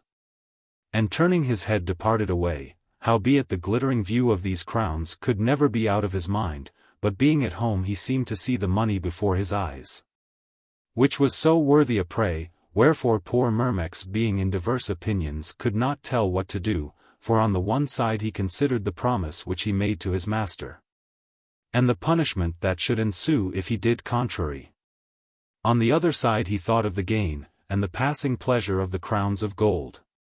In the end the desire of the money did more prevail than the fear of death, for the beauty of the flourishing crowns did so stick in his mind, that where the menaces of his master compelled him to tarry at home, the pestilent avarice of gold egged him outdoors, wherefore putting all shame aside, without further delay, he declared all the whole matter to his mistress, who according to the nature of a woman, when she heard him speak of so great a sum she bound chastity in a string, and gave authority to Myrmex to rule her in that case. Myrmex seeing the intent of his mistress, was very glad, and for great desire of the gold, he ran hastily to Philesiderus, declaring that his mistress was consented to his mind. Wherefore he demanded the gold which he promised. Then incontinently Philesiderus delivered him 10 crowns, and when night came, Myrmex brought him disguised into his mistress' chamber. About midnight when he and she were naked together, making sacrifice unto the goddess Venus, behold her husband, contrary to their expectation, came and knocked at the door, calling with a loud voice to his servant Myrmex, whose long tarrying increased the suspicion of his master, in such sort that he threatened to beat Myrmex cruelly, but he being troubled with fear, and driven to his latter shifts, excused the matter saying, that he could not find the key, by reason it was so dark. In the mean season Philesiderus hearing the noise at the door, slipped on his coat and privily ran out of the chamber. When Myrmex had opened the door to his master that threatened terribly, and had let him in, he went into the chamber to his wife. In the meanwhile Myrmex let out Philesiderus, and barred the doors fast, and went again to bed. The next morning when Barbarus awaked, he perceived 2 unknown slippers lying under his bed, which Philesiderus had forgotten when he went away. Then he conceived a great suspicion and jealousy in mind, howbeit he would not discover it to his wife, neither to any other person, but putting secretly the slippers into his bosom, commanded his other servants to bind Myrmex incontinently, and to bring him bound to the justice after him, thinking verily that by the mean of the slippers he might bolt out the matter. It fortuned that while Barbarus went towards the justice in a fury and rage, and Myrmex fast bound, followed him weeping, not because he was accused before his master, but by reason he knew his own conscience guilty, behold by adventure Philesiderus, going about earnest business, fortuned to meet with them by the way, who fearing the matter which he committed the night before, and doubting lest it should be known, did suddenly invent a mean to excuse Myrmex. For he ran upon him and beat him about the head with his fists, saying, Ah, mischievous varlet that thou art, and perjured knave!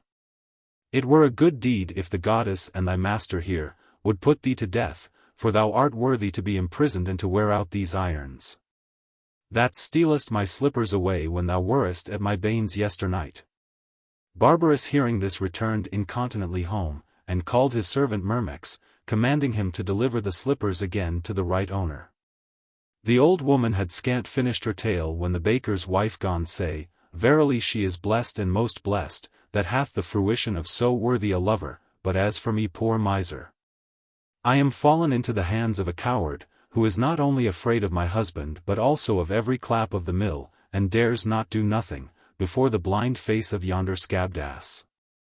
Then the old woman answered, I promise you certainly if you will, you shall have this young man at your pleasure, and therewithal when night came, she departed out of her chamber. In the mean season, the baker's wife made ready a supper with abundance of wine and exquisite fare, so that there lacked nothing, but the coming of the young man. For her husband supped at one of her neighbors' houses. When time came that my harness should be taken off and that I should rest myself, I was not so joyful of my liberty, as when the veil was taken from mine eyes. I should see all the abomination of this mischievous queen. When night was come and the sun gone down, behold the old bawd and the young man, who seemed to be but a child, by reason he had no beard, came to the door. Then the baker's wife kissed him 1,000 times and received him courteously, placed him down at the table, but he had scarce eaten the first morsel.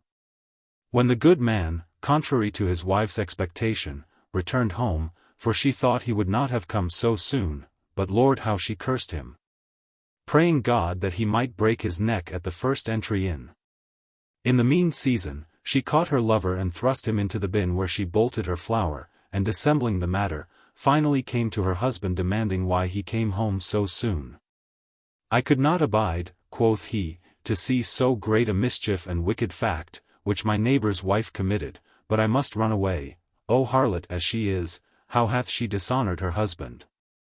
I swear by the goddess Ceres, that if I had not seen it with mine eyes, I would never I have believed it.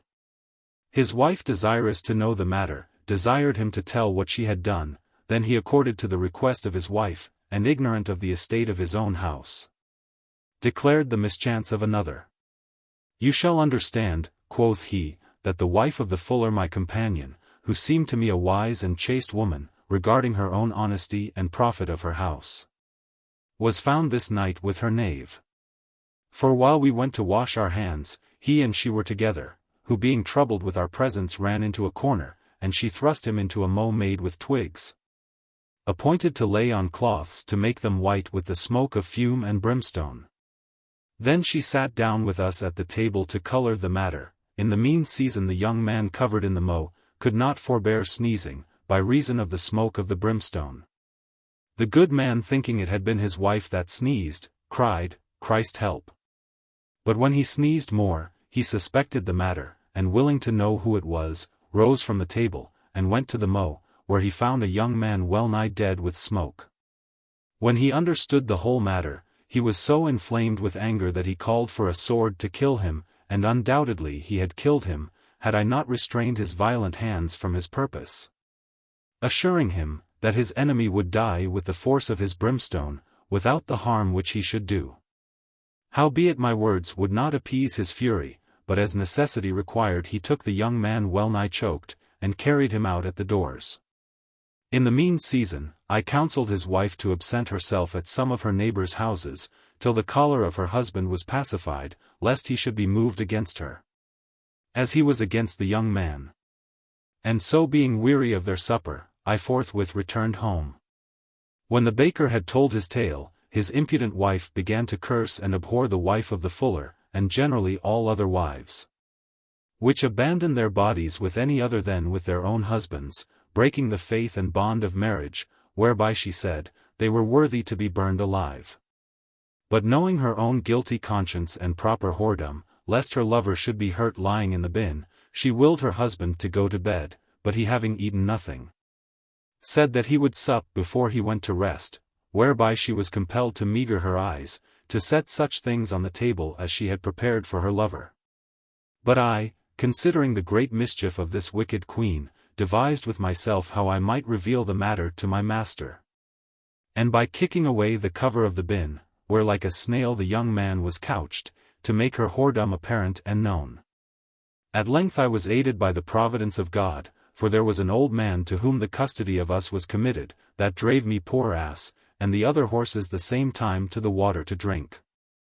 Then had I good occasion ministered, to revenge the injury of my master, for as I passed by, I perceived the fingers of the young man upon the side of the bin, and lifting up my heels, I spurned off the flesh with the force of my hoofs, whereby he was compelled to cry out, and to throw down the bin on the ground, and so the whoredom of the baker's wife was known and revealed.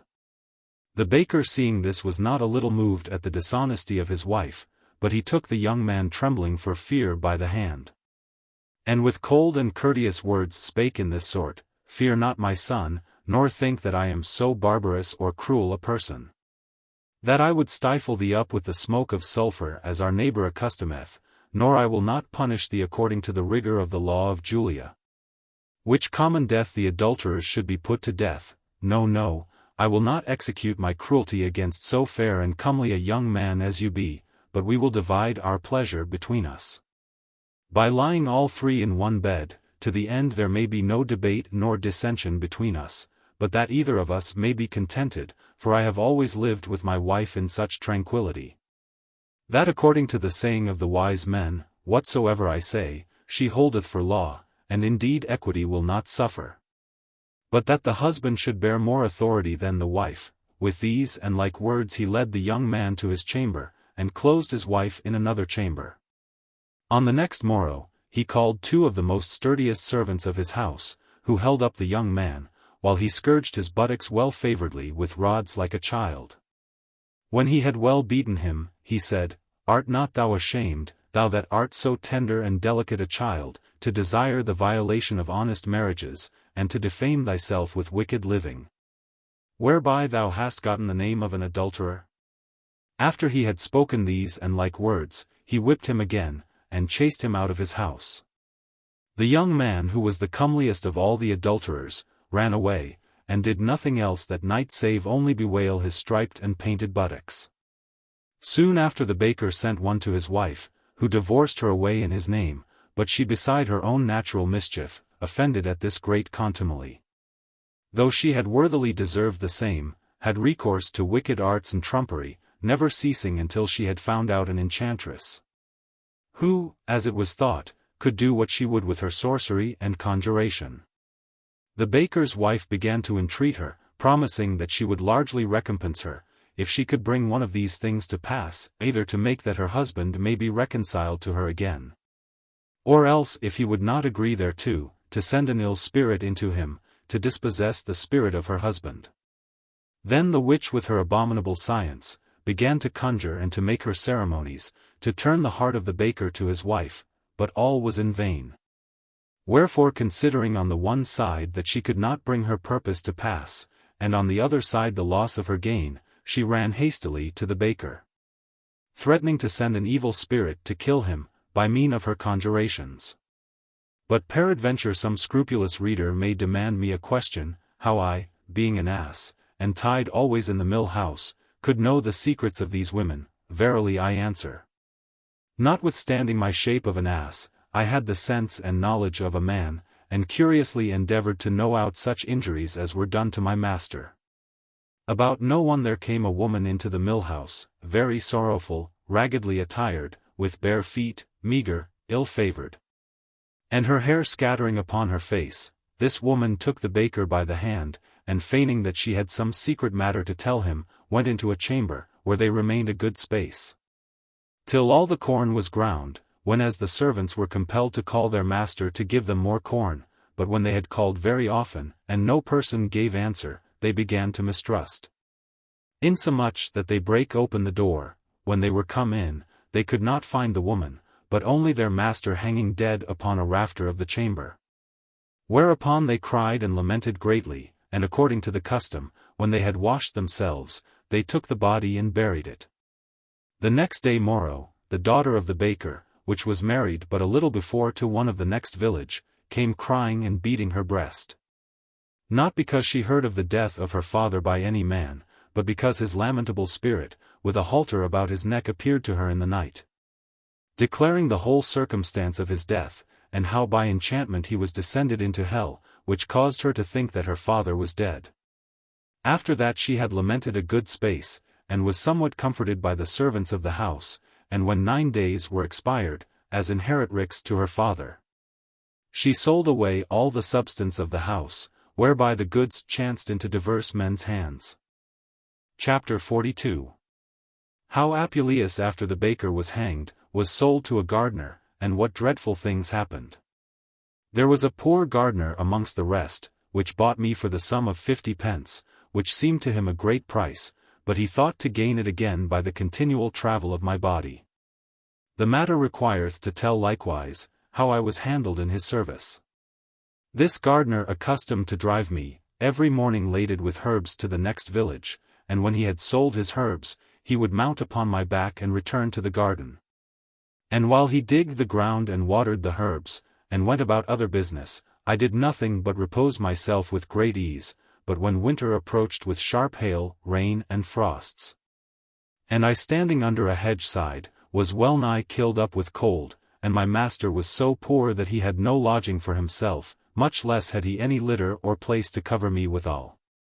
For he himself always lay under a little roof shadowed with boughs. In the morning when I arose, I found my hoofs shriveled together with cold, and unable to pass upon the sharp ice, and frosty mire, neither could I fill my belly with meat, as I accustomed to do.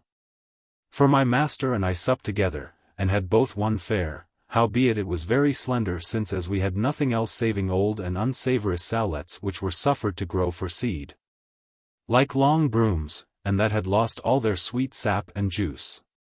It fortuned on a day that an honest man of the next village was benighted and constrained by reason of the rain to lodge, very lagged and weary, in our garden. Where although he was but meanly received, yet it served well enough considering time and necessity. This honest man, to recompense our entertainment, promised to give my master some corn, oil, and 2 bottles of wine, wherefore my master, not delaying the matter, laded me with sacks and bottles, and rode to the town, which was 7 miles off. When we came to the honest man's house, he entertained and feasted my master exceedingly. And it fortuned while they eat and drank together, as sign of great amity, there chanced a strange and dreadful case, for there was a hen which ran cackling about the yard, as though she would have laid an egg. The good man of the house, perceiving her, said, O good and profitable pullet, that feedest us every day with thy fruit, thou seemest as though thou wouldest give us some pittance for our dinner. Ho boy, put the pannier in the corner that the hen may lay.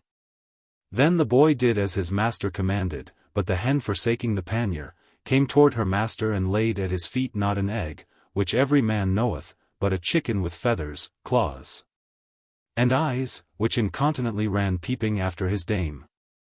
By and by happened a more strange thing, which would cause any man to abhor. Under the table where they sat, the ground opened, and there appeared a great well and fountain of blood, insomuch that the drops thereof sparkled about the table.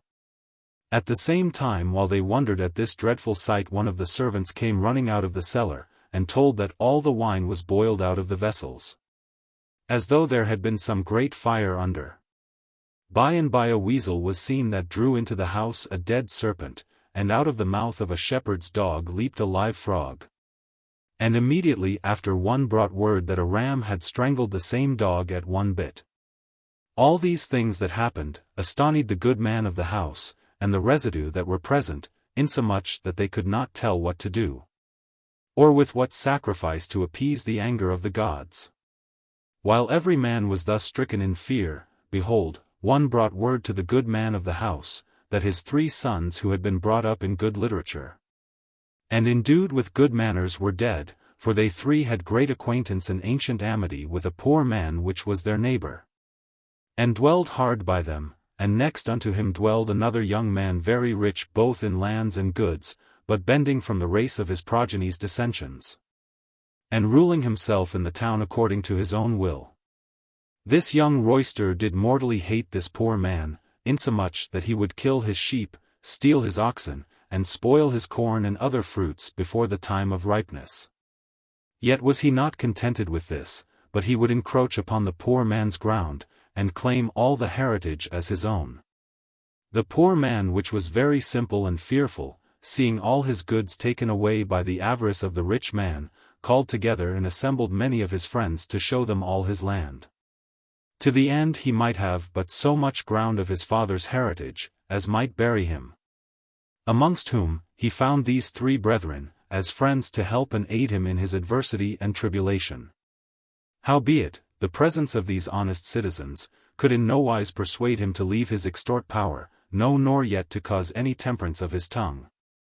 But the more they went about with gentle words to tell him his faults, the more would he fret and likewise fume, swearing all the oaths under God, that he little regarded the presence of the whole city, whereupon incontinently he commanded his servants to take the poor man by the ears, and carry him out of his ground, which greatly offended all the standers by. Then one of the brethren spake unto him somewhat boldly, saying, It is but a folly to have such affiance in your riches, whereby you should use your tyranny against the poor, whenas the law is common for all men, and a redress may be had to suppress your insolency. These words chafed him more than the burning oil, or flaming brimstone, or scourge of whips, saying, that they should be hanged and their law too, before he would be subject unto any person, and therewithal he called out his ban-dogs and great mastiffs, which accustomed to eat the carrion and carcass of dead beasts in the fields, and to set upon such as passed by the way. Then he commanded they should be put upon all the assistants to tear them in pieces, who as soon as they heard the hiss of their master, ran fiercely upon them, invading them on every side, insomuch that the more they flied to escape away, the more cruel and terrible were the dogs.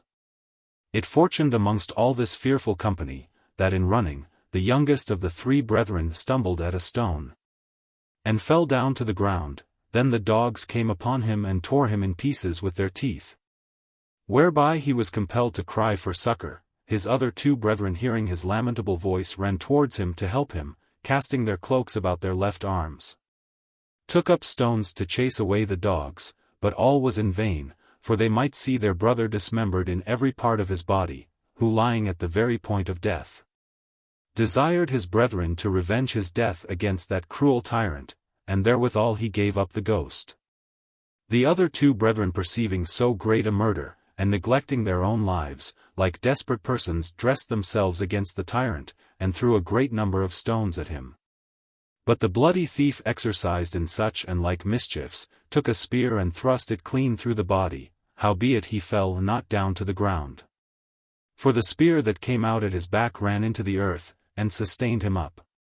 By and by came one of these tyrant servants, the most sturdiest of the rest, to help his master, who at the first coming took up a stone and threw at the 3rd brother.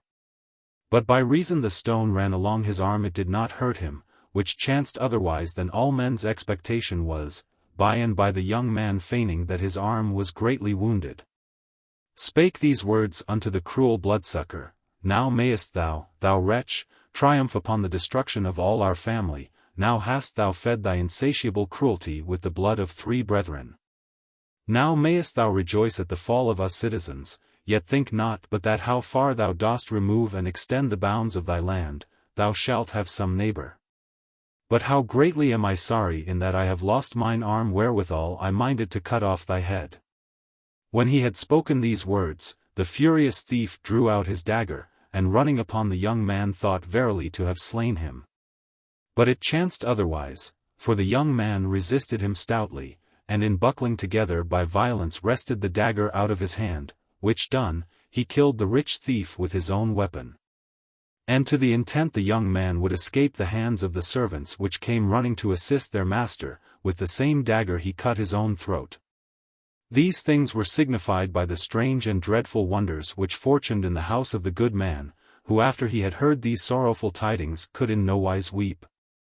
So far was he stricken with dolour, but presently taking his knife wherewith he cut his cheese and other meat before, he cut his own throat likewise, in such sort that he fell upon the board and embraced the table with the streams of his blood, in most miserable manner.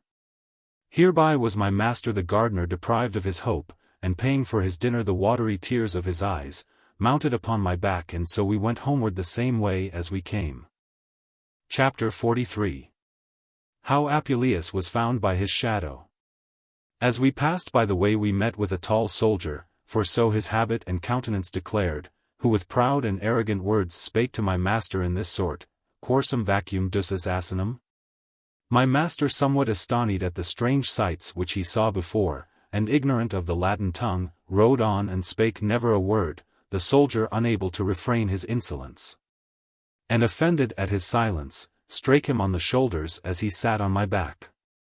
Then my master gently made answer that he understood not what he said, whereat the soldier angrily demanded again, whither he rode with his ass? Marry, quoth he, to the next city, but I, quoth the soldier, have need of his help, to carry the trusses of our captain from yonder castle. And therewithal he took me by the halter and would violently have taken me away, but my master, wiping away the blood of the blow which he received of the soldier, desired him gently and civilly to take some pity upon him, and to let him depart with his own, swearing and affirming that his slow ass, well nigh dead with sickness, could scarce carry a few handfuls of herbs to the next town, much less he was able to bear any greater trusses. But when he saw the soldier would in nowise be entreated, but ready with his staff to cleave my master's head, my master fell down at his feet, under colour to move him to some pity. But when he saw his time He took the soldier by the legs and cast him upon the ground, then he buffeted him, thumped him, bit him, and took a stone and beat his face and his sides, that he could not turn and defend himself. But only threatened that if ever he rose, he would chop him in pieces. The gardener, when he heard him say so, drew out his javelin which he had by his side, and when he had thrown it away, he knocked and beat him more cruelly than he did before.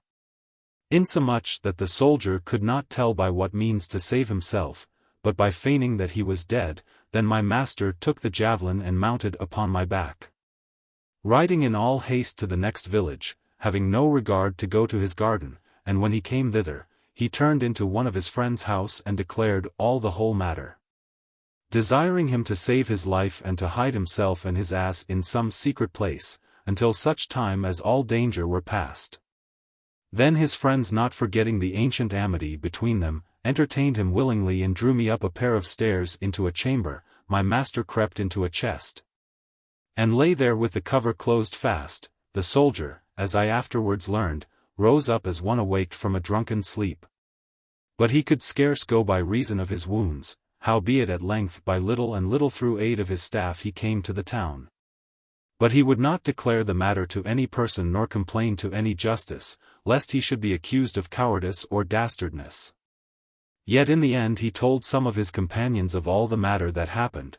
Then they took him and caused him to be closed in some secret place, thinking that beside the injury which he had received, he should be accused of the breach of his faith, by reason of the loss of his spear. And when they had learned the signs of my master, they went to search him out. At last there was an unfaithful neighbor that told them where he was.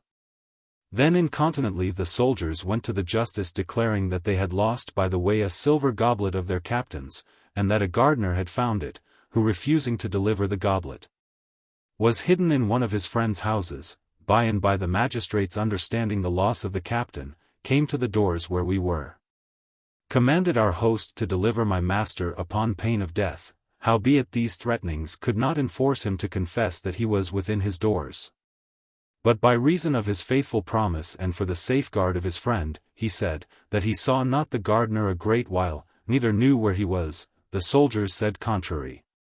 Whereby, to know the verity of the matter, the magistrates commanded their sergeants and ministers to search every corner of the house, but when they could find neither gardener nor ass, there was a great contention between the soldiers and our host, for they said we were within the house, and he said no. But I, that was very curious to know the matter, when I heard so great a noise, put my head out of the window to learn what the stir and tumult did signify.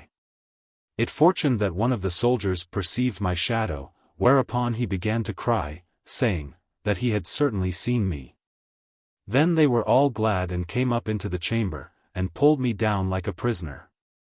When they had found me, they doubted nothing of the gardener, but seeking about more narrowly, at length they found him couched in a chest.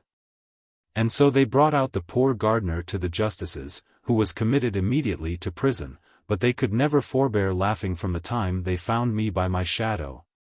Wherefore is risen a common proverb, the shadow of the ass. Book. Chapter 10.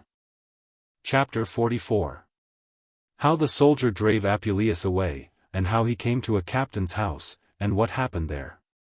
The next day how my master the gardener sped, I knew not, but the gentle soldier, who was well beaten for his cowardice, led me to his lodging without the contradiction of any man, where he laded me well, and garnished my body, as seemed to me, like an ass of arms. For on the one side I bare an helmet that shined exceedingly, on the other side a target that glistered more 1,000-fold. And on the top of my burden he put a long spear, which things he placed thus gallantly. Not because he was so expert in war, for the gardener proved the contrary, but to the end he might fear those which passed by, when they saw such a similitude of war.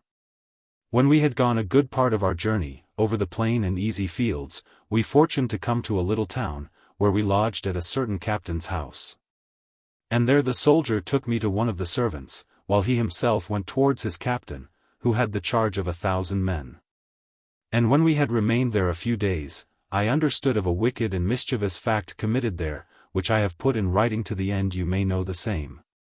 The master of the house had a son instructed in good literature, and endued with virtuous manners, such a one as you would desire to have the like. Long time before his mother died, and when his father married a new wife, and had another child of the age of 12 years.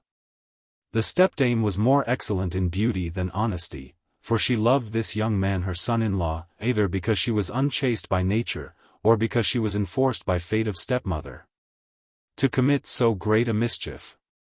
Gentle reader, thou shalt not read of a fable, but rather a tragedy. This woman, when her love began first to kindle in her heart, could easily resist her desire and inordinate appetite by reason of shame and fear, lest her intent should be known, but after it compassed and burned every part of her breast, she was compelled to yield unto the raging flame of Cupid, and under colour of the disease and infirmity of her body, to conceal the wound of her restless mind. Every man knoweth well the signs and tokens of love, and the malady convenient to the same.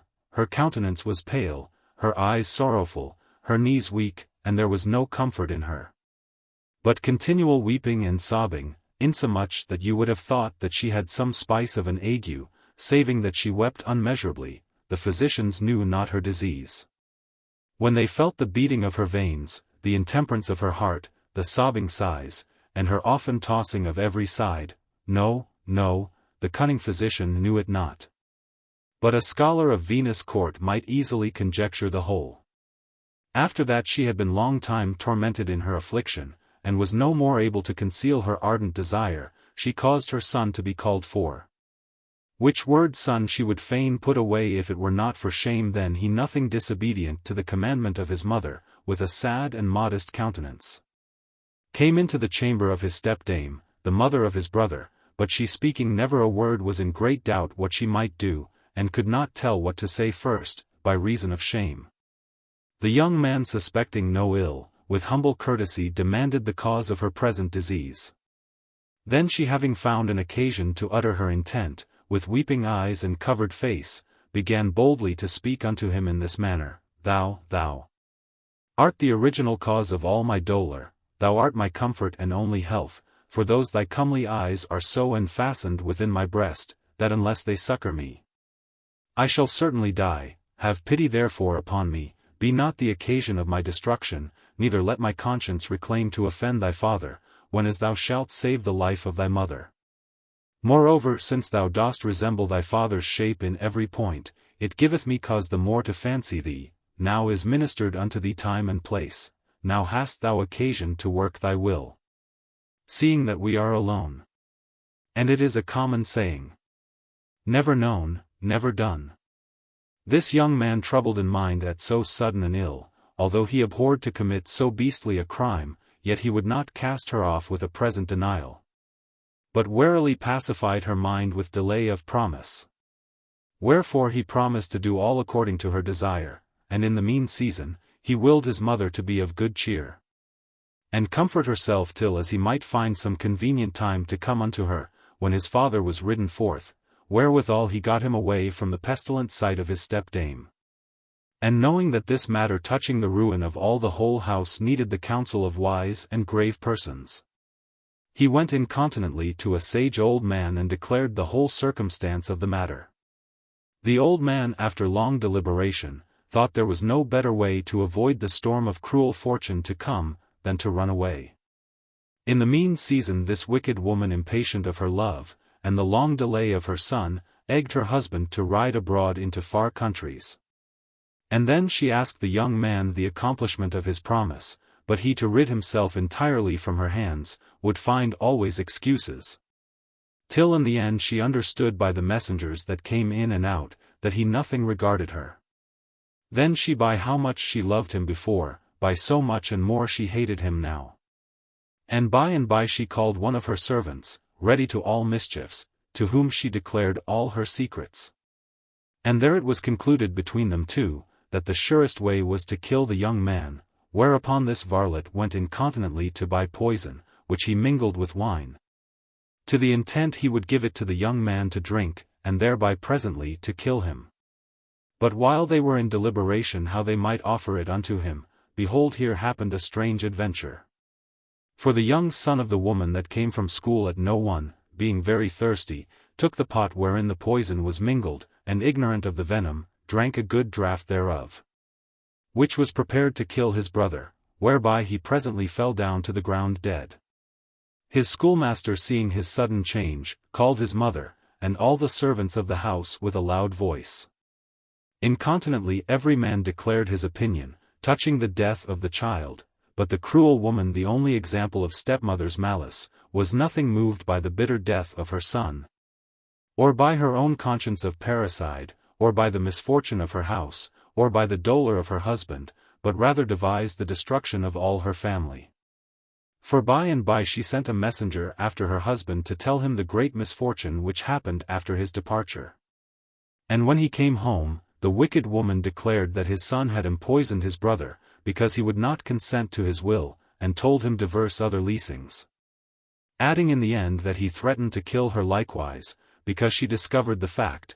Then the unhappy father was stricken with double dolour of the death of his 2 children. For on the one side he saw his younger son slain before his eyes, on the other side, he seemed to see the elder condemned to die for his offence, again, where he beheld his wife lament in such sort. It gave him further occasion to hate his son more deadly. But the funerals of his younger son were scarce finished, when the old man the father, with weeping eyes even at the return from the grave, went to the justice and accused his son of the slaughter of his brother, and how he threatened to slay his wife, whereby the rather at his weeping and lamentation he moved all the magistrates and people to pity, insomuch that without any delay, or further inquisition, they cried all that he should be stoned to death. But the justices, fearing a farther inconvenience to arise by the particular vengeance, and to the end there might fortune no sedition amongst the people, prayed the decurions and other officers of the city, that they might proceed by examination of witnesses, and with order of justice according to the ancient custom before the judging of any hasty sentence or judgment, without the hearing of the contrary part, like as the barbarous and cruel tyrants accustomed to use, otherwise they should give an ill example to their successors. This opinion pleased every man, wherefore the senators and councillors were called, who being placed in order according to their dignity, caused the accuser and defender to be brought forth. And by the example of the Athenian law, and judgment material, their advocates were commanded to plead their causes briefly without preambles or motions of the people to pity, which were too long a process. And if you demand how I understood all this matter, you shall understand that I heard many declare the same, but to recite what words the accuser used in his invective, what answer the defender made, the orations and pleadings of each party, verily I am not able to do, for I was fast bound at the manger. But as I learned and knew by others, I will God willing declare unto you. So it was ordered, that after the pleadings of both sides was ended, they thought best to try and bolt out the verity by witnesses, all presumptions and likelihood set apart, and to call in the servant, who only was reported to know all the matter. By and by the servant came in, who nothing abashed, at the fear of so great a judgment, or at the presence of the judges, or at his own guilty conscience, which he so finely feigned, but with a bold countenance presented himself before the justices and confirmed the accusation against the young man, saying, O ye judges, on a day when this young man loathed and hated his stepmother, he called me, desiring me to poison his brother, whereby he might revenge himself. And if I would do it and keep the matter secret, he promised to give me a good reward for my pains, but when the young man perceived that I would not accord to his will, he threatened to slay me. Whereupon he went himself and bought poison, and after tempered it with wine, and then gave it me to give the child, which when I refused he offered it to his brother with his own hands. When the varlet with a trembling countenance had ended these words which seemed a likelihood of truth, the judgment was ended, neither was there found any judge or counsellor so merciful to the young man accused, as would not judge him culpable, but that he should be put and sewn in a skin, with a dog, a cock, a snake, and an ape, according to the law against parricides, wherefore they wanted nothing but, as the ancient custom was, to put white stones and black into a pot, and to take them out again, to see whether the young man accused should be acquitted by judgment or condemned, which was a thing irrevocable. In the mean season he was delivered to the hands of the executioner. But there arose a sage and ancient physician, a man of a good conscience and credit throughout all the city, that stopped the mouth of the pot wherein the stones were cast, saying, I am right glad, ye reverend judges, that I am a man of name and estimation amongst you, whereby I am accompted such a one as will not suffer any person to be put to death by false and untrue accusations. Considering there hath been no homicide or murder committed by this young man in this case, neither you, being sworn to judge uprightly, to be misinformed and abused by invented lies and tales. For I cannot but declare and open my conscience, lest I should be found to bear small honor and faith to the gods, wherefore I pray you give ear, and I will show you the whole truth of the matter.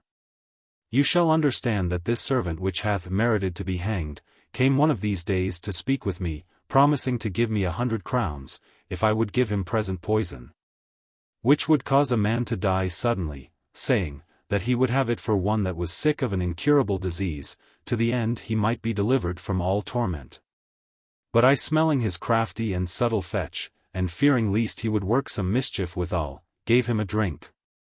But to the intent I might clear myself from all danger that might happen, I would not presently take the money which he offered. But lest any of the crowns should lack weight or be found counterfeit, I willed him to scale the purse wherein they were put, with his manual sign, whereby the next day we might go together to the goldsmith to try them, which he did. Wherefore, understanding that he was brought present before you this day, I hastily commanded one of my servants to fetch the purse which he had sealed.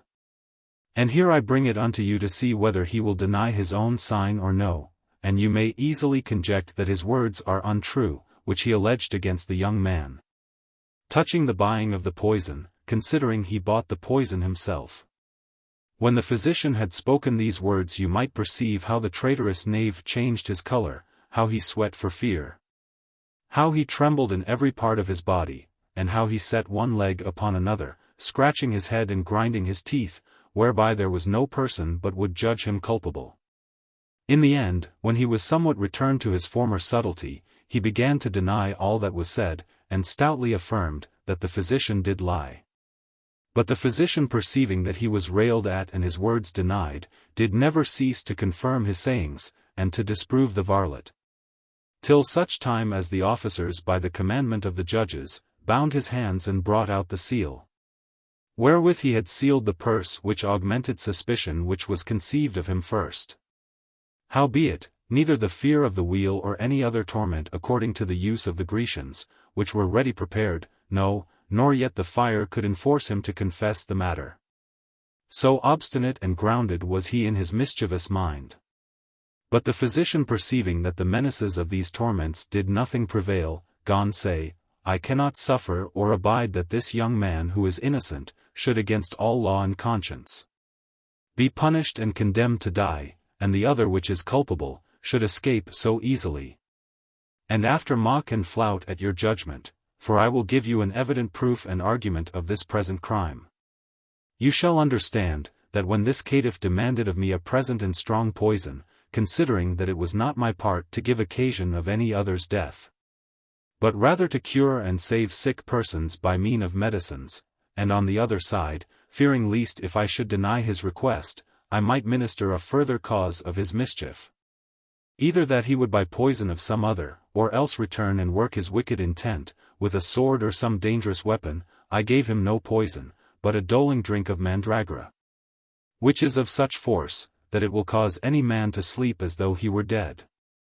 Neither is it any marvel if this most desperate man, who is certainly assured to be put to death, ordained by an ancient custom, can suffer and abide these facile and easy torments. But if it be so that the child hath received the drink as I tempered it with mine own hands, he is yet alive and doth but sleep, and after his sleep he shall return to life again. But if he be dead indeed, then may you further inquire of the causes of his death. The opinion of this ancient physician was found good, and every man had a desire to go to the sepulchre where the child was laid. There was none of the justices, none of any reputation of the town, nor any of the common people, but went to see this strange sight. Amongst them all the father of the child removed with his own hands the stone of the sepulchre, and found his son rising up after his dead and soporiferous sleep, whom when he beheld, He embraced him in his arms, and presented him before the people, with great joy and consolation, and as he was wrapped and bound in his grave, so he brought him before the judges. Whereupon the wickedness of the servant, and the treason of the stepdame was plainly discovered, and the verity of the matter revealed, whereby the woman was perpetually exiled. The servant hanged on a gallows, and the physician had the crowns, which was prepared to buy the poison. Behold how the fortune of the old man was changed, who thinking to be deprived of all his race and posterity, was in one moment made the father of 2 children. But as for me, I was ruled and handled by fortune, according to her pleasure. Chapter 45. How Apuleius was sold to 2 brethren, whereof one was a baker, and the other a cook, and how finely and daintily he fared. The soldier that paid never a penny for me, by the commandment of his captain was sent unto Rome, to carry letters to the great prince, and general of the camp. Before he went, he sold me for 11 pence to 2 of his companions, being servants to a man of worship, whereof one was a baker that baked sweet bread and delicates, the other a cook, which dressed fine and excellent meats for his master. These 2 lived in common, and would drive me from place to place, to carry such things as was necessary, insomuch that I was received by these 2, as a 3rd brother and companion.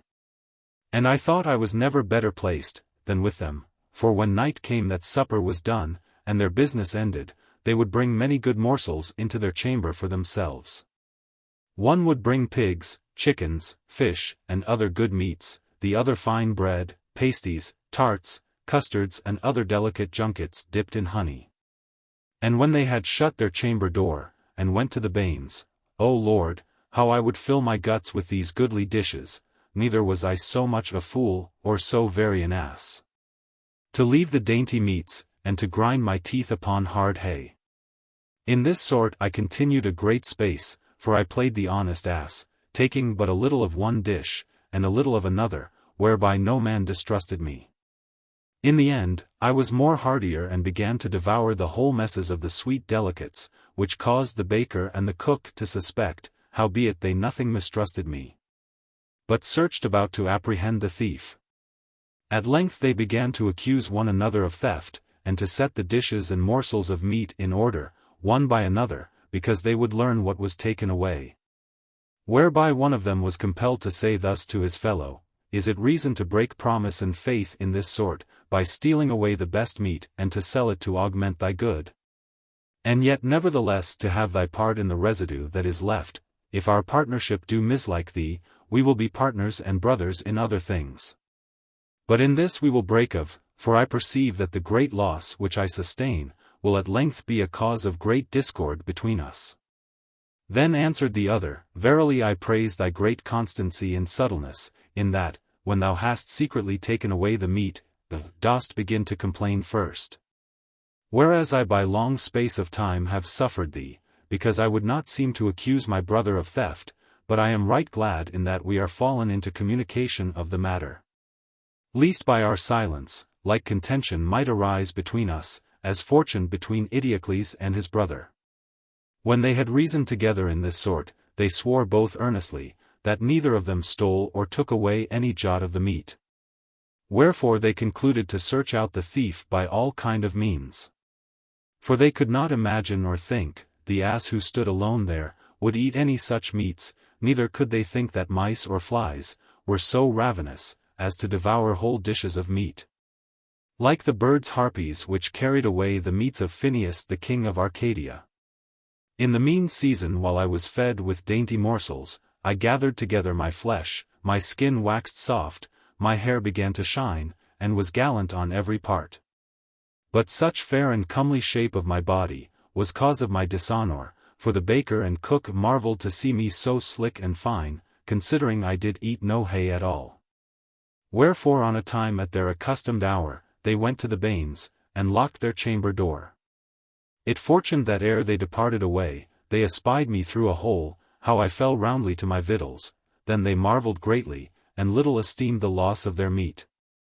Laughed exceedingly, calling the servants of the house, to show them the greedy gorge and appetite of the ass. Their laughing was so immoderate that the master of the house heard them, and demanded the cause of their laughter, and when he understood all the matter, he looked through the hole likewise.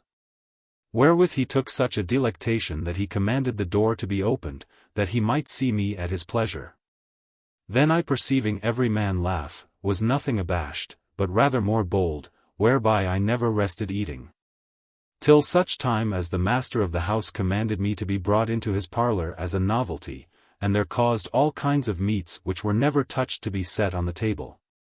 Which, although I had eaten sufficiently before, yet to win the further favour of the master of the house, I did greedily devour and made a clean riddance of all the delicate meats. And to prove my nature holy, they gave me such meats as every ass doth abhor, for they put before me beef and vinegar, birds and pepper, fish and verjuice. In the mean season they that beheld me at the table did nothing but laugh. Then one of the servants of the house said to his master, I pray you, sir, give him some drink to his supper. Marry, quoth he, I think thou sayest true, for it may be that to his meat he would drink likewise a cup of wine. Ho boy, wash yonder pot, and fill it with wine, which done, carry it to the ass, and say that I have drunk to him. Then all the standers by looked on, to see what would come to pass, but I, as soon as I beheld the cup, stayed not long, but gathering my lips together, supped up all the wine at one draught. The master being right joyful hurried caused the baker and cook which had bought me, to come before him, to whom he delivered 4 times as much for me, as they paid. Which done he committed me to one of his rich libertines, and charged him to look well to me, and that I should lack nothing. Who obeyed his master's commandment in every point, and to the end he would creep further into his favour, he taught me 1,000 qualities. First he instructed me to sit at the table upon my tail, and how I should leap and dance, holding up my former feet. Moreover he taught me how I should answer when anybody spake unto me, with nodding my head, which was a strange and marvellous thing, and if I did lack drink, should look still upon the pot. All which things I did willingly bring to pass, and obeyed his doctrine. Howbeit, I could have done all these things without his teaching. But I feared greatly lest in showing myself cunning without a master, should pretend some great and strange wonder, and thereby be thrown out to wild beasts. But my fame was spread about in every place, and the qualities which I could do, insomuch that my master was renowned throughout all the country by reason of me. For every man would say, Behold the gentleman that hath an ass, that will eat and drink with him, that will dance, and understand what is said to him, will show his fantasy by signs. But first I will tell you, which I should have done before, who my master was, and of what country. His name was Thyasus. He was born at Corinth, which is a principal town of Achaia, and he had passed many offices of honor, till he had taken upon him the degree quinquennial, according as his birth and dignity required, who to show his worthiness, and to purchase the benevolence of every person, appointed public joys and triumphs, to endure the space of 3 days. And to bring his endeavour to pass, he came into Thessaly to buy excellent beasts, and valiant fighters for the purpose. Chapter 46. How a certain matron fell in love with Apuleius, how he had his pleasure with her, and what other things happened. When he had bought such things as was necessary, he would not return home into his country in chariots, or wagon, neither would he ride upon Thessalian horses, or genets of France, or Spanish mules, which be most excellent as can be found, but caused me to be garnished and trimmed with trappers and barbs of gold, with brave harness, with purple coverings, with a bridle of silver, with pictured cloths, and with shrilling bells, and in this manner he rode upon me lovingly, speaking and entreating me with gentle words. But above all things he did greatly rejoice in that I was his servant to bear him upon my back, and his companion to feed with him at the table, after long time when we had travelled as well by sea as land, and fortune to arrive at Corinth. The people of the town came about us on every side, not so much to do honor to Thyasus, as to see me, for my fame was so greatly spread there, that I gained my master much money, and when the people was desirous to see me play pranks, they caused the gates to be shut, and such as entered in should pay money. By means whereof I was a profitable companion to them every day, their fortune to be amongst the assembly a noble and rich matron that conceived much delight to behold me. and could find no remedy to her passions and disordinate appetite, but continually desired to have her pleasure with me, as Pasiphae had with a bull. In the end she promised a great reward to my keeper for the custody of me one night, who for gain of a little money accorded to her desire, and when I had supped in a parlour with my master, we departed away and went into our chamber, where we found the fair matron, who had tarried a great space for our coming. I am not able to recite unto you how all things were prepared. There were 4 eunuchs that lay on a bed of down on the ground with bolsters accordingly for us to lie on. The coverlet was of cloth of gold, and the pillows soft and tender, whereon the delicate matron had accustomed to lay her head. Then the eunuchs, not minding to delay any longer the pleasure of their mistress, closed the doors of the chamber and departed away. Within the chamber were lamps that gave a clear light all the place over. Then she put off all her garments to her naked skin, and taking the lamp that stood next to her, began to anoint all her body with balm, and mine likewise, but especially my nose, which done, she kissed me, not as they accustomed to do at the stews, or in brothel houses, or in the curtain schools for gain of money, but purely, sincerely, and with great affection, casting out these and like loving words: Thou art he whom I love. Thou art he whom I only desire, without thee I cannot live, and other like preamble of talk as women can use well enough, when as they mind to show or declare their burning passions and great affection of love.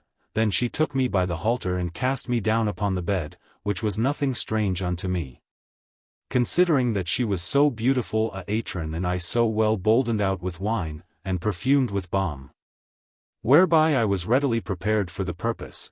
But nothing grieved me so much as to think, how I should with my huge and great legs embrace so fair a matron, or how I should touch her fine, dainty, and silken skin, with my hard hoofs, or how it was possible to kiss her soft, pretty and ruddy lips, with my monstrous mouth and stony teeth, or how she, who was young and tender, could be able to receive me.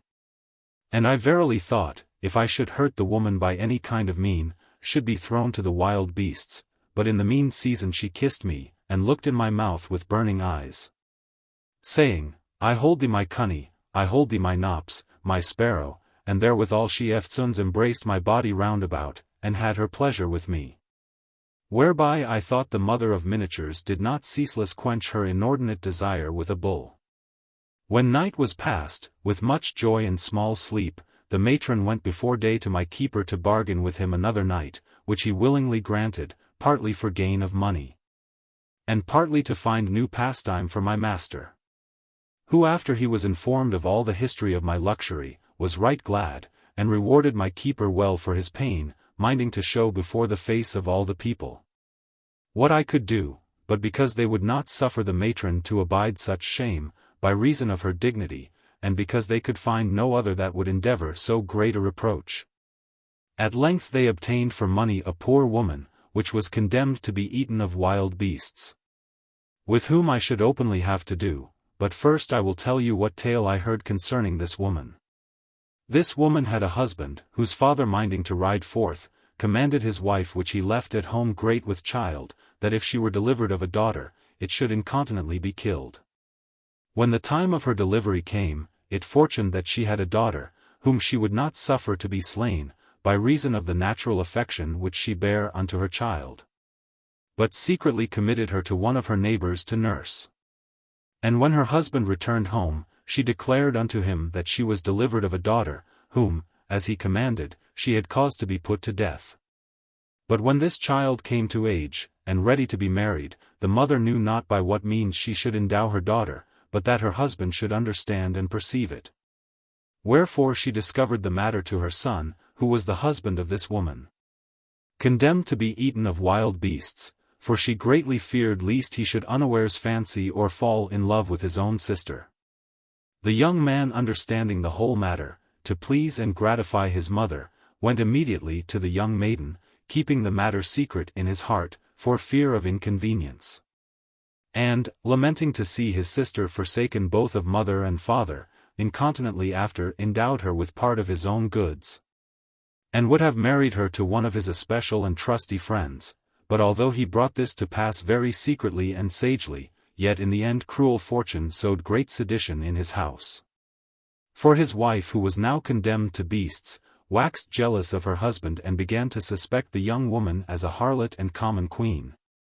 Insomuch that she invented all manner of means to dispatch her out of the way.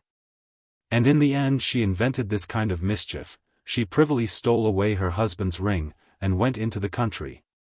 Whereas she commanded one of her trusty servants to take the ring and carry it to the maiden, to whom he should declare that her brother did pray her to come into the country to him, and that she should come alone without any person. And to the end she should not delay but come with all speed, he should deliver her the ring, which should be a sufficient testimony of the message.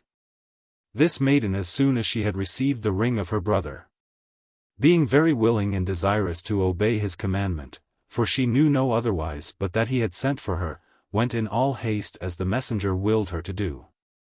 But when she was come to the snare and engine which was prepared for her, the mischievous woman, like one that were mad, and possessed with some ill spirit, when the poor maiden called for help with a loud voice to her brother, the wicked harlot, weening that she had invented and feigned the matter, took a burning firebrand and thrust it into her secret place, whereby she died miserably. The husband of this maiden, but especially her brother, advertised of her death, came to the place where she was slain, and after great lamentation and weeping, they caused her to be buried honorably. This young man, her brother, taking in ill part the miserable death of his sister, as it was convenient he should, conceived so great dolour within his mind and was stricken with so pestilent fury of bitter anguish, that he fell into the burning passions of a dangerous ague, whereby he seemed in such necessity that he needed to have some speedy remedy to save his life. The woman that slew the maiden, having lost the name of wife together with her faith, went to a traitorous physician, who had killed a great many persons in his days, and promised him 50 pieces of gold, if he would give her a present poison to kill her husband out of hand, but in presence of her husband. She feigned that it was necessary for him to receive a certain kind of drink, which the masters and doctors of physic do call a sacred potion, to the intent he might purge choler and scour the interior parts of his body. But the physician, instead of that drink, prepared a mortal and deadly poison, and when he had tempered it accordingly, he took the pot in the presence of the family and other neighbors and friends of the sick young man, and offered it to his patient. But the bold and hardy woman, to the end she might accomplish her wicked intent, and also gain the money which she had promised the physician, stayed the pot with her hand, saying, "I pray you, master physician, minister not this drink unto my dear husband, until such time as you have drunk some part thereof yourself, for what know I, whether you have mingled any poison in the drink or no, wherein I would have you not to be offended, for I know that you are a man of wisdom and learning. But this I do to the intent the conscience and love that I bear to the health and safeguard of my husband, may be apparent." The physician, being greatly troubled at the wickedness of this mischievous woman, as void of all counsel and leisure to consider of the matter, and lest he might give any cause of suspicion to the standers-by, or show any scruple of his guilty conscience, by reason of long delay, took the pot in his hand, and presently drunk a good draught thereof, which done, the young man, having no mistrust, drunk up the residue. The physician would have gone immediately home to receive a counter-poison, to expel and drive out the first poison, but the wicked woman, persevering in her mischief, would not suffer him to depart afoot, until such time as the poison began to work in him. And then by much prayer and intercession she licensed him to go home, by the way the poison invaded the entrails and bowels of the whole body of the physician, in such sort that with great pain he came to his own house, where he had scarce time to speak to his wife, and to will her to receive the promised salutary of the death of 2 persons. But he yielded up the ghost, and the other young man lived not long after, but likewise died, amongst the feigned and deceitful tears of his cursed wife. A few days after, when the young man was buried and the funeral ended, the physician's wife demanded of her the 50 pieces of gold which she promised her husband for the drink. Whereat the ill-disposed woman, with resemblance of honesty, answered her with gentle words, and promised to give her the 50 pieces of gold, if she would fetch her a little of that same drink, to proceed and make an end of all her enterprise. The physician's wife, partly to win the further favor of this rich woman, and partly to gain the money, ran incontinently home, and brought her a whole root of poison, which when she saw, having now occasion to execute her further malice, and to finish the damnable plot, began to stretch out her bloody hands to murder. She had a daughter by her husband, that was poisoned, who according to order of law was appointed heir of all the lands and goods of her father, but this woman knowing that the mothers succored their children, and received all their goods after their death, purposed to show herself a like parent to her child, as she was a wife to her husband, whereupon she prepared a dinner with her own hands, and empoisoned both the wife of the physician and her own daughter. The child being young and tender died incontinently by force of the drink. But the physician's wife being stout and strong of complexion, feeling the poison to trill down into her body, doubted the matter, and thereupon knowing of certainty that she had received her bane, ran forthwith to the judge's house, that what with her cries and exclamations, she raised up the people of the town, and promising them to show diverse wicked and mischievous acts, caused that the doors and gates were opened. When she came in she declared from the beginning to the end the abomination of this woman, but she had scarce ended her tale, when opening her falling lips, and grinding her teeth together, she fell down dead before the face of the judge, who incontinently to try the truth of the matter, caused the cursed woman, and her servants to be pulled out of the house, and enforced by pain of torment to confess the verity, which being known, this mischievous woman far less than she deserved. But because there could be no more cruel a death invented for the quality of her offense, was condemned to be eaten with wild beasts.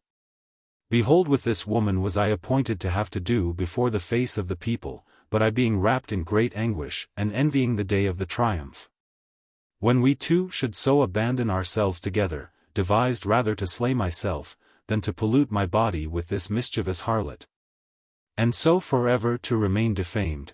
But it was impossible for me so to do, considering that I lacked hands, and was not able to hold a knife in my hoofs, howbeit standing in a pretty cabin, I rejoiced in myself to see that springtime was come, and that all things flourished, and that I was in good hope to find some roses, to render me my human shape.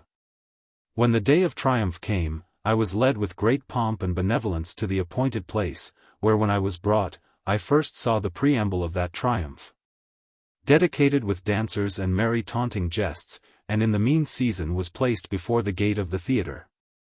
Whereas on the one side I saw the green and fresh grass growing before the entry thereof, whereon I greatly desired to feed, on the other side I conceived a great delectation to see when the theatre gates were opened, how all things was finely prepared and set forth, for there I might see young children and maidens in the flower of their youth of excellent beauty, and attired gorgeously, dancing and moved in comely order, according to the order of Graecia, for sometime they would dance in length, sometime round together, sometime divide themselves into 4 parts, and sometime loose hands on every side.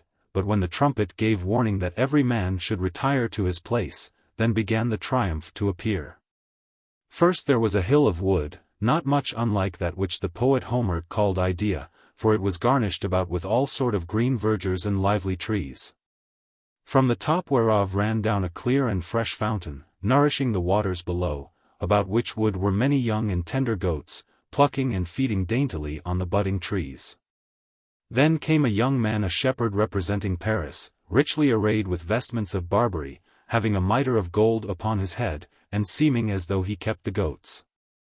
After him ensued another young man all naked, saving that his left shoulder was covered with a rich cloak, and his head shining with glistering hairs, and hanging down, through which you might perceive 2 little wings, whereby you might conjecture that he was Mercury. With his rod called caduceus, he bare in his right hand an apple of gold, and with a seemly gait went towards him that represented Paris, and after he had delivered him the apple, he made a sign, signifying that Jupiter had commanded him so to do. When he had done his message he departed away. And by, there approached a fair and comely maiden, not much unlike to Juno, for she had a diadem of gold upon her head, and in her hand she bare a regal scepter. Then followed another resembling Pallas, for she had on her head a shining sallet, whereon was bound a garland of olive branches, having in one hand a target or shield, and in the other a spear as though she would fight. then came another which passed the other in beauty, and presented the goddess Venus.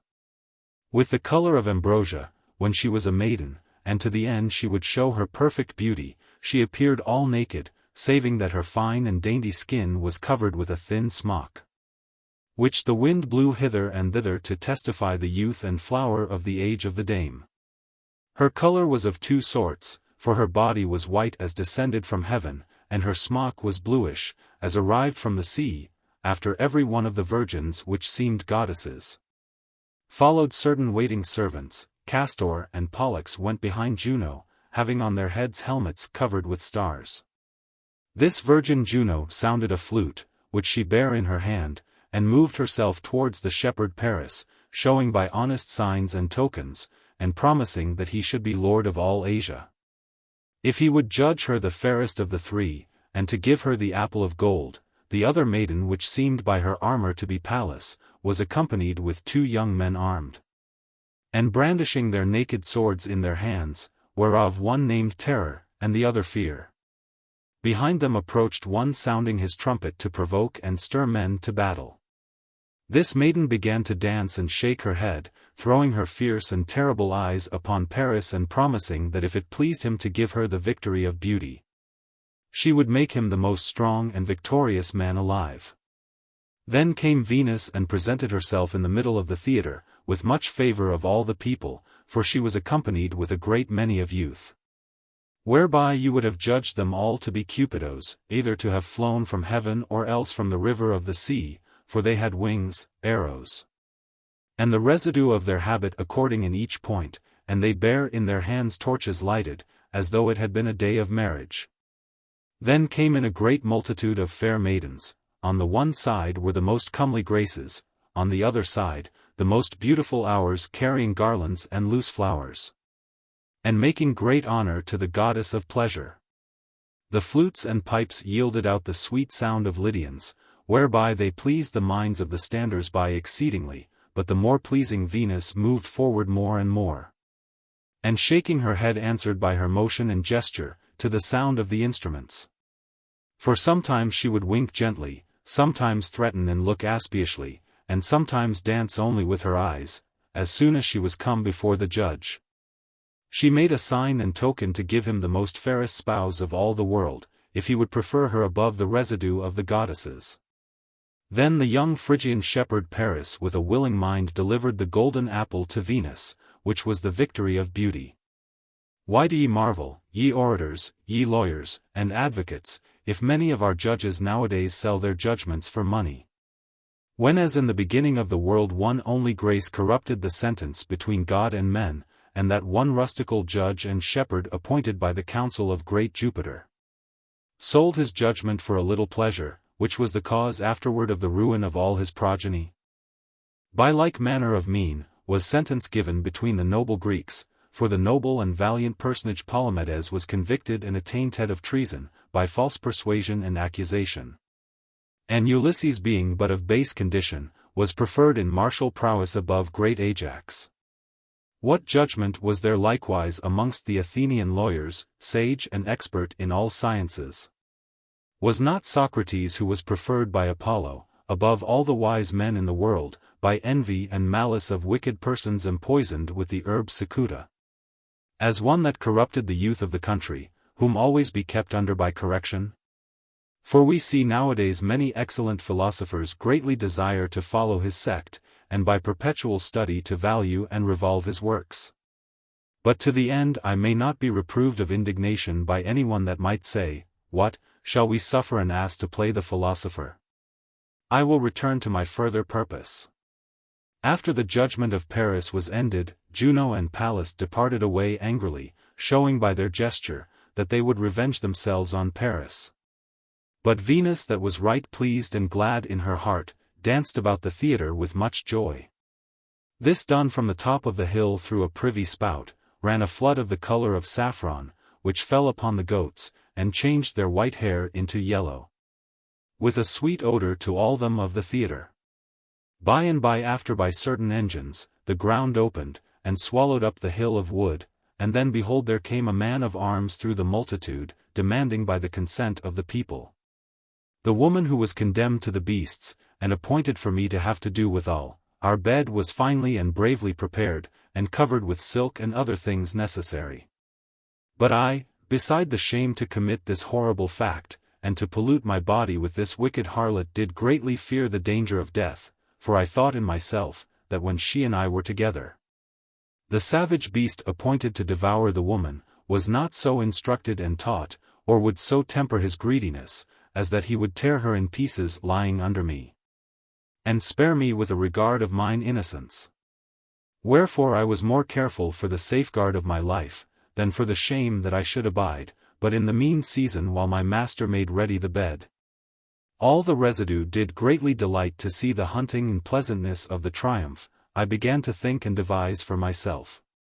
When I perceived that no man had regard to me, that was so tame and gentle an ass, I stole out of the gate that was next me, and then I ran away with all force, and came to Cenchrus, which is the most famous town of all the Carthaginians, bordering upon the seas called Aegeum, and Cyronicum, where is a great and mighty haven, frequented with many a sundry nation.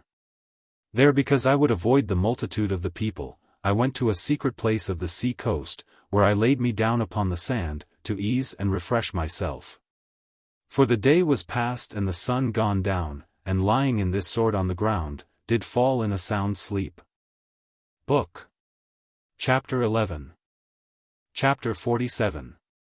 How Apuleius by roses and prayer returned to his human shape.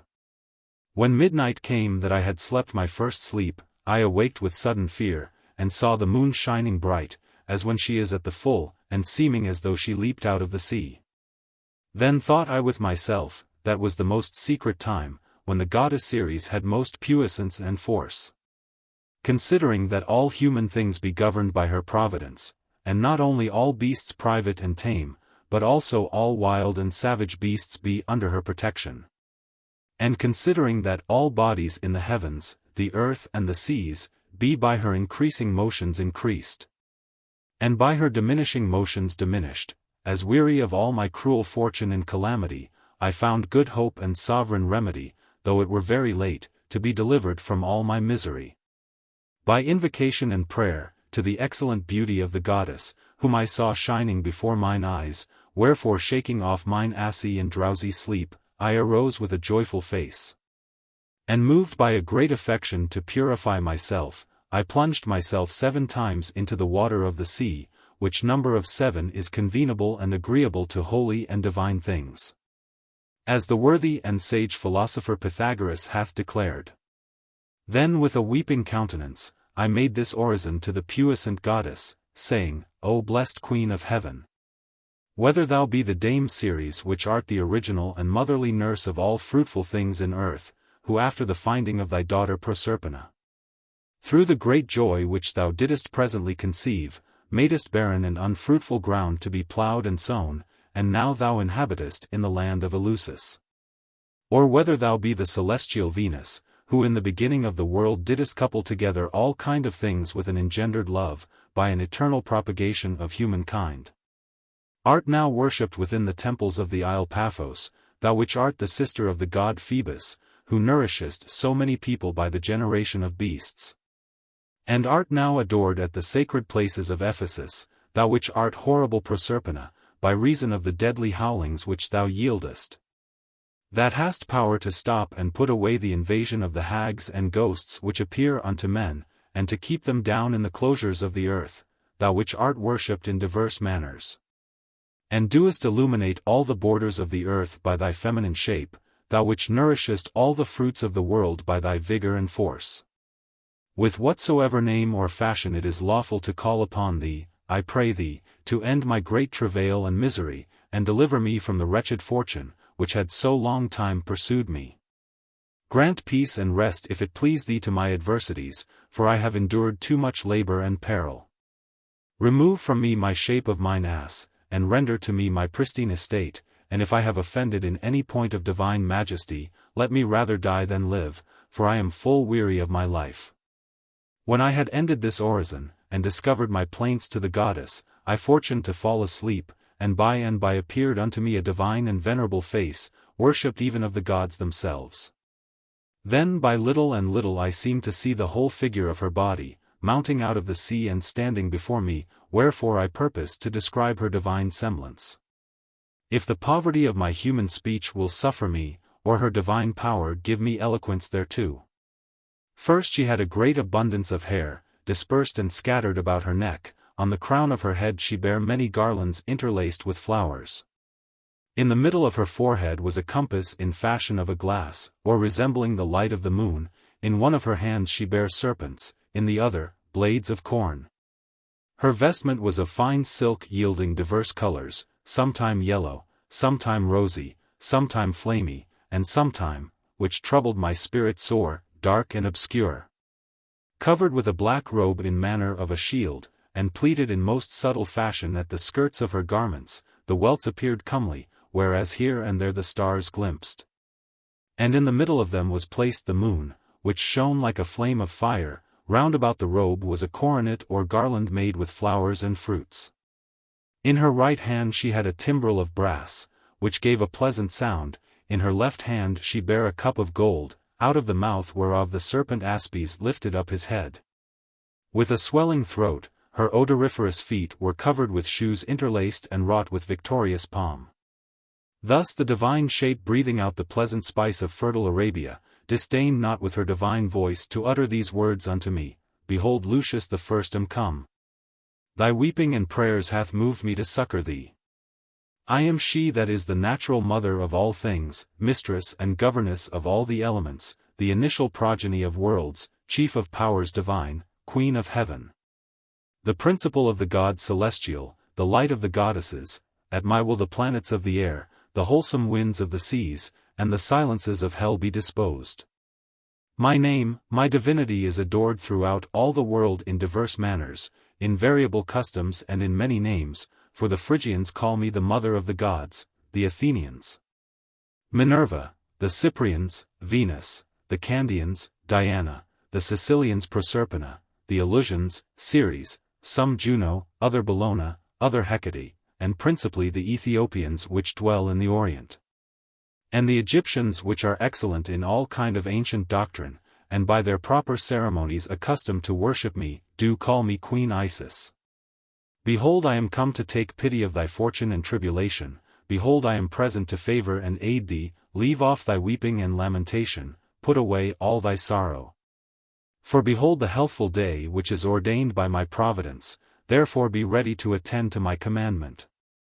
This day which shall come after this night, is dedicated to my service, by an eternal religion, my priests and ministers do accustom after the tempests of the sea be ceased, to offer in my name a new ship as a first fruit of my navigation. I command thee not to profane or despise the sacrifice in any wise, for the great priest shall carry this day following in procession by my exhortation, a garland of roses.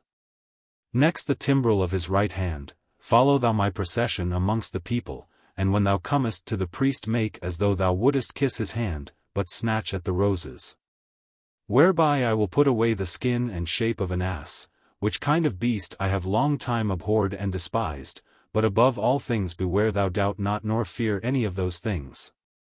As hard and difficile to be brought to pass, for in the same hour that I am come to thee, I have commanded the priest by a vision what he shall do. And all the people by my commandment shall be compelled to give thee place and say nothing. Moreover, think not that amongst so fair and joyful ceremonies, and in so good a company that any person shall abhor thy ill-favored and deformed figure, or that any man shall be so hardy as to blame and reprove thy sudden restoration to human shape, whereby they should gather or conceive any sinister opinion, and know thou this of certain, that the residue of thy life until the hour of death shall be bound and subject to me. And think it not an injury to be always serviceable towards me, since as by my mean and benefit thou shalt become a man, thou shalt live blessed in this world. Thou shalt live glorious by my guide and protection, and when thou descendest to hell, where thou shalt see me shine in that subterrene place. Shining, as thou sayest me now, in the darkness of Acheron, and reigning in the deep profundity of Styx, thou shalt worship me, as one that hath been favorable to thee. And if I perceive that thou art obedient to my commandment, addict to my religion, and merit my divine grace, know thou, that I will prolong thy days above the time that the fates have appointed, and the celestial planets ordained. When the divine image had spoken these words, she vanished away. By and by when I awaked, I arose, having the members of my body mixed with fear, joy and sweat, and marveled at the clear presence of the puissant goddess.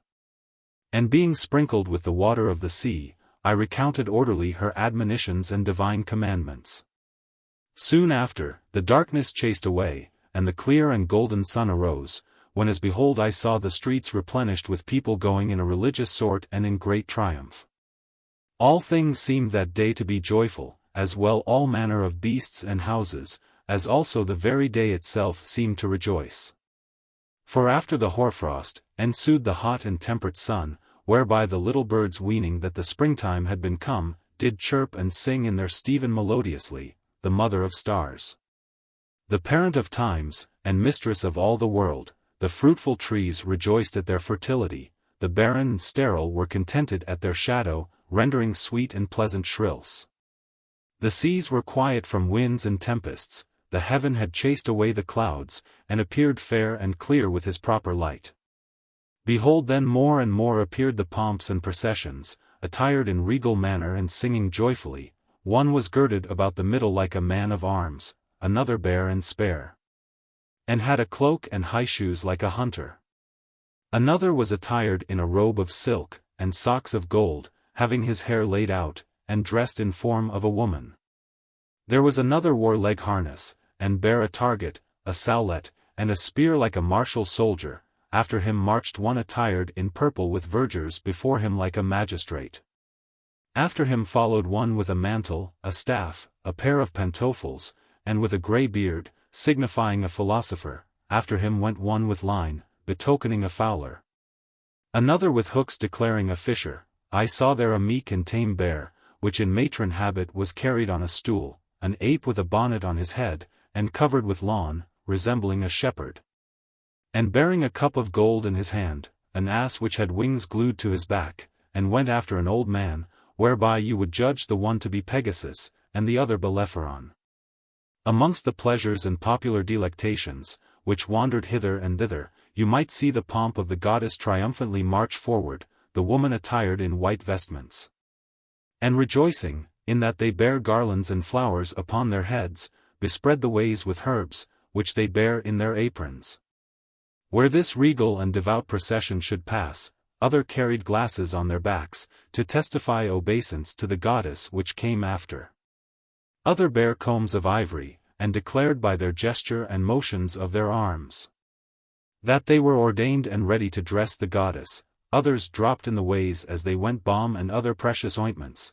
Then came a great number, as well of men as women, with candles, torches, and other lights, doing honor to the celestial goddess. After that sounded the musical harmony of instruments. Then came a fair company of youth, apparelled in white vestments, singing both meter and verse, with a comely grade which some studious poet had made in honor of the Muses. In the mean season, arrived the blowers of trumpets, which were dedicated unto Serapis.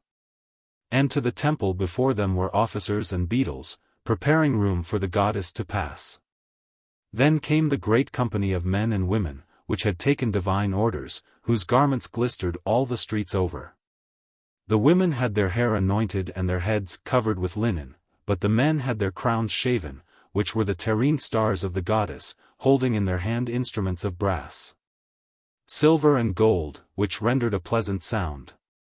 The principal priests, which were apparelled with white surplices hanging down to the ground, bear the relics of the puissant goddess. One carried in his hand a light, not unlike to those which we used in our houses, saving that in the middle thereof appeared a bowl which rendered a more bright flame. The second attired like the other bare in his hand an altar, which the goddess herself named the succor of nations. The third held a tree of palm with leaves of gold, and the verge of mercury. The fourth showed out a token of equity by his left hand, which was deformed in every place, signifying thereby more equity than by the right hand. The same priest carried a round vessel of gold, in form of a cap. The fifth bare a van, wrought with springs of gold, and another carried a vessel for wine, by and by after the goddess followed afoot as men do, and specially Mercury. The messenger of the goddess infernal and supernal, with his face sometime black, sometime fair, lifting up the head of the dogs Anubis, and bearing in his left hand, his verge.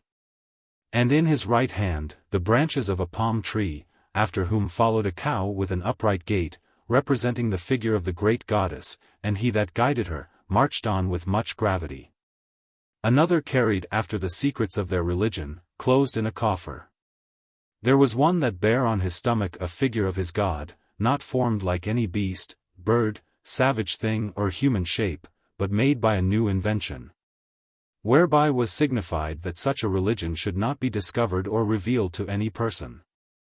There was a vessel wrought with a round bottom, having on the one side, pictures figured like unto the manner of the Egyptians, and on the other side was an ear, whereupon stood the serpent Aspis, holding out his scaly neck. Finally, came he which was appointed to my good fortune according to the promise of the goddess.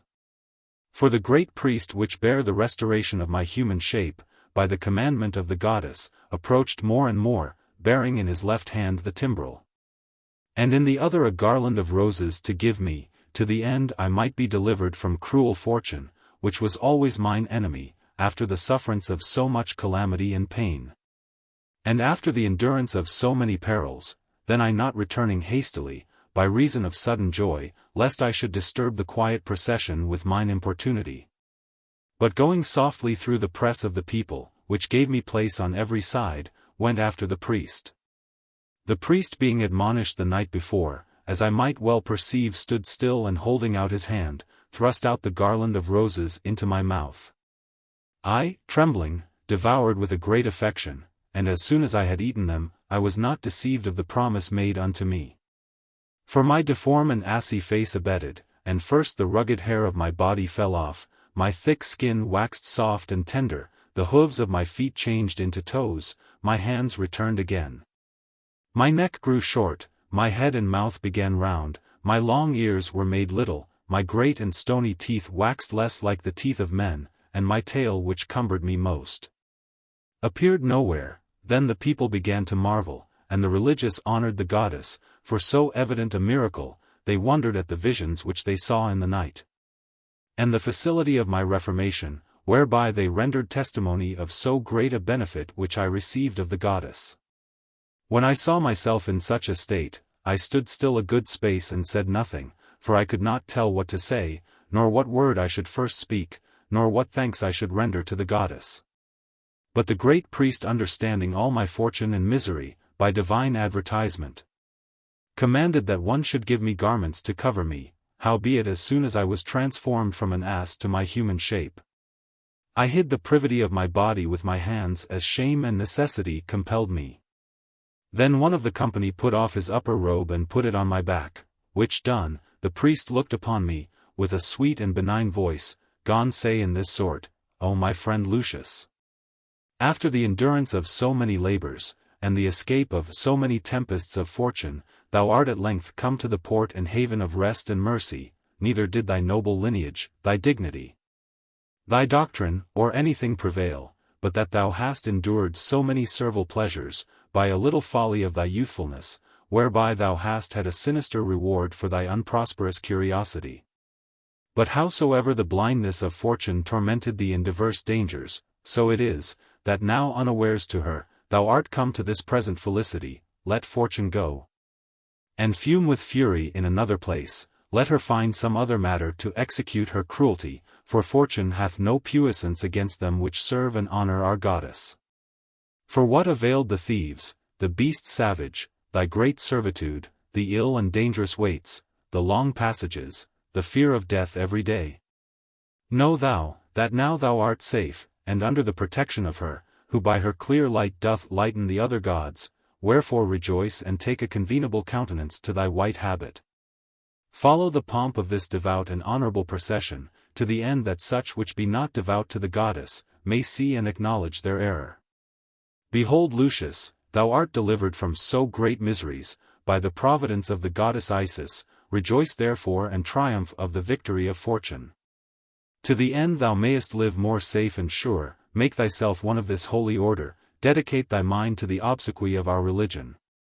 And take upon thee a voluntary yoke of ministry, and when thou beginnest to serve and honor the goddess, then thou shalt feel the fruit of thy liberty. After that the great priest had prophesied in this manner, with often breathings, he made a conclusion of his words. Then I went amongst the company of the rest and followed the procession. Every one of the people knew me, and pointing at me with their fingers, said in this sort, Behold him who is this day transformed into a man by the puissance of the sovereign goddess. Verily he is blessed and most blessed that hath merited so great grace from heaven, as by the innocence of his former life, and as it were by a new regeneration is reserved to the obsequy of the goddess. In the mean season by little and little we approached nigh unto the sea-coast, even to that place where I lay the night before being an ass.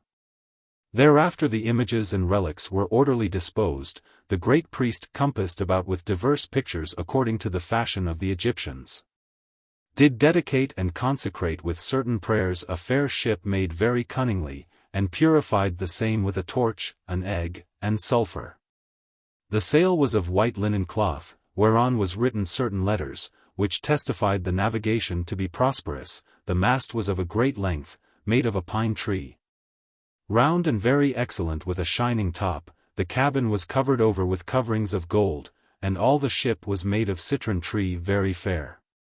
Then all the people as well religious as profane took a great number of fans, replenished with odors and pleasant smells, and threw them into the sea mingled with milk, until the ship was filled up with large gifts and prosperous devotions, when as with a pleasant wind it launched out into the deep. But when they had lost the sight of the ship, every man carried again that he brought, and went toward the temple in like pomp and order as they came to the sea-side. When we were come to the temple, the great priest and those which were deputed to carry the divine figures, but especially those which had long time been worshippers of the religion, went into the secret chamber of the goddess, where they put and placed the images according to their order. This done, one of the company which was a scribe or interpreter of letters, who in form of a preacher stood up in a chair before the place of the holy college, and began to read out of a book, and to interpret to the great prince, the senate, and to all the noble order of chivalry, and generally to all the Roman people, and to all such as be under the jurisdiction of Rome, these words following, Laois Ephesus, which signified the end of their divine service and that it was lawful for every man to depart, whereat all the people gave a great shout, and replenished with much joy, bare all kind of herbs and garlands of flowers home to their houses, kissing and embracing the steps where the goddess passed. Howbeit I could not do as the rest, for my mind would not suffer me to depart 1 foot away, so attentive was I to behold the beauty of the goddess, with remembrance of the great misery I had endured. Chapter 48. How the parents and friends of Apuleius heard news that he was alive and in health.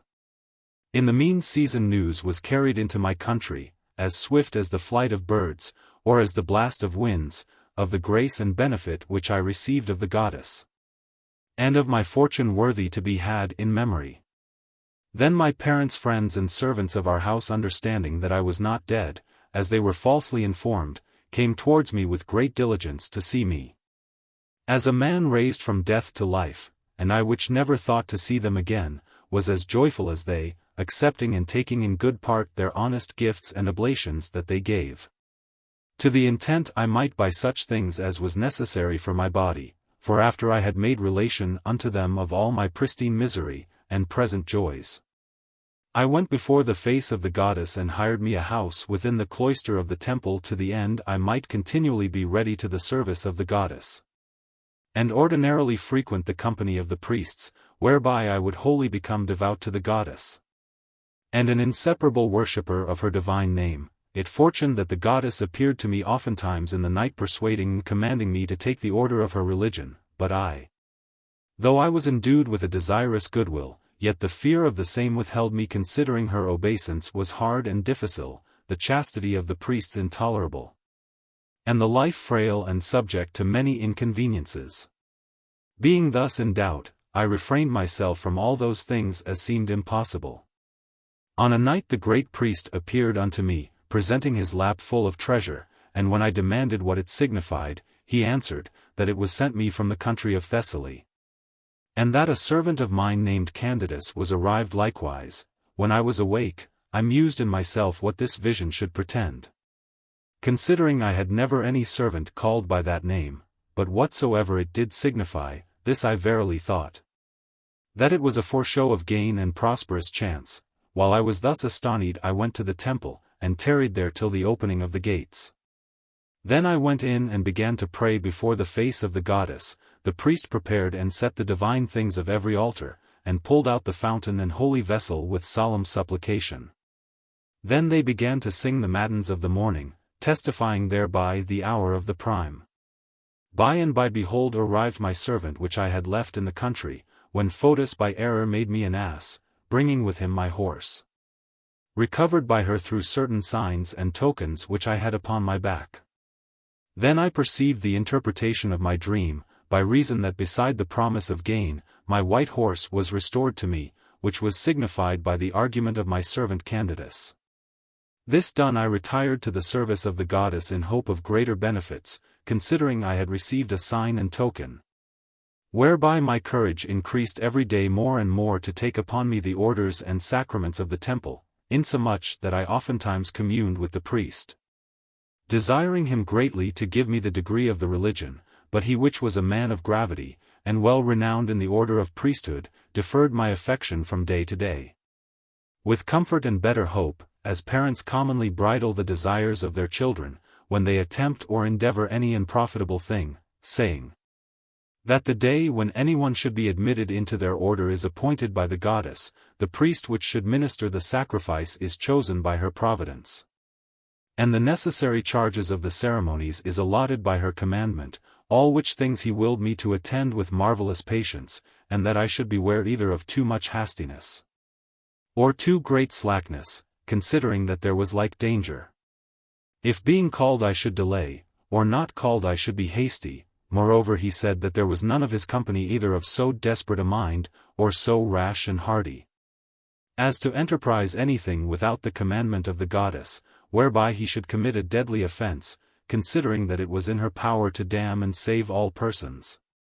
And if any were at the point of death, and in the way to damnation, so that he were capable to receive the secrets of the goddess, it was in her power by divine providence to reduce him to the path of health, as by a certain kind of regeneration. Finally he said that I must attend the celestial precept, although it was evident and plain, that the goddess had already vouchsafed to call and appoint me to her ministry, and to will me refrain from profane and unlawful meats, as those priests which were already received, to the end I might come more apt and clean to the knowledge of the secrets of religion. Then was I obedient unto these words, and attentive with meek quietness, and probable taciturnity. I daily served at the temple. In the end the wholesome gentleness of the goddess did nothing deceive me, for in the night she appeared to me in a vision, showing that the day was come which I had wished for so long. She told me what provision and charges I should be at, and how that she had appointed her principaliest priest Mithra to be minister with me in my sacrifices. When I heard these divine commandments, I greatly rejoiced, and arose before day to speak with the great priest, whom I fortuned to be coming out of his chamber. Then I saluted him, and thought with myself to ask and demand his counsel with a bold courage, but as soon as he perceived me, he began first to say, O Lucius, now know I well that thou art most happy and blessed, whom the divine goddess doth so greatly accept with mercy. Why dost thou delay? Behold the day which thou desired, and as thou shalt receive at my hands the order of religion, and know the most pure secrets of the gods. Whereupon the old man took me by the hand, and led me to the gate of the great temple, where at the first entry he made a solemn celebration, and after morning sacrifice ended, brought out of the secret place of the temple books, partly written with unknown characters, and partly painted with figures of beasts declaring briefly every sentence, with tops and tails, turning in fashion of a wheel, which were strange and impossible to be read of the profane people. There he interpreted to me such things as were necessary to the use and preparation of mine order. This done, I gave charge to certain of my companions to buy liberally whatsoever was needful and convenient. Then he brought me to the next bains accompanied with all the religious sort, and demanding pardon of the goddess, washed me and purified my body, according to custom. After this, when no one approached, he brought me back again to the temple, presented me before the face of the goddess, giving a charge of certain secret things unlawful to be uttered. And commanding me, and generally all the rest, to fast by the space of 10 continual days, without eating of any beast, or drinking any wine, which thing I observed with a marvelous continency.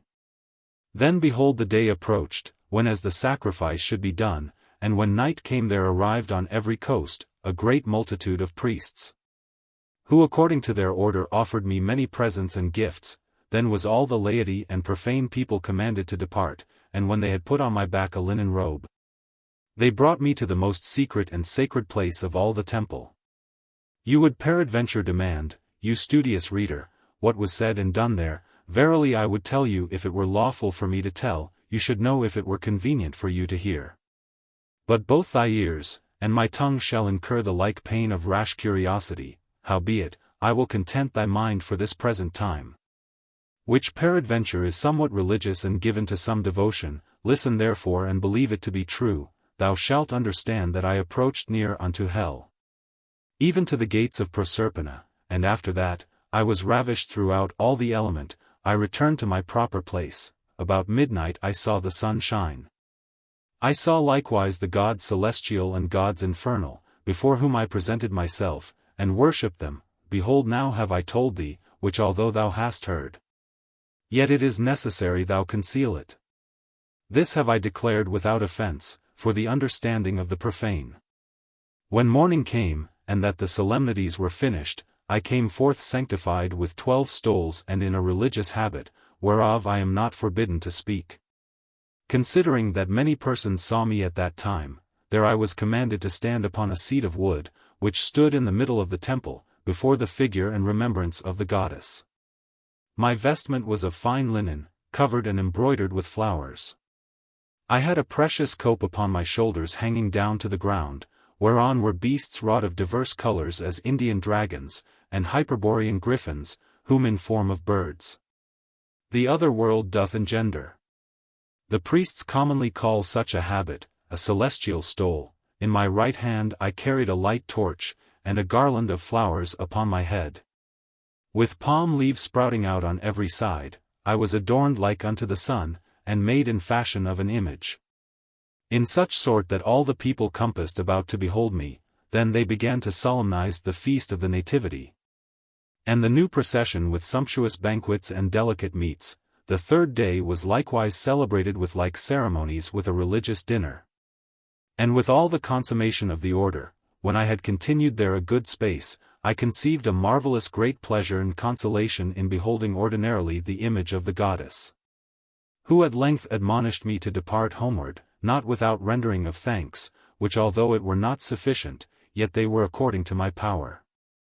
Howbeit I could uneath be persuaded to depart, before I had fallen prostrate before the face of the goddess, and wiped her steps with my face. Whereby I began so greatly to weep and sigh that my words were interrupted, and as devouring my prayer, I began to say in this sort: O holy and blessed Dame, the perpetual comfort of humankind, who by thy bounty and grace nourishest all the world, and hearest a great affection to the adversities of the miserable, as a loving mother thou takest no rest. Neither art thou idle at any time in giving thy benefits, and succoring all men, as well on land as sea. Thou art she that puttiest away all storms and dangers from man's life by thy right hand, whereby likewise thou restrainest the fatal dispositions, appeasest the great tempests of fortune and keepest back the course of the stars. The gods supernal do honor thee, the gods infernal have thee in reverence. Thou environest all the world. Thou givest light to the sun, thou governest the world, thou treadest down the power of hell. By thy mean the times return, the planets rejoice, the elements serve. At thy commandment the winds do blow, the clouds increase, the seeds prosper, and the fruits prevail, the birds of the air, the beasts of the hill, the serpents of the den, and the fishes of the sea, do tremble at thy majesty. But my spirit is not able to give thee sufficient praise, my patrimony is unable to satisfy thy sacrifice. My voice hath no power to utter that which I think. No, if I had 1,000 mouths and so many tongues, howbeit as a good religious person, and according to my estate, I will always keep thee in remembrance and close thee within my breast. When I had ended mine orison, I went to embrace the great priest Mithra my spiritual father, and to demand his pardon. Considering I was unable to recompense the good which he had done to me, after great greeting and thanks I departed from him to visit my parents and friends. And within a while after, by the exhortation of the goddess, I made up my packet, and took shipping toward the city of Rome, where with a prosperous wind I arrived about the 12th day of December. And the greatest desire that I had there, was daily to make my prayers to the sovereign goddess Isis, who by reason of the place where her temple was builded, was called Campensis, and continually adored of the people of Rome. Her minister and worshipper was I, howbeit I was a stranger to her church, and unknown to her religion there. When the year was ended, and the goddess warned me again to receive this new order and consecration, I marveled greatly what it should signify, and what should happen. Considering that I was a sacred person already, but it fortuned that while I partly reasoned with myself, and partly examining the thing with the priests and bishops, there came a new and marvelous thought in my mind, that is to say, I was only religious to the goddess Isis, but not sacred to the religion of great Osiris, the sovereign father of all the goddesses, between whom, although there was a religious unity and concord, yet there was a great difference of order and ceremony. And because it was necessary that I should likewise be a minister unto Osiris, there was no long delay, for in the night after, appeared unto me one of that order, covered with linen robes, holding in his hand spears wrapped in ivy, and other things not convenient to declare, which then he left in my chamber, and sitting in my seat, recited to me such things as were necessary for the sumptuous banquet of mine entry. And to the end I might know him again, he showed me how the ankle of his left foot was somewhat maimed, which caused him a little to halt. After that I manifestly knew the will of the god Osiris. When matins was ended, I went from one to another, to find him out which had the halting mark on his foot, according as I learned by my vision. At length I found it true, for I perceived one of the company of the priests who had not only the token of his foot, but the stature and habit of his body, resembling in every point as he appeared in the night. He was called Asinius Marcellus, a name not much disagreeing from my transformation. By and by I went to him, which knew well enough all the matter, as being monished by like precept in the night, for the night before as he dressed the flowers and garlands about the head of the god Osiris, he understood by the mouth of the image which told the predestinations of all men, how he had sent a poor man of Madura, to whom he should minister his sacraments, to the end he should receive a reward by divine providence, and the other glory, for his virtuous studies. When I saw myself this deputed unto religion, my desire was stopped by reason of poverty, for I had spent a great part of my goods in travel and peregrination, but most of all in the city of Rome, whereby my low estate withdrew me a great while. In the end, being oft times stirred forward, not without great trouble of mind, I was constrained to sell my robe for a little money, howbeit sufficient for all my affairs. Then the priest spake unto me saying, How is it that for a little pleasure thou art not afraid to sell thy vestments, and entering into so great ceremonies, fearest to fall into poverty? Prepare thyself, and abstain from all animal meats, as beasts and fish. In the mean season I frequented the sacrifices of Serapis, which were done in the night, which thing gave me great comfort to my peregrination, and ministered unto me more plentiful living. Considering I gained some money in haunting the court, by reason of my Latin tongue. Immediately after I was eftsoons called and admonished by the god Osiris, to receive a third order of religion. Then I was greatly astonished, because I could not tell what this new vision signified, or what the intent of the celestial god was, doubting lest the former priests had given me ill counsel, and fearing that they had not faithfully instructed me. Being in this manner as it were incensed, the god Osiris appeared to me the night following, and giving me admonition said, There is no occasion why thou shouldest be afraid with so often order of religion, as though there were somewhat omitted, but that thou shouldest rather rejoice, since as it hath pleased the gods to call thee 3 times, whenas there was never yet any person that achieved to the order but once, wherefore thou mayest think thyself happy for so great benefits. And know thou that the religion which thou must now receive, is right necessary, if thou mean to persevere in the worshipping of the goddess. And to make solemnity on the festival day with the blessed habit, which thing shalt be a glory and renown to thee. After this sort, the divine majesty persuaded me in my sleep, whereupon by and by I went towards the priest, and declared all that which I had seen. Then I fasted 10 days according to the custom. And of mine own proper will I abstained longer than I was commanded, and verily I did nothing repent of the pain which I had taken, and of the charges which I was at. Considering that the divine providence had given me such an order, that I gained much money in pleading of causes, finally after a few days, the great god Osiris appeared to me in the night. Not disguised in any other form, but in his own essence, commanding me that I should be an advocate in the court, and not fear the slander and envy of ill persons, which bear me stomach and grudge by reason of my doctrine, which I had gotten by much labor. Moreover, he would not that I should be any longer of the number of his priests. But he allotted me to be one of the decurions and senators, and after he appointed me a place within the ancient palace, which was erected in the time of Sylla, where I executed my office in great joy with a shaven crown.